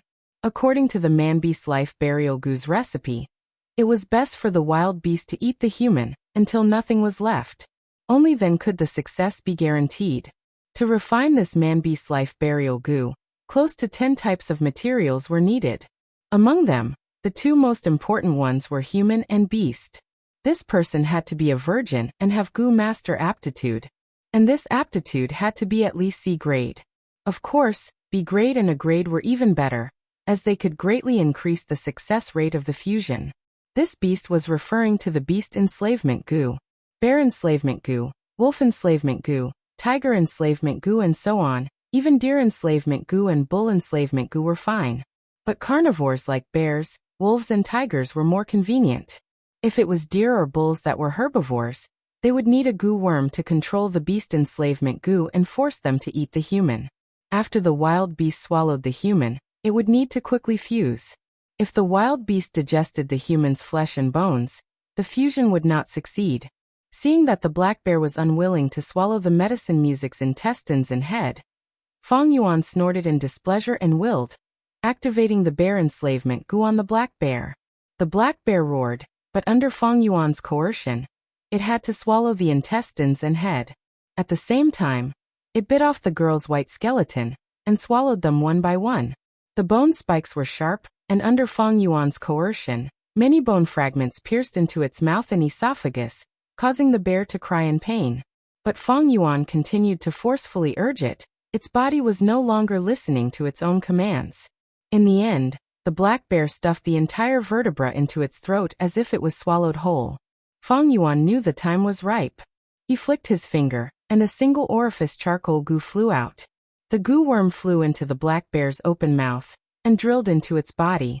The black bear howled in pain. The charcoal goo's power caused its organs to burn. The black bear's body was trembling violently. It screamed miserably and wanted to roll on the ground, but the bear enslavement goo controlled its every movement. After burning for several minutes, Fang Yuan pointed his finger and 3 fire oil goo flew out. Fire oil goo was a rank 1 consumable goo. Once it was thrown into the black bear's body, it would explode into a large amount of fire oil, increasing the intensity of the fire in the black bear's body. The black bear's voice was hoarse from all the shouting. Fang Yuan found an opportunity and threw several goo worms into its body. These goo worms were all his battle merits. He kept exchanging for them. The black bear lay on the ground, completely motionless. After a while, red flames shot out from its 7 orifices and behind its buttocks. Then the flame suddenly grew bigger and instantly spread to its entire body, ignited into a giant torch. The entire pitch-black cave was illuminated by the fire. However, this flame was not an ordinary orange-red, but a strange blood-red color. Fang Yuan waited patiently for a moment. When this flame was about to extinguish, he steadily sent out the final goo. This was a rank 2 poison goo. It was thrown into the flame. Immediately, a huge change occurred. A lump of white light was born from the flame. At first, it was only the size of a fist. Fang Yuan quickly took out primeval stones from his coin bag and threw them into the ball of light one by one. The light lump digested the yuan stone and rapidly expanded. After Fang Yuan threw over 1,000 yuan stone, the light lump expanded to the size of a room door and suddenly shrunk. Whoosh! The flame on the bear's corpse was extinguished and the cave fell into darkness once again. A goo worm flew towards Fang Yuan while swaying. Mambi's Life Burial Goo. Rank 3 consumable goo worm. It looked like a black spider with hairy legs. But its head was a bear's head and its back was covered with blood-colored markings, drawing the outline of a young girl's face. Looking at this face, it was Guyue Yaolu.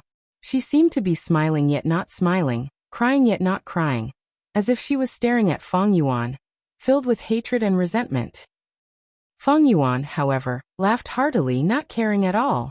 When a person dies, their Tao disappears. Even when they were alive, what could they do to Fang Yuan after death? He opened his mouth without hesitation and swallowed this Mambi's Life Burial Goo. Mambi's Life Burial Goo crawled into his throat and into his esophagus, turning into a black and red stream of water. The stream flowed from top to bottom, like an inverted heavenly river, entering the aperture.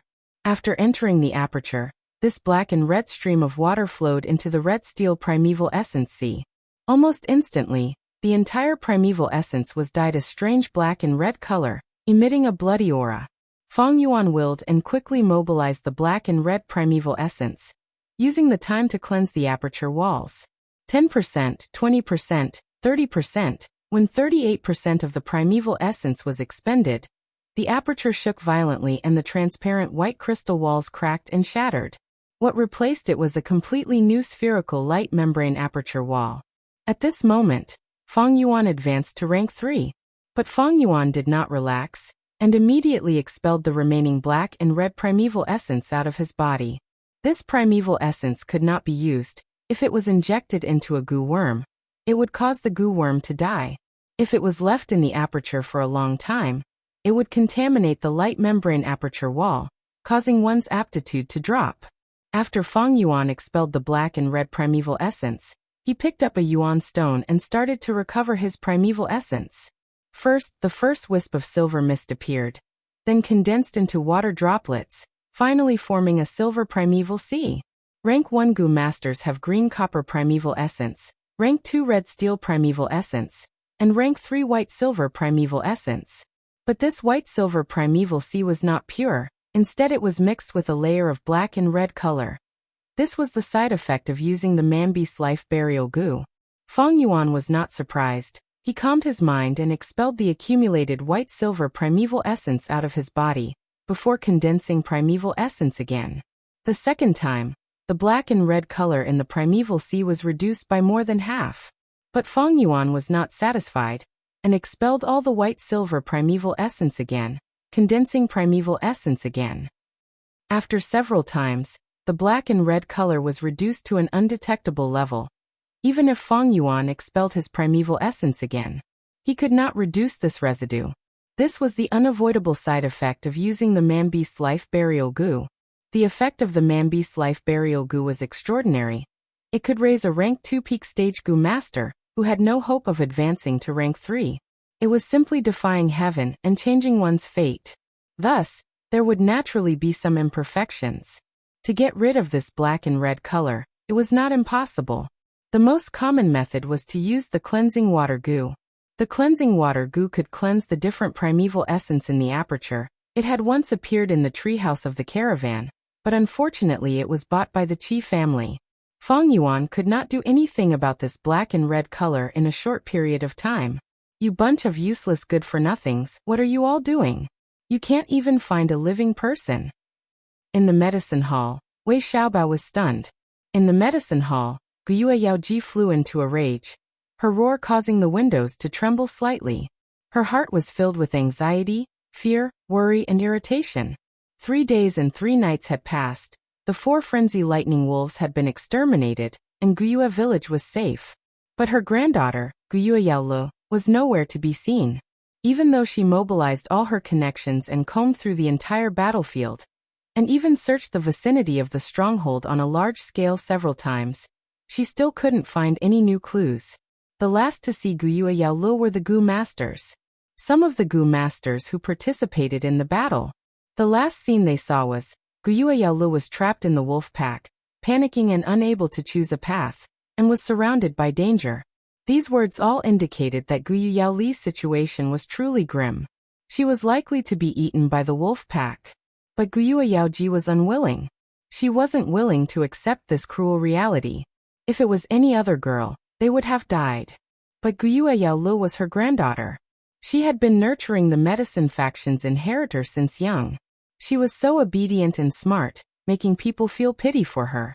So lively and cute, making people laugh. These days, Guyue Yaoji did not sleep or rest, her mind filled with images of her granddaughter. Guyue Yaoji had taken good care of herself, but in just 3 days, she seemed to have aged 10 years. Her heart felt like it had been dug out, and the emptiness was filled with endless pain. Under her roar, dozens of Goo Masters lowered their heads, enduring the old lady's merciless scolding.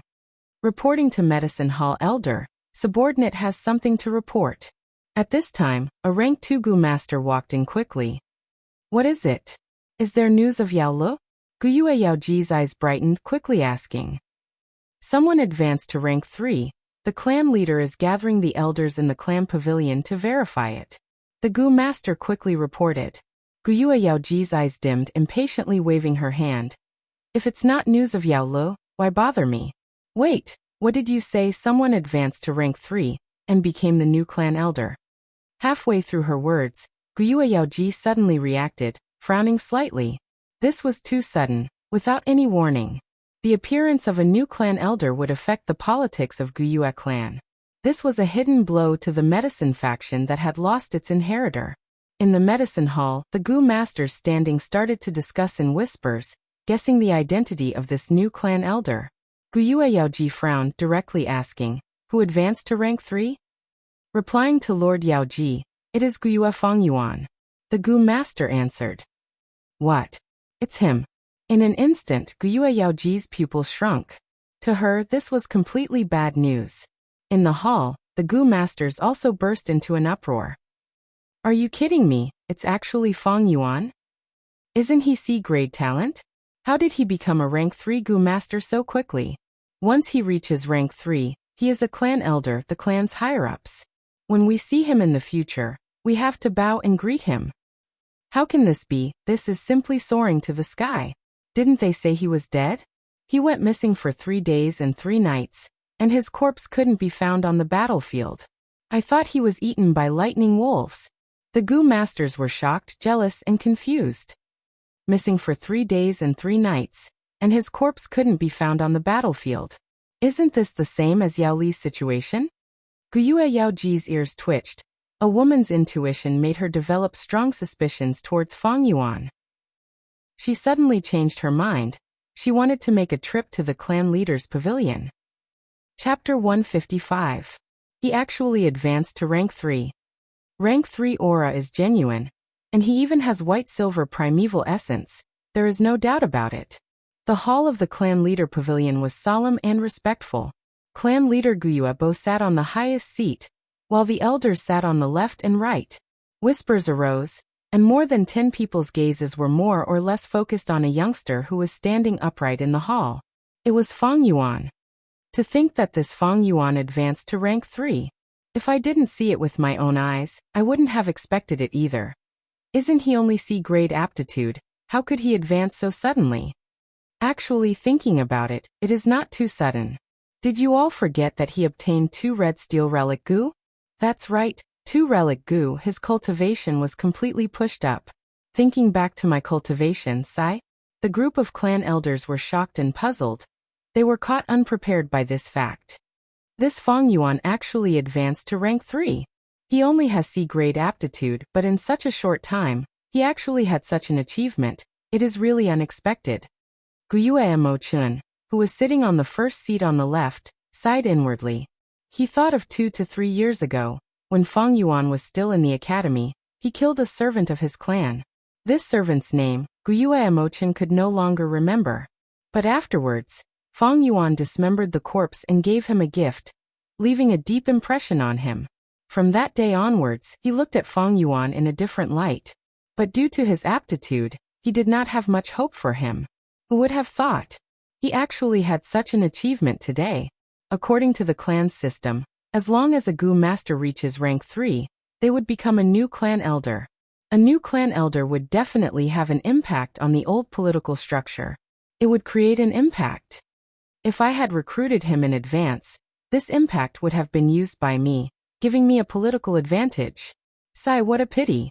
Guyue and Machin could not help but glance at the opposite side. His old rival, Guyue Lian, was sitting on the first seat on the right. At this moment his face was gloomy, and his eyes were shining with a dark light. This is Fang Yuan. There must be a secret. Although I have the help of 2 red steel relic goo, advancing to rank 3 so quickly is something that even Qing Shu doesn't have. Guyuebo was also inwardly pondering. He could not help but think of his adopted son, Qing Shu, and could not help but sigh in his heart. If Guyue and Qing Shu were still alive, he probably had to have rank 3 cultivation. Unfortunately, reality was cruel. Medicine Hall Elder Guyue Yaoji has arrived. At this moment, the doorman suddenly announced loudly. An old woman walked in from the door. Her face was pale and wrinkled. Under his eyelids, his gaze was extremely sharp, and it almost instantly locked onto Fang Yuan. Guyue Yaoji quickly walked closer, saying, Fang Yuan, you actually advanced to rank 3? I don't believe it. Come, let this old woman inspect you personally. I want to inspect your aperture. The aperture was a Gu master's most important secret and privacy. How could it be so easily inspected by others? Fang Yuan slightly turned his body. Seeing Yao Ji walking over, he could not help but sneer. Guyue Yao Ji, you want to inspect my aperture? What right do you have? In the past, when he had just started cultivating, he received the Academy Elder's regular inspection. But it was different now. He was already a rank 3 Gu master, on equal footing with the Academy Elder and Medicine Hall Elder. Moreover, it was very simple to inspect his cultivation. White-silver primeval essence could not be faked, and at the same time, the aura of rank 3 was real. How dare you? A junior like you dares to call me by my name? Yao Ji immediately stared with wide eyes. Why can't I inspect you? Based on my identity, I am the Medicine Hall Elder, and also your senior. Old woman, calling you by your name is giving you face. We still need to settle the score between us. Earlier, you wanted to buy my liquor worm, but I did not sell it, so you held a grudge. You actually wanted to rob my 9-leaf vitality grass? I wanted to exchange for that 3-step fragrant grass goo, but you stopped me from doing so. I am also a rank 3 now, you better stop putting on airs in front of me. Fang Yuan squinted his eyes, his words sharp as knives. He was very straightforward, shedding all pretense of cordiality. If he were a rank 1 or rank 2 Gu master, he would definitely be suppressed and attacked by everyone. But now that he was a rank 3 Gu master, his status was equal to the elders, And the situation was different. Seeing Fang Yuan and Guyue Yaoji scolding each other, the other elders silently chose to watch from the sidelines. Being in a high position, one's thoughts were deep. Even if they were not shrewd, they would train themselves to be shrewd. They did not know much about Fang Yuan, so they could use this chance to observe him secretly. "Lad, you dare to slander me." Guyue Yaoji flew into a rage out of humiliation. Although Fang Yuan's words were true, how could she admit it in front of everyone? All the elders present were silent, silently watching the development of the situation. Many of the elders present knew about the 9-leaf vitality grass, and had even exchanged benefits with Guyue Yaoji. But in politics, there were only eternal benefits. There were no eternal enemies or eternal friends. Seeing Guyue Yaoji bite back at him, Fang Yuan laughed coldly, not rebuking her. In the hall, the lingering voice of Guyue Yaoji echoed. The old woman's entire body was trembling slightly. This silence made her feel that she was alone and powerless. Different. The situation was different. If Fang Yuan was only a rank 1 or rank 2 Gu master, these elders would immediately jump out and stand together with Guyue Yaoji to punish Fang Yuan. The authority of the higher-ups must not be challenged by the lower-ups. But now Fang Yuan was already a rank 3 Gu master, although the clan leader had not officially announced it, but his status as an elder was already set in stone. In this way, the conflict between him and Guyue Yaoji was an internal conflict between the higher-ups. Fang Yuan was a newly promoted elder. He did not have a deep background, but this was also his advantage. The barefooted did not fear those who wore shoes. On the other hand, Guyue Yaoji was already very old. Although she was in charge of the medicine hall, had a high position, and had a wide network, this was her weakness. She was old, and could not afford to lose. The heir of the medicine faction, Yao Lo, had also disappeared. The huge benefits in her hands were coveted by others. It was fine during times of peace, but now it was the wolf tide. Even the elders could die. The situation was unstable. The newcomers took their positions, and the elders stepped down. This was a time of change, and none of the elders could guarantee that they would be safe and sound. Even the clan leader could die in such a situation. In the history of Guyue Gu Master, the number of clan leaders who died because of the wolf tide was not small. To the elders, it was difficult for them to even protect themselves, without any huge benefits. They had no time to participate in other people's battles. Guyue Yaoji felt troubled. The hall was silent. Because of her granddaughter's matter, she had not slept for 3 days and 3 nights. Right now, as she stood, a formless pressure enveloped her body and mind. Her forehead was covered in a fine layer of cold sweat. She felt like a crippled old wolf, standing alone in a pack of wolves. The surrounding wolves stood in the shadows and stared at her indifferently with their deep, dark green eyes. Fang Yuan, who was standing in front of her, was like a male wolf that had just revealed his prowess in the hunt. He was so young. He was so ambitious, so vigorous and strong. Truly, the new generation replaces the old. At this moment, Guyue Yaoji felt that she was really old. Old and frail. Her eyelids drooped even more violently. Her aura was also gradually decreasing. But when Guyue Yaoli's figure appeared in her mind, she forcefully opened her blurry old eyes. Her aura suddenly rose again. She opened her mouth and said, "Fang Yuan, you came these 3 days.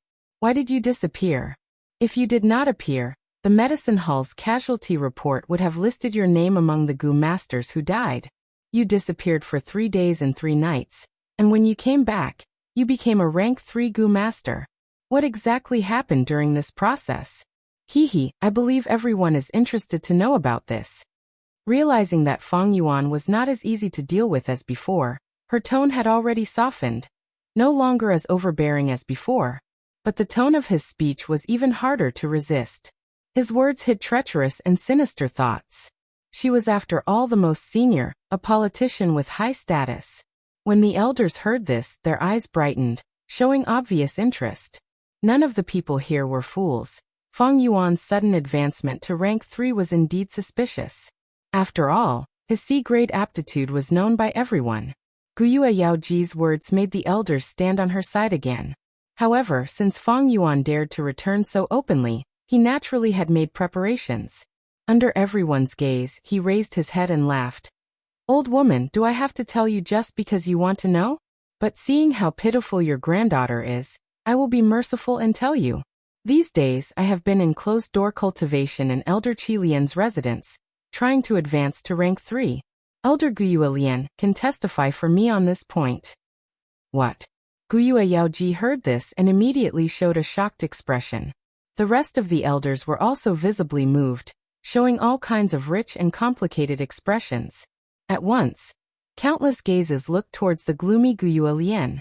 This master of the Qi faction, one of the 2 most powerful elders in the Guyue clan, had an even more gloomy expression. But under everyone's gaze, he knew he had to give everyone an explanation, so he reluctantly opened his mouth and said, "This matter is indeed like this. These days, Fang Yuan has been in closed-door cultivation in a secret room in my residence. I can testify for this." Hearing this, the crowd was in an uproar. The elders had deep self-restraint. They would not make a fuss and lose their manners. However, there were still many murmurs of discussion. I didn't expect Guyue's cultivation to be related to Fang Yuan. Does Fang Yuan's advancement have anything to do with Qi Lian? I'm afraid it is greatly related. Didn't people speculate that Fang Yuan had a force supporting him from behind the scenes? I didn't expect it to be the Qi faction. Fang Yuan's cultivation speed is so fast, I'm afraid it is the Qi faction's investment. Fang Yuan is Fang Jing's older brother. Elder Qi Lian's action has a profound meaning. Some of the elders were discussing, while others were feeling emotional. So this Fang Yuan is not a junior without any background. He has already submitted to the Qi faction. We must be careful when dealing with him in the future. Luckily I didn't jump into the fight between Fang Yuan and Yao Ji. Yao Ji is in trouble. She wanted to deal with an elder with no background, but she didn't expect him to have such a solid background. It's the Qi faction. Guyue Yaoji's face was pale. When she heard Guyue Lian nod his head in acknowledgement, she was so shocked that she took a step back, her body slightly trembling. Dealing with a lone elder, and dealing with an elder with the Qi faction's background, were 2 completely different concepts. Chapter 156. Guyue Mo Chen's heart was heavy. He had originally wanted to recruit Fang Yuan, but because of his aptitude he gave up. Now his old rival Guyue Lian had actually hooked up with Fang Yuan. There were even signs that Qi Lian had started investing in Fang Yuan over a year ago. Now his investment had paid off and the Qi faction had gained a new elder. How could his heart not be heavy? Apart from being heavy, Mo Chen also had some doubts. He was Guyue Lian's old rival. They had been competing against each other since they were young. He knew Guyue so well that he even knew what color underwear Guyue liked to wear. Logically speaking, Guyue Lian should have been gloating and looking at Mo Chen with disdain and pride. But looking at him now, his face was gloomy, as though he had suffered some sort of loss. This was too strange. What happened between him and Fang Yuan? What kind of agreement did they make? Guyue Mo Chen couldn't figure it out. This Fang Yuan is too daring. He actually dares to threaten me. Guyue Lian was filled with anger and doubt. Last night, Fang Yuan had secretly found him and threatened him with Guyue Cheng faking his aptitude. Heavens! Only he, Guyue Lian, and his grandson Qiqing knew about this. How did an outsider like Fang Yuan know about this? Guyue Cheng was only a C-grade aptitude, but for the benefit of the Qi faction, Qi Lian had to take the risk and create the illusion that he was B-grade aptitude. If this matter was revealed, it would be an unprecedented blow to the Qi faction. The head of the Qi faction had broken his promise and personally cheated. This would be a complete loss of reputation. More importantly, the Qi faction's successor was only C-grade aptitude. This meant that the Qi faction had almost no political future. Who would be stupid enough to rely on a faction like this? Fang Yuan grasping this secret was equivalent to grasping the entire Qi faction's weakness. When he was threatened by Fang Yuan, Guyue almost couldn't help but kill him. But he forced himself to hold back. Because he didn't know who else knew this secret, who Fang Yuan had told, and what kind of letters and other evidence were left somewhere. Calm him down first, figure out the situation, and then deal with him. I can't let this scourge live. That was what he thought at that time. But soon after, Fang Yuan revealed his rank 3 cultivation. Surprised and bewildered, Qiqing could only change his idea to compromise. Rank 3 was already an elder. They wanted to kill the elder. The seriousness of this matter was no different from cheating. Moreover, to deal with a rank 3 Gu master, he could not be dealt with in a short period of time. The bigger the commotion, the harder it would be to deal with. Falling out with Fang Yuan. There was no benefit to the Qi bloodline, and the risk was even greater. Although Fang Yuan has something on me, knowing the same secret is also a form of alliance. In the end, Qi Lian could only console himself hypocritically. Fang Yuan's threat came suddenly, and he didn't know how many tricks Fang Yuan had up his sleeves, so he could only accept it. Now, Fang Yuan fearlessly dragged him out, attracting the firepower for Fang Yuan. This was simply putting him, Guyu Qi Lian, on fire to roast. But even if Guyu Lian knew this, what could he do? At this time, he heard Fang Yuan say slowly, Guyu Yaoji, I know you are feeling unbalanced. Yes, that granddaughter of yours with great aptitude is dead. She died without a complete corpse, and your medicine branch has no successor. But I, AC grade aptitude kid, managed to advance to the 3rd rank. You are angry and uncomfortable, so you want to vent your anger on me. I can understand. What did you say? Guyu Yaoji stared with his eyes wide open, unable to restrain his anger. Little thing, I am telling you Guyu Yaolu is not dead. Fang Yuan laughed, shrugging his shoulders indifferently. What does her death have to do with me? Yaoji, you don't have to emphasize it so much. But, he suddenly changed the topic. You Guyu Yaoji, in order to search for your granddaughter, you gathered people and wasted a lot of manpower and resources. This has something to do with me, with all the clan elders here, and with Lord Clan Leader. Guyu Yaoji, letting you lead the medicine hall is because everyone trusts you. But what did you do? You sent all the healing Gu masters of the medicine hall out to search for your granddaughter. You ignored those injured Gu masters and our clansmen. You are too selfish. Yao Li's sacrifice is indeed the clan's loss. But you made the loss even greater. You are not fit to be the clan elder of this medicine hall. Fang Yuan's words pierced the heart, each word exposing Yao Ji's reverse scale and scars. But what he said was indeed reasonable. Hearing Fang Yuan's words, many clan elders secretly frowned. Which clan did not have injured Gu masters? Guyu Yaoji's actions were indeed a little overboard. Transferring healing Gu masters on her own, and ignoring the proper business to search for her own granddaughter. Guyu Yaoji trembled in anger, pointing at Fang Yuan, unable to speak for a moment. Her eyes seemed to be spewing fire, wishing she could strangle this hateful Fang Yuan to death on the spot. Fang Yuan's gaze was cold, meeting her gaze without fear. He was giving her a taste of her own medicine. Guyu Yaoji's words just now were filled with righteousness, arousing the curiosity of many clan elders towards the secret of Fang Yuan's advancement. Fang Yuan's words were the same, every word was reasonable, standing on the highest point of the clan's rules, causing many clan elders to subconsciously defend it. To the clan elders, upholding the clan's rules was protecting their own interests. Guyu Yaoji's actions these few days had indeed infringed on their interests. This Fang Yuan bastard. Truly a bastard. Guyu Yaoji trembled in anger, not knowing that Guyu Lian was also fuming with anger. Fang Yuan had offended Guyu Yaoji to death. Fang Yuan was hated by Yaoji, and the Qi faction that Fang Yuan joined would probably also be angered by Yaoji. But in fact his Qi faction was really innocent. Was he Guyu Lian an idiot? Why would he offend Guyu Yaoji, who had the most connections and seniority, for no reason? Guyu Lian subconsciously shrunk his body, praying in his heart. I hope the other clan elders don't shift their attention to me. Fang Yuan's actions were his own idea, it had nothing to do with his Qi faction. But Fang Yuan's next words completely shattered Qi Lian's fantasy into countless pieces.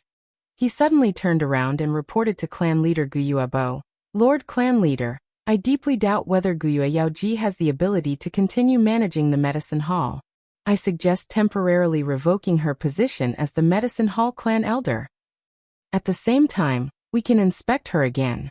Every healing Gu master in the clan is precious. We cannot let her squander them like this. Otherwise, the ones who will suffer are the Gu masters who shed blood for the clan, brave and brave. After a pause he continued. Elder Qi Lian is also in favor of my suggestion. What? Guyue Yaoji's pupils shrunk, her expression changing. What? The clan elders were shocked. Guyue Lian's attitude was so clear. Did it mean that he was already dissatisfied with Yaoji? He had long coveted the huge benefits in her hands. Wanted to get involved? What? As the person involved, Guyue Lian almost jumped up from his seat. How could he not be furious? He was about to go crazy from anger because of Fang Yuan. This Fang Yuan not only offended Guyue Yaoji, he even dragged him, Guyue Lian, into the water. His political attitude towards the medicine faction was to be close and cooperate. But now his long-term efforts were ruined by Fang Yuan's one sentence. Fang Yuan was clearly framing him. Framing and spreading rumors in front of the person involved. But he, Guyue Lian, was the Grand Qi faction leader. He was caught by this scoundrel Fang Yuan, but he could do nothing about it. Oh, Elder Qi Lian, you also have this attitude? Guyue Bo's gaze flashed. He asked. Guyue Lian gritted his teeth and slowly stood up. He stiffened his neck, refusing to look at Fang Yuan. He was afraid he could not control his anger. At this point he had no way to deal with Fang Yuan, and could only grit his teeth and admit it. Revoking Yao Ji's position was Fang Yuan's personal intention. The wolf tide is near, suddenly changing her is not appropriate. But I truly believe that Lord Yao Ji, because of her personal feelings, used the healing Gu master's strength excessively. If this strength was used where it should be used, it would reduce the clan's losses. As he said this, he felt his heart bleeding. Of course, he would not go along with Fang Yuan's words, because he had his own interests to seek. In these words, he had already tried his best to find a balance between Fang Yuan and Yao Ji. But even so, just as he finished speaking, he heard a puff. He turned his head and saw Guyue Yaoji spitting out a mouthful of blood due to her extreme anger, then falling backwards. It's over. I have offended Yaoji. At this moment, Guyue Lian felt like he had fallen into an ice cave, his heart turning cold. Lord Yaoji. Someone quickly take a look at her. She has fainted, don't worry. Lord Yaoji has not rested for 3 days and 3 nights. She is exhausted and needs to rest. The hall was bustling for a while before quieting down. Guyue Yaoji was carried away on a stretcher. She was old, and after training for so many days, she was mentally exhausted. Moreover, she was provoked by Fang Yuan and Qi Lian together. Adding insult to injury, it would be strange if she did not faint. Lord Yaoji has been managing the medicine hall for so many years, she is too tired. Actually, letting her rest and recuperate is for her own good. Lord Yaoji is unconscious. The medicine hall cannot go a day without someone managing it. I suggest that Fang Yuan take over. Guyue Lian suddenly said. This old man stood in front of his seat, watching Guyue Yaoji being carried out. A cold light flashed in his eyes. Since he had already offended them, then he would thoroughly offend them, and make the best of it. In order to prevent the medicine hall from retaliating, he might as well directly suppress them. This was the awareness and experience of a politician in a high position. The hall fell into a short silence. Yao Li's death and Yao Ji's collapse indicated that the medicine hall's decline was inevitable. The cruelty of politics was sometimes even more heartless than a wolf tide. Fang Yuan was also silent. Letting him take the position of medicine hall elder, haha, Guyue Lian was just casually saying it. Letting a newly promoted young elder take such an important position, unless the brains of the other clan elders and the clan leader were fried. Guyue Lian deliberately said this. Of course he had a deeper meaning. As expected, at the next moment, Guyue Bo said, the position of medicine hall will be temporarily held by Elder Qi Zhong. Fang Yuan's cultivation is true, he has indeed reached rank 3. According to the clan rules, he will be promoted to the position of clan elder. Spread this news, let the entire village celebrate. Finishing, Guyue Bo stood up, flicked his sleeves and left. Congratulations, congratulations. After the clan leader left, the group of clan elders walked to Fang Yuan and cupped their hands, all of them smiling. Fang Yuan also cupped his fists, welcoming them with a smile. Chapter 157. He actually advanced to rank 3. The aura of rank 3 is genuine. And he even has white-silver primeval essence. There is no mistake. The hall of the clan leader pavilion was solemn and respectful.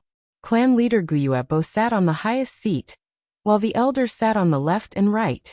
Whispers arose, and more than 10 people's gazes were more or less focused on a young man standing upright in the hall. It was Feng Yuan.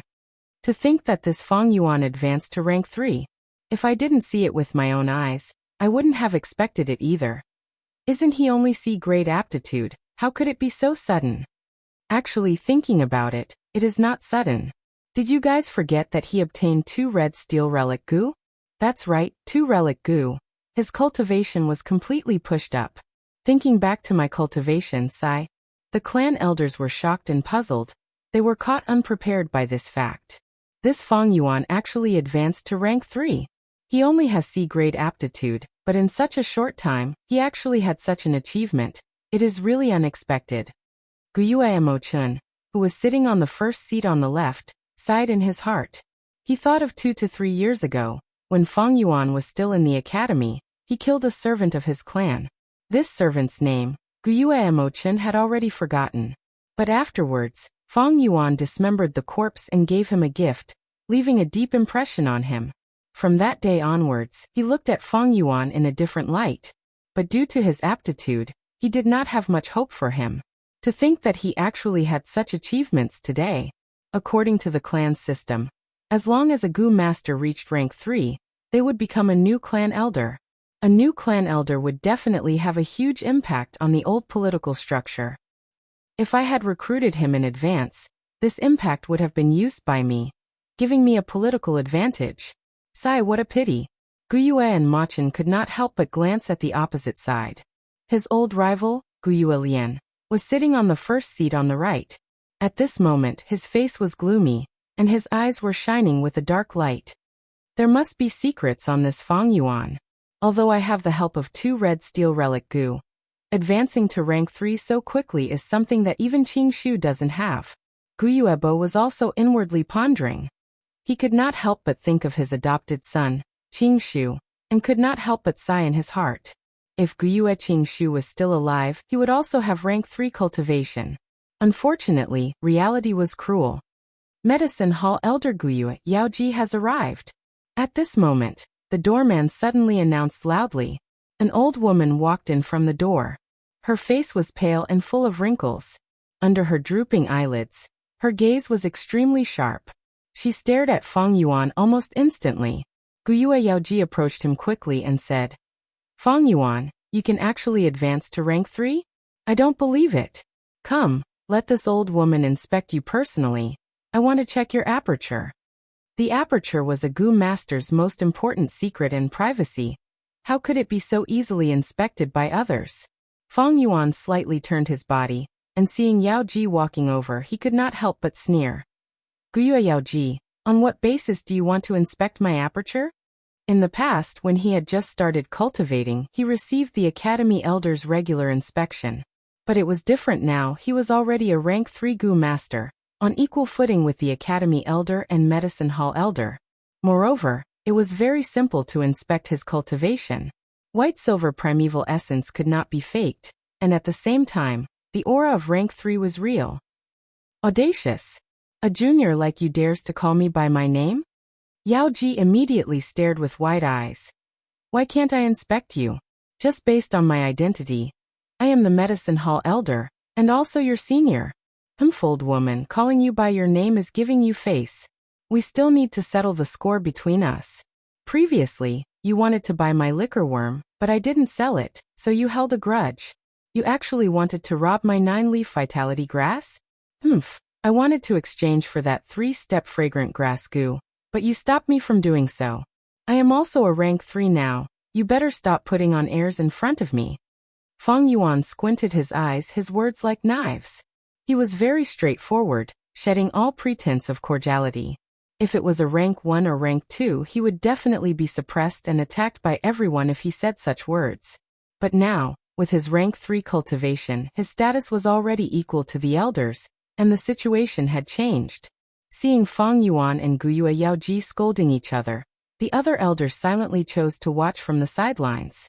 Being in a high position, one's mind was deep. Even if one was not shrewd, they would still train to be shrewd.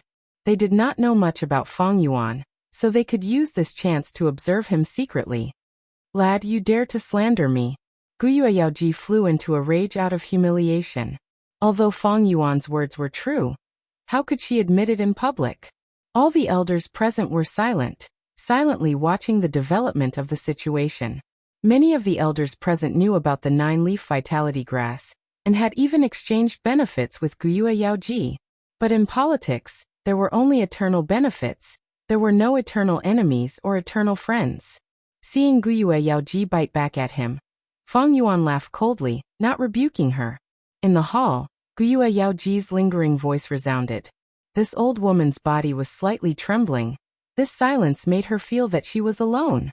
Different. The situation was different.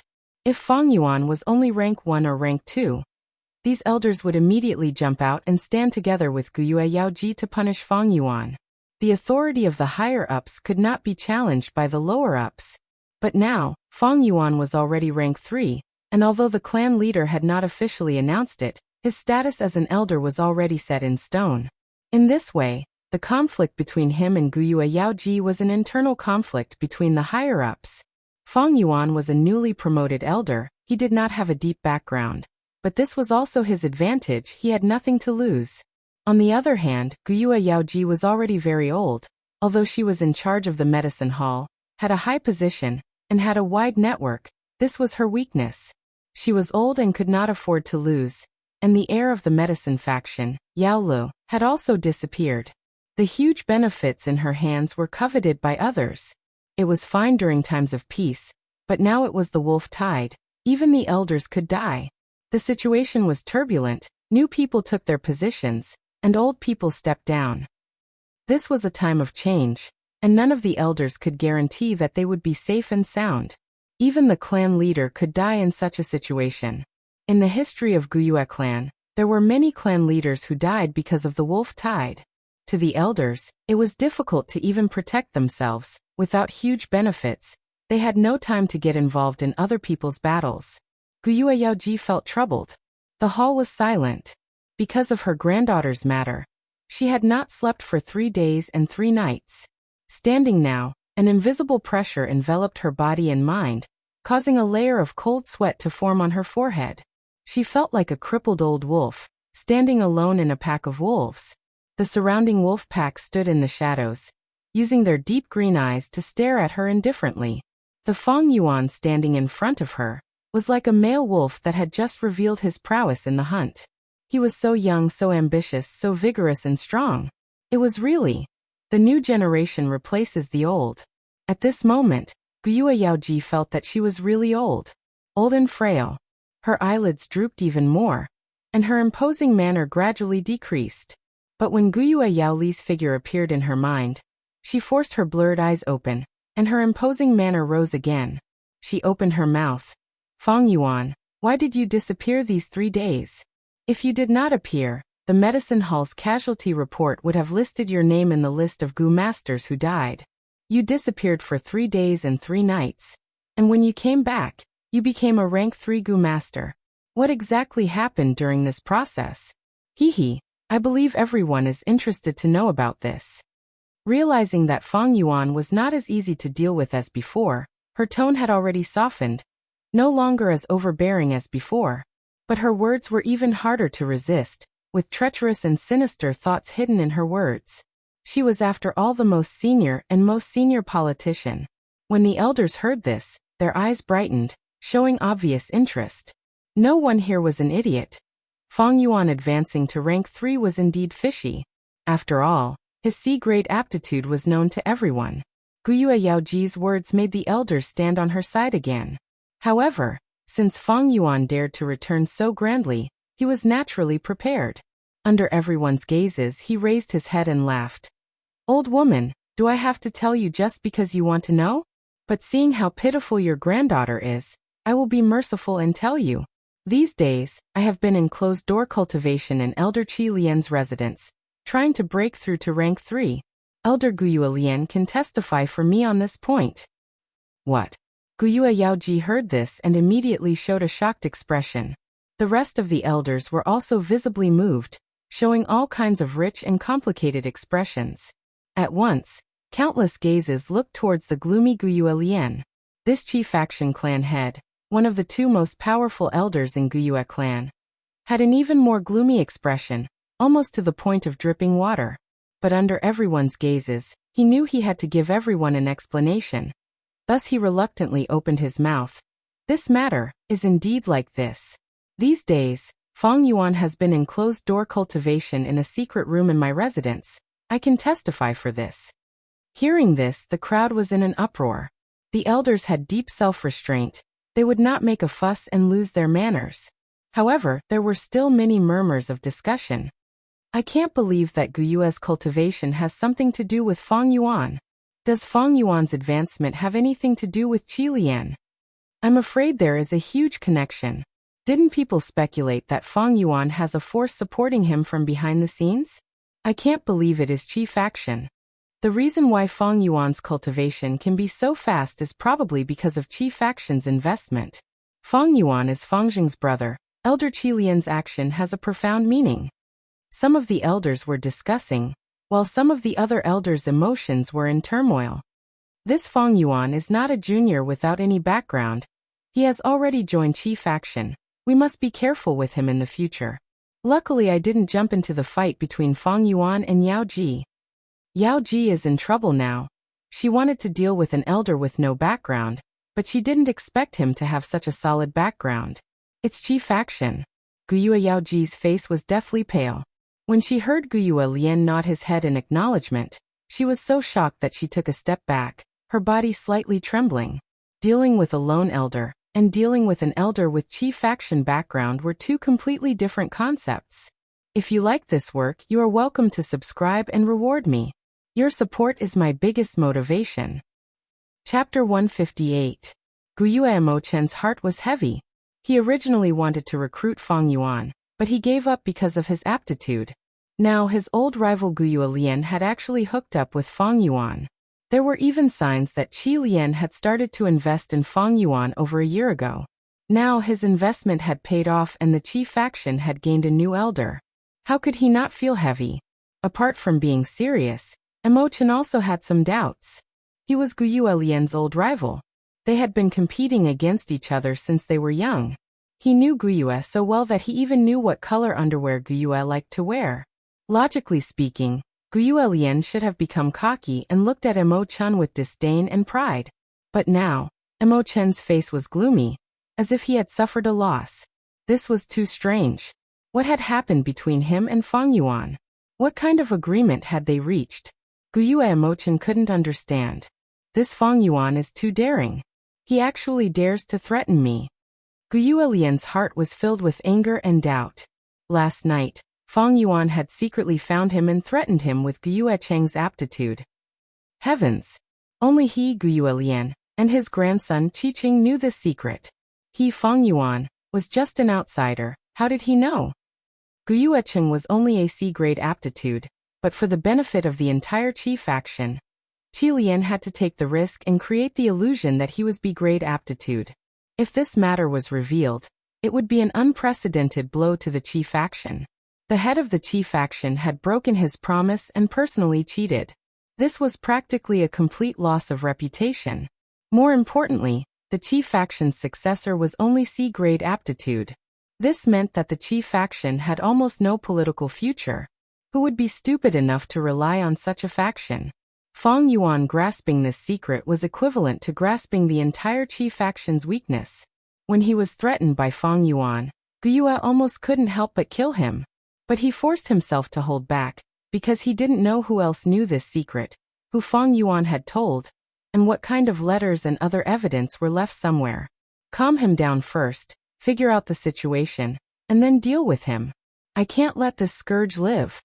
That was what he thought at that time. But soon after, Fang Yuan revealed his rank 3 cultivation. Surprised and bewildered, Qiqing could only change his idea to compromise. Rank 3 was already a clan elder. If one wanted to kill a clan elder, the seriousness of this matter was no different from cheating. Moreover, To deal with a rank 3 Gu master, he could not be dealt with in a short period of time, and the commotion would be even more troublesome. Falling out with Feng Yuan wouldn't benefit the Qi faction at all, and the risk was even greater. Although Feng Yuan has something on me, knowing the same secret is also a kind of alliance. In the end, Qi Lian could only console himself hypocritically. Feng Yuan's threat came out of nowhere, and he didn't know how many trump cards Feng Yuan had, so he could only pinch his nose and accept it. Now, Feng Yuan fearlessly dragged him out to attract the firepower for Feng Yuan. It was like putting Guyue Lian on a rack to roast. But Guyue Lian knew this, so what could he do? At this time, he heard Feng Yuan say slowly, "Guyue Yaoji, I know you are feeling very unbalanced. Yes, your great-granddaughter died without a complete corpse, and your medicine faction has no one to continue. But I, a C-grade talent kid, advanced to rank 3. You are angry and uncomfortable, so you want to vent your anger on me. I can understand." "What did you say?" Guyue Yaoji stared with wide eyes, unable to restrain her anger. "Little thing, I'm telling you, Guyue Yaolu is not dead." Feng Yuan laughed, shrugging his shoulders indifferently. "What does her death have to do with me? Yaoji, you don't have to emphasize it so much." "But," he suddenly changed the topic, "you Guyue Yaoji, in order to search for your granddaughter, you gathered people and wasted a lot of manpower and resources. This has something to do with me, with all the clan elders here, and with Lord Clan Leader. Guyue Yaoji, letting you lead the medicine hall is because everyone trusts you. But what did you do? You sent all the healing Gu masters of the medicine hall out to search for your granddaughter. You ignored those injured Gu masters and our clansmen. You are too selfish. Yao Li's sacrifice is indeed the clan's loss. But you made the loss even greater. You are not fit to be the clan elder of this medicine hall." Feng Yuan's words pierced the heart, each word exposing Yao Ji's reverse scale and scars. But what he said was indeed reasonable. Hearing Feng Yuan's words, many clan elders secretly frowned. Which clan did not have injured Gu masters? Guyue Yao Ji's actions were indeed too much, transferring healing Gu masters on her own, and not doing proper business, to search for her own granddaughter. "You." Guyue Yao Ji trembled in anger, pointing at Feng Yuan, unable to speak for a moment. Her eyes seemed to be spewing fire, wishing she could strangle this hateful Feng Yuan to death on the spot. Feng Yuan's gaze was cold, meeting her gaze without fear. He was giving her a taste of her own medicine. Guyue Yao Ji's words just now were filled with righteousness, arousing the curiosity of many clan elders towards the secret of Feng Yuan's advancement. Feng Yuan's words were the same. Every word was reasonable, standing on the highest point of the clan's rules, causing many clan elders to subconsciously defend him. To the clan elders, defending the clan's rules was equivalent to defending their own interests. Guyue Yao Ji's actions these days had indeed infringed on their interests. This Feng Yuan bastard. Truly a bastard. Guyue Yao Ji trembled in anger, not knowing that Guyue Lian was also fuming with anger. Feng Yuan had offended Guyue Yao Ji to death. Feng Yuan was hated by Yao Ji, and the Qi faction that Feng Yuan had joined would probably also be angered by Yao Ji. But in fact his Qi faction was really innocent. Was he Guyue Lian a fool? Why would he offend Guyue Yao Ji, who had the most connections and seniority, for no reason? Guyue Lian subconsciously shrunk his body, praying in his heart, "I hope the other clan elders don't shift their attention to me." Feng Yuan's actions were his own idea, it had nothing to do with his Qi faction. But Feng Yuan's next words completely shattered Qi Lian's fantasies into countless pieces. He suddenly turned around and reported to clan leader Guyue Bo. "Lord Clan Leader, I deeply doubt if Guyue Yao Ji has the ability to continue managing the medicine hall. I propose to temporarily revoke her position as the medicine hall clan elder, and at the same time, conduct another inspection on her. Every healing Gu master in the clan is precious. We cannot let her squander them like this. Otherwise, the ones who will suffer are the Gu masters who shed blood for the clan, brave and brave." After a pause he continued, "My suggestion, Elder Qi Lian is also in favor." "What?" Guyue Yao Ji's pupils shrunk, her expression changing. "What?" The clan elders were shocked. Guyue Lian's attitude was so clear. Did it mean that he was already dissatisfied with Yao Ji, coveting the huge benefits in her hands, and wanted to meddle? What? As the person involved, Gu Yuelian almost jumped up from his seat. How could he not be angry? He was about to go crazy from anger because of Fang Yuan. This Fang Yuan not only offended Gu Yue Yaoji, he even dragged him, Gu Yuelian, into the water. His political attitude towards the medicine faction was to be close and cooperate. But now, his long-term efforts were ruined by Fang Yuan's one sentence. Fang Yuan was blatantly framing and spreading rumors in front of the person involved. But he, Gu Yuelian, the Grand Qi faction leader, was helpless against this scoundrel Fang Yuan. Oh, Elder Qi Lian, you also have this attitude? Gu Yuebo's gaze flashed as he asked. Gu Yuelian gritted his teeth, slowly standing up. He stiffened his neck, refusing to look at Fang Yuan. He was afraid that Fang Yuan would not be able to control his anger. Now that things had come to this, and he had no way to deal with Fang Yuan, he could only grit his teeth and admit it. Revoking Yao Ji's position was Fang Yuan's personal intention. The wolf tide is imminent, suddenly changing her is not appropriate. But I truly believe that Lord Yao Ji, because of her personal feelings, used the healing Gu Master's strength excessively. If this strength was used where it should be used, it would reduce the clan's losses. As he said this, he felt his heart bleeding. He naturally would not go along with Fang Yuan's words because he had his own benefits. In these words, he had tried his best to find a balance between Fang Yuan and Yao Ji. But even so, as soon as he finished speaking, he heard a puff. He turned his head and saw Gu Yao Ji spitting out a mouthful of blood due to her extreme anger, then falling backwards. It's over. I've offended Yao Ji. At this moment, Gu Yuelian felt like he had fallen into an ice cave, his heart turning cold. Lord Yao Ji. Someone quickly take a look at her. She has fainted, don't worry. Lord Yao Ji has not rested for 3 days and 3 nights. She is exhausted and needs to rest. The hall was bustling for a while before quieting down. Gu Yao Ji was carried away on a stretcher. She was old, and after training for so many days, she was mentally exhausted. And after being provoked by Fang Yuan and Qi Lian, adding insult to injury, it would be strange if she did not faint. Lord Yao Ji has been managing the medicine hall for so many years, she is too tired. Actually, letting her rest is for her own good. With Lord Yao Ji in a coma, the medicine hall cannot be left unattended for a day. I suggest that Fang Yuan take over. Gu Yuelian suddenly said. This old man stood in front of his seat, watching Gu Yao Ji being carried out. A cold light flashed in his eyes. Since he had already offended them, then he would thoroughly offend them, and make the best of it.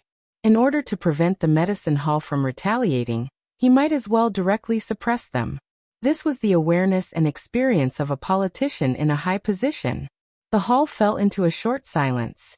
Yao Li's death and Yao Ji's collapse indicated that the medicine hall's decline was inevitable. The cruelty of politics was sometimes even more heartless than a wolf tide. Fang Yuan was also silent. Letting him take the position of medicine hall elder, haha, Gu Yuelian was just casually saying it.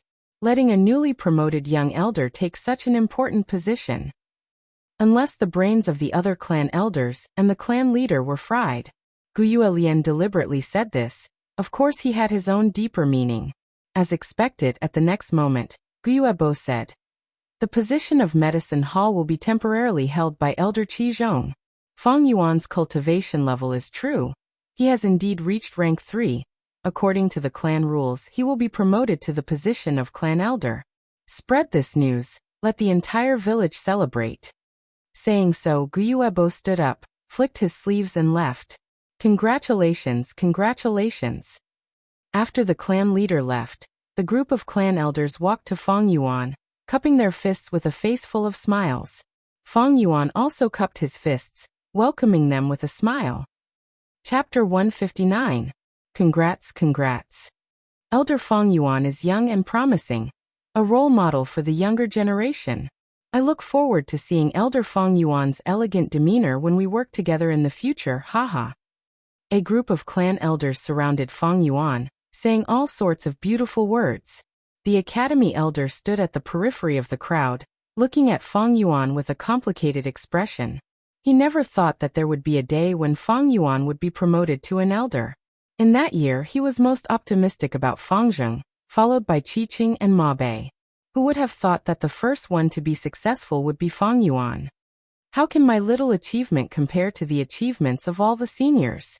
I owe it all to the family's nurturing to be where I am today. Academy Elder, I have always remembered your teachings. A warm smile appeared on Fang Yuan's face. He was humble and cautious. The Academy Elder never thought that the prickly Fang Yuan would take the initiative to greet him. He was stunned for a moment, then showed a gratified expression. Looks like you have matured a lot these years. Elder Fang Yuan, work hard. The family needs new blood like you. I am proud of you. Fang Yuan once again thanked the Academy Elder sincerely, and at the same time, he responded to the other elders. He had 500 years of experience. This kind of acting was a piece of cake. He advanced and retreated. His words were gentle, his attitude was humble, making people feel like they were bathing in the spring breeze. Gu Yue watched coldly from the side. The more he watched, the colder his heart became. This Fang Yuan's way of dealing with the situation, his every word was so reserved. Was he really just a teenager? Could it be that he was born to be a politician? The Academy Elder was shocked. He thought back to when they were in school. Fang Yuan was so unruly, even exploiting his classmates. He felt a headache because of this. He did not expect Fang Yuan to have such an earth-shattering transformation. On the other hand, Gu Yue and Mo Chun were not surprised by Fang Yuan's behavior. He had already experienced Fang Yuan's schemes. At this moment, looking at Fang Yuan's cultured and refined manner, becoming the center of attention and the center of the crowd, he sighed in his heart that Gu Yue had practiced a good move. This exchange was casual and did not last long. But no matter what the clan elders were thinking, no matter where they stood, they couldn't help but look at Fang Yuan in a new light. They all sighed in their hearts. Rumors were indeed unreliable. In the end, Fang Yuan politely declined the invitations of some elders, and left the Patriarch Pavilion with a smile on his face together with Gu Yue. Are you satisfied now? Not only did you topple Gu Yue and Yao Ji, you even dragged our Qi family into this. Qi Lian finally stopped pretending in the study, and the smile on his face was replaced by anger. Fang Yuan sat opposite him and said with a smile, "Speaking of which, you have to thank me for this matter. With Gu Yue and Yao Ji's downfall, it is your Qi branch that has gained a great advantage." Gu Yue's eyes flickered. Young man, your thinking is too simple. Qi Zhong may be a member of my Qi branch, but his wife is from the Yao branch. The clan leader appointed him as a temporary medicine hall elder only to balance the internal strife between my Qi and Yao branches. How on earth did you know about Qi Cheng? At the end of his speech, Gu Yue suddenly asked. His eyes were fixed on Fang Yuan, flashing with the sharpness of an eagle. Fang Yuan shrugged indifferently and said, "Old man, I don't have enough yuan stones on me. Give me 3,000 first." Bang! Gu Yue fiercely slammed the table and growled in a low voice. "Fang Yuan, don't think that just because you know this secret that you can control my Qi branch. I'm old and don't have many years left to live. At worst, I'll give up my life. I can accept cooperation, but I won't be threatened. I won't allow what happened today to happen a second time. If you carelessly make enemies and then casually drag my Qi branch into this mess, you will definitely regret it. Do you really think that secret can destroy the entire Qi branch? Don't be naive." Fang Yuan was silent, his eyes distant as he let Gu Yue berate him. After Gu Yue slammed the table, his aura was as shocking as a tiger, but the more he spoke, the weaker it became. In the end, it was obvious that he was out of breath and lacking confidence. Until he stopped talking, Fang Yuan leisurely smiled. "Old man, don't be so angry. I'm indeed short on money recently. I'm not asking for these 3,000 yuan stones from you for free. I'm borrowing them from you. I can write an IOU for you." Gu Yue coldly snorted, his tone slightly relaxed. "You won't be lacking in yuan stones. You've just become an elder, so you don't know the preferential treatment the clan gives to elders. As long as you're an elder, you'll get 100 yuan stone every week. And this is the amount during peacetime. Now that the wolf tide is here, you'll get 300 yuan stone every week. Not only that, you can also get a rank 3 gu worm for free. At the same time, the clan's recipes from rank 1 to rank 3 will be open to you. You can choose as many recipes as you like to refine your rank 3 goo worm. There are also other privileges, for example. Ordinary goo masters can only marry one wife. After becoming an elder, they can marry one wife and 2 concubines. So it's like that. Feng Yuan was naturally aware of this, but on the surface, he showed an expression as if he was hearing it for the first time. But even so, I still want to borrow 3,000 yuan stone. You know, I just advanced to rank 3. Refining a rank 3 goo worm naturally requires a large amount of yuan stone. Feng Yuan sincerely said. Gyue was silent. He pondered. With Feng Yuan's status as an elder, he won't go so far as to not pay back his debt. Then what about his reputation? But what if he dies in the wolf tide? Then wouldn't my 3,000 yuan stone be for naught? Wait, isn't it better if he dies? Qiqing's aptitude can continue to be concealed. But this secret, how did he know? Who else knew about it? I might as well lend it to him first, and lower his guard, before probing him. Thinking so, Gyue did not persist and took out a pen and paper. Feng Yuan wrote an IOU, and made a fingerprint. Gyue called the housekeeper, and instructed. Soon a few full money bags were brought over. Feng Yuan weighed each money bag in his hand, but did not find any problems. He really needed this yuan stone. To refine the man-beast life burial goo, he had almost used up all his savings. These 3,000 yuan stone could be considered a timely rain. Advancing to rank 3 was just the beginning. He needed to refine a rank 3 goo worm. To truly possess the fighting strength and survivability of a rank 3 goo master. Regarding this, he already had a rough plan in his heart. 3,000 yuan stone might not be enough. But it was not important. The Qi faction would be his large bank. Borrowing yuan stone this time was just the beginning. If there was a first time, there would be a second time. First time unfamiliar, second time familiar. As for paying back the debt, after getting the yuan stone, Feng Yuan was not in a hurry to leave, but smiled. I still want to borrow something. Don't push your luck. Gyue's expression sank, but he still said, Speak, what is it? Cleansing water goo. Feng Yuan narrowed his eyes and said frankly, the caravan had once sold a cleansing water goo. If anyone was most likely to buy this goo, it was most likely Gyue goo. Because he used his own primeval essence to nurture his grandson Qiqing's aperture, raising his cultivation.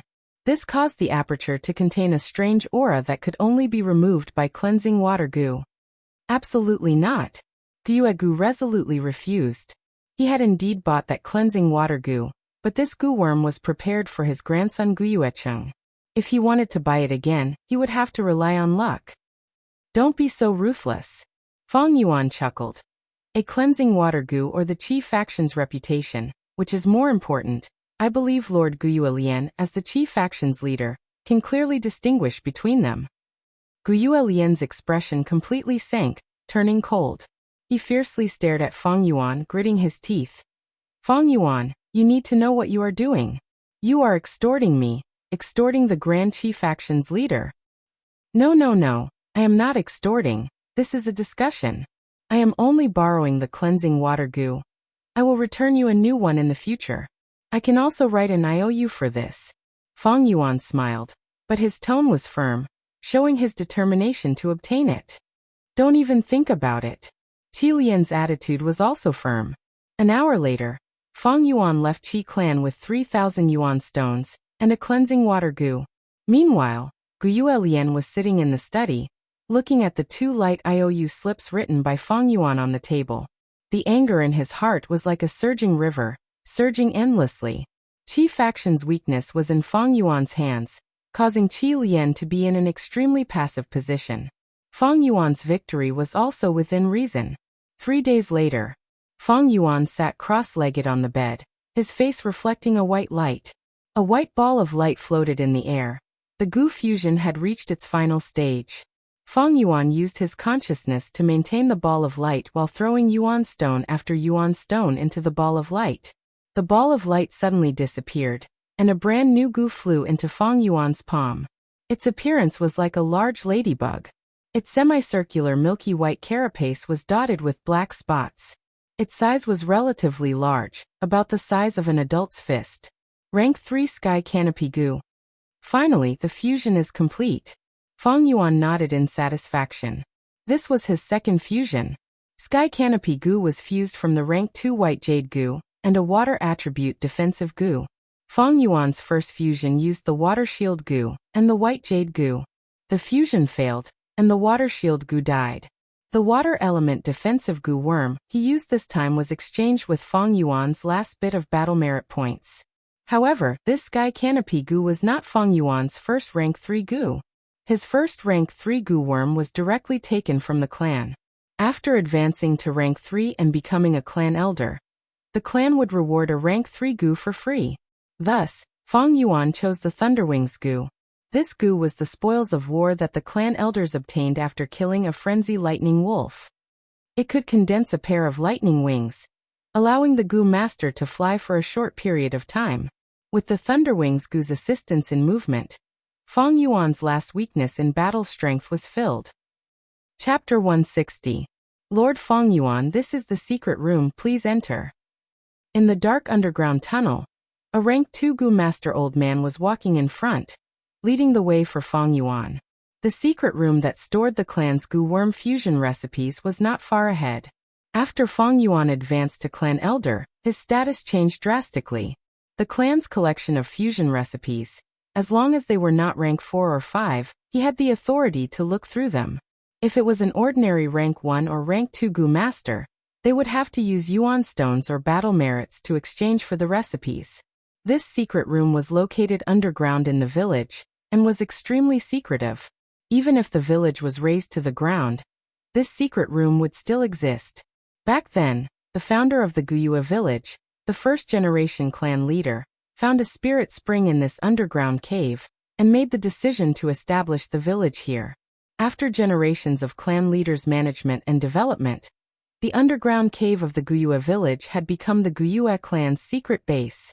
Normally, ordinary Goo masters did not have the authority to enter this place.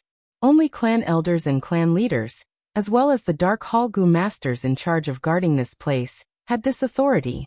Many Goo masters only came here once in their lives. That was the aptitude ceremony.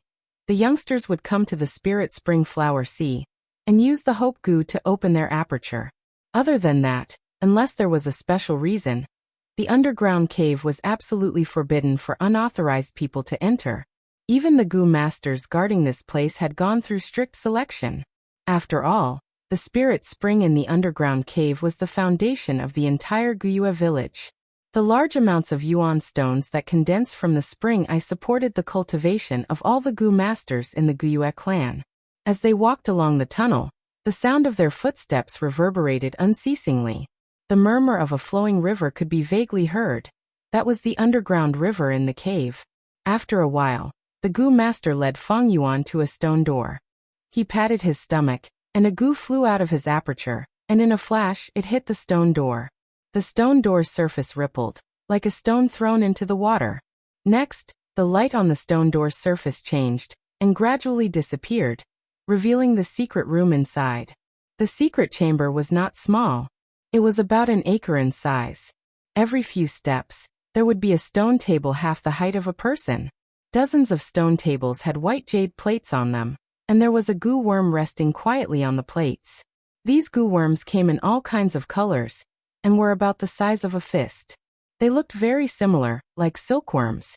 On its head were 2 compound eyes similar to those of a bee or a dragonfly. His compound eyes were brightly colored like enamel glass. However, its surface was not soft.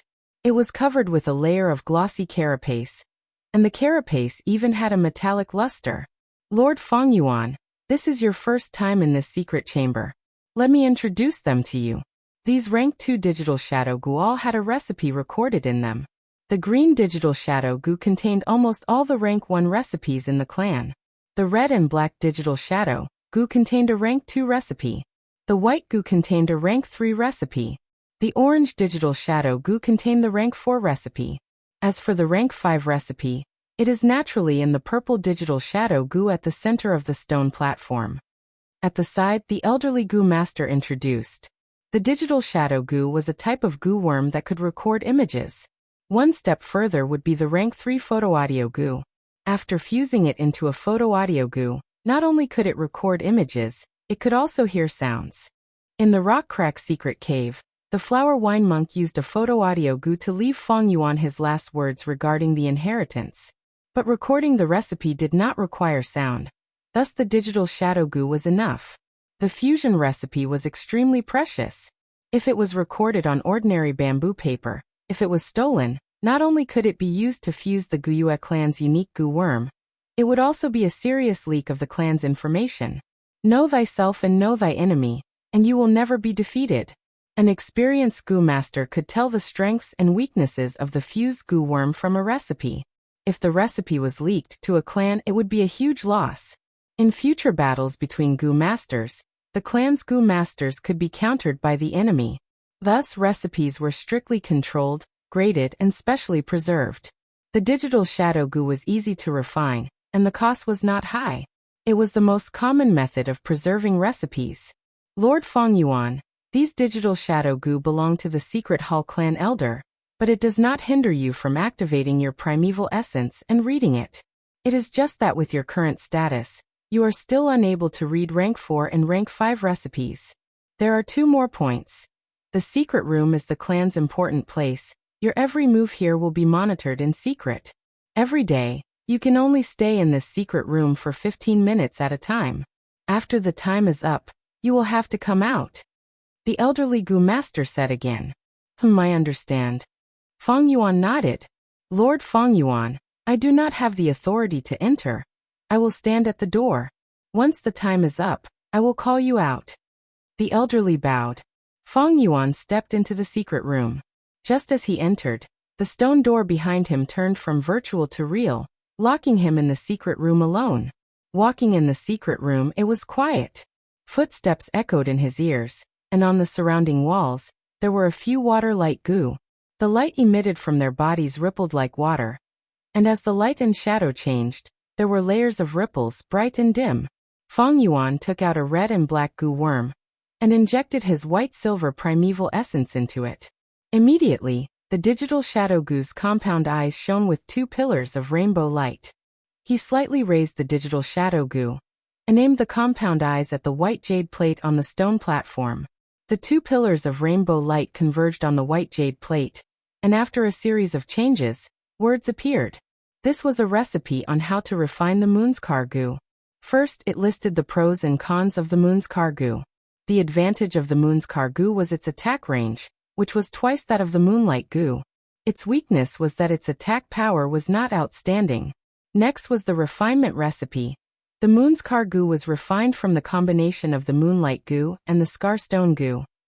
Next was the matters to take note of during the refinement, and the trick during the refinement. If you add some jade stones in the middle of the refinement, or at night when there was plenty of moonlight, refining outdoors would have a higher chance of success. Finally was the experiences of the refiners of the past. This part had the most content, with a voluminous amount of over 10,000 words. Feng Yuan looked at it, and memorized some things in his heart. After all, it was the crystallization of countless people's experiences. Some of the content, even Feng Yuan did not know. After all, the Moonlight goo was a goo unique to the Guyue clan. In his previous life, he had never obtained the position of clan elder, and came here to read. Time was limited, so Feng Yuan hurriedly glanced at it, and put the digital shadow goo back to its original position, and then specifically looked at the white digital shadow goo. In the white digital shadow goo, it recorded the refinement recipes of rank 3 goo worms. Most of them were not suitable for Feng Yuan, and the goo worms needed were all based on the Moonwhirl goo, Moonskar goo, and so on. Feng Yuan did not look at it in detail, and to save time, he only glanced at it hurriedly. He had previously combined the Moonlight goo with the Little Light goo to refine the Moonglow goo. On the basis of the Moonglow goo, there were only 3 refinement recipes that caught Feng Yuan's eye. The first was the rank 3 Golden Moon goo. The range was still the same as 10 steps, but the attack power was increased. Once it was shot out, the golden crescent was half a person's height, and emitted a trace of domineering might. The second was the Frost Moon goo. The moonblade was eerie white and cold, emitting a frosty aura. The victim would feel the cold enter their body, and their movement would be slow. The third was the phantom moon goo. This goo was special. It was not used to attack, but once activated, it would allow the goo master to create a phantom, diverting firepower and confusing the enemy. Especially this phantom moon goo, if it was refined, it could be used as a base to advance, and above that would be the rank 4 moonshadow goo. Moonshadow goo can be planted into a goo master's aperture and suppress the goo master's primeval essence. In the records regarding the phantom moon goo, there was also some information about the moonshadow goo, providing a reference. Moonshadow goo, isn't it the goo that the rank 4 clan leader used to plot against the flower wine monk? Feng Yuan saw this, and his heart moved, his brows furrowing. There were many goo worms in this world, and even with his 500 years of experience, he only knew 1 out of 10,000 goo worms. He originally did not know much about the moonshadow goo, but now that he knew its use, his heart was filled with doubts. The moonshadow goo had a special effect, suppressing a rank 4 goo master's primeval essence by 30%, a rank 5 goo master by 15%, and a rank 3 goo master by 60%. In other words, AC grade talent like Feng Yuan, with only 40 to 50% primeval essence, if hit by the moonshadow goo, would not be able to use any primeval essence, and their battle strength would plummet, as if they were crippled. Of course, if it was Feng Yuan himself, using the moonshadow goo against him would be like throwing a meat bun at a dog, with no return. This was because once the moonshadow goo entered his aperture, the spring-autumn cicada would show its might, and under its pressure, the moonshadow goo would be instantly refined by Feng Yuan, becoming his possession. What made Feng Yuan suspicious was that it was not the moonshadow goo, but the flower wine monk. I remember on the image wall, the flower wine monk's image was covered in blood and wounds. Earlier when he fought with the 4th generation and the clan elder, he only suffered light injuries. I thought those injuries were caused by the moonshadow goo, but I never thought that the moonshadow goo's effect was only to suppress primeval essence, preventing the goo master from using it. Then how did the flower wine monk's injuries come about? Feng Yuan was a cautious person, and the more he thought, the more puzzled he became. After the flower wine monk lost to the clan elder, and temporarily retreated, what happened? If the moonshadow goo was not the main cause of his death, then what was the reason? In an instant, the originally clear flower wine monk's inheritance became confusing in Feng Yuan's eyes. Lord Feng Yuan, it has already been 15 minutes. I believe you must have gained something. No matter what, please come back tomorrow. At this moment, the stone door turned into nothingness again, and the old goo master stood at the door and said respectfully, "All right." Feng Yuan's eyes flashed, and he put down the photographic shadow goo in his hand, and left the secret room. Whether it was the golden moon, frost moon, or mirage moon, these fusion recipes were not what he wanted. That was because these goo worms ate large amounts of moon orchid petals. Moon orchid petals were hard to store, and could only be stored for a few days. In Feng Yuan's plan, he wanted to leave the Guyue village and roam the world. If he refined these goo worms without food to feed them, they would die in half a year. He might as well not refine them. However, there were still some rank 3 recipes that he did not see. I'll come back tomorrow. Such a thought flashed through his mind. Chapter 161. Guzhenren 157_Guzhenren free reading _section 157. Blood moon goo. The next day, secret room. Colorful lights gathered on the white jade plate, forming a recipe, blood moon goo. Using the fusion of rank 2 moon glow goo and blood chi goo, a rank 3 goo is formed. Once activated, the moon blade will be blood red, the size of a basin, and if a wound is formed, it will bleed nonstop. This is it. Feng Yuan's gaze swept over it, memorizing the recipe. He closed his eyes and recalled, then opened his eyes to compare. After repeating this for 3 to 5 times, he was sure he had memorized the recipe without any mistakes. Compared to Golden Moon, Frost Moon and Phantom Moon, the 3 classics, this blood moon goo was much more unorthodox. In the fusion recipes of the first 3, there were close to 100,000 words of fusion knowledge and experience. But this blood moon goo's recipe only had a few thousand words. It could be seen that in history, There were very few goo masters who chose to fuse the Blood Moon goo. The Blood Moon goo's attack power was barely passable, and its range was only 10 meters. Even if it attacked and created a bleeding effect, the effect was not good. Rank 1 to rank 5 goo masters, because of their limited primeval essence, would usually be able to determine the victor in a short battle. The bleeding effect, in a real battlefield, was only a small problem. Against goo masters who specialized in healing, they would have corresponding methods to counter it. And the Blood Moon goo had a huge flaw. During a few days of every month, it would ooze blood. Blood flowed out continuously, and in this period of time, its attack power would fall to a third of normal. But it had a great advantage that Fang Yuan liked. It was easy to feed. It was much easier to feed than Golden Moon, Frost Moon and Phantom Moon. Its food was no longer moon orchid petals.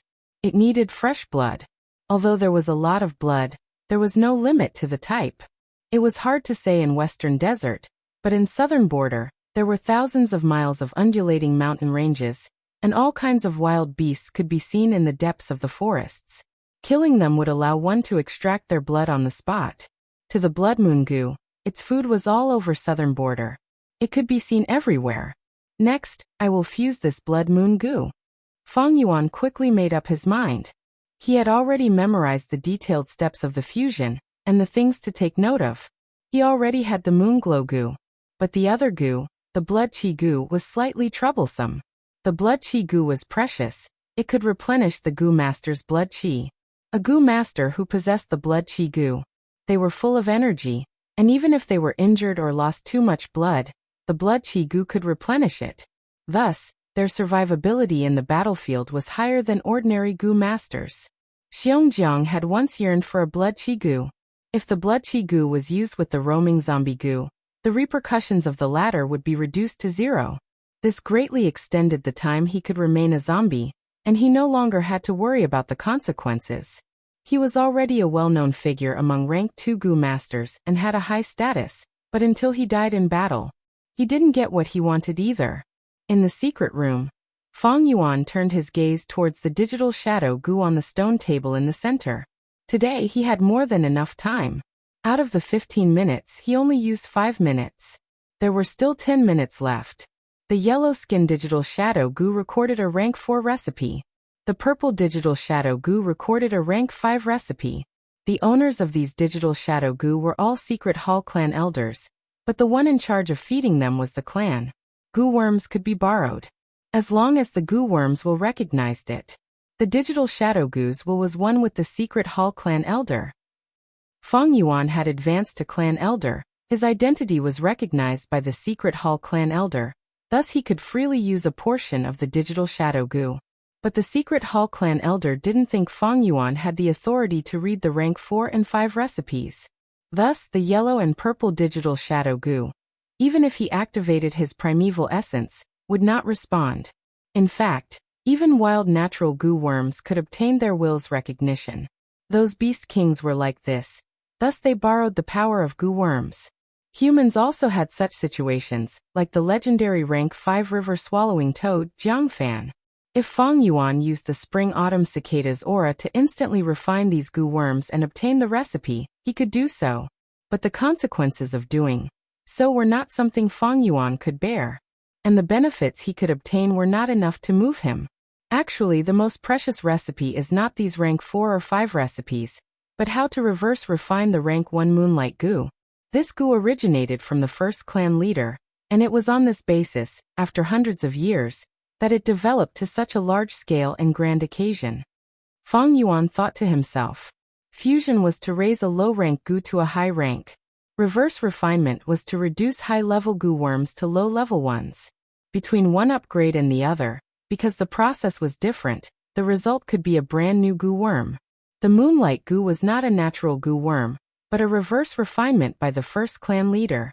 In this world, many goo worms were created on the basis of natural goo worms by goo masters, creating brand new species. Thus, even with Fang Yuan's 500 years of experience, his knowledge of the entire goo world was limited. And in the clan, there would be one or a few unique goo worms.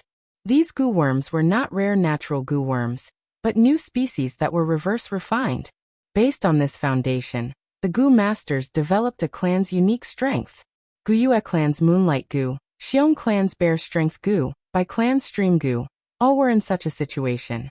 If common Gu worms were used, then it would be easy to be targeted. A clan's foundation was in the Spirit Spring, which could produce Yuan Stone. Next was at least one unique Gu worm, so that one's strength could not be completely interpreted. Then there was the bloodline. Bloodline was an important bond that held the clan together. Thus, even though the Moonlight Gu was only a rank 1 Gu worm, the reverse refinement recipe's value was even higher than many rank 4 or 5 recipes. The reverse refinement recipe of the Moonlight Gu had always been kept by the clan leader. Of course, other than the clan leader, there would always be a loyal clan elder who knew the recipe in secret. At the same time, the photographic Gu's recipe was also properly hidden. Feng Yuan obviously could not find the recipe in this secret room. This recipe is extremely valuable. If I can get my hands on it before I leave, that would be the best. But there is no need to force it. Feng Yuan saw through this and was indifferent. To him, he did not intend to build an organization or force. The Moonlight Gu's recipe was not a necessity to him. But rank 3 Gu worms like the Blood Moon Gu are what I need the most. Although Feng Yuan had rank 3 cultivation, and had white-silver primeval essence, not all his Gu worms were rank 3. He could not display the true battle strength of a rank 3 Gu master. I have the Thunderwings Gu, Sky Canopy Gu, and if I refine the Blood Moon Gu, I would have 3 rank 3 Gu worms. But this is far from enough. Ordinary Gu masters depended on the clan. With the cooperation of the clansmen and resources, they only needed 3 or 4 Gu worms. That was enough. But Feng Yuan wanted to roam the southern border and travel far away, so he needed at least 6 Gu worms to be able to deal with all aspects. According to his experience, these 6 Gu worms had to provide him with help in 6 aspects: attack, defense, healing, storage, scouting, and movement. In terms of attack, the Blood Moon Gu barely qualified. In terms of defense, the Sky Canopy Gu could do the job. In terms of movement, although the Thunderwings Gu consumed a lot of primeval essence, it could allow Feng Yuan to fly for a short period of time. It was very powerful.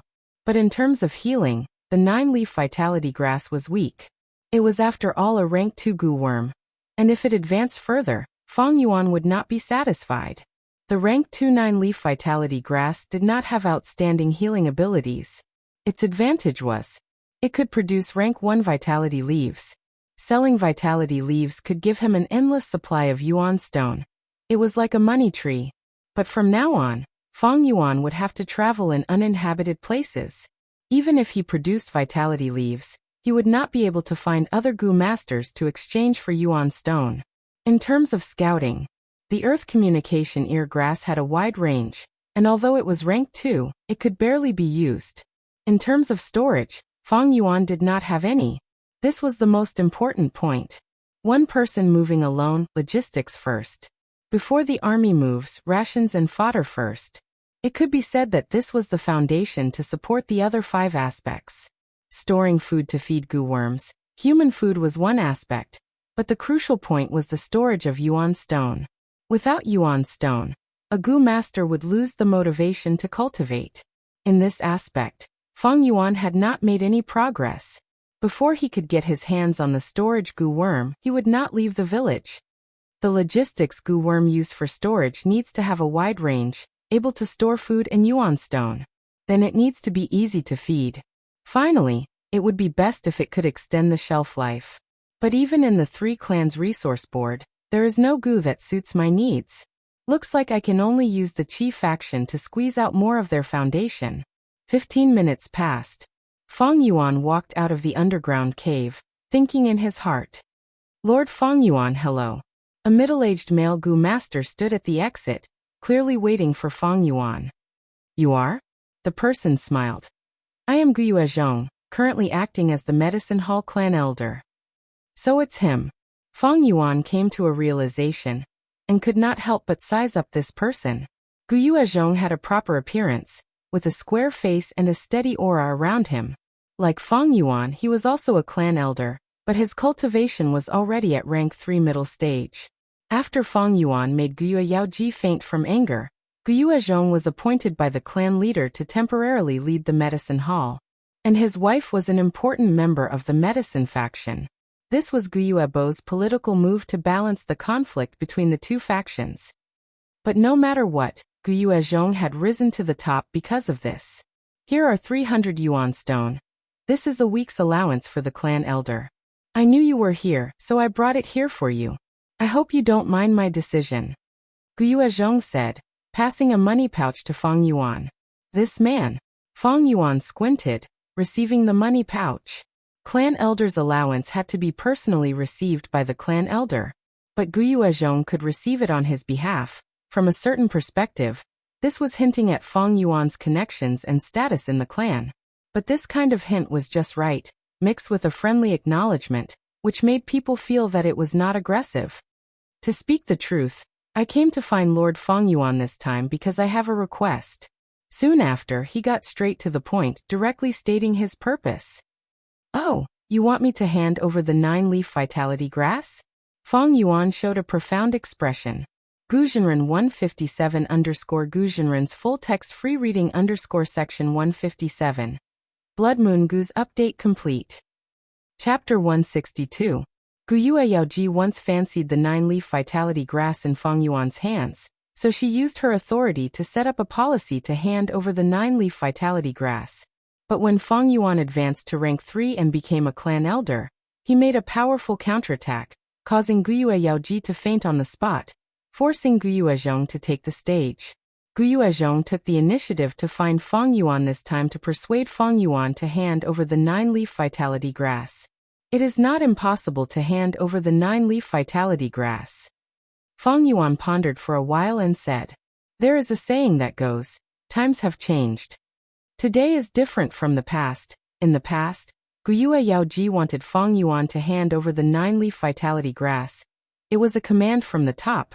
You have to hand it over even if you don't want to. But now Fang Yuan was already a clan elder, his status was only lower than the clan leader Guyue Bo, and he was on equal footing with Guyue Yaoji and the others. Therefore, Guyue Zhong persuaded Fang Yuan to hand over the 9-leaf vitality grass. It was not a command from the top, but an equal transaction, an exchange of benefits. The 9-leaf vitality grass was indeed very precious. The vitality leaves were a small source of income in short supply. Fang Yuan had so many gu worms on hand now, and a large portion of their feeding expenses were supported by it. However, there was nothing in this world that was not for sale, it was just that the benefits were too small to be moved. Although the 9-leaf vitality grass was precious, as long as the price was right, why couldn't it be sold? The so-called gu was just a tool. It was a means to achieve one's ambition. So what if it was the spring-autumn cicada? As long as the situation was right, abandoning it could exchange for greater benefits, why not do it? If you want to obtain it, you must first learn to give it up. Fang Yuan naturally had such awareness, so he looked at Guyue Zhong. Guyue Zhong smiled. If you are willing to hand over the 9-leaf vitality grass, then I am willing to compensate you with this token. Saying so, he took out a token. The token was simple, triangular in shape with a rounded tip. On the front, there were 3 words stacked in the shape of a pagoda, order of reward. On the back there were also 3 words, reward for meritorious service. The order of reward was a reward for meritorious service. You are a newly promoted elder, so there are some things that you might not be clear about. This reward token was specially given to gu masters who made great contributions to the clan. Even the elders. Very few people have them. With this token he could go to the family's underground wormhole. Choose any gu worm. The gu worms in the wormhole. They are all rare items. 4 of the top 10 gu worms on the resource list came from this underground wormhole, Guyue Zhong explained. Fang Yuan was tempted. He was not surprised by this. The Guyue clan was a clan that had stood tall for hundreds of years. It was impossible for them to not have some foundation and accumulation after such a long time. In fact, as long as it was a family with a long history, they would have a secret place similar to the underground wormhole to store gu. He only wanted to obtain the gu worms here. They had to be meritorious officials, and they had to have made great contributions. At the same time, they had to be loyal. Fang Yuan had just been promoted to elder, He was still far from this qualification. I want to leave the clan, so I need to store goo worms. This token is a good choice. But Fang Yuan was worried. The 9-leaf vitality grass could be given up. It was indeed of great help to Fang Yuan, but it could not be used in the future. Its healing effect was not outstanding, and the vitality leaves it produced could not be used for continuous healing. Fang Yuan was worried that even if he exchanged for this token, he might not be able to find the ideal goo in the wormhole. Gu Yuezhong had been observing the situation. He misunderstood Fang Yuan's hesitation and said, "In the wormhole, there are not only rank 3 goo worms, but also rank 4 goo worms. Elder Fang Yuan, you will not lose out. If you regret it in the future, we can exchange it back. But it will take some time, and it has to be done secretly." Fang Yuan raised his eyes and looked at Qi Zhong again. This is an outstanding person. He sighed in his heart. A new official has to make drastic changes. This Qi Zhong understood his position very well. Not only did he have to compromise with the clan leader, he also had to compromise with the Qi faction and the medicine faction. But at the same time, he had to show his abilities. Fang Yuan handing over the 9-leaf vitality grass had a special meaning to him, and he was willing to pay a high price for it. The world is vast. There are so many outstanding people. Under the beast tide, there are constantly old people sacrificing themselves, and new people taking over. From a certain perspective, this is also the replacement of the clan. Only then can it maintain its vitality and allow the clan to stand tall. Fang Yuan thought, too many old people would cause an organization to rot and turn dark. Thus, the elimination mechanism was the only way for an organization to maintain its vitality. Gu Yuezhong was only one of the representatives. Survival of the fittest was the natural way for vitality to flourish. The human body's metabolism could maintain its vitality. The goo worms in the hands of a goo master should not remain the same. Only with change can there be improvement. Thinking of this, Fang Yuan took the token from Gu Yuezhong's hand and handed over the 9-leaf vitality grass at the same time. Fang Yuan's initiative allowed Qi Zhong to quickly refine the 9-leaf vitality grass. He placed this grass goo into his aperture and heaved a sigh of relief in his heart. He had ambition in his heart. Temporarily becoming the medicine hall elder was an extremely important opportunity for him. If he could grasp this opportunity, it was not impossible for him to advance from temporary to official. But to achieve this, he would need to compromise with the 3 parties. But politics was the art of compromise. When Yao Ji was in power, she could not do anything to Fang Yuan.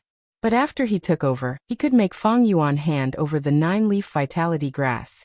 This was not only expressing goodwill to the medicine faction and carrying out Yao Ji's legacy, it was also unknowingly showing his own ability. For this, he did not hesitate to give up the reward token that he had painstakingly accumulated. Lord Qizhong, it was a pleasure talking to you. I wonder if you have time after this? Fang Yuan said as he kept the token. Gu Yuezhong's gaze flashed, feeling somewhat puzzled. After a while, in the guest hall, Gu Yuedong too and his wife greet the 2 elders. Fang Yuan's uncle and aunt bowed their heads. They bowed towards Fang Yuan and Qi Zhong, their attitude extremely respectful, even carrying a trace of fear. After the news of Fang Yuan being promoted to elder spread, it set a benchmark and role model for many young Gu masters, and also brought shock and fear to his uncle and aunt. This Fang Yuan, he was only a C grade. How did he suddenly advance to rank 3 and become an elder? Even if it was Gu Yue Fangzheng, a grade aptitude, he was only rank 2 upper stage now. After such a shock, there was fear. They could not help but be afraid. As long as they thought of how they bullied Fang Yuan in the past, they would feel fear in their hearts. Life is full of ups and downs. Don't bully the young for being poor. With the identity of an elder, it was different. They were afraid that after Fang Yuan made his fortune, they would come looking for revenge. But Fang Yuan still came looking for them. Not only that, he even brought another elder with him. They come with ill intentions. They come with ill intentions. Gu Yuedong too lamented in his heart. Fang Yuan smiled. Uncle and aunt, no need to be so courteous. Although I have been promoted to an elder, I am still the nephew of the 2 of you. Come sit down. Saying so, he sat on the main seat. Gu Yuezhong also sat on the other side. These 2 seats were originally for his uncle and aunt. They were the seats of the host. But when Fang Yuan and the rest sat, his uncle and aunt did not have any objections or dissatisfaction. They even sat on the lower seat. They were hesitant and cowering. This was the power of an elder. His uncle and aunt looked at each other and sat down anxiously. They sat upright and still. Their expressions were reserved, and they only sat on half of the chair. At this time, a servant came up to deliver tea. Gu Yuezhong remained silent and did not drink. Fang Yuan, on the other hand, was unruffled. After tasting the tea, he asked, "I wonder how uncle and aunt are doing recently." Fang Yuan asked with a smile, but in his uncle and aunt's eyes, it was even scarier than a thunderous rage. Especially his aunt, when she thought of how she had insulted Fang Yuan. She was so scared that her body was trembling. "Sigh, the wolf tide is here, life is in turmoil. Especially the wine shop was forced to close down. The rent of the bamboo buildings is also decreasing. Honestly, our family is so poor that we can't even feed ourselves." His uncle actually shed tears when he said this. He had taken good care of himself in the past, but now he was no longer rosy. His hair had turned white, and his wrinkles had increased. Especially when he responded to the conscription. It was obvious how poor he was. But Fang Yuan also knew that he had been in charge of the wine shop for many years. He still had some savings. Now that he said it pitifully, it was probably because he was afraid of his revenge and wanted to use his pitiful appearance to gain sympathy. This uncle is usually smart. Why is he so stupid when it comes to me? If I came for revenge, would I bring Gu Yuezhong? Fang Yuan laughed coldly in his heart. He did not like his uncle and aunt, but it did not mean that they had no value. "Uncle and aunt, you have taken care of me a lot. My achievements today are all thanks to your nurturing. Today, I just received my allowance from the elders. Here are 300 yuan stone, please accept it." As he said this, Fang Yuan passed the money bag to his uncle. "What? This?" Gu Yuezhong's expression at this moment was too interesting. There was uneasiness in the shock, fear in the uneasiness, and disbelief in the fear. His aunt was also stunned. She stared blankly at the money bag in Fang Yuan's hand. What was going on? Instead of the revenge they imagined, they were given 300 yuan stone?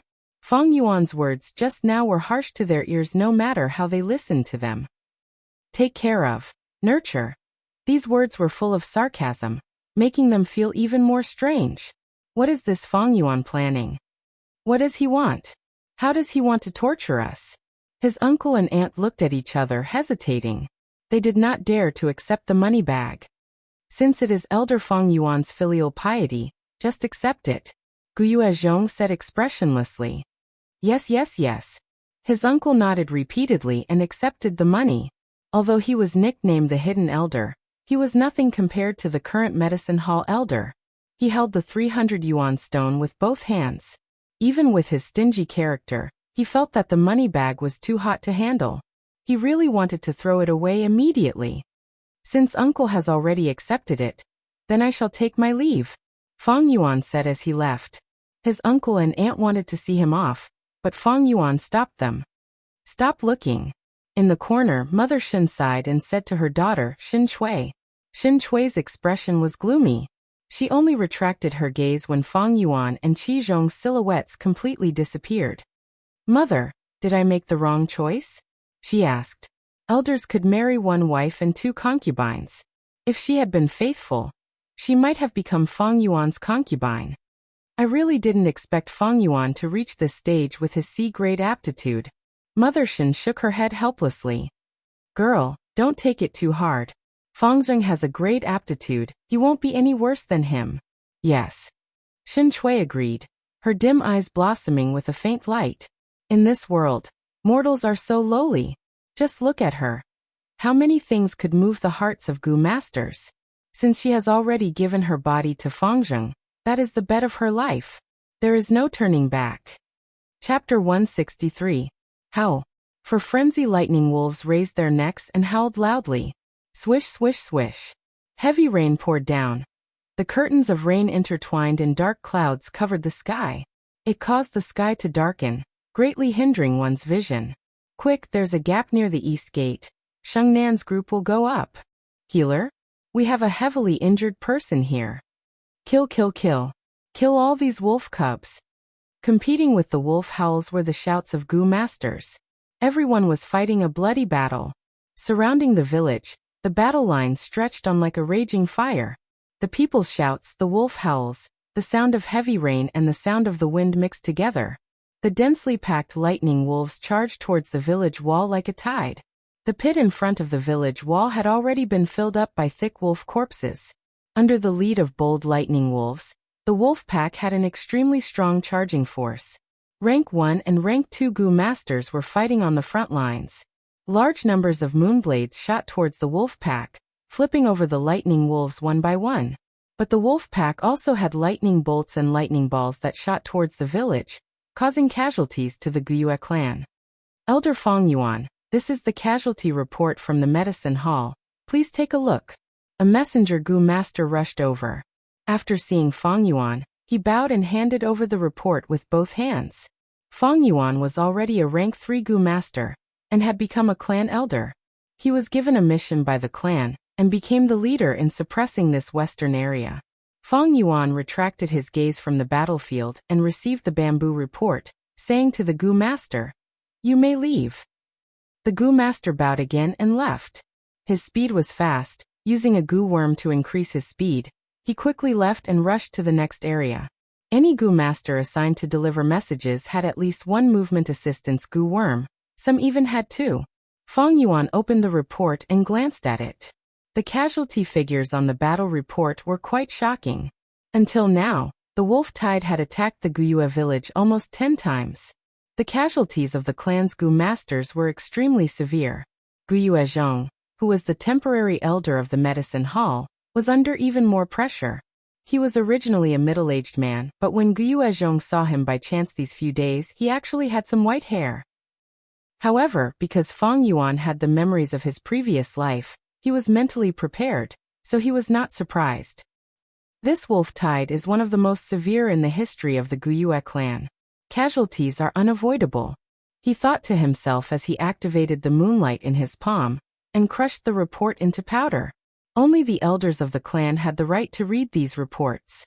If they were to be announced to the public, it might cause panic.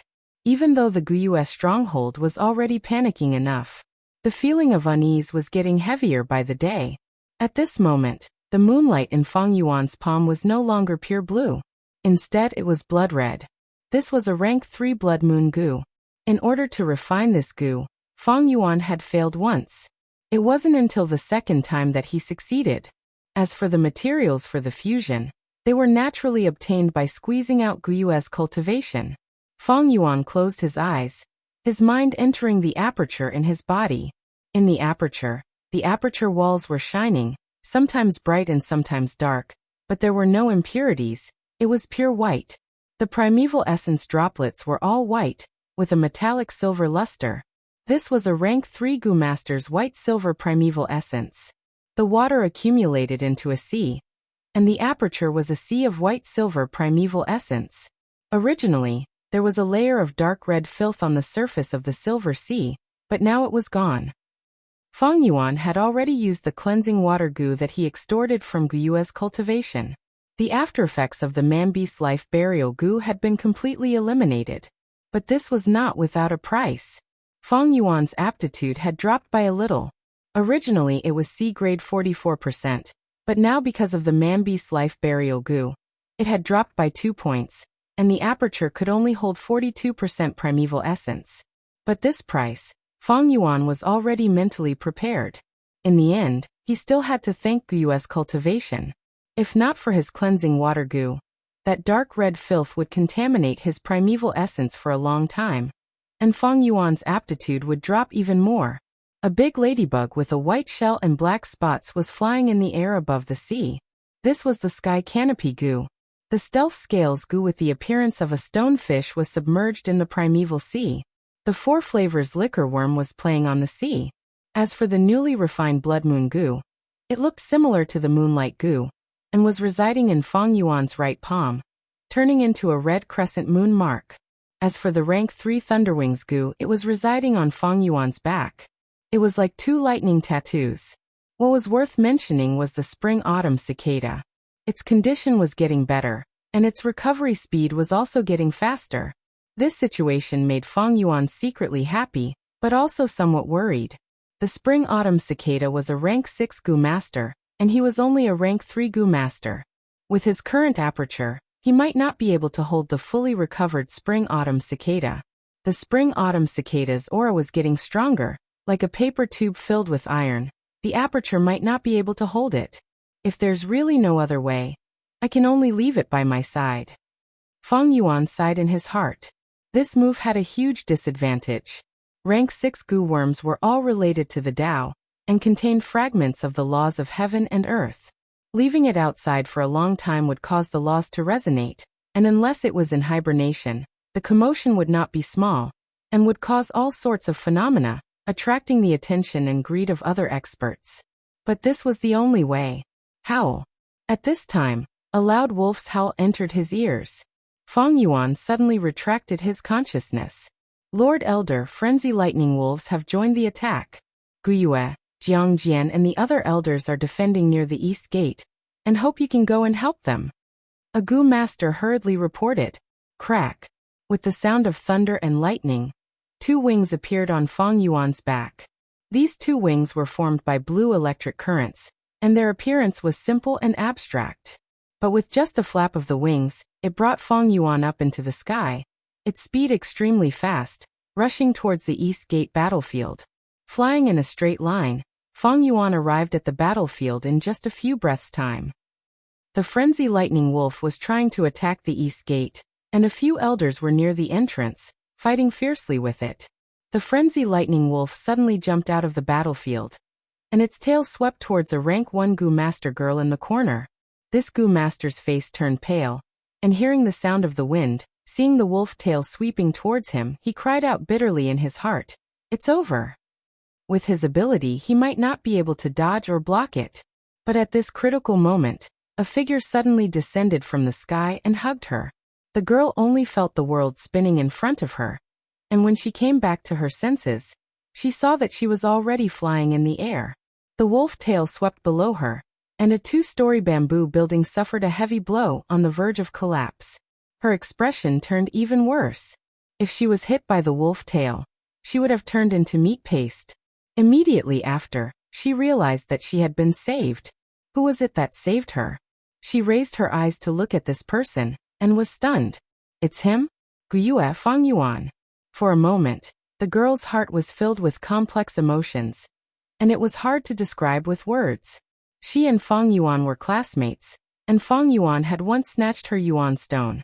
So she naturally hated and loathed Fang Yuan, but she could not help but admire Fang Yuan's achievements. Especially when the news of Fang Yuan being promoted to clan elder spread.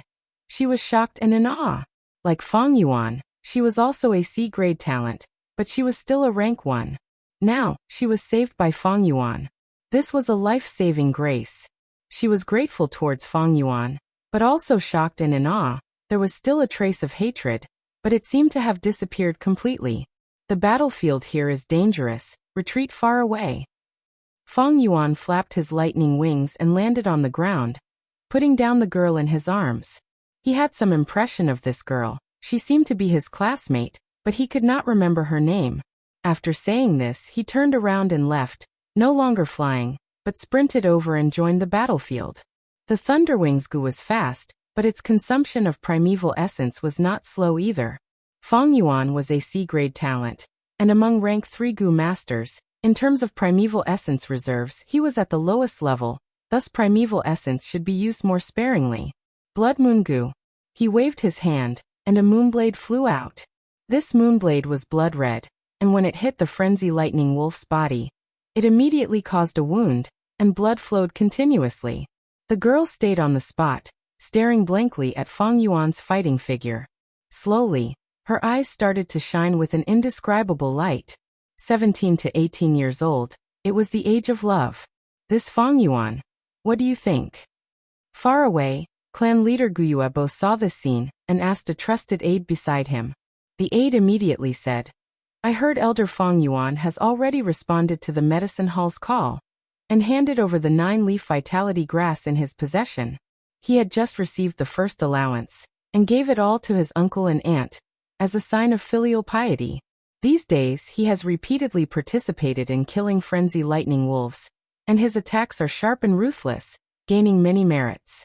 Not only that, he has saved his clansmen many times. His reputation is getting better and better. There are already some rumors in the clan. Prodigal son turning over a new leaf is more valuable than gold. Let's see the new elder of the Fong faction, etc. From what I see, although Fong Yuan is only a C-grade talent, he has quite an outstanding battle talent. He came at a good time. With his parents' inheritance, just that 9-leaf vitality grass alone is an endless source of income. He has used 2 red steel relic goo, but to be able to cultivate to rank 3, there is still luck involved. As he said this aide could not help but reveal a slightly jealous expression. He was also a C-grade talent, but only had rank 2 cultivation. To reach this step today, he had used up most of his life. And that Fong Yuan was only 17 years old, but he was already a clan elder. Truly, comparing oneself to others is infuriating.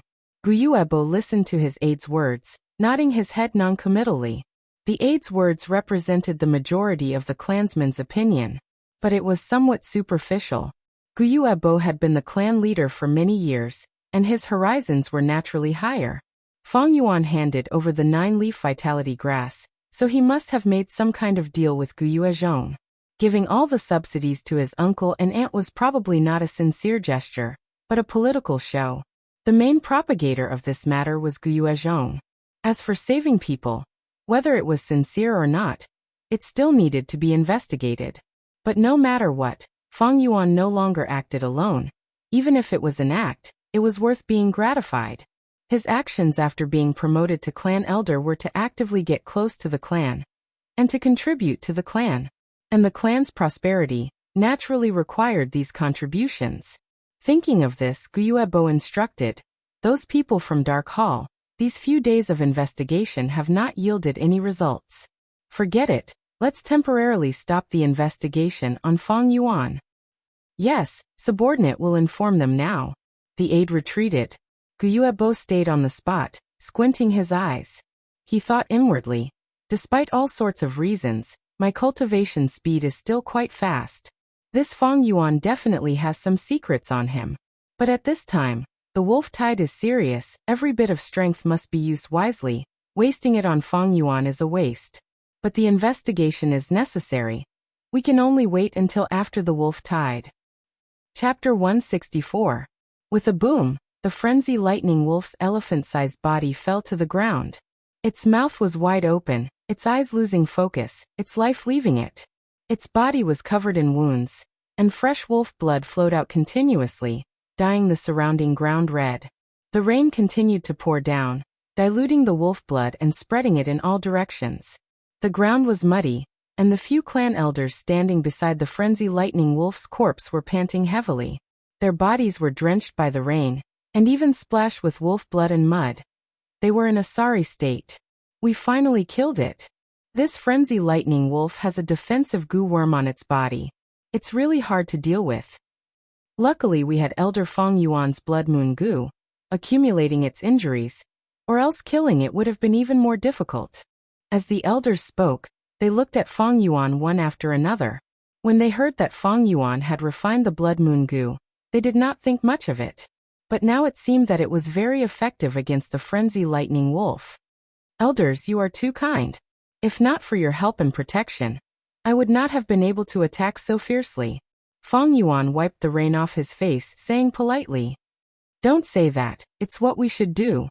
We are old, we did not feel it before. But now that we have fought alongside Elder Fong Yuan, we have a deep feeling." "Yes, yes." The few clan elders laughed. In the battle just now, Fong Yuan advanced and retreated, his attacks were sharp and ruthless, and his handling of the situation was very experienced, causing the few clan elders to have a whole new level of respect for him. Especially Fong Yuan's humble attitude, not arrogant nor rash. He was not as arrogant and unruly as the rumors made him out to be, causing the few clan elders to have a good impression of him. "I still have many areas to learn from you," Fong Yuan said respectfully, but a trace of darkness flashed in his eyes. This blood moon goo had its pros and cons. After using it so many times, he had some experience. The blood moon goo was good at prolonged battles, causing injuries that could not be stopped. Thus, the longer it lasted, the more serious the enemy's injuries would be. But this was based on the fact that the enemy did not have a healing goo worm to counter it. Nature was balanced. There was no strongest goo, only strong and weak. The biggest weakness of the blood moon goo is that there would be a few days every month when blood would seep out, causing the goo's battle strength to plummet. It's my main method of attack, but it seems like it's a little unstable. However, if I can subdue the chainsaw golden centipede in the flower wine treasury, I can make up for it. These days, the situation was very tense. The wolf tide kept attacking the mountain village. As an elder, Feng Yuan was even more eye-catching than before. He had no chance to go to the secret cave in the stone crack. Quick, do your best to save our people. Clean up the battlefield, don't miss a single goo. Seeing the frenzy lightning wolf fall, a group of healing goo masters immediately rushed over. Thank you, elders, for your hard work. Please accept our medicine hall's special treatment. The leading goo master bowed towards Feng Yuan and the rest. And it's Li Chen from the medicine faction. Several clan elders recognized this person and slowly nodded their heads, immediately changing their expressions. They were very polite to Feng Yuan, their faces full of smiles. But towards this person, their expressions were reserved, carrying the arrogance of a superior. This was the difference in status.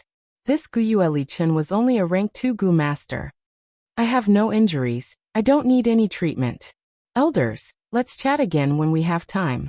Feng Yuan nodded towards the other clan elders. Elder Feng Yuan's talent is outstanding, to be uninjured after the battle, truly a young hero. Sigh, compared to Elder Feng Yuan, we are really old. Hee, Elder Feng Yuan, please take care. The few clan elders immediately laughed and said, Elder Feng Yuan, please forgive this subordinate for offending you. Let our medicine hall's healing goo masters examine you. Guyue Li Chen insisted. He was a member of the medicine faction. Feng Yuan angered Guyue Yaoji to the point of fainting, causing the latter to lose her position. He naturally had disgust towards Feng Yuan, but as the leader, he naturally had to ask about his position. Thank you for your kindness, there is really no need. Goodbye everyone. Feng Yuan patted Guyue Li Chen's shoulder, smiling as he bid farewell to the others. The clan elders either smiled or nodded in response. After he left, their expressions changed one after another, and they became solemn. This Feng Yuan, although only a C-grade aptitude, had already grown to this stage. It was truly rare. Fighting alongside him, they could feel his coldness and ruthlessness. Just thinking about it made them feel fearful. Back when they were 17, what kind of achievements did they have? Especially when they saw him smiling and patting the shoulders of the medicine faction members. Such shrewdness and talent in politics, it was truly shocking. Lord Feng Yuan, do you still recognize me? On the road, a person with a respectful and fawning expression greeted Feng Yuan. You are? Feng Yuan narrowed his eyes, recognizing that this person was a student of the same batch as him. However, he couldn't remember his name. He only remembered that whenever he stole his yuan stone, this person would always obediently hand it over. It could be seen that there was a shrewdness hidden within his weak temperament. Lord Feng Yuan, I am Guyue Dingzong. It is this lowly one's honor to be your classmate for a year. Actually, after the news of your promotion to clan elder spread, many of your classmates admired and envied you, wanting to find an opportunity to ask you for some cultivation experience. I wonder if you are free tonight? Guyue Dingzong rubbed his hands, his eyes narrowing into slits as he smiled. Oh, is that so? Feng Yuan raised his eyebrows, nodding slightly. That's fine. However, I need to change my clothes. This rain is making my entire body uncomfortable. This lowly one has already prepared hot water and new clothes. There are also a few virgin maids waiting to serve you. Guyue Dingzong smiled, his expression rippling. Feng Yuan shook his head and refused. No, before that, I still need to go to the underground cave. So that's it. Guyue Dingzong was immediately moved. Only clan elders could freely enter the underground cave. To people of their level, it was the clan's restricted area. Next, his smile became even more humble, his waist also drooping, his words revealing a flattering tone. Lord, please go ahead and do what you need to do. This lowly one's time is not valuable. Waiting for you is also a kind of honor. Fang Yuan nodded. No longer speaking, he took a step and walked away. Guyue Dingzong hurriedly took a step back, giving way, slightly bending his waist as he watched Fang Yuan leave, entering the underground cave again. This secret room that stored precious goo worms was very spacious, almost as big as the square on the ground. But the number of goo worms stored inside was not many, only a few dozen. Kong Declaration Grass, Return Space Cicada, Skeleton Dragonfly, Phoenix Butterfly. There were rank 2 to 4. But rank 2 goo were rather rare. Among them was Love Separation. This was the number 1 poison goo among rank 2. Even a rank 3 healing goo might not be able to heal the damage it caused. This Love Separation was used by Wang Er back then. After being killed by the clan, it had been kept here ever since. Most of the goo worms were rank 3, and there were few rank 4 goo worms. Fang Yuan originally did not have high hopes. Although the clan had a deep foundation, it was still a mid-sized clan, with 2 other clans competing against it, and the pressure of the wolf tide. But to think that he would actually find a rather ideal goo. Tusita Flower. Rank 3 grass goo, shaped like a red lantern. Its green leaves were oval, the leaf flesh was thick and plump, divided into 3 pieces. The distance between them was the same, pointing in 3 different directions. This Tusita flower was as famous as Tusita grass. Not only could it store food, it could also store Yuan stone. It was one of Fang Yuan's ideal goo worms. I didn't expect that the Guyu village would also have this Tusita flower. With it, I can solve the problem of logistics. Fang Yuan was overjoyed, immediately choosing it. Actually, the clan definitely has rank 5 goo worms. In the history of Guyue clan, there were 2 rank 5 experts. They definitely left behind goo worms. But it is impossible to leave them here. These rank 5 goo worms are the clan's trump card, and are fed by the clan with all their resources. Rather than feeding, it is more like offering. Fang Yuan left the cave. The rain had stopped, but the sky was still gloomy, and the air was not very fresh, filled with the smell of blood. Fang Yuan changed into a clean set of clothes, before slowly making his way to the gathering location. Elder Fang Yuan, you are here. Your presence brings light to my humble abode. Guyue Dingzong was already standing at the door, looking at him eagerly. He saw Fang Yuan from the corner of the street from afar, and hurriedly welcomed him with a flattering smile. He led Fang Yuan to the bamboo building, where a sumptuous banquet was already prepared, and a group of people were seated. After seeing Fang Yuan, they quickly stood up. Next, all kinds of flattering words flooded towards Fang Yuan like a tidal wave. Greetings, Elder Fang Yuan. Elder Fang Yuan, I haven't seen you for a day, but you are even more elegant than before. This lowly one is full of admiration. To be able to be classmates with Elder Fang Yuan, I am truly fortunate. Now that I think about it, it is a dreamlike experience. Fang Yuan glanced around, seeing that these people were all from the same batch as him. They were all familiar faces, and he had snatched Yuan's stone from them before. No problem.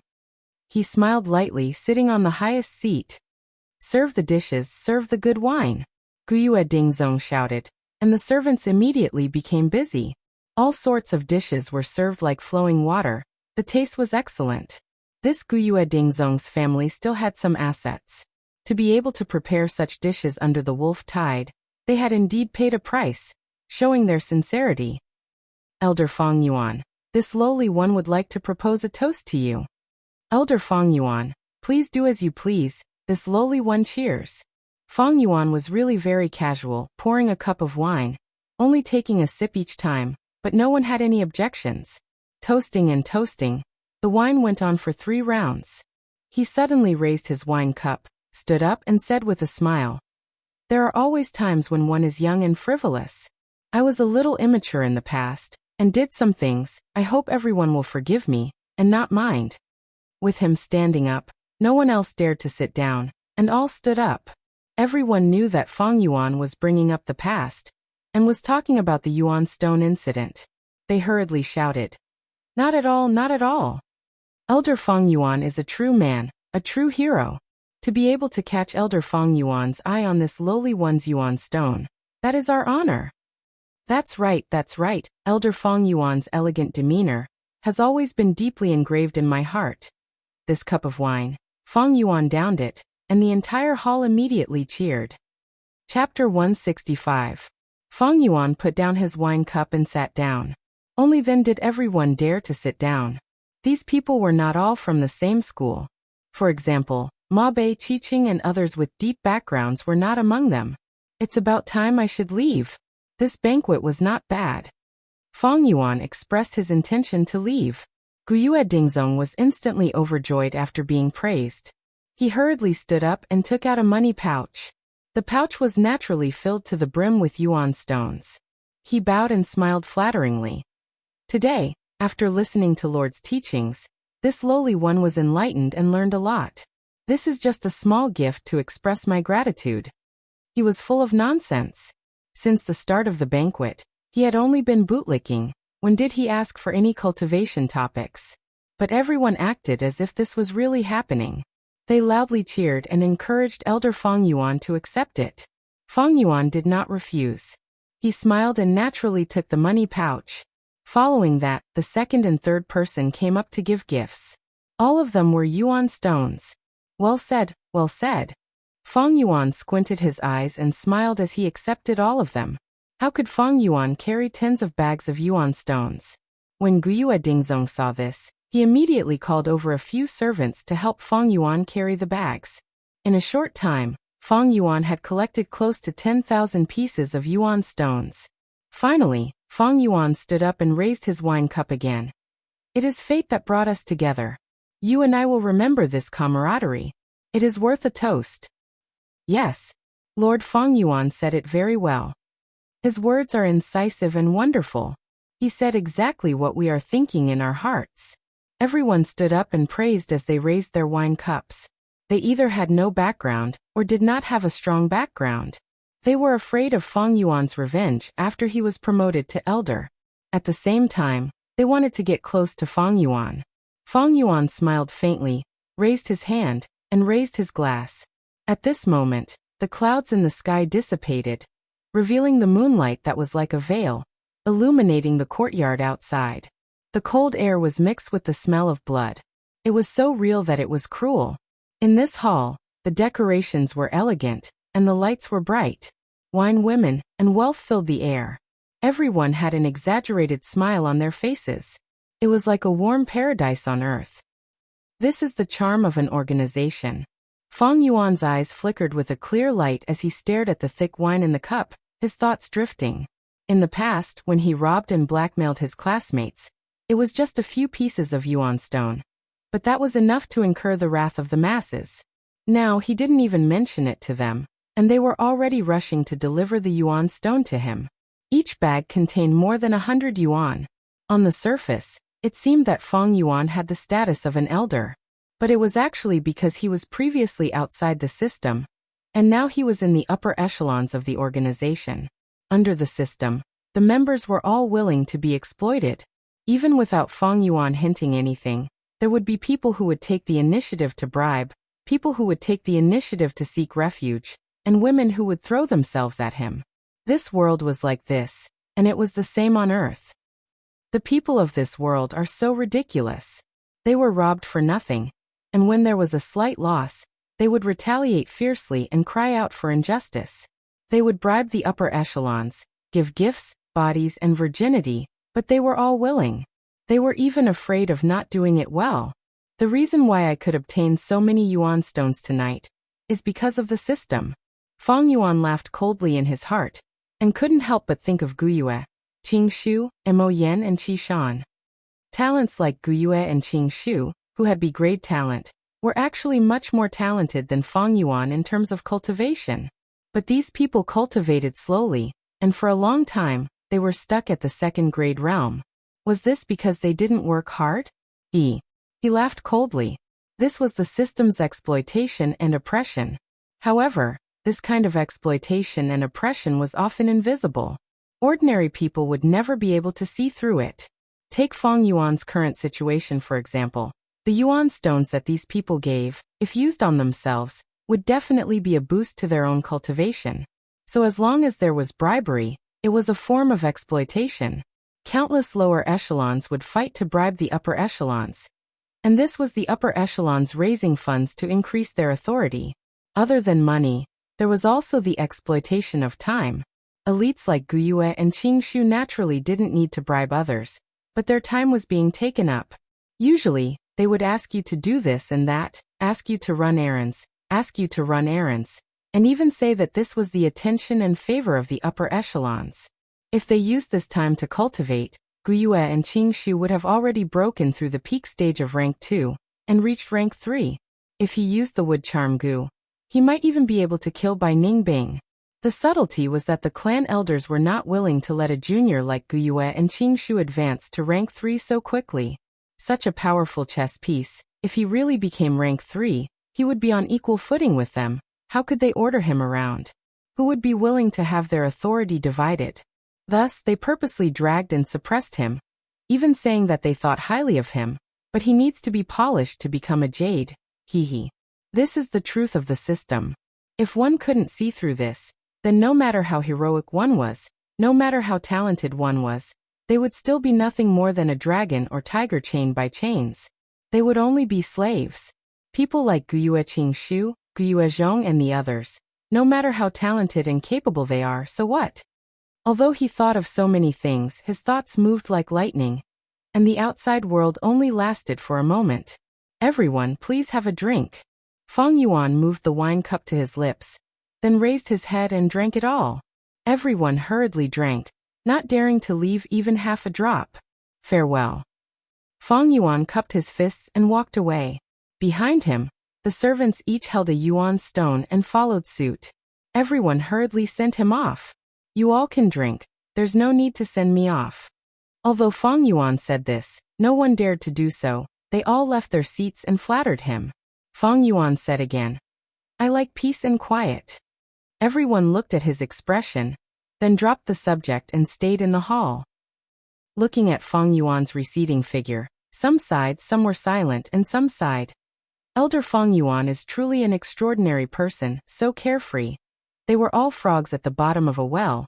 Looking at the moon through the fog, they only felt that Feng Yuan was carefree, but they could not see through the system. Actually, as long as they joined the system, they would be exploited, and their benefits would be sacrificed. Even the clan leader would be sacrificed, dedicating a large amount of time and effort to manage the clan. It was just that the situation of the lowest level members being exploited was even more serious. The higher the level, the greater the benefits they enjoyed. At the start, Feng Yuan snatched the yuan stone and created opposition, acting independently, not even letting his own younger brother off.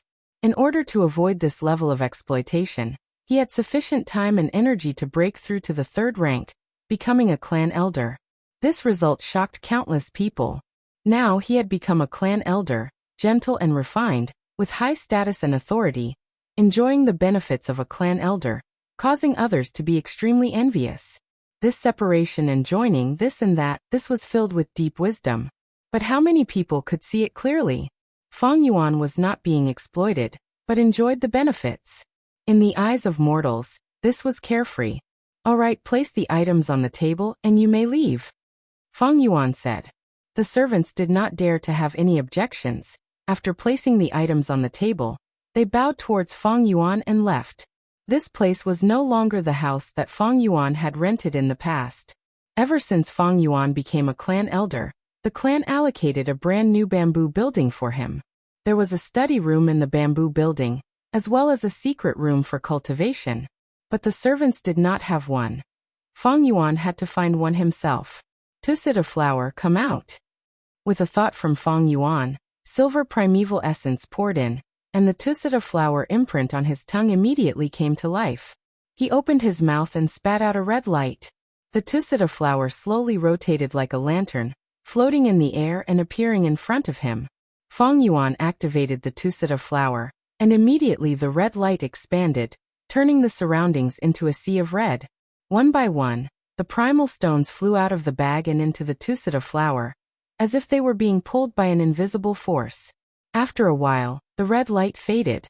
Feng Yuan opened his mouth slightly, and the tusita flower flew back into his mouth, landing on his tongue and turning into a red lantern imprint. This tusita flower is a rank 3 goo. It can store yuan stone and other things. It is one of the best rank 3 storage goo, and can store up to 30,000 yuan stone. But considering that it also needs to store other things, I can store up to 15,000 yuan stone. Although this was Fang Yuan's first time using this goo, with his rich experience from his previous life, he quickly deduced its limit. Yuan stone was the most basic resource for a goo master's cultivation. Without yuan stone, a goo master would seriously lack motivation. Moreover, yuan stone could quickly recover primeval essence, and was a great help in battle. Especially for a goo master who was alone, yuan stone was the most basic form of protection in the wilderness. Normally speaking, a goo master needed at least 10,000 yuan stone to ensure a goo master's basic supply for a certain period of time. And every once in a while, it needed to be replenished. A reserve of 15,000 yuan stone, to Fang Yuan, was too little. But it was still at an acceptable level. I borrowed 3,000 yuan stone from Qi Lian, and with today's harvest, I won't have to worry about yuan stone in the short term. Now I have 6 main aspects: the Blood Moon Canopy for offense and defense, the Thunderwings Goo for movement, the Tusita Flower for storage, and the Earth Communication Eargrass for scouting. The only thing I lack is a healer. Fang Yuan calculated in his mind. Previously, there was a 9-leaf vitality grass, but Fang Yuan handed it over. Thus there was Tusita Flower. But this rank 2 9-leaf vitality grass, even if he kept it, Fang Yuan was not too satisfied with its healing ability. Among the rank 3 healing goo, there are a few that are more ideal, like the Endless Life Goo. It can heal continuously and consumes little primeval essence. In this aspect, it is most suitable for a goo master with poor aptitude like me. There is also the Undying Grass. It can preserve a sliver of life and hang on to one last breath. It is a top-notch life-saving goo. The most ideal is the Self-Reliance Goo. This goo is special. It relies on the goo master's own strength. As long as the goo master's strength is great, it can stimulate the goo master's metabolism, thus healing injuries. But these 3 goo, where could Fang Yuan find them? As for the Guyue clan, even the underground wormhole had been searched by him, but he did not find any. There was no way such a rare goo worm would appear on the substance list. The only thing that had hope was the Flower Wine Monk's inheritance. But this possibility was minuscule, and Fang Yuan did not have any hope. He already felt that the Flower Wine Monk's inheritance was coming to an end. How could there be a goo that Fang Yuan needed at the very end? If that was the case, then it would be too ideal, too perfect. But Fang Yuan knew that this world was cruel and incomplete. If he really placed his hopes on it, then he would be naive. But even so, it is time to explore this inheritance. At least that chainsaw golden centipede should be in my hands. Fang Yuan had some thoughts in his heart. Chapter 166. Guzhenren 162_Guzhenren's full text free reading _section 162. Heavenly Essence Treasure Lotus. Although he planned to investigate the Flower Wine inheritance, Fang Yuan could not leave. He was in the limelight after becoming the clan elder, and with the frequent activity of the Wolf Tide, there were many tasks assigned to him, giving him no chance. Look / when he finally arrived at the Rock Crack Secret Cave. It was already more than 10 days later. Late summer night. The light rain had just stopped, bringing with it the scent of autumn. In the sky, a golden moon, round like a plate, hung high up in the sky. Faint wolf howls could be heard, mixed with the cicadas' cries. Fang Yuan hid himself on the slope, and turned around to take a look. Guyue village was lit up with countless lights. The broken walls were repaired again and again, and had long lost the peace and tranquility of the past. It was like a huge beast that had gone through countless battles, lying on the ground and panting. After rebirth, even the progress of the wolf tide changed a lot. In my memory, the Thunder Crown Wolf had arrived 3 days ago, but now it is nowhere to be seen. Fang Yuan took a glance, then turned his gaze away. Tonight was the time he had fought for. He had to make good use of it. After a while, he entered the Rock Crack Secret Cave again. The cave entrance was covered in dust, but there were no footprints, showing that this place had not been discovered yet. This little detection method was not very useful, but in Fang Yuan's experience, it was surprisingly useful.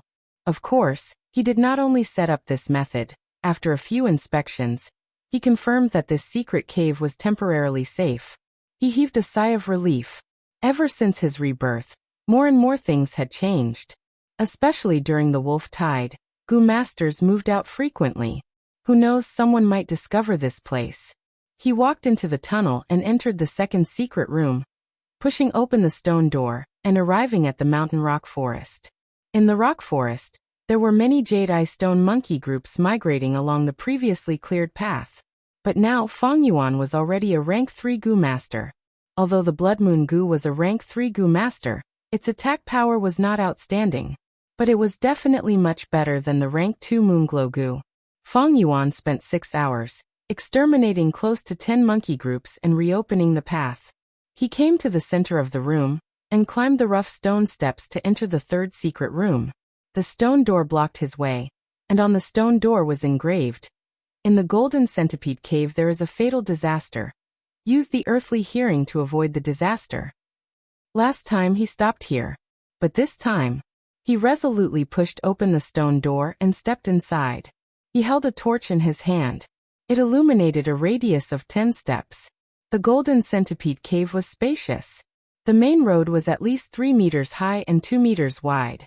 There were also many slightly narrow branches that branched out in all directions. Wherever Fang Yuan went, fire would illuminate and darkness would recede. At first, only the sound of his footsteps echoed in the cave, but not long after, rustling sounds came from all directions. The voices converged into one. It was endless. Soon, countless centipedes appeared at the edge of the fire. They were ferocious. However, due to the bright firelight, he did not attack Fang Yuan. But Fang Yuan knew. As time passed, more and more centipedes appeared. The stalemate would soon be broken. But he did not care. If he was rank 2 and only had the white jade Gu's defense, he would not purposely create such a commotion and attract the centipedes. But now that he was rank 3, the Sky Canopy Gu's defense was enough for him to withstand the attacks of the centipedes. The only thing he had to worry about was the Worm King here, the Chainsaw Golden Centipede. It had already appeared. Fang Yuan purposely moved a trace of white-silver primeval essence from his aperture and let it flow out of his body, revealing his rank 3 Gu Master aura. This aura made the Chainsaw Golden Centipede feel an intense threat. To it, Fang Yuan was a strong wild beast that had stepped into its territory. It needed to kill him immediately. Fang Yuan and it were confronting each other. This Chainsaw Golden Centipede was over a meter long, its body as wide as 2 fists. At first, it landed at the edge of the area illuminated by the fire. It coiled its body like a python lurking in the shadows, waiting for an opportunity to strike. But soon, it moved slowly, its countless limbs supporting its body as it pressed towards Fang Yuan. Fang Yuan's rank 3 aura made it alert, but not afraid. If it was a rank 4, it would not take the initiative to press forward. If it was a rank 5, as long as its aura leaked out, it would turn around and escape. Fang Yuan raised the torch high. The flame on the torch was burning, illuminating the surrounding cave with light and shadows. In the light of the fire, the Chainsaw Golden Centipede's dark golden shell shone with a faint light. The sides of its body were filled with silver serrated teeth. As it pressed forward, the serrated teeth also moved slowly, like a slowed-down electric saw, making a buzzing sound. The other small centipedes surrounded Fang Yuan from the ground and walls. Some of them climbed to the top of the cave, then fell down, landing on Fang Yuan's shoulders and back. Fang Yuan did not care. He activated the Sky Canopy Gu, and a thick layer of white crystal light appeared on his body, forming a vague armor that tightly wrapped around him. The poisonous limbs of the centipedes could do nothing to this white crystal armor. Some of the twisting centipedes crawled on his face and ears. It might be disgusting, but Fang Yuan's mental fortitude was strong enough to ignore it. In his previous life, when he was in the wilderness, he ate everything. He even ate centipedes that were not poisonous. Actually, the taste was not bad. It tasted weird at first, but he got used to it after a while. He only focused on the Chainsaw Golden Centipede. The Chainsaw Golden Centipede advanced slowly, shortening the distance between it and Fang Yuan. When it was 3 to 4 steps away, Feng Yuan stopped the leakage of his white-silver primeval essence, causing his aura to weaken. The chainsaw golden centipede acutely sensed it, and its speed increased, like a golden line. Whoosh! In the blink of an eye, it had crossed the distance, and climbed up Feng Yuan's calf. Its speed was really fast, and when it moved, a golden light flashed. By the time Feng Yuan reacted, the chainsaw golden centipede had already coiled around his waist like a snake, opening its mouth and attacking Feng Yuan's face. Feng Yuan quickly stretched out his hands and grabbed the centipede's head. The chainsaw golden centipede struggled intensely, and even though Feng Yuan had the strength of 2 boars, he was gradually losing strength, especially since the chainsaw golden centipede had a row of serrations on each side. It started to spin rapidly. Crack, crack, crack. A strong tearing force ground the sky canopy goo's white crystal light. At once, Feng Yuan's white-silver primeval essence in his aperture decreased rapidly, and at the same time, the white light was like sparks, being ground by the serrations. Feng Yuan's primeval essence was only initial stage light-silver primeval essence, and he only had 42% in reserve, so it could not withstand such consumption. But Feng Yuan did not panic in the face of danger. Even if he could not get rid of the chainsaw golden centipede, he still had a trump card. Spring-autumn cicada. He willed, and the spring-autumn cicada's figure appeared in his aperture. The spring-autumn cicada's recovery was much better. Its 2 wings were not only fresh and tender like leaves, its body also had the glossy luster of a noble tree. But overall, it still gave off a dry feeling. It had already recovered by 20%, and its aura was naturally stronger. This aura was released. The struggling chainsaw golden centipede immediately withered. It was only a rank 3 wild goo worm, facing the rank 6 spring-autumn cicada's aura. It did not dare to move at all. Feng Yuan felt it the most. A moment ago, he was still holding onto the chainsaw golden centipede tightly, as if he was holding onto a poisonous python, trying to stop it from biting. In the next moment, it turned into a soft rope made of grass. Feng Yuan smiled, and activated his white-silver primeval essence. The chainsaw golden centipede had already surrendered. Feng Yuan's will was immediately destroyed. The wild will in its body was completely destroyed. In a few breaths' time, the chainsaw golden centipede was already under Feng Yuan's control. Feng Yuan released his hands. The chainsaw golden centipede's countless limbs moved rhythmically. It climbed up the white crystal armor, circling around Feng Yuan's waist, and coiled around his arm. The surrounding centipede swarm dispersed like the tide. The wild chainsaw golden centipede, because of its natural will, could control the swarm. But now that Feng Yuan's will had replaced it, the chainsaw golden centipede lost its ability to communicate and control the swarm. Feng Yuan did not exterminate the centipede swarm, and let it leave. In another decade or so, there might be a new chainsaw golden centipede in this swarm. But this no longer had much to do with Feng Yuan. He allowed the chainsaw golden centipede to cling onto his shoulder, and went deeper into the cave. This centipede cave was connected in all directions, and after walking for a while, the main path split into 3 branches. Feng Yuan first used the earth communication eargrass, and after listening for a while, he eliminated the middle path. He chose the right path, and after walking for half an hour, he found that it was a dead end. He could only retreat, and change to the left path. He kept the chainsaw golden centipede, and with the aura of the golden centipede, it was the most effective against these centipedes, and so everywhere he went the swarm of insects avoided him. This greatly facilitated his exploration. Not long after entering the left path, he found some clues from the exposed walls after the swarm of insects moved away. This is a sign of artificial mining. Feng Yuan's heart shook. Evidently, this passage was opened up by the flower wine monk using the 1,000 miles earthwolf spider. Feng Yuan followed this path and slowly walked down, patiently exploring.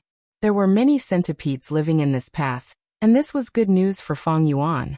Because there was a swarm of insects living here, he could eliminate the possibility of many traps. This passageway was much longer than he had expected. Feng Yuan spent over 12 hours exploring, and walked for close to 1.5 li. The slope of the path became more and more downward, and Feng Yuan gradually went deeper into the ground. Every once in a while he would stop and use the earth communication eargrass to listen, to eliminate as much possible danger as possible. Whoosh whoosh whoosh.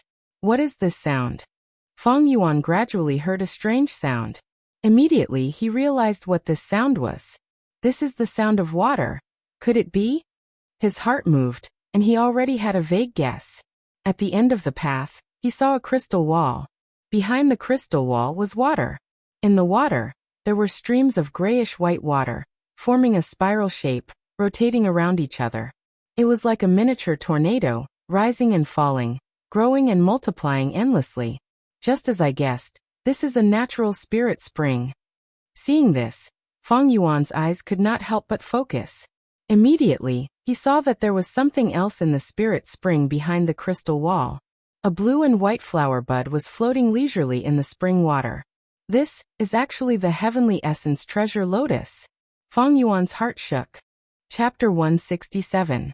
Feng Yuan looked at the heavenly essence treasure lotus in front of him, and the doubts in his heart dissipated by half. He deduced the rough history. Turning back time, close to 1,000 years ago, a rank 5 Gu master expert, alone, came to Qingmao Mountain, and coincidentally found this natural spirit spring in the underground cave. He was overjoyed and set up camp here, moving the mortal villages at the foot of the mountain, forming the embryonic form of the Guyue village. He wantonly married hundreds of wives and concubines, spreading his bloodline. He was the ancestor of the Guyue clan, the founder of the Guyue village. After the first generation passed away, time passed. The second generation, third generation, and finally the fourth generation. The fourth generation clan leader had a great aptitude, and also cultivated to rank 5, bringing the clan to another golden age. One day, a demonic Gu master came to the village. He was a bald man dressed in pink, and was a loner. He loved to violate the chastity of innocent girls. He was the famous demon of the demonic path at that time, the flower wine monk. This flower wine monk had some sort of fortuitous encounter, and knew the recipe to refine the heavenly essence treasure lotus. He made a lot of preparations, and was just short of a natural spirit spring to refine this flower goo. He searched left and right, and finally chose the spirit spring in the Guyue village. Initially, he used the moon orchid as a pretense to get close to the higher-ups of the Guyue clan, and finally found out the truth of the Guyue clan. Then, in the battle with the fourth-generation clan leader, he used his great battle strength to almost obtain a complete victory. Not only did he kill the fourth generation, he even got rid of most of the clan elders. But he was poisoned by the Moonshadow Goo. The Moonshadow Goo was a goo that restricted the use of primeval essence, and was not fatal. But the flower wine monk was concerned about refining the heavenly essence treasure lotus, and did not want to massacre and attract unnecessary attention, hindering the refinement. Thus he chose to act in secret. Finally, he secretly used the 1,000-li earthwolf spider to dig a tunnel, and stealthily came here. Using the materials he had prepared, he successfully refined the heavenly essence treasure lotus in the spirit spring. This heavenly essence treasure lotus had a great origin. Its refinement recipe was created by a righteous Gu master thousands of years ago. Genesis Lotus Immortal Venerable. Heavenly Essence Treasure Lotus was only a rank 3 flower goo, but after it advanced to rank 6 Heavenly Essence Treasure Imperial Lotus, it was ranked 6th among the 10 great immortal goo. Its value was comparable to Spring Autumn Cicada. Heavenly Essence Treasure Lotus, known as a mobile spirit spring. It could produce Yuan stone for Gu masters. However, the cost of fusing it was extremely high. To refine the Heavenly Essence Treasure Lotus, a natural spirit spring was needed. This spring had to be filled with elemental energy. It couldn't be an elemental spring that had been used for many years, and had a weak foundation. After the fusion was successful, the spirit spring would be completely useless, losing the ability to produce Yuan stone, and becoming the most ordinary spring water. The value of a natural spirit spring was enormous. Just look at how it fed Guyue tribe and countless Gu masters for close to 1,000 years. It was clear. Refining the Heavenly Essence Treasure Lotus would require the destruction of such a spirit spring. But this was just the beginning. In the future, to advance to rank 4, he would need to waste 7 spirit springs. At rank 5, he would waste another 9 mouths. At rank 6, he would need to waste another 11 mouths. Besides this, he would need to use other precious goo worms as supplementary materials, each of them priceless. If I had this heavenly essence treasure lotus, it would be like having a miniature spirit spring with me. Heavenly essence treasure lotus is only rank 3. The yuan stone it produces cannot compare to a normal spirit spring, but it is enough to support my cultivation expenditure. There were many benefits to this. With the heavenly essence treasure lotus, he could directly produce yuan stone. His income would definitely be much higher than the 9-leaf vitality grass. With yuan stone, not only could he advance his cultivation, he would also have enough money to exchange for it. With this treasure lotus, Feng Yuan could reduce the amount of yuan stone he had to carry. In the Tusita flower, he could only store food and other things, greatly reducing the burden on his logistics. But I heard that the process of refining this treasure lotus is complicated and mysterious. The treasure lotus goes from nothing to something, and during this period, it seems illusory yet real. Ordinary people cannot see it with their naked eyes. Only through crystals can they see it clearly. This goo is delicate and needs to be nurtured in the spirit spring for 9 days and 9 nights. Only when this treasure lotus has 9 complete lotus leaves can it be plucked and stored in the primeval sea in the aperture. If I am too hasty, all my efforts will be wasted. All my previous hard work will turn into bitter water and flow away. Feng Yuan did not know the exact recipe of the heavenly essence treasure lotus. He only knew some secret rumors. To him, he had no idea how to further refine it. But even so, this rank 3 heavenly essence treasure lotus was still of great help to him. At this moment, he looked through the crystal wall and observed carefully, only to find that this flower bud actually only had 8.5 lotus leaves, with only half a leaf remaining. It was still a little short of 9 complete leaves. Feng Yuan did not find it strange. Hundreds of years had passed. The spirit spring's foundation had been depleted, and was no longer as good as it was during the 4th generation. This heavenly essence treasure lotus was equivalent to condensing most of the spirit spring's essence, and the yuan stone produced by the spirit spring was constantly being depleted, causing its foundation to decrease. Thus, the treasure lotus gradually turned around and replenished the spirit spring's losses. Only when there were losses would there be remnant leaves. The heavenly essence treasure lotus can only be plucked if it has 9 leaves. Right now, there are only 8.5 leaves. If I want to pluck it, I will have to throw yuan stone into the spring. Yuan stone was the crystallization of the spirit spring.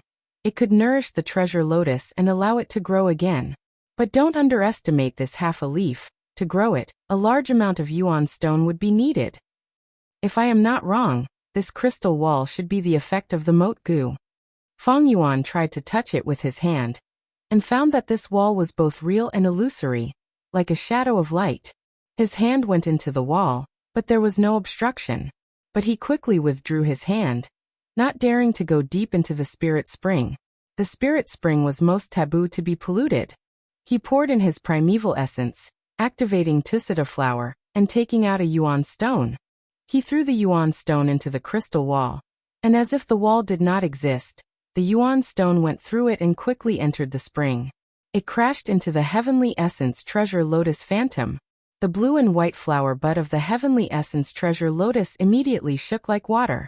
Almost in an instant, this yuan stone was digested by the heavenly essence treasure lotus. When the flower returned to normal, Feng Yuan focused his attention, but did not see any changes in the leaf. His expression was calm, and he threw in tens of yuan stone, but the leaf still did not grow. Feng Yuan continued to throw in yuan stone, and at the same time, counted the number of yuan stone in his heart. When he threw in more than 500 yuan stone, he saw the leaf grow by a little. Seeing this, Feng Yuan's heart sank.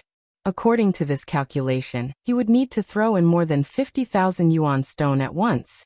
If he threw it in batches as time passed, the clan would continuously take out yuan stone, and the heavenly essence treasure lotus would consume itself to replenish this spirit spring. More than 50,000 yuan stone. I already have more than 10,000 with me. I still need 40,000. With his status as a clan elder, it was not difficult for Feng Yuan to gather 40,000 yuan stone.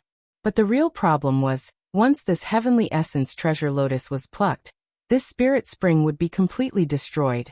At that time, it would definitely attract the wrath of the entire clan, and they would go crazy in their investigation. Feng Yuan was experienced, but his methods were limited.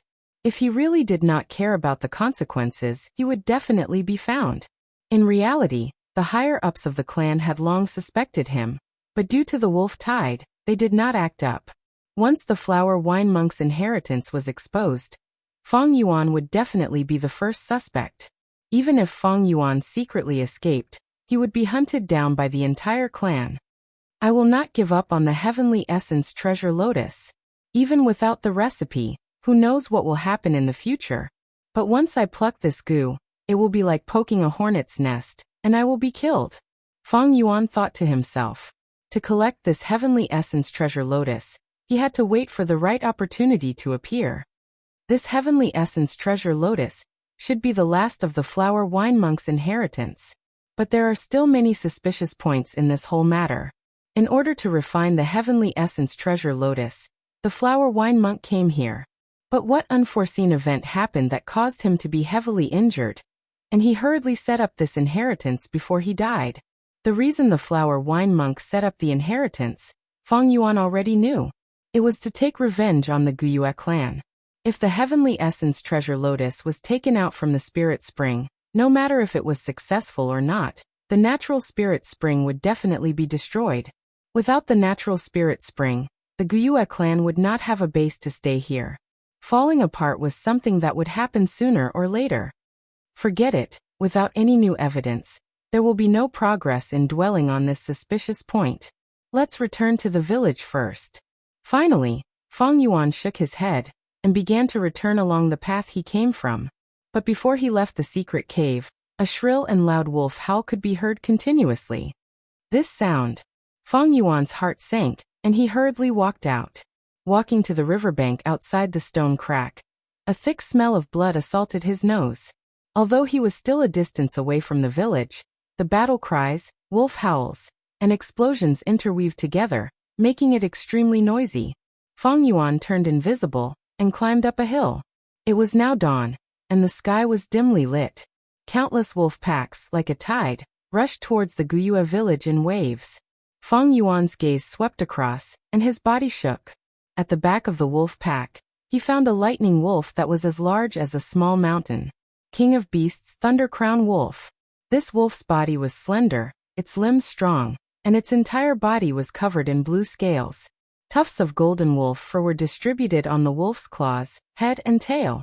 Especially the fur on its head, it was all puffed up, forming the shape of a towering crown. It half squatted on the ground, and was as quiet as a statue. The frenzy lightning wolves and bold lightning wolves that were constantly howling around it only served to accentuate its elegance and nobility. It was only sitting on the ground, but it already brought great psychological pressure to the Guyue clan. We've finally welcomed the King of Beasts. The Guyue village has reached a crucial moment of life and death. Feng Yuan looked towards the village, where countless Gu masters were fighting intensely, trying their best to resist the crazy wolf tide. Suddenly, close to 10 figures leapt out from the village walls, going against the wolf tide and going against the flow, charging towards the Thunder Crown Wolf. These people were all clan elders, and among them, the clan leader Guyue was in the lead. Chapter 168. To fight the Thunder Crown Wolf, they had to take the initiative. Its strength was too great, and if they let it into the village, it would cause a huge loss. This team was strong, with the rank 4 clan leader Guyue as the spearhead and the other clan elders as support. They had a great impact force. The wolf tide surged, but they went against the flow. Their teamwork was strict, like a warship, splitting the wind and waves, advancing forward bravely. Everywhere they went, they were invincible. The closer they got to the Thunder Crown Wolf, the greater the pressure from the wolf tide. Guyue's face was calm. Suddenly, he stretched out his right palm and slashed fiercely in front of him. Swoosh! A golden moonblade, the size of a grown man, formed in an instant and shot forward. Swoosh, swoosh, swoosh. After flying for a few meters, the moonblade suddenly changed, splitting into 3. The 3 moonblades moved side by side, bringing with them the sound of the wind. Like a knife cutting through flesh, 3 bloody paths were carved out. The wolf pack fell down, broken limbs flying everywhere and miserable cries could be heard. A frenzy lightning wolf growled, pouncing towards the Goo Masters from the right. "Let me." A clan elder took a deep breath and suddenly turned from a skinny man to a fat man. There was a loud bang. He used his round belly and sent the frenzy lightning wolf flying. The frenzy lightning wolf was aggressive, and the greater the impact, the stronger the rebound. It was thrown high up in the air, drawing an arc in the air and landing hundreds of meters away. The other clan elders also displayed their abilities. Some had long hair like needles, shooting out from time to time, sweeping away groups of lightning wolves. Some had light armor on their bodies, enduring the biting of the lightning wolves. The Thunder Crown Wolf slowly stood up from its half-sitting position. It stared at the Goo Masters charging towards it, its eerie eyes flashing with vigilance. It opened its mouth and let out a low growl, revealing its sharp and jagged teeth. The frenzy lightning wolves and bold lightning wolves heard its growl and immediately mobilized, pouncing towards the Goo Masters. The Goo Masters' charge slowed down, feeling a strong obstruction. Clan leader. Clan elders, we're counting on you. You must win. Countless pairs of eyes were focused on them. Countless cries rang out in the hearts of the clansmen. This was the most crucial battle. If they were defeated, the entire stronghold would face the danger of annihilation. If they won, they would have survived the most difficult moment of the Wolf Tide. This was a battle that would decide the life and death of the Guyue clan. None of the clan elders retreated. They pushed forward while bathed in blood. Even though they did not lose a single person, they were all wounded. They killed their way through the encirclement and faced the Thunder Crown Wolf head-on. Healing light goo. Suddenly, a middle-aged female elder stretched out her hands, and a pure white warm light surged out. It first flowed onto the clan leader's body, and then onto the elders' bodies one by one.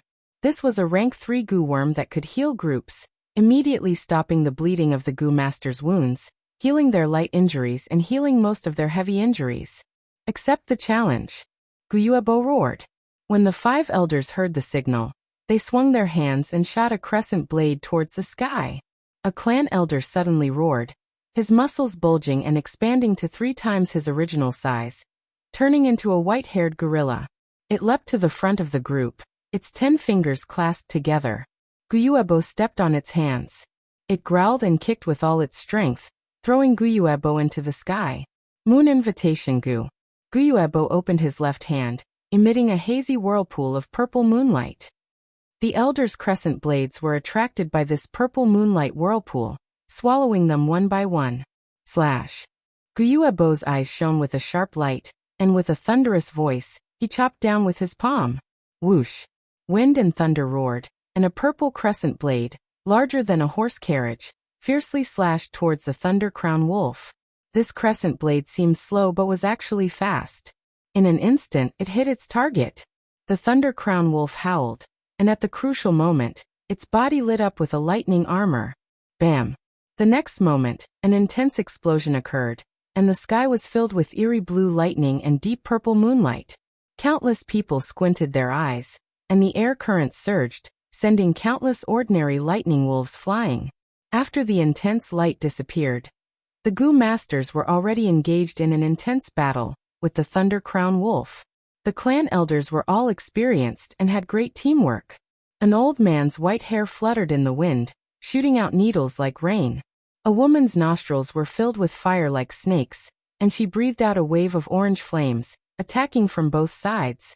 3 Goo Masters, one turned into a white ape, and the other had skin as hard as steel, restraining the Thunder Crown Wolf. One threw out a puppet goo, injecting primeval essence into it, turning it into a rattan shell grass soldier or a red spearwood soldier, acting as cannon fodder and attracting firepower. The healing Goo Masters stayed at the periphery, activating healing light goo from time to time. There were also defensive Goo Masters protecting them. The Thunder Crown Wolf was stunned. On its right forelimb, there was a huge wound, and blood flowed out continuously. This was the result of that purple crescent blade. It growled continuously, falling into the Goo Master's meticulous trap. It wanted to exert strength, but was unable to do so. The Goo Masters moved and jumped around it, like fleas around cats and dogs. They continued to move and pull space. Their teamwork was extremely good. But good times did not last long. The Thunder Crown Wolf gradually adapted, and the wounds on its body healed. It was obvious that there was a healing goo worm in its body. This is very bad news. The existence of a healing goo meant that this was a war of attrition. Wild goo worms could directly use the natural primeval essence in the air, but goo masters could only use the primeval essence stored in their aperture. After fighting for 15 minutes, the Thunder Crown Wolf suddenly howled towards the sky, and its body flashed with lightning. Its speed doubled. The white ape that the clan elder had transformed into did not dodge in time, and was caught off guard. The Thunder Crown Wolf bit into it, and with a swing of its head, it tore it into two. It tore a gap in the battle line, and with a swing of its tail, waves of purple-blue lightning shot out. The goo masters could only retreat. In the face of danger, clan leader Guyuebo stepped forward. He was a rank 4 expert, his attacks were sharp, and his defense was outstanding. He was like a pillar of strength, using all his strength to turn the situation around. Mountain rocks crumbled, lights and shadows exploded. The battle expanded, and the aftermath wreaked havoc on the battlefield. Not a single lightning wolf dared to join the battle. The battle became more and more intense. The Thunder Crown Wolf's injuries worsened, and blood flowed nonstop. Some wounds were so deep that bones could be seen. The goo masters also suffered heavy losses, losing 6 clan elders one after another. If not for the clan elders in the village rushing out to provide support, the battle would have already collapsed. Everyone hold on and we will win. Guyuebo's eyes were bloodshot, his voice hoarse as he tried to raise the morale. But at this moment, the Thunder Crown Wolf suddenly went berserk, and its body was covered in a layer of bright red light. Rank 4 Berserk Goo. Its strength, speed, agility, and other attributes had all increased by 2 times from its original foundation. Bam! With a loud sound, its right claw smashed a clan elder into meat paste. With a swing of its tail, the wind howled, and an electric net flew over, covering a group of grass puppets, turning them into charcoal. I can't. My puppet goo has been used up. The clan elder shouted in panic. The situation took a turn for the worse, and the true terror of the myriad beast king was displayed, causing everyone to despair. Guyuebo's brows furrowed, almost crushing his teeth. He suddenly shouted, "Trap it, use the iron chain snake." The clan elders felt a chill in their hearts when they heard this. When the wolf tide started, they had already deduced countless tactics. This tactic was only used as a last resort. Wind rope goo. A clan elder shouted, breathing out a green wind from his nose, coiling around the Thunder Crown Wolf's claws. Swamp goo. Another clan elder growled, squatting down and slamming his palms on the ground. The ground under the Thunder Crown Wolf's feet immediately turned into a swamp. With such a 2-pronged attack, the Thunder Crown Wolf's movements slowed down. Taking advantage of this opportunity, the other clan elders stretched out their hands, shooting out black shadows from their sleeves and pants. These black shadows were as thick as a fist and more than 2 meters long. Looking closely, every black shadow was a snake goo. These snakes were shaped like iron chains, their bodies dark and gloomy, with iron rings intertwined around them. Only the snake's head was normal. After flying out, they slithered on the ground and quickly climbed onto the Thunder Crown Wolf's body. Their heads and tails were connected, biting each other tightly. In the blink of an eye, they had formed a metal net, taking root in the ground and trapping the Thunder Crown Wolf in place. But this situation was only temporary. As the Thunder Crown Wolf continued to struggle, the iron chains broke one by one. In just 5 to 6 minutes, this iron chain snake formation collapsed, no longer able to trap the Thunder Crown Wolf. Qiguang, Suoping, stay behind and prevent the wolf group from attacking the iron chains. The rest of you, retreat to the village with me. Guyuebo shouted coldly, choosing to retreat. But the other clan elders were not surprised. They already knew the clan leader's intention. They retreated to the village, and an elder immediately came to receive them. Lord Clan Leader, everything is ready. Guyuebo nodded and led everyone to the clan leader pavilion. In the square in front of the pavilion, there were already many goo masters sitting on the ground, more than 100 of them. These goo masters were all heavily injured, and could not enter the battlefield in the short term. Each of them had a calm expression, as if they were facing death with equanimity. As for those with better mobility, they were fighting on the front lines. At this point in the battle, the clan had already given their all. When the battle was at a critical juncture, even the mortals were mobilized, using their lives to form a great wall of flesh and blood, temporarily blocking the wolf tide and giving the Gu masters time to breathe. Guyuebo and the clan elders came to the ancestral hall of the clan leader pavilion. In front of the ancestral tablets, they all knelt on the ground. Ancestors above, this junior is ashamed. The wolf tide is surging, and the village is in a life and death situation. I beseech ancestors to help us.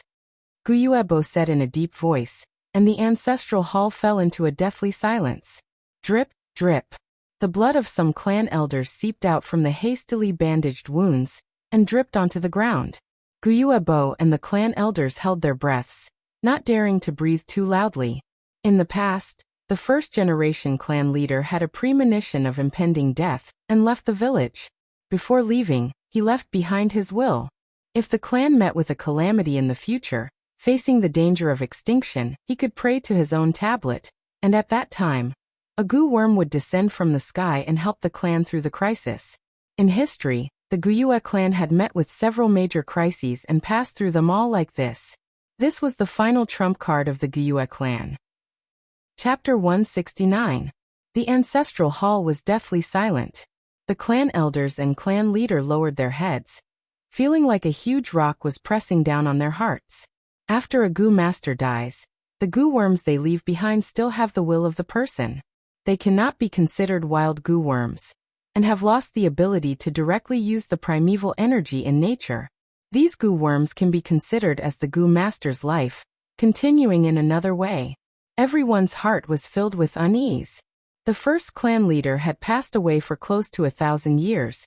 Was the method he left behind still effective? This was an unknown. After all, it had been 200 years since the last crisis. Why did they retreat? On the hill, Feng Yuan saw this scene and could not help but feel suspicious. In his previous life in the village, his cultivation was too low, and he could not come into contact with the clan's secrets. But soon, his body shook as he found a group of flying insects descending from the sky. This is... Feng Yuan squinted his eyes into a line, a cold light flashing in his eyes. There were over 100 of these Gu worms, flying and coiling around each other, forming a red cloud that spiraled down and landed in the village square. Buzz buzz buzz. The noise of the insect group entered the ancestral hall, and some clan elders raised their heads, showing an expression of wild joy. Thank you, ancestor, for your protection. Clan leader Guyuebo's heart was relieved, and he respectfully bowed before standing up. Let's go and take a look. The clan leader sighed. Other than joy on his face, there was also pain and sorrow, his expression complex.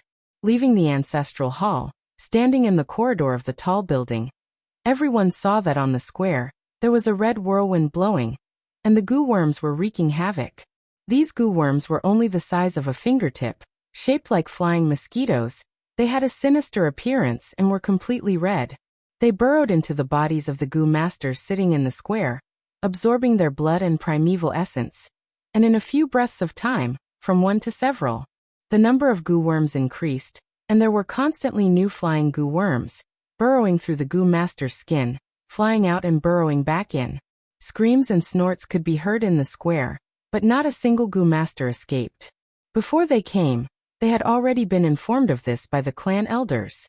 For the clan, they were willing to use their bodies to nurture Gu, using their own sacrifices to exchange for the clan's survival. These are the good sons of my tribe. Guyuebo watched this scene from upstairs. His voice was extremely low, and his hands that were holding onto the windowsill were trembling slightly. The rest of the elders had pained expressions and remained silent. This situation was exactly the same as the family's records.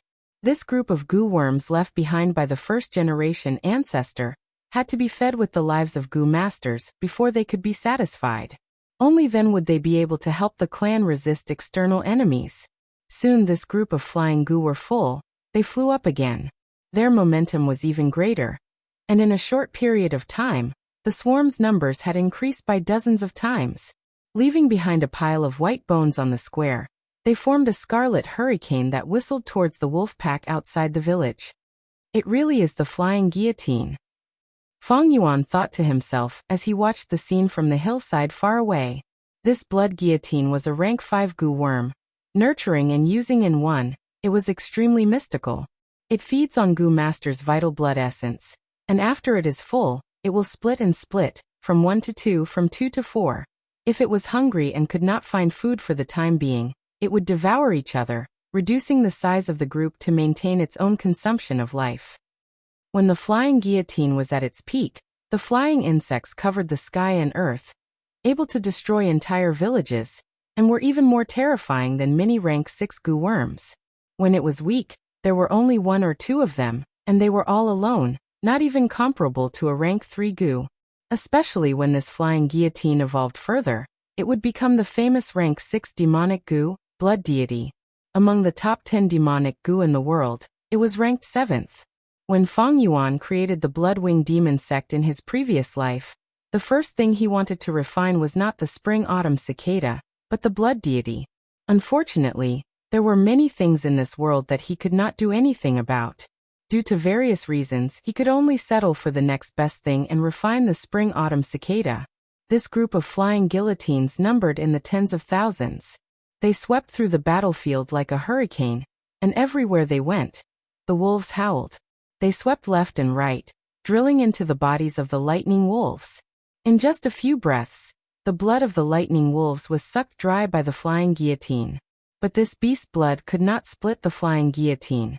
Only a Goo Master's blood essence that contained primeval essence could have this effect. One by one, the lightning wolves were turned into dried corpses, falling to the ground, losing all signs of life.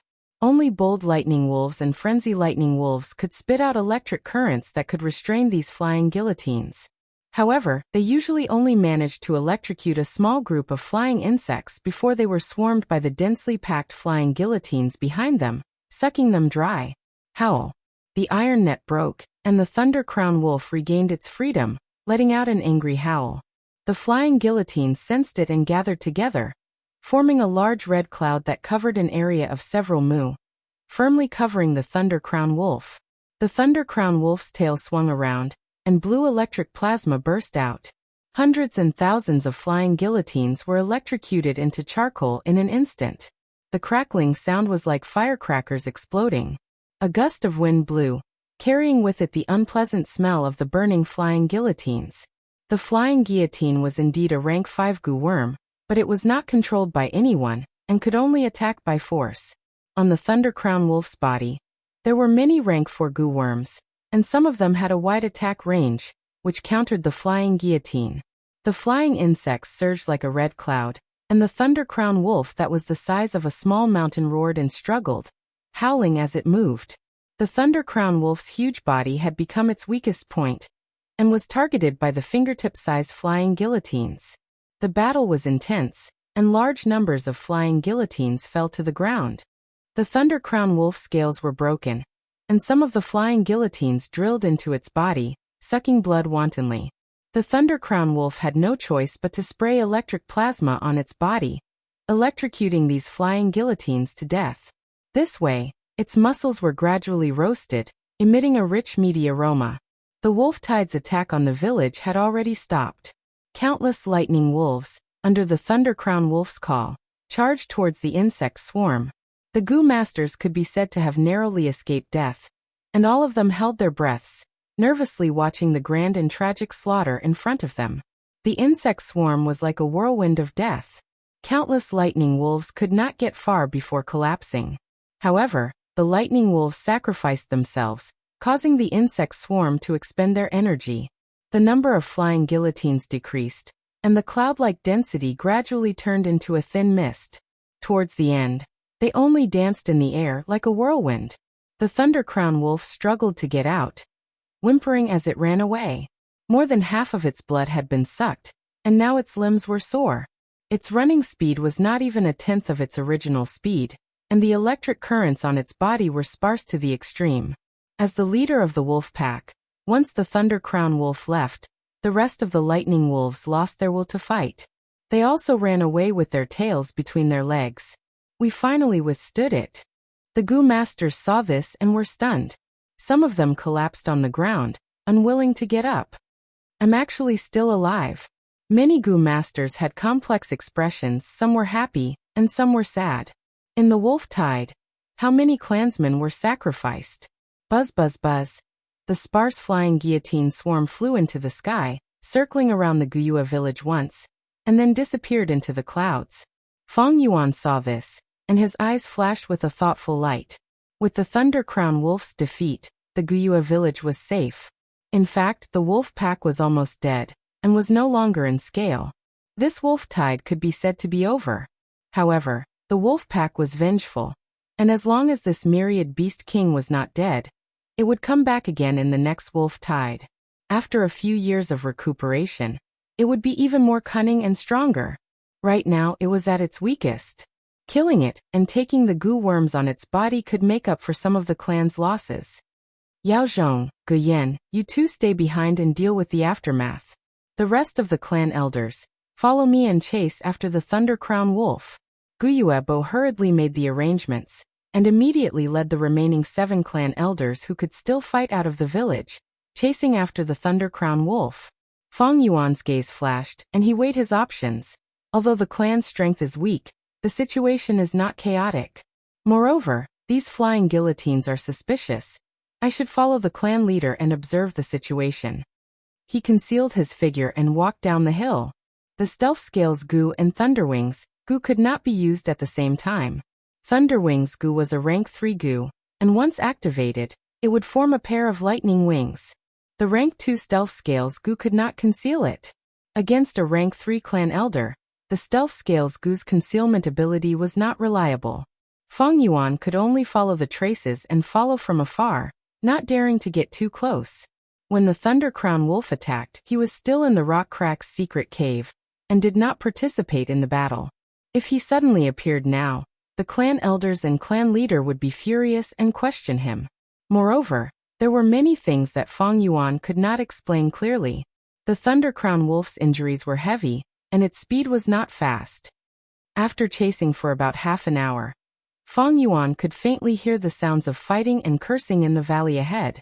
He stealthily moved over, climbing up a mountain rock, and saw a group of Gu masters fighting. That Thunder Crown Wolf was lying on the ground, with many new wounds on its body, blood flowing nonstop, and it was on the verge of death. Its eyes were dim, as if it was on the verge of death. Old Bai Mao, you guys are really shameless, daring to come and take advantage of us. Hehehe, Guyuebo, your words are wrong. This Thunder Crown Wolf was obviously stopped by us. If you know what's good for you, get out of the way. Guyuebo and the Bai clan leader fought fiercely. There were 3 Thunder Crown Wolves in the wolf den. All of them were myriad beast kings, each leading a pack of tens of thousands of wolves. They did not belong to each other, and no one could suppress the other. The wolf pack's movements were always about teamwork. The 3 Thunder Crown Wolves also developed intelligence, and started hunting the 3 remaining beast packs on Qingmao Mountain. In their eyes, humans were also wild beasts and even more so, prey. In their understanding, the wolf tide was a large-scale hunt where everyone went out of their nest. On Qingmao Mountain, Guyue, Xiong and Bai clans had been in a stalemate for hundreds of years, and naturally had their own trump cards. Xiong clan was the weakest, and was still resisting the wolf tide with difficulty. Bai clan had risen in recent years, and their overall strength had already surpassed the Guyue clan. After killing the Thunder Crown Wolf and repelling the wolf tide, the Bai clan leader brought a group of clan elders and rushed to the Guyue village to see if there was anything to take advantage of. Who would have thought, they really did take advantage of a loophole and trapped the Thunder Crown Wolf in this valley. On the Thunder Crown Wolf's body, there were many Gu worms, some as high as rank 4. The Thunder Crown Wolf's blood, skull, eyes and fur were all precious refinement materials. The Guyue clan would definitely not give it up, and in their anger, they started an intense battle. Hehe, Feng Yuan, you really came. I've been waiting for you for a long time. On the mountain wall, a cold laugh could be heard. Feng Yuan raised his head, and saw a white-clothed young man descending from the sky, an ice blade whistling through the air, mercilessly slashing towards his face. Chapter 170. White clothes, one arm, snow-white hair, blue eyes. If not by Ning Bing, who else could it be? Before the ice blade even reached his body, Feng Yuan felt a cold aura assaulting him, like a cold star falling to the ground. The killing intent was cold and merciless. Feng Yuan's eyes were eerie black, not moving in the face of danger. He leapt backwards and poured his primeval essence into the sky canopy goo, creating a white armor to protect himself. With a muffled sound, the ice blade heavily struck the ground, and in that instant, a pile of white icicles burst out, protruding from the ground. Crack, crack. The sharp icicles protruded all the way, extending in a straight line towards the direction Feng Yuan was retreating, forming an ice path. Feng Yuan lightly flipped to the side, dodging it. The mountain path was narrow, and he slid down into the valley. Feng Yuan. Oh, Feng Yuan. Why do I always want to kill you when I see you? Tell me. Bai Ningbing excitedly shook, laughing maniacally. His laughter attracted the gazes of the other Gu masters in the valley. Seeing Bai Ningbing and Feng Yuan, their expressions varied. Lord Bai Ningbing, I'm here to help you. A Bai clan Gu master who was standing at the side shouted, pouncing towards Feng Yuan. Clan leader, it's our clan's Feng Yuan. A Guyue clan Gu master shouted. I know. Clan leader Guyuebo's expression was uncertain. He dodged the Bai clan leader's attack, and made up his mind, shouting, deal with this first. Feng Yuan had mysteriously disappeared before the wolf tide, causing Guyue clan's higher-ups to be suspicious of him.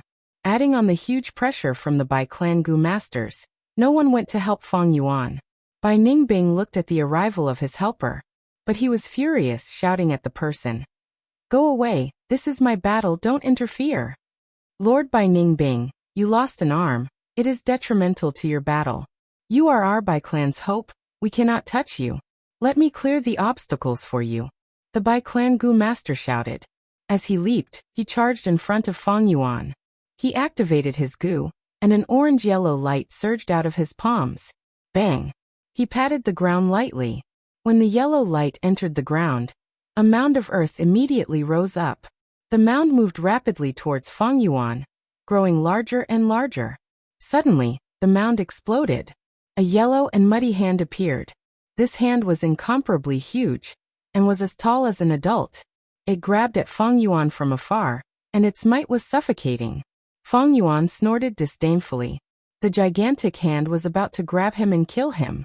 Suddenly, a dark golden light surged out of the aperture, forming a dazzling light band that wrapped around Feng Yuan's body. When the giant hand reached him, it was twisted a few times by the dark golden belt of light and shattered. What kind of goo is this? Bai Ningbing was shocked. The dark golden light dissipated. The true appearance of the goo worm was revealed. It was more than a meter long and as wide as 2 fists. The dark gold carapace exuded a domineering aura, and the sharp silver teeth on both sides of its body flickered with a cold light. Chainsaw golden centipede. Come. Feng Yuan shouted and shook his right arm. His right hand turned into a palm. The chainsaw golden centipede's countless legs climbed agilely on his body. Its body twisted like a snake, coiling around his right arm. It opened its mouth and swallowed Feng Yuan's right palm, all the way to his forearm. Feng Yuan swung his arm, and the meter-long golden centipede swung its tail. It drew an arc in the air, making a light sound. At this moment, the golden centipede shrunk its body to the limit. Its length of nearly 2 meters immediately shrunk to 1.5 meters. At the same time, its 2 legs shrunk into the carapace. Only 2 rows of silver teeth were left. At first glance, it was as if Feng Yuan was holding a dark gold and silver sword with a pointless blade. The Bai clan Gu master who came to help was shocked.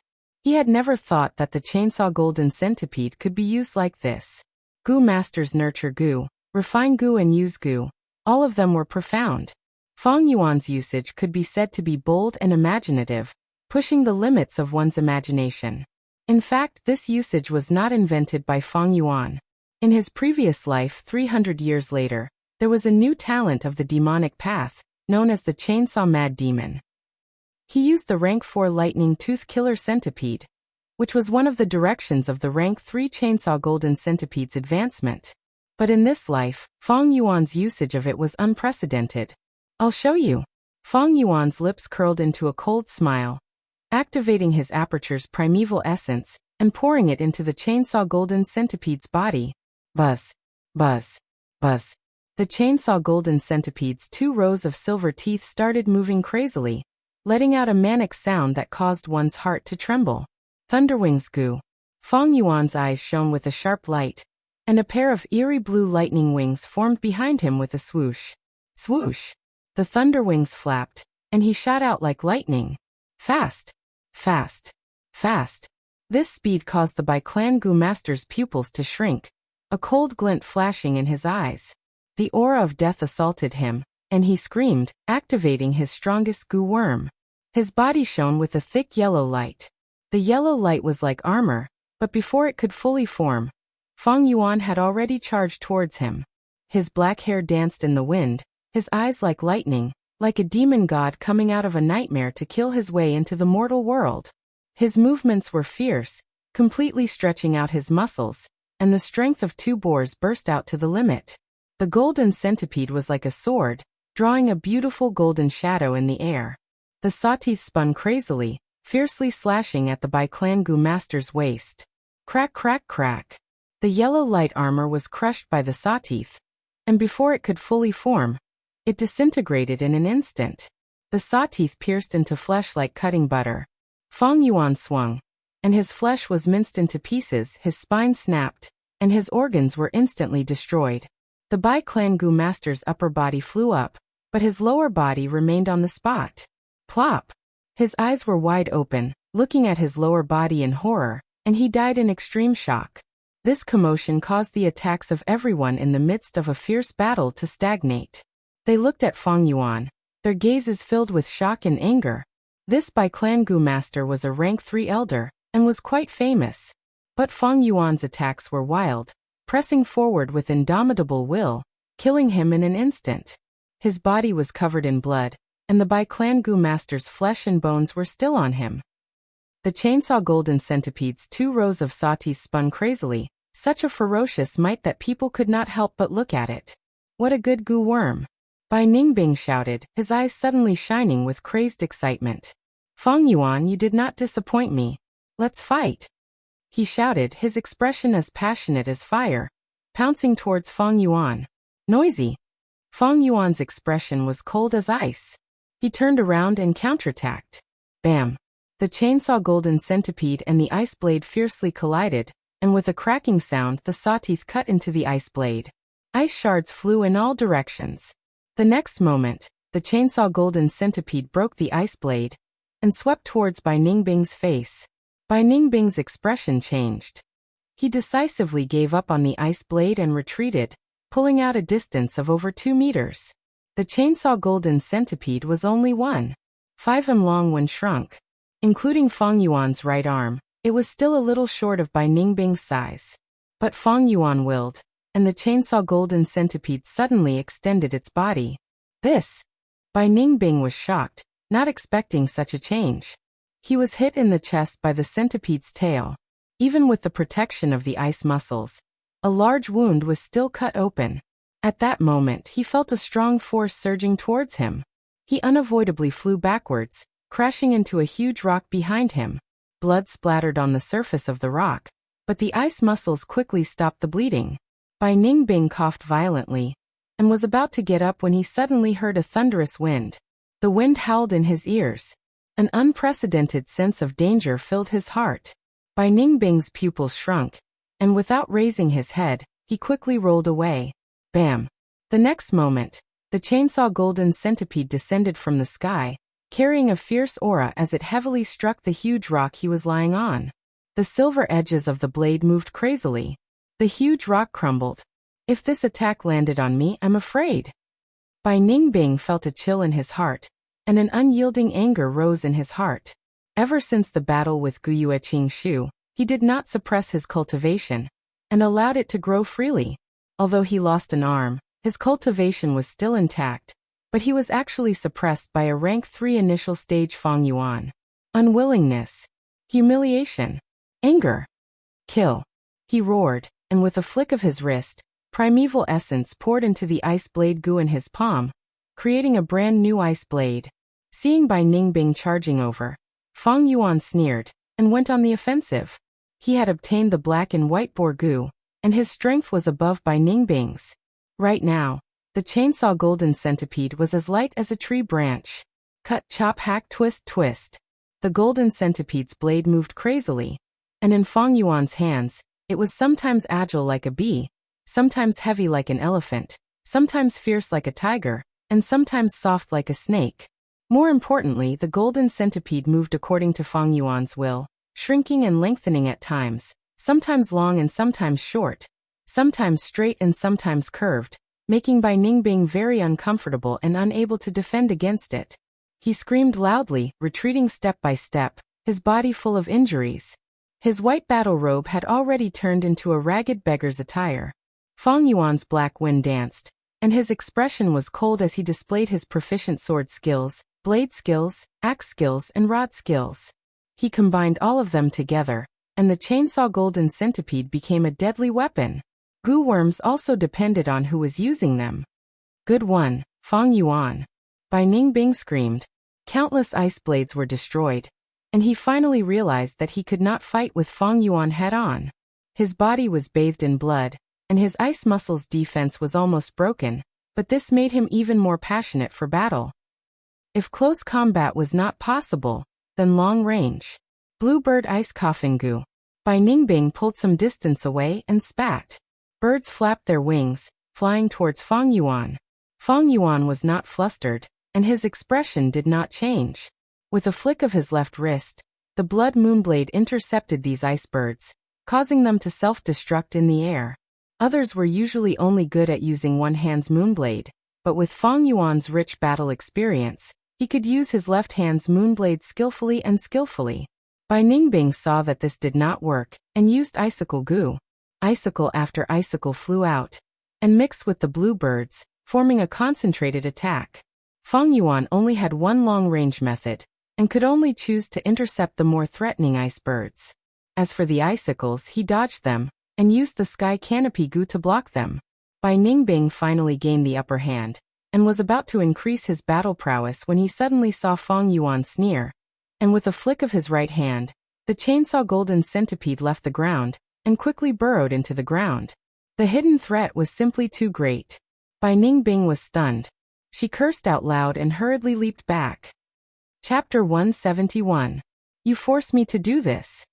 Bai Ningbing gritted his teeth, forming an ice blade. At the same time, he secretly activated the whirlwind goo and fierce wind goo. The white ice blade storm rose again. At first it was only a small wave, but soon it expanded. Icy winds howled, frost and snow flew everywhere.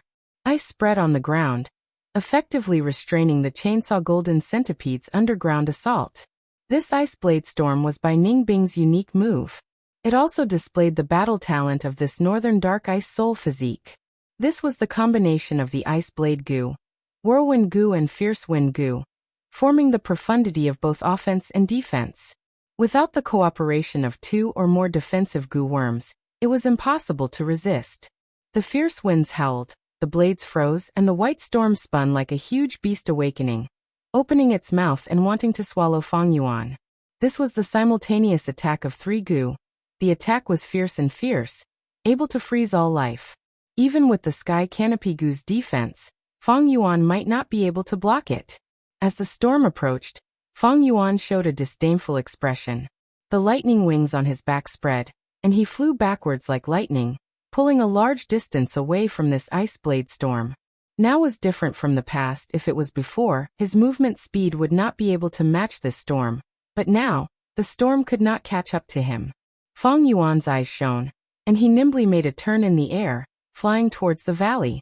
The ice blade storm chased closely behind him. Don't come over. Get lost. Be it the Bai clan Gu masters or the Guyue clan, they were all cursing and shouting. Fang Yuan sneered without saying a word, charging forward with his head down. From the ice blade storm behind him, Bai Ningbing's laughter could be vaguely heard, chasing Fang Yuan relentlessly. Don't even think of going any further. A Bai clan Gu master stood in front of Fang Yuan. Fang Yuan hooked his hand, and a thick golden line jumped out from the ground, landing on his right arm like a huge sword. Buzz, buzz, buzz. The violent sound of the saw teeth moving could be heard, causing this by Clan Gu Master's eyelids to twitch. Feng Yuan held the chainsaw golden centipede in his right hand, while his left hand shone with a bloody light.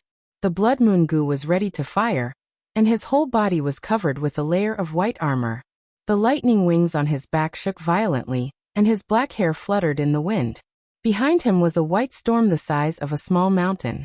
His aura was simply monstrous, and his eyes emitted a fierce killing intent. It was as if he had become a fierce general who could move freely on the battlefield. He wanted to trample all his enemies into minced meat and chop all his opponents into broken bones. Ah!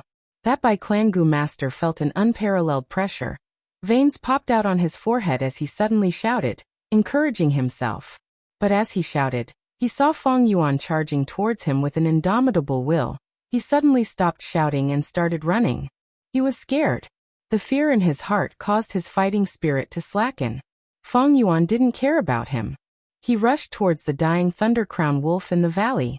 Strong winds howled with ferocious momentum. Wherever he went, Gu Masters would avoid him. The Thunder Crown Wolf roused its spirit, turning its head towards Feng Yuan. Lightning flashed in its sharp teeth. The dignity of a myriad beast king made it unwilling to accept death. And even at death's door, it had to retaliate. Just as Feng Yuan was about to crash into the Thunder Crown Wolf, like a meteor crashing into the earth. But at the crucial moment, he suddenly stomped his feet and rushed into the sky, flying diagonally out of the valley. Not long after he flew out of the valley, he heard an intense explosion behind him. The Thunder Crown Wolf's miserable howls and the Ice Blade Storm's roars mixed together. A move like the Ice Blade Storm could be said to be by Ningbing's ingenuity, but it had a flaw, which was that it was difficult to control and control. Of course, this storm collided with the Thunder Crown Wolf because of Bai Ningbing's personality. The Thunder Crown Wolf was fiercely suppressed by the White Storm. It was already on the verge of death, and now it was even harder to resist. Its scales were sliced into pieces, flesh and blood splattered everywhere, and its white bones were exposed, but they were quickly cut into pieces by the ice blades. Damn it! Seeing this, the Guyue clan members all cursed. The Bai Clan Gu Masters also showed a pained expression. With Bai Ningbing's method, after the Thunder Crown Wolf dies, there would not be any valuable loot left on its body. But Bai Ningbing did not mind. Instead, he spun faster and faster, as if enjoying the pleasure of killing a myriad beast king. One by one, goo worms turned into rays of light, flying out of the Thunder Crown Wolf's body. These wild goo worms were living on the Thunder Crown Wolf's body, mutually benefiting each other, and working together to survive. Now that the Thunder Crown Wolf was on the verge of death, they were like the crew of a shipwrecked ship, naturally abandoning this sinking ship and escaping for their lives. Catch them! Quick, stop these goo worms! The two clan leaders shouted almost at the same time. The scene was in chaos again. The clan elders attacked each other, trying to stall each other. The two clan leaders could not free themselves, and in the end, only 2 or 3 clan elders with movement goo worms managed to fly out of the valley. The wild goo worms scattered in all directions. Feng Yuan concentrated, trying his best to distinguish them. Unfortunately, my investigative goo is the earth communication ear grass. It cannot strengthen my vision. This Thunder Crown Wolf definitely has a healing goo on it. Whether I can catch it or not will depend on my luck. This was purely a test of luck, but Feng Yuan had no other choice. There were thousands of investigative goo worms, but he only had the earth communication ear grass. His lightning wings spread, and he charged towards the nearest goo worm. This goo was covered in a layer of blue light, and was flying far away. Feng Yuan caught up to it, and stretched out his hand, grabbing towards it. Whoosh! An intense electric current burst out from its body, attacking Feng Yuan. Lightning wings were formed from electric currents. It had speed but was not agile. Feng Yuan grunted, and relied on the sky canopy goo to take this electric current.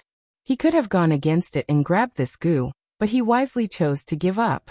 This goo's ability had already been exposed. It could activate electric currents to attack enemies, and was clearly an offensive goo worm, not the healing goo that Feng Yuan wanted.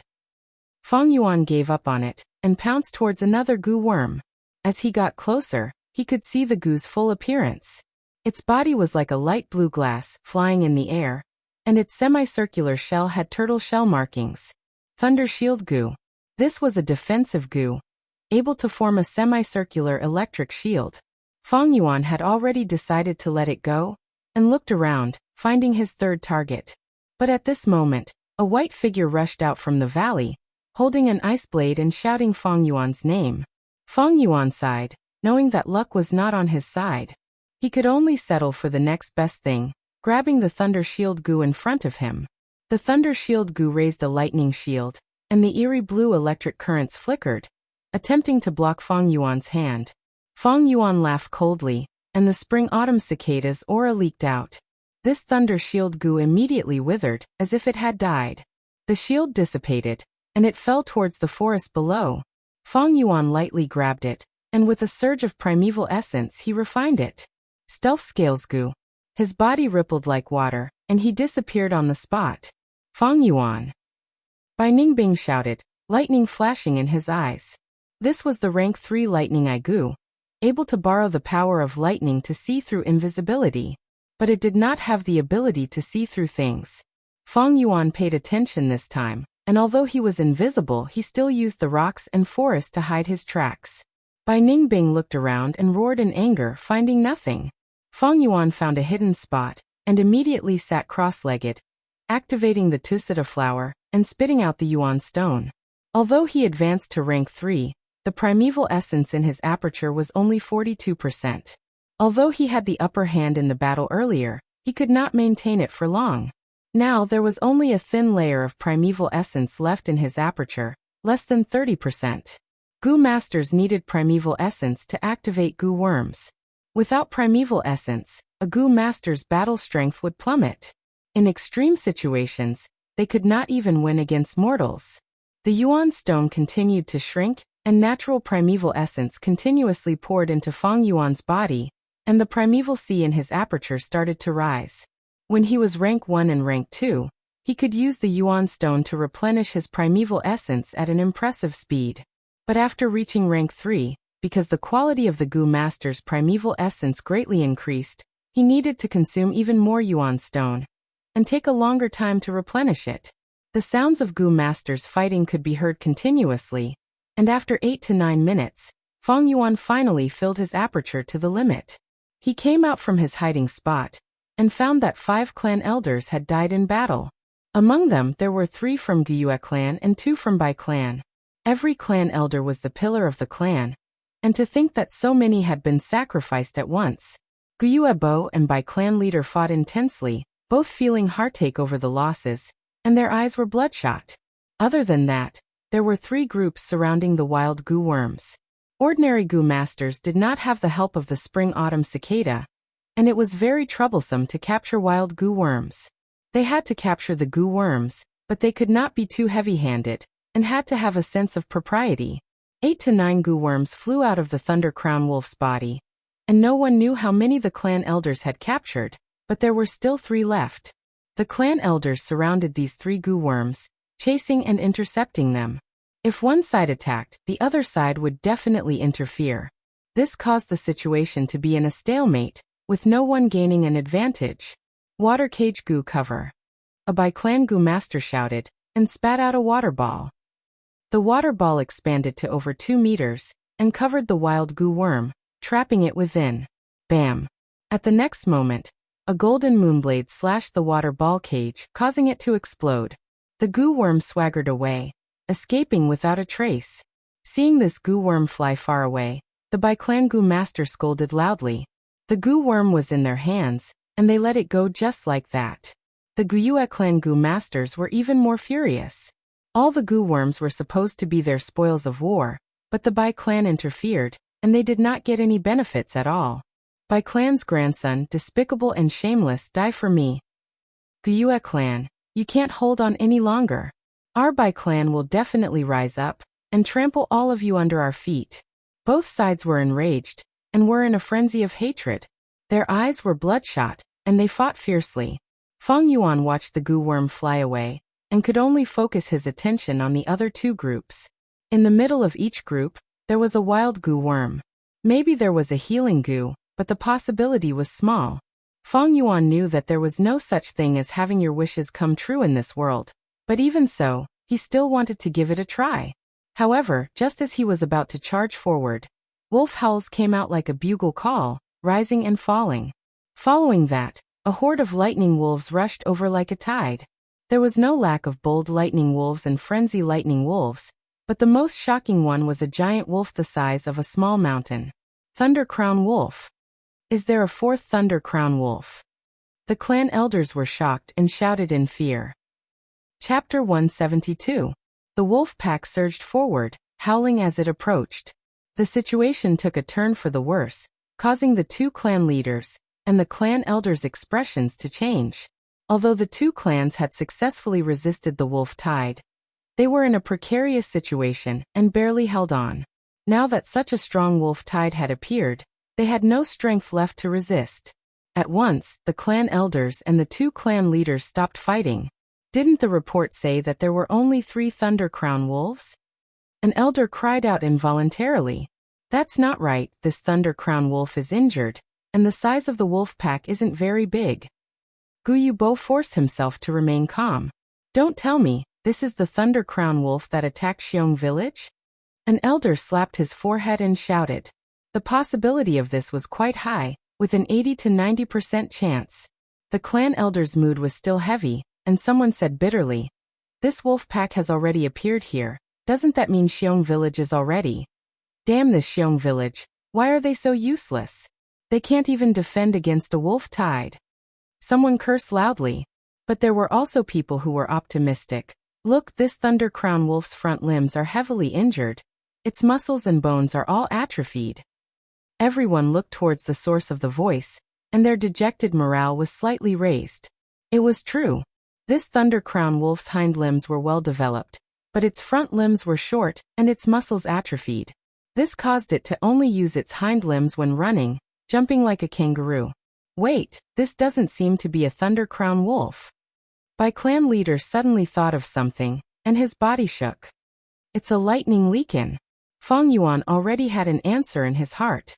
5 tigers, 1 tiger, 3 dogs, 1 mastiff, 10 wolves and 1 leakin.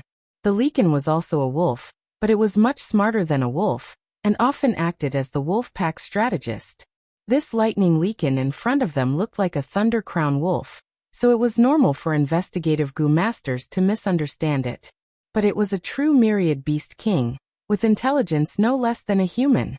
This lightning leakin might be weaker than a normal Thunder Crown wolf in terms of close combat, but it had human-like intelligence, making it far more dangerous than a Thunder Crown wolf. Adding on the countless lightning wolf army, it was no wonder Xiong village was exterminated. Let's go. Feng Yuan flapped his lightning wings and flew into the air. The elders in front of them had already fought for a long time, and their battle strength was greatly exhausted. It was utterly impossible for them to pose a threat to the wolf pack.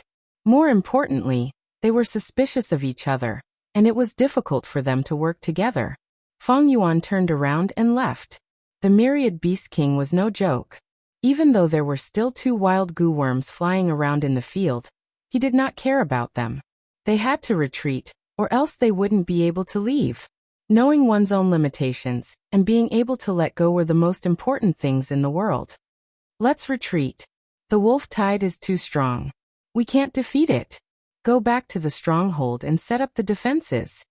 Even though the elders had yet to recognize the identity of the lightning leakin, they all had thoughts of retreating. But at this moment, the lightning leakin suddenly howled and opened its huge mouth. The wolf fangs were jagged like blades, and between the fangs, a mass of black gas appeared out of nowhere, condensing into a black ball in the blink of an eye. Whoosh! The black ball shot out explosively, drawing a slightly curved black arc in the air before smashing onto the ground. It missed? This Thunder Crown wolf is done for. Its aim is too terrible. The elders shouted, while Feng Yuan flew even faster. Boom! The black ball of smoke suddenly exploded, and with an intense explosion, the black smoke spread out in all directions. The momentum was incomparably fast, and in the blink of an eye, It had covered an area of 100 li. This is a rank 4 wolf smoke goo. Fang Yuan's heart sank. He had already made the most accurate and sensible reaction at the first moment. However, the black smoke spread too quickly and enveloped him directly. For a moment, he felt like he was in the middle of the night, unable to see his own fingers. The choking smoke was everywhere, making breathing difficult and extremely uncomfortable. But luckily he had the Thunderwings goo. As long as he flew upwards, he would be able to escape the range of this wolf smoke. Crack! At the next moment, a bolt of lightning split apart the layers of black smoke, like a lightning snake or a mad dragon, crossing 100 li and striking towards Fang Yuan. This was the lightning Liken's attack.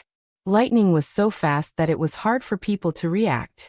But at the crucial moment, Fang Yuan's battle instinct surpassed his thinking speed, and he reacted first. Lightning Shield Goo. Sky Canopy Goo. A circular lightning shield suddenly appeared beside Fang Yuan. At the same time, his body lit up with a layer of white armor. The raging lightning was so bright that it was blinding. Like a roaring heavenly dragon, it bombarded the lightning shield first. The shield only lasted for less than a second before it was torn apart by the devastating lightning. The lightning struck Fang Yuan's body. At that moment, even though Fang Yuan had closed his eyes, he still felt the piercing pain.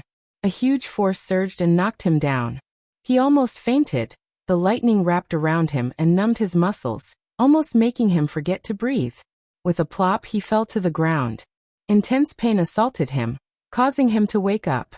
He endured the pain and numbness all over his body, and quickly climbed up. The lightning shield goo was already dead, and the Thunderwings goo was also affected. It was on its last breath and could not be used anymore. The Sky Canopy goo's injuries were not light, and it was slightly dispirited. After all, it had suffered such a strong impact from the lightning. The lightning Liken's attack just now was definitely the power of a rank 4 goo. The higher the goo's rank, the difference in power of a rank was like heaven and earth. A rank 4 offensive goo needed at least 2 rank 3 goo to defend against it. Of course, the reason why the lightning shield goo died was because it had fought for a long time, accumulating many injuries. To think that this lightning Liken thought so highly of me.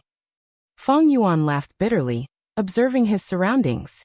It was pitch black, and there was thick smoke everywhere, making it impossible to tell his location. Be careful, that lightning crown wolf has shrunk to the size of an ordinary lightning wolf, and is hiding in the wolf pack. At this time, from the depths of the black smoke, an elder's shout could be heard. Fang Yuan's pupils shrunk when he heard this. This lightning Liken was too cunning, and very vicious. It seemed to want to capture all these goo masters in one fell swoop.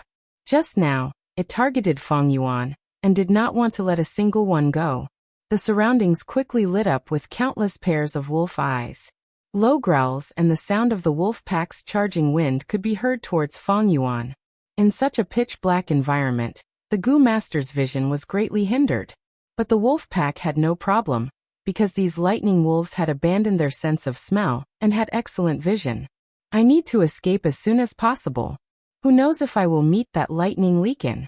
Even if I don't meet it temporarily, I will be surrounded by the wolf pack. With only 40% of my primeval essence left, I won't be able to fight a battle of attrition. Fang Yuan's thoughts moved like lightning, and he activated the earth communication ear grass. More than 10 roots grew out of his right ear, spreading outwards. Countless sounds could be heard. There were wolf howls, sounds of battle, the panicked growls of clan elders, and the blood-curdling screams of lightning wolves before their deaths. Too chaotic. The earth communication ear grass's scouting range was very wide, but it could not differentiate the details. Fang Yuan frowned, and could only move towards the side with fewer sounds. But very quickly, he encountered a pack of more than 100 lightning wolves. The lightning wolves charged out of the black smoke, each of them extremely fierce. Fang Yuan summoned the chainsaw golden centipede, and at the same time activated the sky canopy goo. The chainsaw spun crazily, and the golden centipede was like a large sword, twisting the black smoke and slashing at the wolves' bodies, creating a rain of blood and bones. Fang Yuan was like a drowning boat, cutting his way through the thorns. One by one, the lightning wolves died under the chainsaw golden centipede. But soon there was a second one, A third one after another, charging towards it. This lightning leakin is too sinister, actually letting the wolf pack surround me from behind. Feng Yuan rushed in one direction, and after a while he kept encountering lightning wolves. He suddenly understood. He retreated as he fought, and soon his whole body was bathed in blood. The pressure was too great, and the surroundings were so dark that he could not even see his fingers in front of him. The wolf pack charged at him from all directions, making it hard for him to deal with all of them alone. Guyuebo, what do you say? At this time, the Bai clan leader's voice came from deep within the smoke. Fine, let's work together and break out of here first. Guyuebo's shout followed closely. This was also because of the situation. Only by working together would they have a chance of survival. Otherwise, if they fought alone, their primeval essence would be quickly depleted by the lightning wolves, and they would be eaten by the wolf pack. Their ending would definitely be miserable. Howl. Damn it. The next moment, a wolf's howl was heard, followed by an intense explosion. The two clan leaders shouted at the same time, and could no longer organize the clan elders. Obviously, the lightning leakin had launched a sneak attack. It had intelligence that did not belong to a human, and once it attacked, it destroyed the two clan leaders' plans, and disrupted the clan elders' plans to resist. Without the two clan leaders suppressing the situation, could the clan elders cooperate sincerely? This was a huge question. I can't. I have expended too much primeval essence. I need to borrow other people's strength. After charging for a while, Feng Yuan felt tired. He had the strength of two boars, but his muscles were still aching all over. His primeval essence was already insufficient, and there were injuries all over his body. The sky canopy goo could only be used intermittently. The chainsaw golden centipede's body was dim, and its teeth were already broken. In a short period of time, it had killed no less than 1,000 lightning wolves, and among them were a few bold lightning wolves. Among them, a few had defensive goo worms, and were harder than iron and stone. The chainsaw golden centipede was not invincible, and without its teeth, its cutting ability fell drastically, becoming a tragic sight to behold. Feng Yuan did not linger, and moved as he fought. He relied on the earth communication eargrass, and tried his best to distinguish. Once he heard the frenzy lightning wolf's heavy footsteps, he would immediately change directions, and try his best to avoid it. He could not fight 1,000 beast king like the frenzy lightning wolf alone. Once he was pinned down, and fell into a heavy encirclement, he would definitely die. I can't accept this. Suddenly, the clan elder's miserable cries came from the thick smoke, and the voice stopped abruptly. In the black smoke, the wolf tide surged, and many clan elders died tragically in the wolf's mouths, letting out unresigned howls. I can't hold on any longer. Feng Yuan felt the aura of death, but his expression was cold. The more dangerous the situation, the calmer his heart became. His heart did not waver in the slightest. In his previous life, there were many more dangerous situations than this. The current situation was not too bad, and the two clan leaders were still fighting with the lightning leakin, so Feng Yuan still had hope. There are sounds of fighting ahead. Feng Yuan heard the sound, and immediately changed his direction. He could not hold on any longer, and whether it was the Guyue clan or the Bai clan Gu masters, it was beneficial to him. Kill! Kill! Kill! From afar, he could hear the Gu masters' loud roars, and was in a fierce battle. Feng Yuan rushed over, but his momentum suddenly stopped. Bai Ningbing. Chapter 173. Bai Ningbing's body was riddled with wounds, panting heavily. When Feng Yuan rushed over, the two of them were stunned. Fate was such a strange thing. Just a moment ago, the two of them were mortal enemies, wanting to kill each other. But at this moment, they needed to work together to have a chance of survival. Cooperate with Bai Ningbing? Feng Yuan's eyes flashed, thinking. Although Bai Ningbing is crazy and aware of his fate, it does not mean that he does not want to live. Survival was a person's primal instinct, the most basic need. In truth, it was because of Bai Ningbing's strong desire to live, and the unchangeable fate of destruction that he developed such a personality. In this world, there was no such thing as an eternal enemy. Cooperating with Bai Ningbing would be a good foundation. But how could she open her mouth to convince him? Feng Yuan. I did not expect it to be you. Bai Ningbing spoke first, laughing loudly, his tone unyielding. Then you shall accompany me to death. To have you accompany me to death, the end of my life is quite interesting. Interesting? Fang Yuan pondered, smiling as he slowly walked towards Bai Ningbing. The surrounding lightning wolves attacked. Fang Yuan swung his hand. The chainsaw golden centipede whistled, slapping 2 to 3 lightning wolves to death and sending them flying. Up until now, the chainsaw golden centipede's 2 rows of teeth were mostly destroyed. Its cutting ability was greatly reduced. It could only slap. With these wolves surrounding us, wouldn't it be more interesting to have a life and death battle? Fang Yuan slowly approached Bai Ningbing. His lips curled into a cold smile. Bai Ningbing's eyelids twitched. He did not expect Fang Yuan to be stronger than him. But this was in line with his intentions. If Fang Yuan's attitude softened, in order to survive, and blindly cooperated with him, he would look down on Fang Yuan, and would even feel a sense of humiliation, wanting to kill Fang Yuan. In this world, some people were like that. You blindly treated him kindly. He would instead think that you were easy to bully, and look down on you. You were unyielding, yet you received respect. You really want to die? Then I'll fulfill your wish. Bai Ningbing narrowed her eyes, revealing a dangerous aura. Fang Yuan laughed heartily. He slowed down his pace and said in a leisurely tone, 100 years of life is like a dream. What is the purpose of living in this world? It was nothing more than a trip. They were just witnessing something exciting. Although I don't want to die, I'm not afraid of death. I am already on my way. I won't regret it even if I die. This was what Fang Yuan was thinking. Who hasn't died since ancient times? Even a rank 9 Gu master. Even the human ancestor only had a long life, not eternal life. In the end, he still had to face death. So what if I die? What's the big deal? Even if Fang Yuan really died in this wolf tide at the next moment, he would not regret it. It was all because he had already fought for his goal. He had tried his best and lived according to his wishes. Let go of life and death. Only then can one see the magnanimity of life. Only then can one truly be free and unrestrained.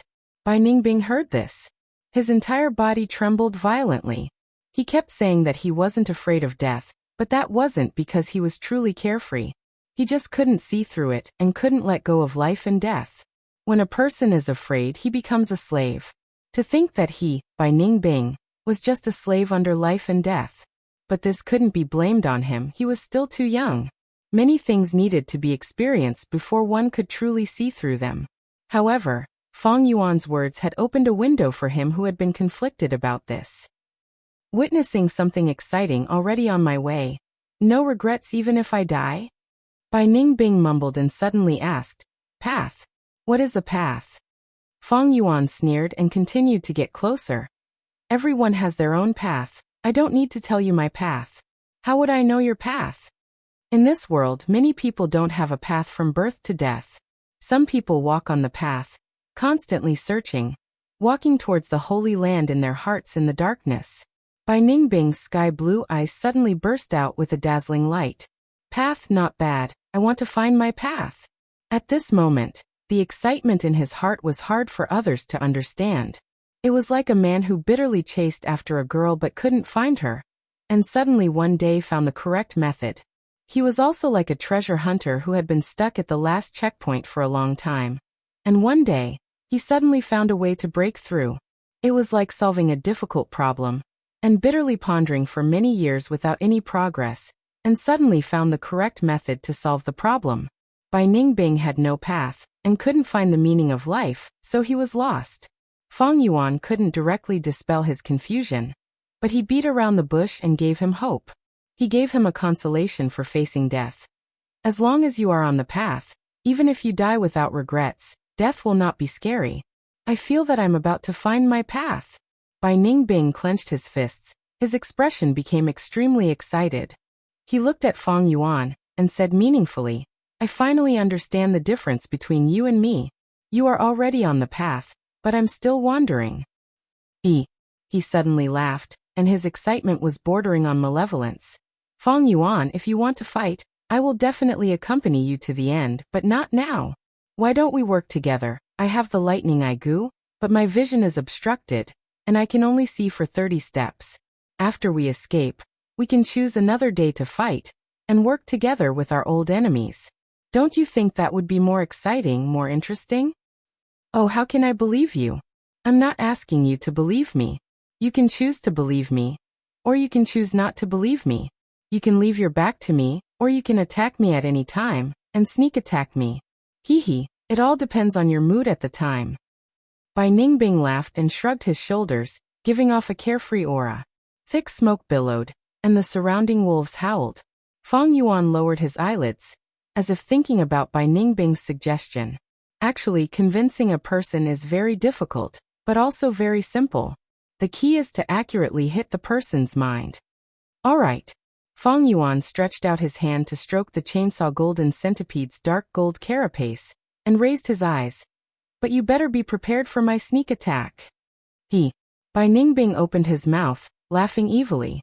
A wave of air assaulted him. Black smoke was thick, and the sleeve where the arm was cut off fluttered in the wind. In the thick smoke, it was extremely difficult to determine the direction. The narrower one's vision was, the easier it was to get lost. But Bai Ningbing had the lightning eye goo, and his detection range was 50 steps. Now that he was restricted by the thick smoke, his detection range was reduced to 30 steps. But this was still much better than Fang Yuan's naked eye.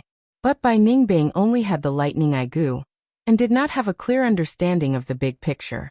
He could only see the scene in front of him. Sometimes, when he charged, he would end up being surrounded by the wolves. On the other hand, Fang Yuan had the earth communication ear grass. The thick smoke could weaken one's vision, but it could not block the transmission of sound.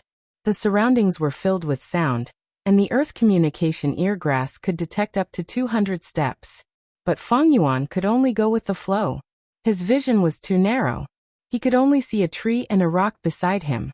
Without any reference, he could not determine the direction. Cooperate.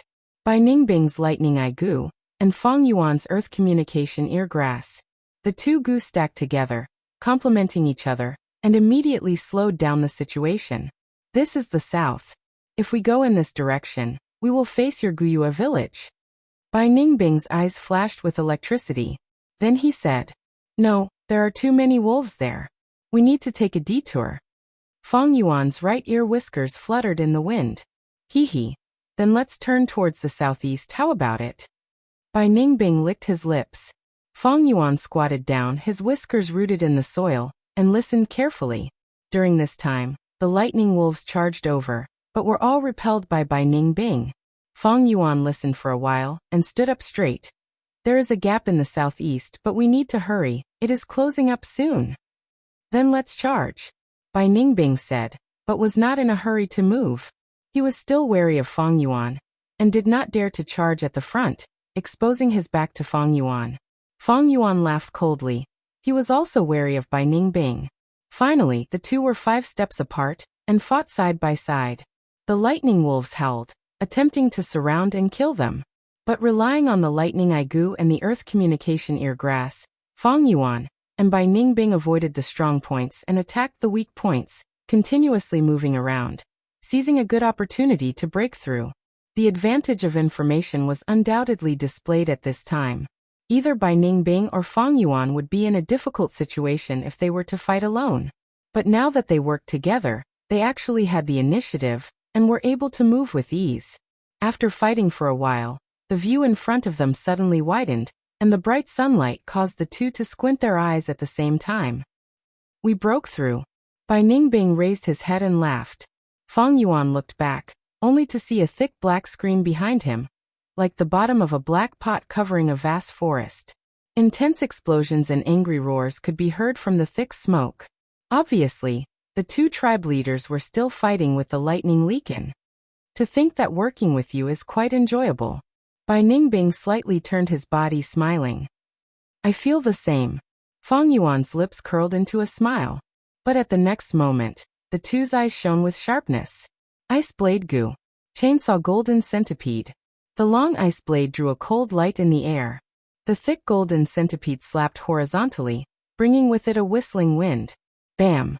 The two collided, and the ice blade left a wound on the golden centipede's back, before breaking into pieces. Fang Yuan and Bai Ningbing both jumped back a step, their eyes revealing intense killing intent. A short cooperation could not change the hostility in their hearts. Fang Yuan's black hair fluttered, and Bai Ningbing's white robe fluttered. There were too many similarities between the two. But precisely because of this, the two became natural enemies. Black eyes and blue eyes stared at each other, almost creating sparks in the air. But the killing intent on both sides gradually retracted. I don't even need to do anything, for the heavens will take the life of a dying person. The most important thing now is not Bai Ningbing, but the heavenly essence treasure lotus. Once the lightning Leaken attacks Guyue village, it will not bode well. I need to take this chance and act decisively. Fang Yuan thought in his heart, his eyelids drooping. Bai Ningbing's eyes became brighter and brighter, muttering, "Path, no regrets, yes, even Renzu has to die. There is life and death, as long as it is interesting, so what if I die?" Thinking of this, his eyes shone with a dazzling radiance. Ha ha ha. I have also found my path, and that is to witness the excitement of this world. Fang Yuan, we will fight another day. At that time, I hope your death can bring excitement to my life. Saying so, he leapt backwards, and after pulling some distance, he turned around and left. Although he was in a sorry state, with injuries all over his body, his face was ashen, and his only arm was crippled. But his back was straight like a sword, and he was no longer lost. He had found his path. Chapter 174. Fang Yuan looked at Bai Ningbing's back until he was far away, witnessing the wonders of the world. The young man's black eyes flashed with a trace of seriousness. Bai Ningbing, who was no longer confused, was in even more danger than before. Life and death no longer bothered him. The closer he was to death, the more he could display the unparalleled power of the northern dark ice soul physique. But you want to fight me another day, heh? Fang Yuan laughed lightly. You are destined to be disappointed. The moment he escaped from the smoke, Fang Yuan decided to leave Qingmao Mountain immediately. Although the battle with Bai Ningbing was interesting, there were no benefits to speak of. Bai Ningbing defined the wonders of the world on Fang Yuan because he was too young and his horizons were limited to Qingmao Mountain. But Fang Yuan was different. In his rebirth plan, Qingmao Mountain was just a starting point. As long as he had great ambitions, he would have a broad heart and not care about small conflicts with others. It's time to go. The lightning Leaken is more cunning than the Thunder Crown Wolf and harder to deal with. With the current strength of Bai clan and Guyue clan, it will be hard to resist. Unless a rank 5 expert appears and turns the tide. Or the two clans work together. Bai clan and Guyue clan had a grudge against each other, so they had to work together if they worked together. But even if they worked together, they would not be able to cooperate sincerely. Fang Yuan was not optimistic about their future. Qingmao Mountain's situation will depend on the outcome of this crucial battle. If both clan leaders are killed by the lightning Leaken, then Qingmao Mountain will definitely become the Lightning Wolves' territory. If only one clan leader is left, then if they work together, the other clan will definitely be sacrificed as cannon fodder. If the lightning Leaken is killed, the two clans will definitely suffer heavy losses and need to recuperate. The clan will reorganize its internal affairs, and I will definitely be investigated. Fang Yuan was very clear about this change in situation. This was the world of Gu, where an individual's strength was above the collective. Thus, the higher the Gu master's cultivation, the more he could turn the tide. Whether it was Bai clan, Guyue clan or the Lightning Wolf pack, as long as any one of them had a rank 4 expert, he would definitely be able to turn the tide. But no matter what the situation was, it was disadvantageous to Fang Yuan. It's time to leave. Although he still lacked an ideal Gu worm in terms of treatment, how could everything in the world come true?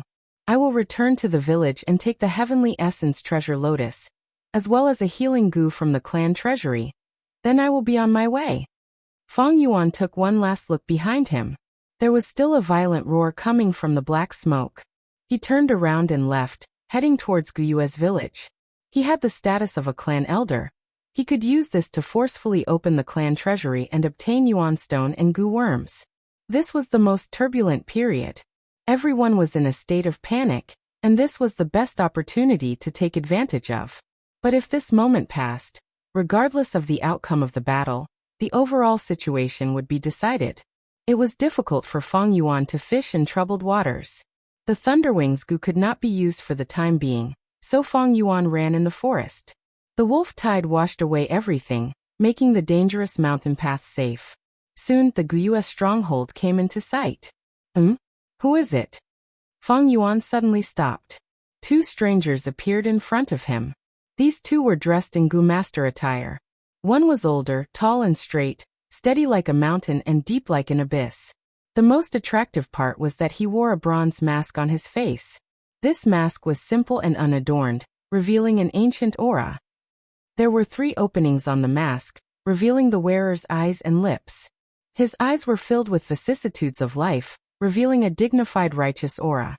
His lips were pursed, the lines like they were carved by a knife, showing this person's unwavering will. The mask could not cover his ears, and his sideburns were white, showing this person's age.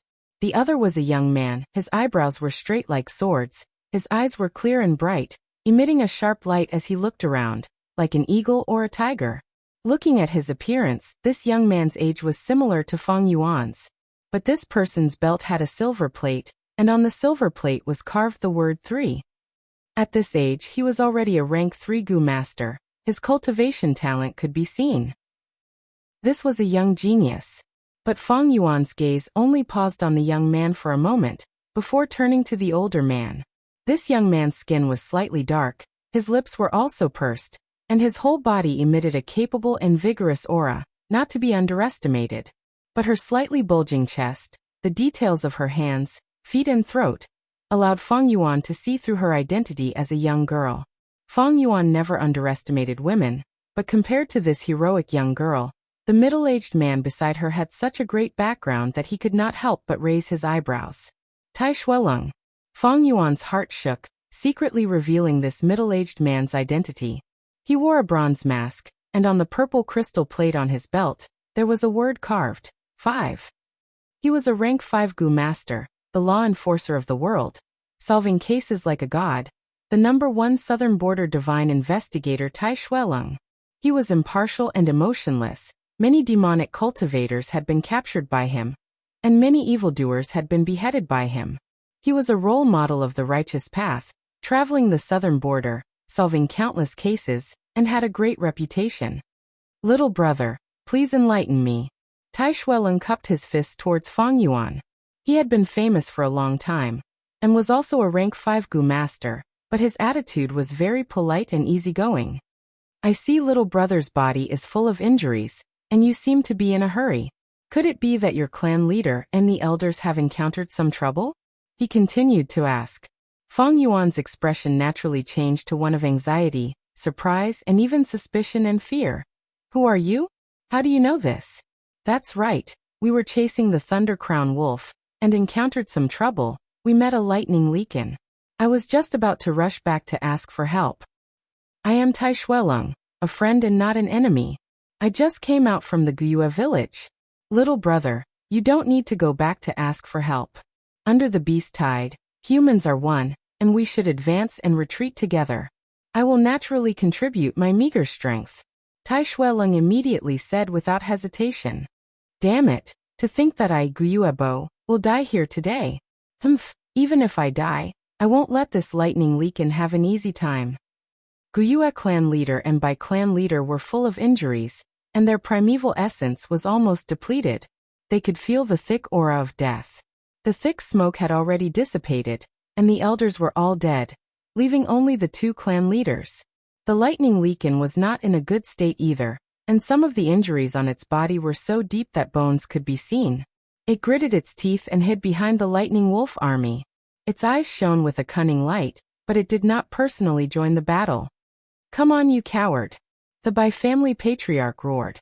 But the lightning leakin shrunk back again, and let out a wolf howl, commanding the ordinary lightning wolf group to charge towards the 2 rank 4 Gu masters.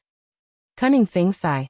Guyuebo and by clan leader looked at each other and sighed. They had originally prepared a powerful counterattack before they died. But the lightning leakin had intelligence that did not lose to humans, and did not fall for it. My life is over. Damn it, dying in the mouths of these ordinary lightning wolves. Just as the 2 clan leaders were raging, a voice came from afar. Both of you, persevere. The voice reverberated in the forest. The two clan leaders' bodies shook at the same time, and when they turned around, they saw a tall figure flying towards them. The figure swayed, freely passing through the wolf group. After a few breaths, he stood beside the two clan leaders. You are? The two clan leaders asked at the same time. I am Tai Shuelong. Hiss by clan leader sucked in a breath of cold air. He was surprised, happy and suspicious, not knowing why Tai Shuelong was here. Guyuebo knew the reason and was overjoyed. So it's divine investigator Tai. Just as he spoke, the wolf group approached. A bunch of evil beasts. Tai Shuelong's voice was like thunder, and with a low growl he activated the goo worm in his aperture. Boom. A formless aura suddenly exploded, radiating in all directions. This aura was like a mountain, indomitable and unshakable. It was like the firmament, looking down on the world, seeing through all living beings. Righteous goo. Only a goo master with a righteous heart could use it. Righteous goo could cause fear in the hearts of evildoers. Within a certain range, the weaker the enemy's willpower, the more they would be weakened. Tai Shuelong had once used this goo to make a rank 4 goo master throw away his armor and lose his fighting spirit. This was a weapon that could subdue the enemy without even fighting. Howl howl. The lightning wolves' momentum stopped. Under the pressure of this aura, their legs trembled, not daring to move forward. Howl. The lightning leakin at the back howled, trying to command the lightning wolf group. Such guts. Tai Shuelong stared, and suddenly stretched out his right hand, grabbing towards the lightning leakin. Rumble, the air rippled, and a huge black iron hand broke through the air, grabbing towards the lightning leakin. Rank 5 iron hand grappling goo. The lightning leakin had a crafty nature, and lacked bravery. Adding on the injuries on its body, it did not dare to face it head-on, and quickly dodged. But this black iron hand firmly locked onto the lightning leakin, chasing after it. The lightning leakin could not escape, and with a loud growl, its ferocious nature roused, clashed with the black iron hand. The hand collapsed, and the lightning leakin was heavily injured, its bones almost breaking. It let out a whimper, not daring to find trouble with Tai Shuelong anymore. Finally, it looked at Tai Shuelong and the two clan leaders with hatred, before turning around and running away with its tail between its legs. It's escaping. Quickly stop it. The two clan leaders shouted, but Tai Shuelong just stood at the same spot, not making a move. Divine investigator, please make a move. Guyuebo cupped his fists and pleaded. Tai Shuelong slightly shook his head. At this time, Feng Yuan and the young girl also rushed over, and saw the scene of the lightning leakin being forced away by the iron hand. Father, you are injured, how can you fight? The young girl ran over, stomping her feet in anger. Her reproachful tone revealed deep concern. Ruanan, this lightning leakin is extremely crafty. Only by forcing it to retreat is the best way to deal with it. Tai Shuelong said indifferently, and suddenly his body shook. With a puff he spat out a mouthful of blood. His blood was a strange green color, and when it landed on the ground, it instantly corroded a patch of green grass, giving off an unpleasant smell. It was obvious that he had suffered a serious injury. Father, how are you? The young girl, Tai Ruanan, quickly raised her hands, wanting to treat Tai Shuelong. No need to make a fuss, it's not like you don't know about this injury. I will feel much better after spitting out some blood. Tai Shuelong laughed, waving his hands to reject the treatment. Seeing this scene, the two clan leaders, who were still harboring resentment, immediately revealed a look of shame. Divine investigator is impartial, and even though you are heavily injured, you still helped. We are deeply grateful for your help. I have long heard of Tai Shuelong's great name. Seeing you today, you truly live up to your reputation. Truly admirable. Thank you, Divine Investigator, for saving my life. The two clan leaders cupped their fists and thanked him. Lord Divine Investigator, please come to our Bai clan as a guest. We must repay you for saving our lives. The Bai clan leader said again. At the side, how could Guyuebo just watch as the Bai clan pulled Tai Shuelong away? He knew Tai Shuelong's motive and smiled proudly. I already know why Lord Divine Investigator is here. You were asked by Jiafu to investigate the murder case, right? Our Guyue clan will definitely cooperate with you. Hearing this, the Bai clan leader's expression instantly changed. Tai Shuelong said, "That's right. However, I am not the leader of this investigation. My daughter, Tai Ruanan, will be in charge." Oh. In an instant, everyone's gaze focused on the young girl. Chapter 175. What? Father, you want me to solve the case? The young girl pointed at herself, her face full of shock. What, you're not willing? Tai Shuelong smiled. I'm willing, of course I'm willing.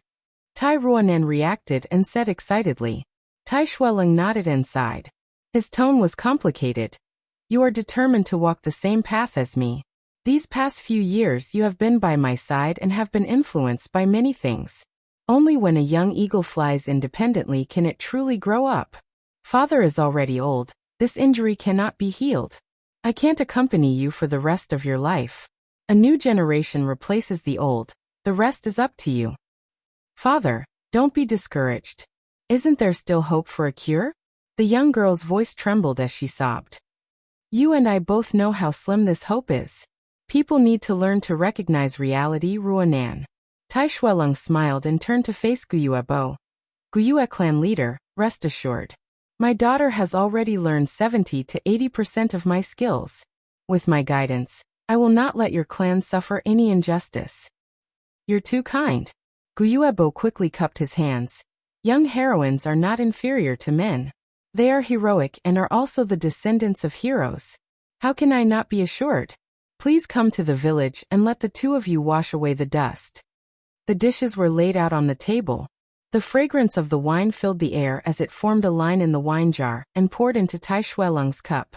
The wolf tide had just passed and Guyue's village had entered its most difficult period. A large amount of resources had been consumed, resulting in a shortage of food and resources. There were even mortals who starved to death. But even so, in order to receive Tai Shuelong, Guyue's clan still put together this banquet. As the clan leader, Guyuebo sat on the main seat with Tai Shuelong and the young girl Tai Ruanan beside him. In addition, there were Guyue Zhong, Guyue Guyen, Guyue Lian, Guyue Yaoji, as well as Feng Yuan and the others. They were all clan elders. Before the wolf tide, the Guyue clan had dozens of elders. But now, only this table was left, and there weren't even 10 people left. Not only that, all the elders present were injured. This was especially true for Guyue Lian, who was seriously injured in the resistance battle 2 weeks ago, and had been hiding in a secret room to recuperate. He was originally lying on the bed. But when he heard that Tai Shuelong was coming, he forced himself to stay strong, to attend this banquet. However, this allowed him to escape a calamity. Meanwhile, his old rival, Guyue Mo Chun, had followed the chief to hunt down the Thunder Crown Wolf, but had been killed by the Lightning Leakin. If it wasn't for Brother Tai's help today, I'm afraid I would have become the Lightning Leakin's meal. Guyuebo stood up, held the cup with both hands, and slightly bowed as he sincerely expressed his gratitude. I did what I could. Tai Shuelong raised his glass. He took a sip of wine. He was strict by nature and did not gamble or whore. Restrain oneself, and never drink too much. Because of this, he never got drunk. Guyuebo drank the wine and looked around at the people in the banquet. His eyes were red as he sighed and slowly sat down. Tai Shuelong had seen this kind of situation many times and comforted him. Chief Guyue, please don't be sad. As long as the people are still here, the mountain stronghold will prosper again.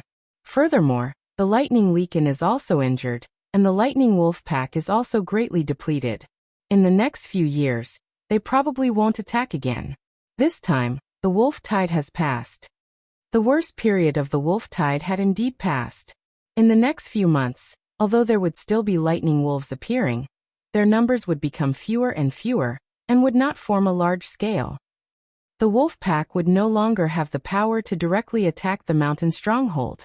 The Lightning Leakin would return to the wolf's den and recuperate there, slowly reorganizing the remaining wolves.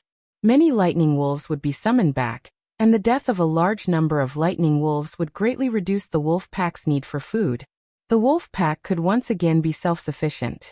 In the next few years, the lightning wolf pack would gradually grow, and during this time, there would be new 100 Beast King Bold Lightning Wolf, 1,000 Beast King Frenzy Lightning Wolf, and myriad Beast King Thunder Crown Wolf. Prosperity leads to decline, decline leads to prosperity. Be it humans or wolf packs, they all followed this law of change.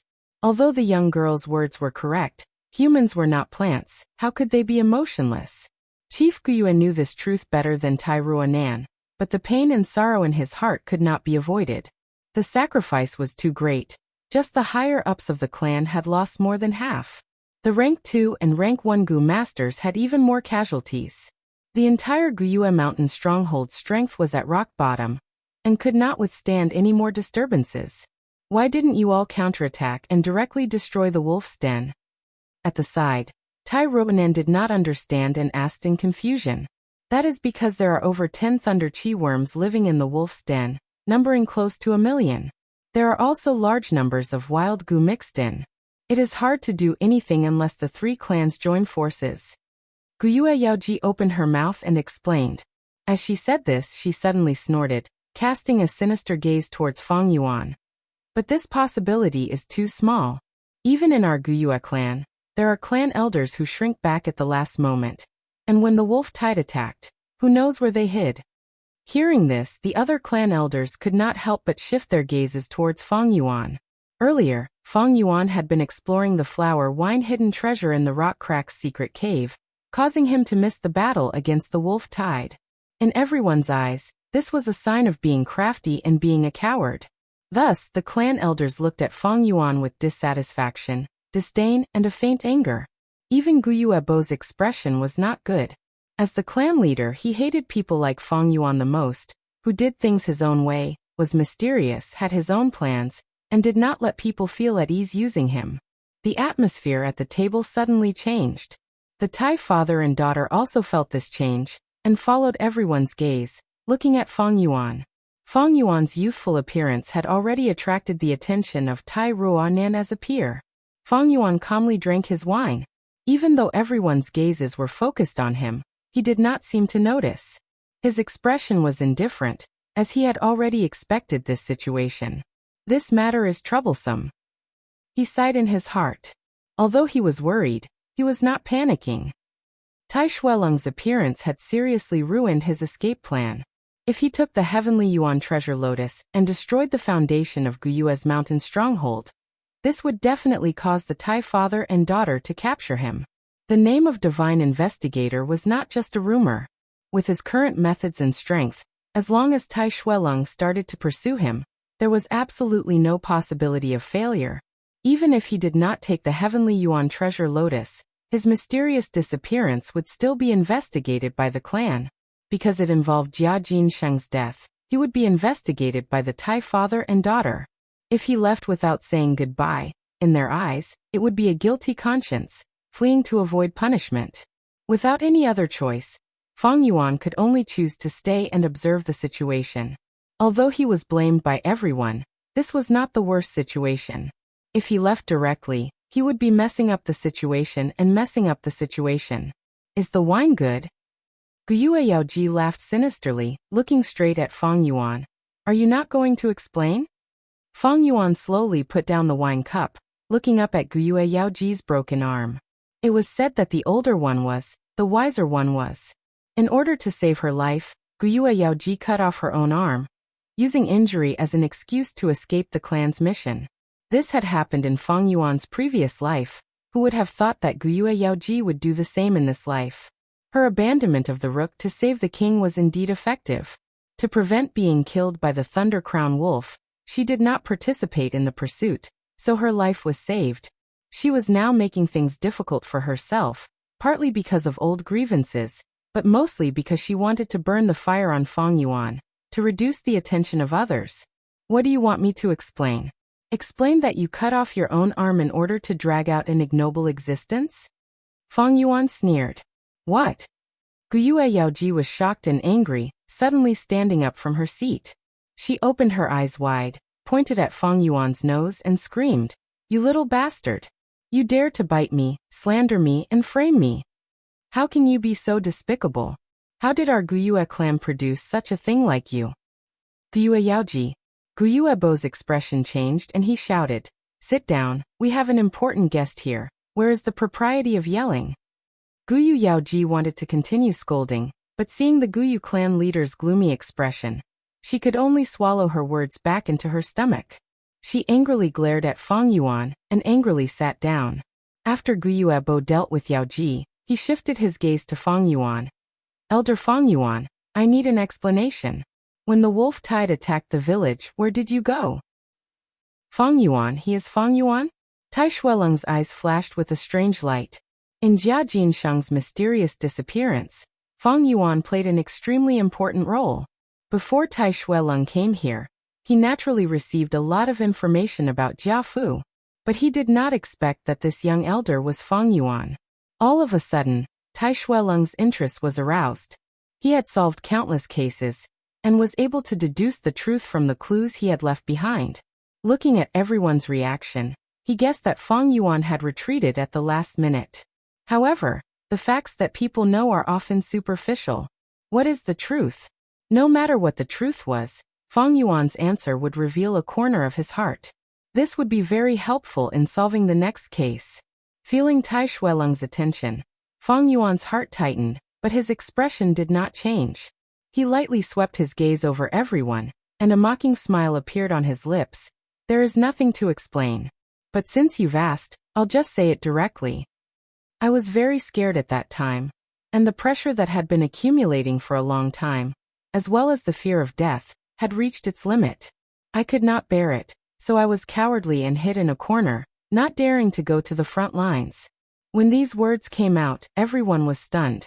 They had been waiting for Fang Yuan's excuse and reason, and had already prepared how to expose Fang Yuan, and expose Fang Yuan. They never thought that Fang Yuan would directly admit it. Any lie, as long as it is not the truth, will have flaws. Moreover, Tai Shueleng is here. Fang Yuan's expression was calm as he lowered his eyes and stared at the wine cup in front of him. Tai Shueleng's eyes flashed with a strange light. He subconsciously frowned, and a sense of disgust rose in his heart. Chapter 176. In the banquet, there was complete silence. Everyone was stunned, looking at Fang Yuan blankly. They did not expect Fang Yuan to answer like this, admitting it directly and being so honest. He is still too young to actually say such words. These words mean the destruction of his entire political future. From now on, this Fang Yuan is no longer a concern. The clan elders' thoughts were in turmoil. At this point in the wolf tide, the outcome was already set. In the next few months, only small wolf packs would appear, and with the continuous recall of the lightning leaken and the elimination of Gu masters, the lightning wolves would basically disappear by the end of the year. But the fights would never stop. Where there are people, there are benefits. Where there are benefits, there are fights.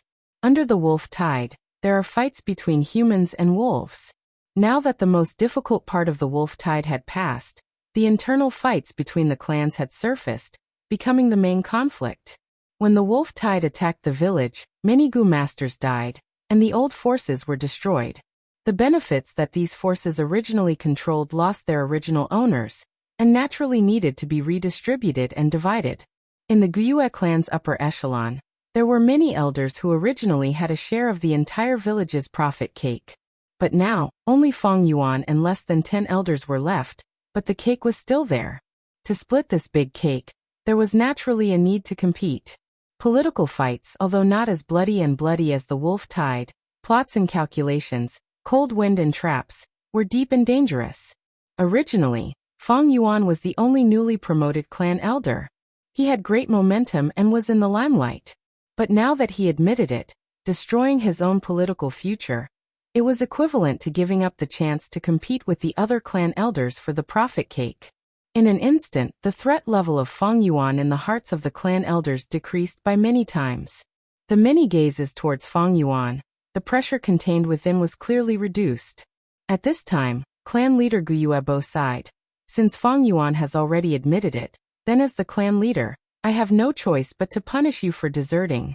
According to the clan rules passed down by the ancestors, deserters will be stripped of their clan elder positions. According to the family rules passed down by the ancestors, those who deserted in the face of battle would be stripped of their positions as family elders. However, the final outcome will be decided by me and a few other elders. We will decide according to the circumstances. But no matter the result, I hope you can accept it." The others all had different expressions. Fang Yuan nodded. He did not speak, as if he had already accepted his fate. Gu Yue and Yao Ji cut off one of their arms. His life was saved. Such ruthlessness and decisiveness. Fang Yuan had one as well. It was just that he gave up even more. He even gave up his status as a clan elder. His biggest problem now was the sudden appearance of the Tai family's father and daughter. If he got involved in the political whirlpool and suffered from political strife, the situation would definitely be even more dangerous. I'm willing. This was life. The identity of an elder was originally for better cultivation. That's why I used it. For the sake of immortality, I embarked on the demonic path, and could even give up my life. What else was there to be unwilling to give up? The position of family elder, Fang Yuan did not feel the slightest bit upset or regret in his heart. This was the wisest choice. Moreover, although there would be a punishment, it would definitely be light. After all, there was a lack of clan elders now. As a rank 3 Gu master, his strength had to be taken seriously. The clan leader had to punish him and also borrow Fang Yuan's strength to stabilize the village. Thus, he had to appease him. As for the other clan elders, Fang Yuan had already withdrawn from this crucial political game and was no longer a threat. Moreover, he would not kill Fang Yuan. If he forced Fang Yuan to retaliate, wouldn't he be asking for trouble?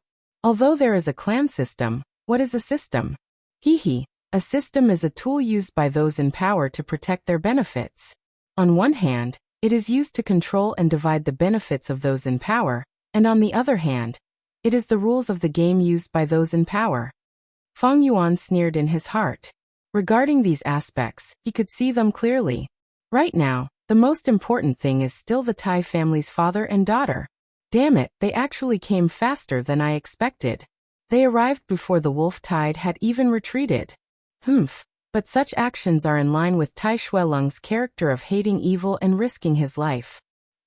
Thinking of this, Fang Yuan felt pressured. Even though Tai Shuelong was injured, his battle strength was not something that Fang Yuan could compare to. A starving camel is still bigger than a horse. This was the logic. I want to leave the village, but I also need to avoid the Tai family's pursuit. How can I get out of this? Fang Yuan was vexed. This Tai family's father and daughter were not as easy to fool as Jiafu. Moreover, Fang Yuan's cultivation was low. Even if he had thousands of brilliant plans, he did not have the ability to execute them. What could he do? The difference in strength between rank 3 and rank 5 was huge. Everyone, I have something to say. At this moment, the silent Guyue Lian suddenly spoke. His face was pale, and he had dragged his heavily injured body here. He could not drink alcohol, and could only drink tea. But what he said next was shocking. I have to be honest about something. The reason why Lord Fang Yuan could not appear in time was because of me. What? At once, the other clan elders were shocked. Oh, what do you mean? Guyue asked. Fang Yuan also looked over, but he hid his shock. Why would this Guyue Lian speak up for him? Even though Fang Yuan had something on him, during this wolf tide, the Qi faction's successor, Guyue Cheng, had already died on the battlefield. Even though the Qi faction had already done their best to protect Qi Cheng, but the battlefield was always the place with the most accidents. Furthermore, during the wolf tide, everyone was in danger. Many times they could not even take care of themselves, much less others. When a person died, the information that Fang Yuan had on him was no longer useful. But why did Guyu Qi Lian take the initiative to cover for him? Guyue Lian sighed. To be honest, my granddaughter, Guyue Mo Yen, has already fallen deeply in love with Elder Fang Yuan. My granddaughter, Guyue Mo Yen, has already fallen deeply in love with Elder Fang Yuan. Before this, she personally begged me, kneeling on the ground and crying, not willing to see Fang Yuan die on the battlefield. I only have one granddaughter, and because of my selfishness, I forced Fang Yuan to stay in the residence and drugged him. Only when he chased after the Thunder Crown Wolf did I let him out. So it was all my fault. It was all my fault. It has nothing to do with Lord Fang Yuan. What? Oh, is that true? The clan elders revealed doubtful expressions. Guyue Lian's words were a bit too far-fetched, and the credibility was not high. It is normal for young people to fall in love. Guyuebo nodded, looking meaningfully at Feng Yuan, trying to find some clues from his face. But Feng Yuan had already lowered his eyes, his expression calm. No emotions could be seen. The clan leader did not know what to say. The other clan elders were also exchanging glances, not understanding why Guyuebo Lian was so biased towards Feng Yuan. His words, exonerating Feng Yuan, was sacrificing his own reputation, destroying his own political future. Guyuebo Lian continued, Elder Feng Yuan, in order to protect my reputation, was willing to bear the blame. But I have already missed it once. How can I make another mistake? This is the truth. How should I punish him? Please enlighten me, clan leader. I plead guilty and submit to the law. If I am to be stripped of my status as an elder, this old man is willing as well. The clan leader hurriedly waved his hand.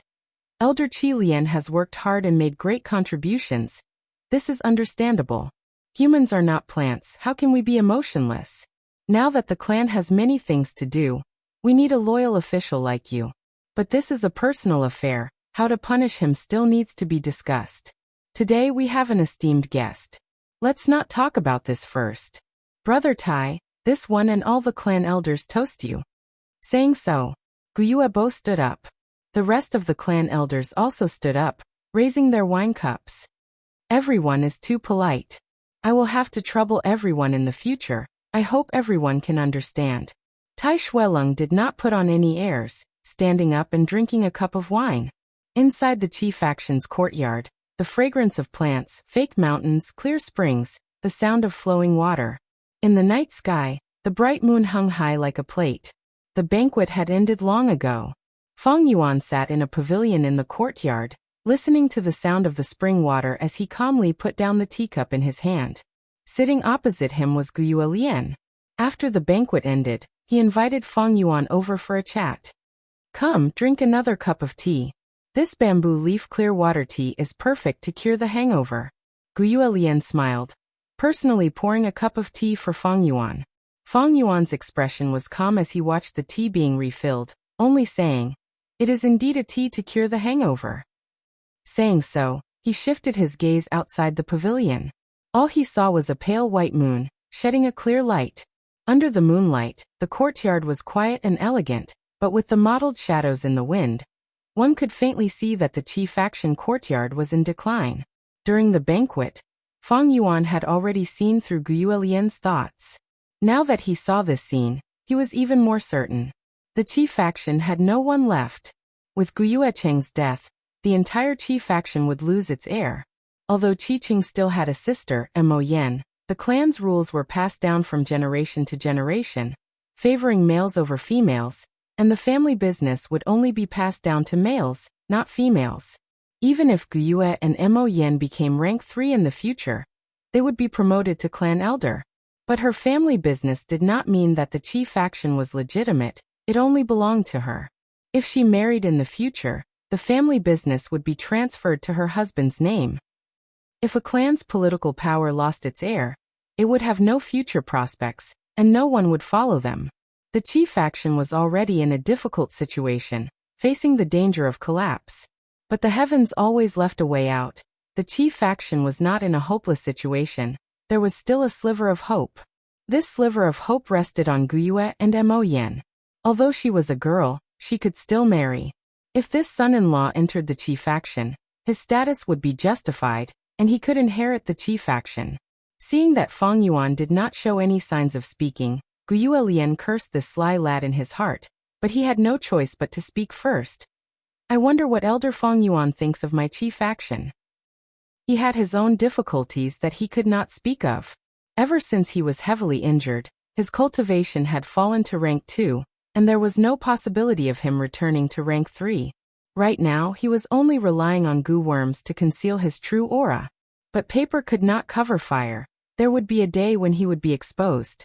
His only heir had already died, and he had fallen to rank 2, losing his clan elder status. Guyu Qi Lian was in urgent need of a helper who could hold up the situation. In the past he had a high status, and the Qi faction occupied a huge portion of the profit pie. Now that the clan's power was reshuffled, he did not seek more benefits, As long as he could protect the portion he had, it would be the greatest victory. Chapter 177. The sunset clouds overflowed with coldness, the silver hand spun silently. Bai Ningbing looked at the night sky through the window. A bright moon, sparkling and translucent, hung in the night sky. Wolf howls could be heard from afar, adding a sense of desolation to the moonlight. In the study room, Bai clan leader sat by the side. His face revealed a despondent expression. Just now, Bai Ningbing had told him about the Northern Dark Ice Soul Physique. Northern Dark Ice Soul Physique. 10 Extreme Aptitude. Bai clan leader muttered. I feel that I don't have much time left. My aperture is gradually unable to bear the burden. These years, I have caused you trouble. Bai Ningbing sighed lightly. His expression was calm. The morbid wildness and madness of the past had disappeared. Replacing it was a sense of tranquility and peace. This tranquility came from the heart. He, Bai Ningbing, had found his own path, and was no longer troubled by life and death. Everyone grows up. Under the stimulation of life and death, one could become even more mature. The moonlight was like water, pouring down, shining on Bai Ningbing's white skin. As the light flowed, his blue eyes had a trace of profoundness. A beautiful young man with snow-white hair and white clothes. He was like an immortal in the clouds, attracting the attention of others. How can this be? When I tested your aptitude back then, it was clearly a grade 99%. It was not the Northern Dark Ice Soul Physique. Bai clan leader still could not accept it. That is indeed the case. But in the process of cultivation, there was a day when my aptitude rose. I have checked the clan's records, and this situation was also recorded in the books. 99% of a grade aptitudes have the possibility of becoming 10 extreme aptitudes during cultivation. Bai Ningbing said. 10 extreme aptitudes defy the heavens. The great Tao does not tolerate it. Even the 10 children of Renzu did not have a good ending. Sai, is there really no way to save it? Bai clan leader looked at the beautiful young man in front of him, feeling pity and regret. He was the pride of the clan, the hope to rise. But he did not have much time left. His life was coming to an end. Even though he was becoming more and more resplendent, but like fireworks, he could only be dazzled at the last moment. There is no way to eradicate it, but there are some ways to delay it. But these methods require many years of preparation, and I no longer have the time. At this point, Bai Ningbing smiled faintly. He was calm and collected, as if he wasn't talking about himself, but an unrelated outsider. It doesn't matter. Who didn't die? True immortality does not exist. As long as you live a wonderful life, that's enough. He comforted the chief instead. I can't accept this. Absolutely not. Damn it, my Bai family has been suppressed by the Guyue family for hundreds of years. We finally had hope, but this is the result. No, there's still a glimmer of hope. There's still hope. The clan chief's voice grew louder and louder. Then, a look of determination appeared on his face, as if he had made up his mind. Come with me, I'll take you to a place. He stood up and said. After a while, the moonlight was like water, shining on a deep pond. Could this be the spirit spring? Bai Ningbing asked. Led by the Bai clan leader, he walked through a long secret passage and arrived at this place. Not bad. This was the forbidden area of the clan, the location of the spirit spring. As you know, the foundation of every clan is a natural spirit spring. They can use it to produce yuan stone for cultivation. Our Bai family is only a small to medium-sized clan. Only after we swallow up the Guyue family and the Xiong family, and possess at least 3 spirit springs, can we be considered a large clan. The Bai clan leader sighed. Then why did you bring me here, clan leader? The Bai clan leader showed a complicated expression. He turned to look at Bai Ningbing, and his expression became hesitant. I never thought of bringing you here. But life is unpredictable. I didn't expect you to have the Northern Dark Ice Soul Physique. Your only chance is in this spirit spring. What's in this spirit spring? Bai Ningbing asked. There's a great deity, the Bai clan leader said solemnly. Great deity? Bai Ningbing was surprised. Great deity is a respectful title for it. It's a snake goo left behind by our first ancestor. It likes cleanliness, and feeds on the spirit spring water. It has always been secretly residing in the spirit spring. the Bai clan leader introduced. Back then, before the first ancestor passed away, he set up the inheritance treasure and left behind this snake goo as a clue. If you can get the recognition of the great deity, it will lead you to the inheritance treasure. If you can't get its recognition, the Bai clan leader hesitated. Then what will happen? Bai Ningbing asked. The Bai clan leader's expression was solemn. Then it will kill you. At the same time, Guyua village. In the room, Tai Ruonan kept her investigative goo and nodded in satisfaction. The environment here is not bad, it's clean. The clean she was referring to was not the cleanliness of the room, which was clean and tidy. It was because there were no surveillance methods in the surroundings. But there were definitely none, that was impossible. After all, Tai Shueleng was a rank 5 expert. He was too much of a threat and had to be guarded against. But the defense and surveillance of Guyua family was just right, the level was very low, and did not cause any disgust. It could even be understood as overly enthusiastic reception. Thus Tai Ruonan commented that it was clean. Tai Shueleng nodded slightly. Ruonan, you have followed me for so long and have indeed learned many things. But some things have to be done by yourself, just watching from the side is not enough. Thus I will let you solve this case. Father, I will definitely work hard and do my best. Very good. Then let me ask you, what will be your first step? Tai Shueleng purposely tested her. Tai Ruonan laughed, suddenly turning her body to look at the moon outside the window. The moon is bright tonight, father. Do you have the mood to follow your daughter to tour around this Guyua village? Tai Shueleng's lips finally showed a gratified smile after hearing this. Starting a case was not to be in a hurry to understand the details of the case. Surveying the surroundings was the first step to solving the case. The Tai family father and daughter strolled slowly on the streets. After resisting the wolf tide's terrifying attack, the Guyua village was in a sorry state. The bamboo buildings had collapsed and were covered in blood. Miscellaneous items were piled up everywhere, and from time to time, the soft moans of the injured could be heard. The Tai family father and daughter walked a large circle, and during this time, both of them were silent. Fang Yuan, you stinking brat, get out of here. Suddenly, a roar came from within the courtyard. The Tai family father and daughter could not help but stop. After a while, the door opened, and Fang Yuan rubbed his nose and walked out with a faint smile. It's little brother Fang Yuan. Not far away, Tai Shueleng took the initiative to greet him. This little one greets Lord Divine Investigator. Fang Yuan withdrew his smile and cupped his hands. Little brother, the two of us have just arrived and are not very familiar with some places. I wonder if you can explain a thing or two to us. Tai Shueleng suddenly invited. Tai Ruonan glanced at her father but did not say anything. Fang Yuan's eyes narrowed slightly. He was just about to meet them, but he did not expect this opportunity to be delivered to him. The two of you have traveled tens of thousands of miles and tirelessly come to solve this case. The entire village should assist you. Both of you this way, please. Fang Yuan spoke frankly with assurance, not showing any signs of guilt as he walked in front. The spirit spring bubbled like boiling water. Suddenly, with a splash, the spring water surged up like a wave. After reaching a certain level, the spring water split apart and splashed everywhere. A slender white snake covered in snow scales stepped on the waves, showing its elegant figure. Its eyes were like jade, indifferent like jade, revealing a cold indifference.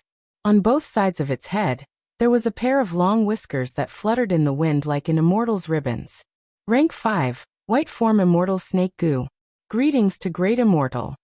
Bai clan leader excitedly kneeled on the ground and anxiously instructed. Bai Ningbing, why aren't you kneeling as well? I never kneel to a goo. Bai Ningbing coldly snorted, his body straight like a spear. Even though the white form immortal snake goo emitted a faintly cold aura, concealing a dense killing intent, Bai Ningbing had no fear. But Bai Ningbing had no fear, his blue eyes staring straight at the white form immortal snake goo's snake eyes. Time seemed to have stopped. The spirit spring and Bai clan leader became irrelevant in the background. Under the bright moonlight, the blue-eyed youth was like a painting, and the silver-whiskered white snake was like an immortal, gazing at each other. After a long while, the white snake suddenly cried out and turned into a white rainbow, crashing into Bai Ningbing. Bai Ningbing's body shook, and the rainbow entered his aperture, turning into a white snake. The white snake occupied the center of the primeval essence, immediately pushing the surrounding goo to the side with a domineering attitude. This situation. My clan leader stood up with a puzzled expression. It doesn't match the clan's records. There were corresponding records in the clan's records. Once a goo master is acknowledged, the white form immortal snake goo would carry the inheritor and ascend to the sky, obtaining the treasure in the sky. But the current situation was somewhat strange. The white form immortal snake goo entered by Ningbing's aperture, not killing him. It should have acknowledged him. But why didn't it carry by Ningbing and directly ascend to the sky? Could it be there was a mistake in the records? At once, my clan leader couldn't understand.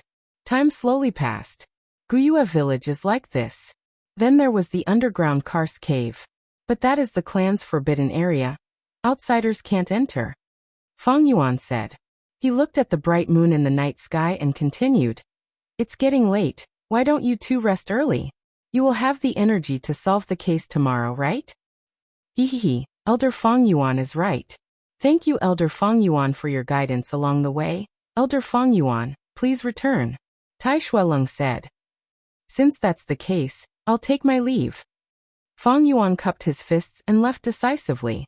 Tai Shueleng looked at Fang Yuan's back with interest, only retracting his gaze when Fang Yuan turned a corner. Ruanan, what do you think of this Fang Yuan? He suddenly asked. I don't like him. My intuition tells me that there is a shadow behind him. The young girl Tai Ruanan frowned.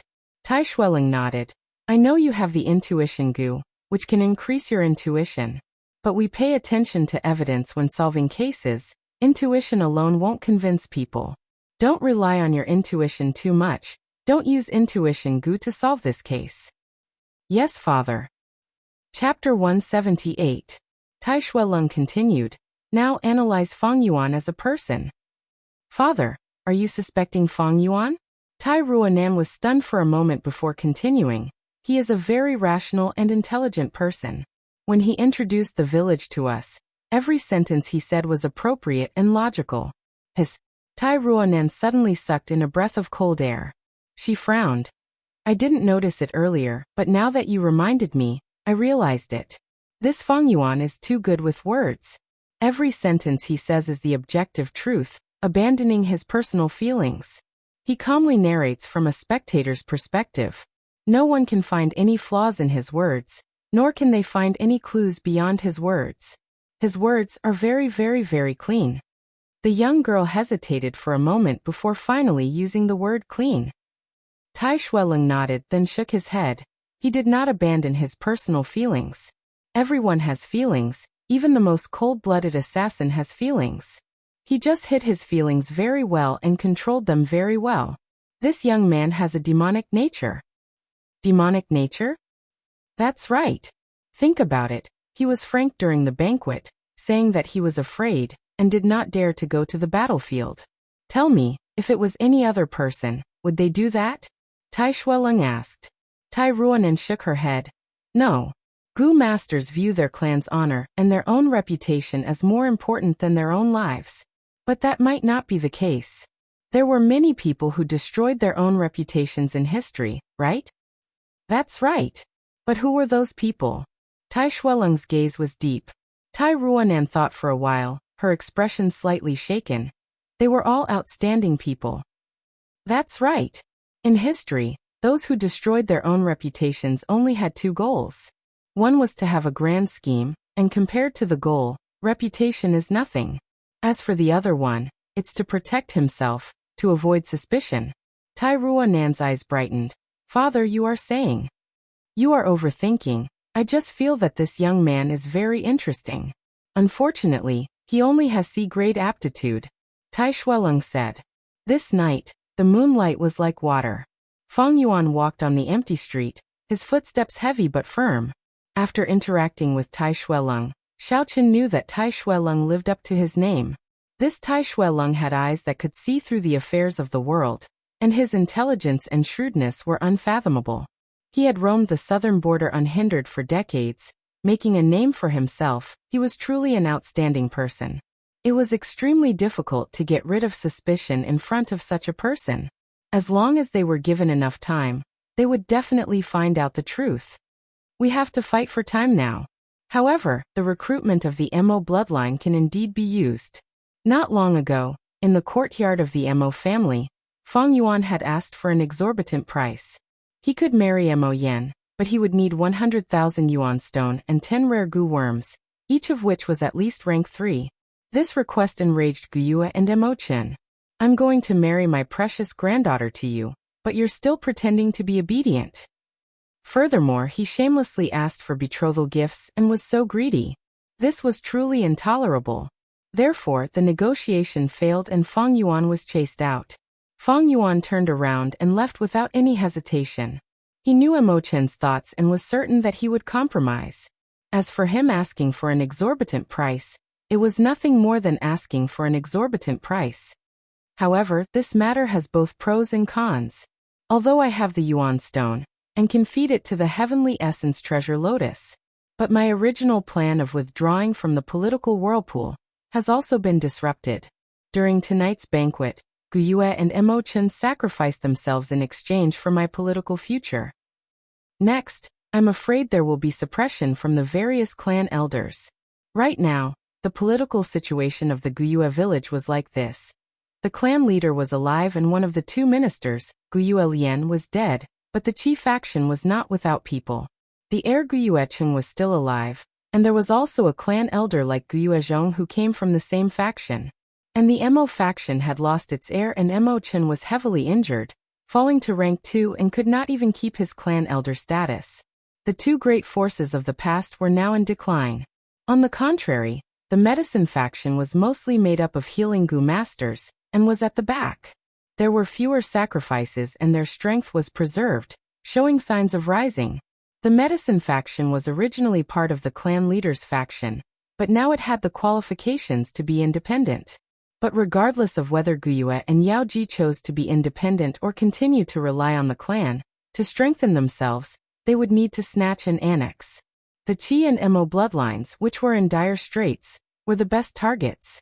If they did not act now, when the two great forces recovered, it would be hard to say. The whirlpool of the mortal world cannot be controlled by oneself.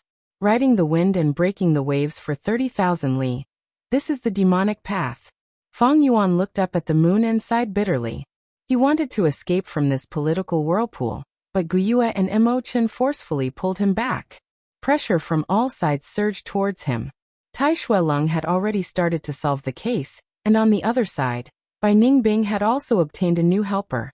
It was like sailing on a submerged reef, with danger lurking everywhere. How could they make a path? The next day. What? You said Jia Jinsheng's killer has been found and even killed? Even killed? Tai Ruanan was astonished.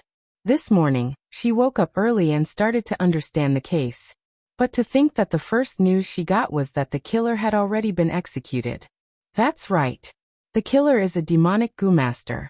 He even tried to assassinate our clan's rising star, attempting to kill a genius, but was killed on the spot by our clan's Gu master.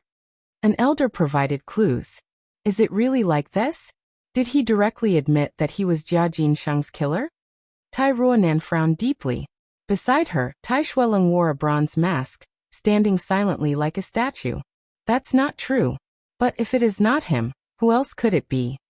The elder shrugged. Tai Ruanan pondered in her heart. These are all guesses. There is no evidence. But no matter what the truth is, this demonic Gu master must be investigated thoroughly. Very likely, this is a clue that leads straight to the truth. Thinking of this, Tai Ruanan raised her head. Where is he buried? I want to open the coffin and examine the corpse. In the shabby coffin, there was a corpse. The stench assaulted the nostrils, causing the servants and Gu masters who helped open the coffin to hide far away in disgust. But the Tai father and daughter seemed to not smell it. Tai Ruanan's eyes shone with a layer of light, and she bent down to examine the corpse with great interest. On the corpse there were many traces left behind. Many times, 1 or 2 small traces could be irrefutable evidence pointing to the killer. On this corpse there were many scars, and the person's appearance could be vaguely seen. He was also wearing his original clothes. Tai Ruanan searched for a long time, before standing up reluctantly. Did you find anything? Tai Shuelong softly asked, testing her. Guyue clan thinks that this person is very likely to be Jia Jinsheng's killer, thus they preserve this corpse very well. There is a big problem with this corpse. Tai Ruanan answered. He is a middle-aged man, his right arm is thicker than his left, and both his hands have a thick layer of calluses. The distribution of the calluses is not uniform. His body is full of scars with many fatal injuries. Before his death he had an intense battle. But on his body, there are also many internal injuries. Especially on his left foot he is missing 3 toes. This is an injury from many years ago. Saying so, Tai Ruanan deduced, he is very likely to have been a hunter when he was alive. There is a lot of evidence. The asymmetrical body and the calluses on his hands show that he is a person who often draws a bow. There are many claw and teeth marks from wild beasts on his body, and he often interacts with wild beasts. His clothing is also not that of an orthodox Gu master. Especially the straw sandals on his feet, they are even more interesting. The grass used to weave the straw sandals is bamboo hemp grass. This grass only grows around Qingmao bamboo. And Qingmao Mountain is rich in Qingmao bamboo. Other than this, there is no bamboo hemp grass in the surrounding 1,000 li. What do you mean? Tai Shuelong asked. Before this person became a demonic Gu master, he must have been a hunter. From his clothing, he is very likely a hunter from Qingmao Mountain. Tai Ruanan's eyes shone with brilliance. How can you be sure he is a native here? If it is straw sandals, he could have killed the villagers here and put them on himself. Tai Shuelong retorted. That's not it. Among all the clothing, shoes are very special. If they were stolen, most of them would not fit well. But look at this pair of shoes. Not only do they fit well, they are also tightly knit as if tailor-made. His left foot is missing 3 toes, so the straw sandals on his left foot are correspondingly shorter. The wounds on his toes are at the base, and are very sharp. I guess it is very likely that he stepped into a trap many years ago. Tai Ruanan said. Tai Shuelong did not comment, neither did he confirm anything, nor did he criticize anything. Just like what he said earlier, he would leave everything to Tai Ruanan to solve. Tai Ruanan continued to speak. With this deduction, we can definitely go to the surrounding villages and carry out investigations. We might be able to find more clues, yeah. As she spoke, the young girl's expression suddenly froze. She suddenly recalled that Qingmao Mountain had just experienced a wolf tide catastrophe. Even the village had suffered heavy losses, not to mention these villages at the foot of the mountain. She wanted to use this method to find out this person's identity and information, but the chances were very slim. But even if the chances are slim, as long as there is a possibility of success, I will still try. This was the first time the young girl had solved a case on her own, and she was full of energy. However, half a day passed, and she returned in low spirits. This wolf tide was the most terrifying in history, and some villages did not even have any survivors. This made it very difficult for her to conduct her investigation. This clue is broken. What are you going to do next? Tai Shuelong asked at an appropriate time. The young girl gritted her teeth, her tone revealing stubbornness and tenacity. No, it's not over yet. Father, didn't you say that the real clue is hidden even deeper, and as long as we continue to dig it will appear? This demonic Gu master's death is very fishy. First, why did he attack Fangzheng? How did Fangzheng offend him, causing him to disregard his own safety and risk his life to assassinate Fangzheng amidst many strong enemies? Secondly, he is a local. But why did no one recognize him after his death? Her words caused Tai Shuelong to raise his eyebrows. Child, you have really grown up. The divine investigator sighed, his tone filled with relief. Chapter 179. You're asking me why that Gu master came to kill me? How would I know? Facing Tai Ruanan's question, Fangzheng blinked innocently. If you did something, I really hope you don't hide it. Because your unintentional words could be a huge help in solving the case. The young girl said sincerely. Fangzheng shook his head. I was also puzzled. I was cultivating all this time. How did I attract an assassination? But after that, the people around me analyzed that this demonic Gu master was hired by the other 2 clans to kill a rising star like me. You also know that Bai and Xiong clans have always hated our Guyue clan. Xiong clan is the most suspicious. They had once recruited demonic Gu masters. Xiong clan, huh? Tai Ruonen could not help but feel dejected. Xiong clan was already swallowed by the wolf tide. It seems this clue is broken again. But at this time, there was a commotion outside the door. Look, isn't that Xiong clan's men? Didn't Xiong clan get exterminated? Why are their envoys here?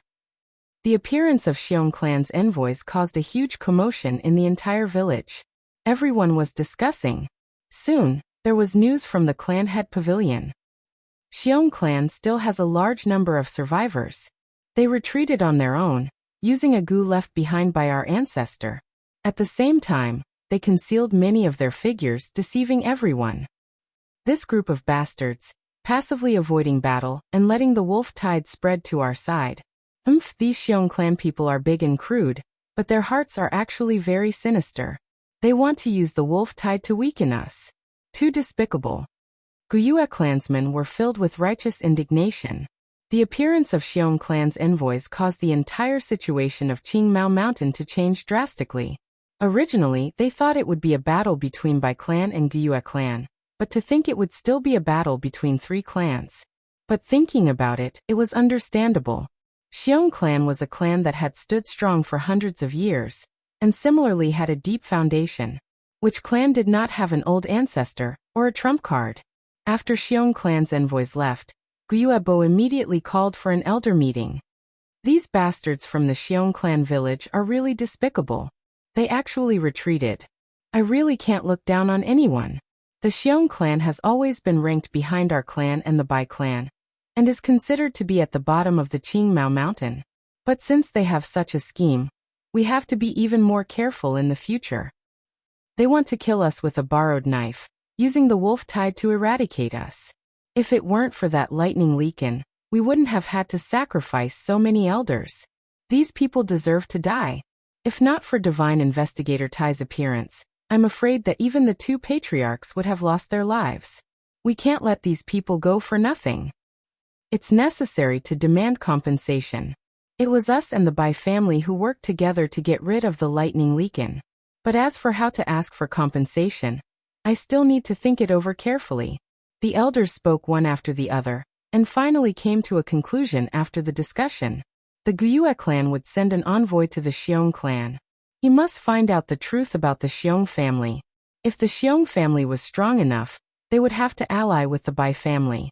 If the Xiong family was too weak, they might just send people to eliminate them and seize their spirit spring. Then, who is the most suitable person to go to the Xiong clan? Guyuebo looked around and asked, which elder can take on this responsibility? The hall immediately became silent. The elders looked at each other. No one was willing to go. Now was the time of internal strife, and the crucial time to divide the cake of benefits. If they went to the Xiong clan and caused their own bloodline to be leaderless, others would take advantage of it. When they returned, the situation would be set. I feel that to go to the Xiong clan, there must be an experienced and mature person who can take charge. Among everyone here, only the Emochin clan can take on this responsibility. Guyue Yaoji suddenly said. Guyue Emochin snorted and immediately retorted. In terms of qualifications, Master Yaoji is more qualified than me. Especially in terms of popularity. I can't catch up and concede defeat. Looks like we will have to trouble Master Yaoji to go to the Xiong clan.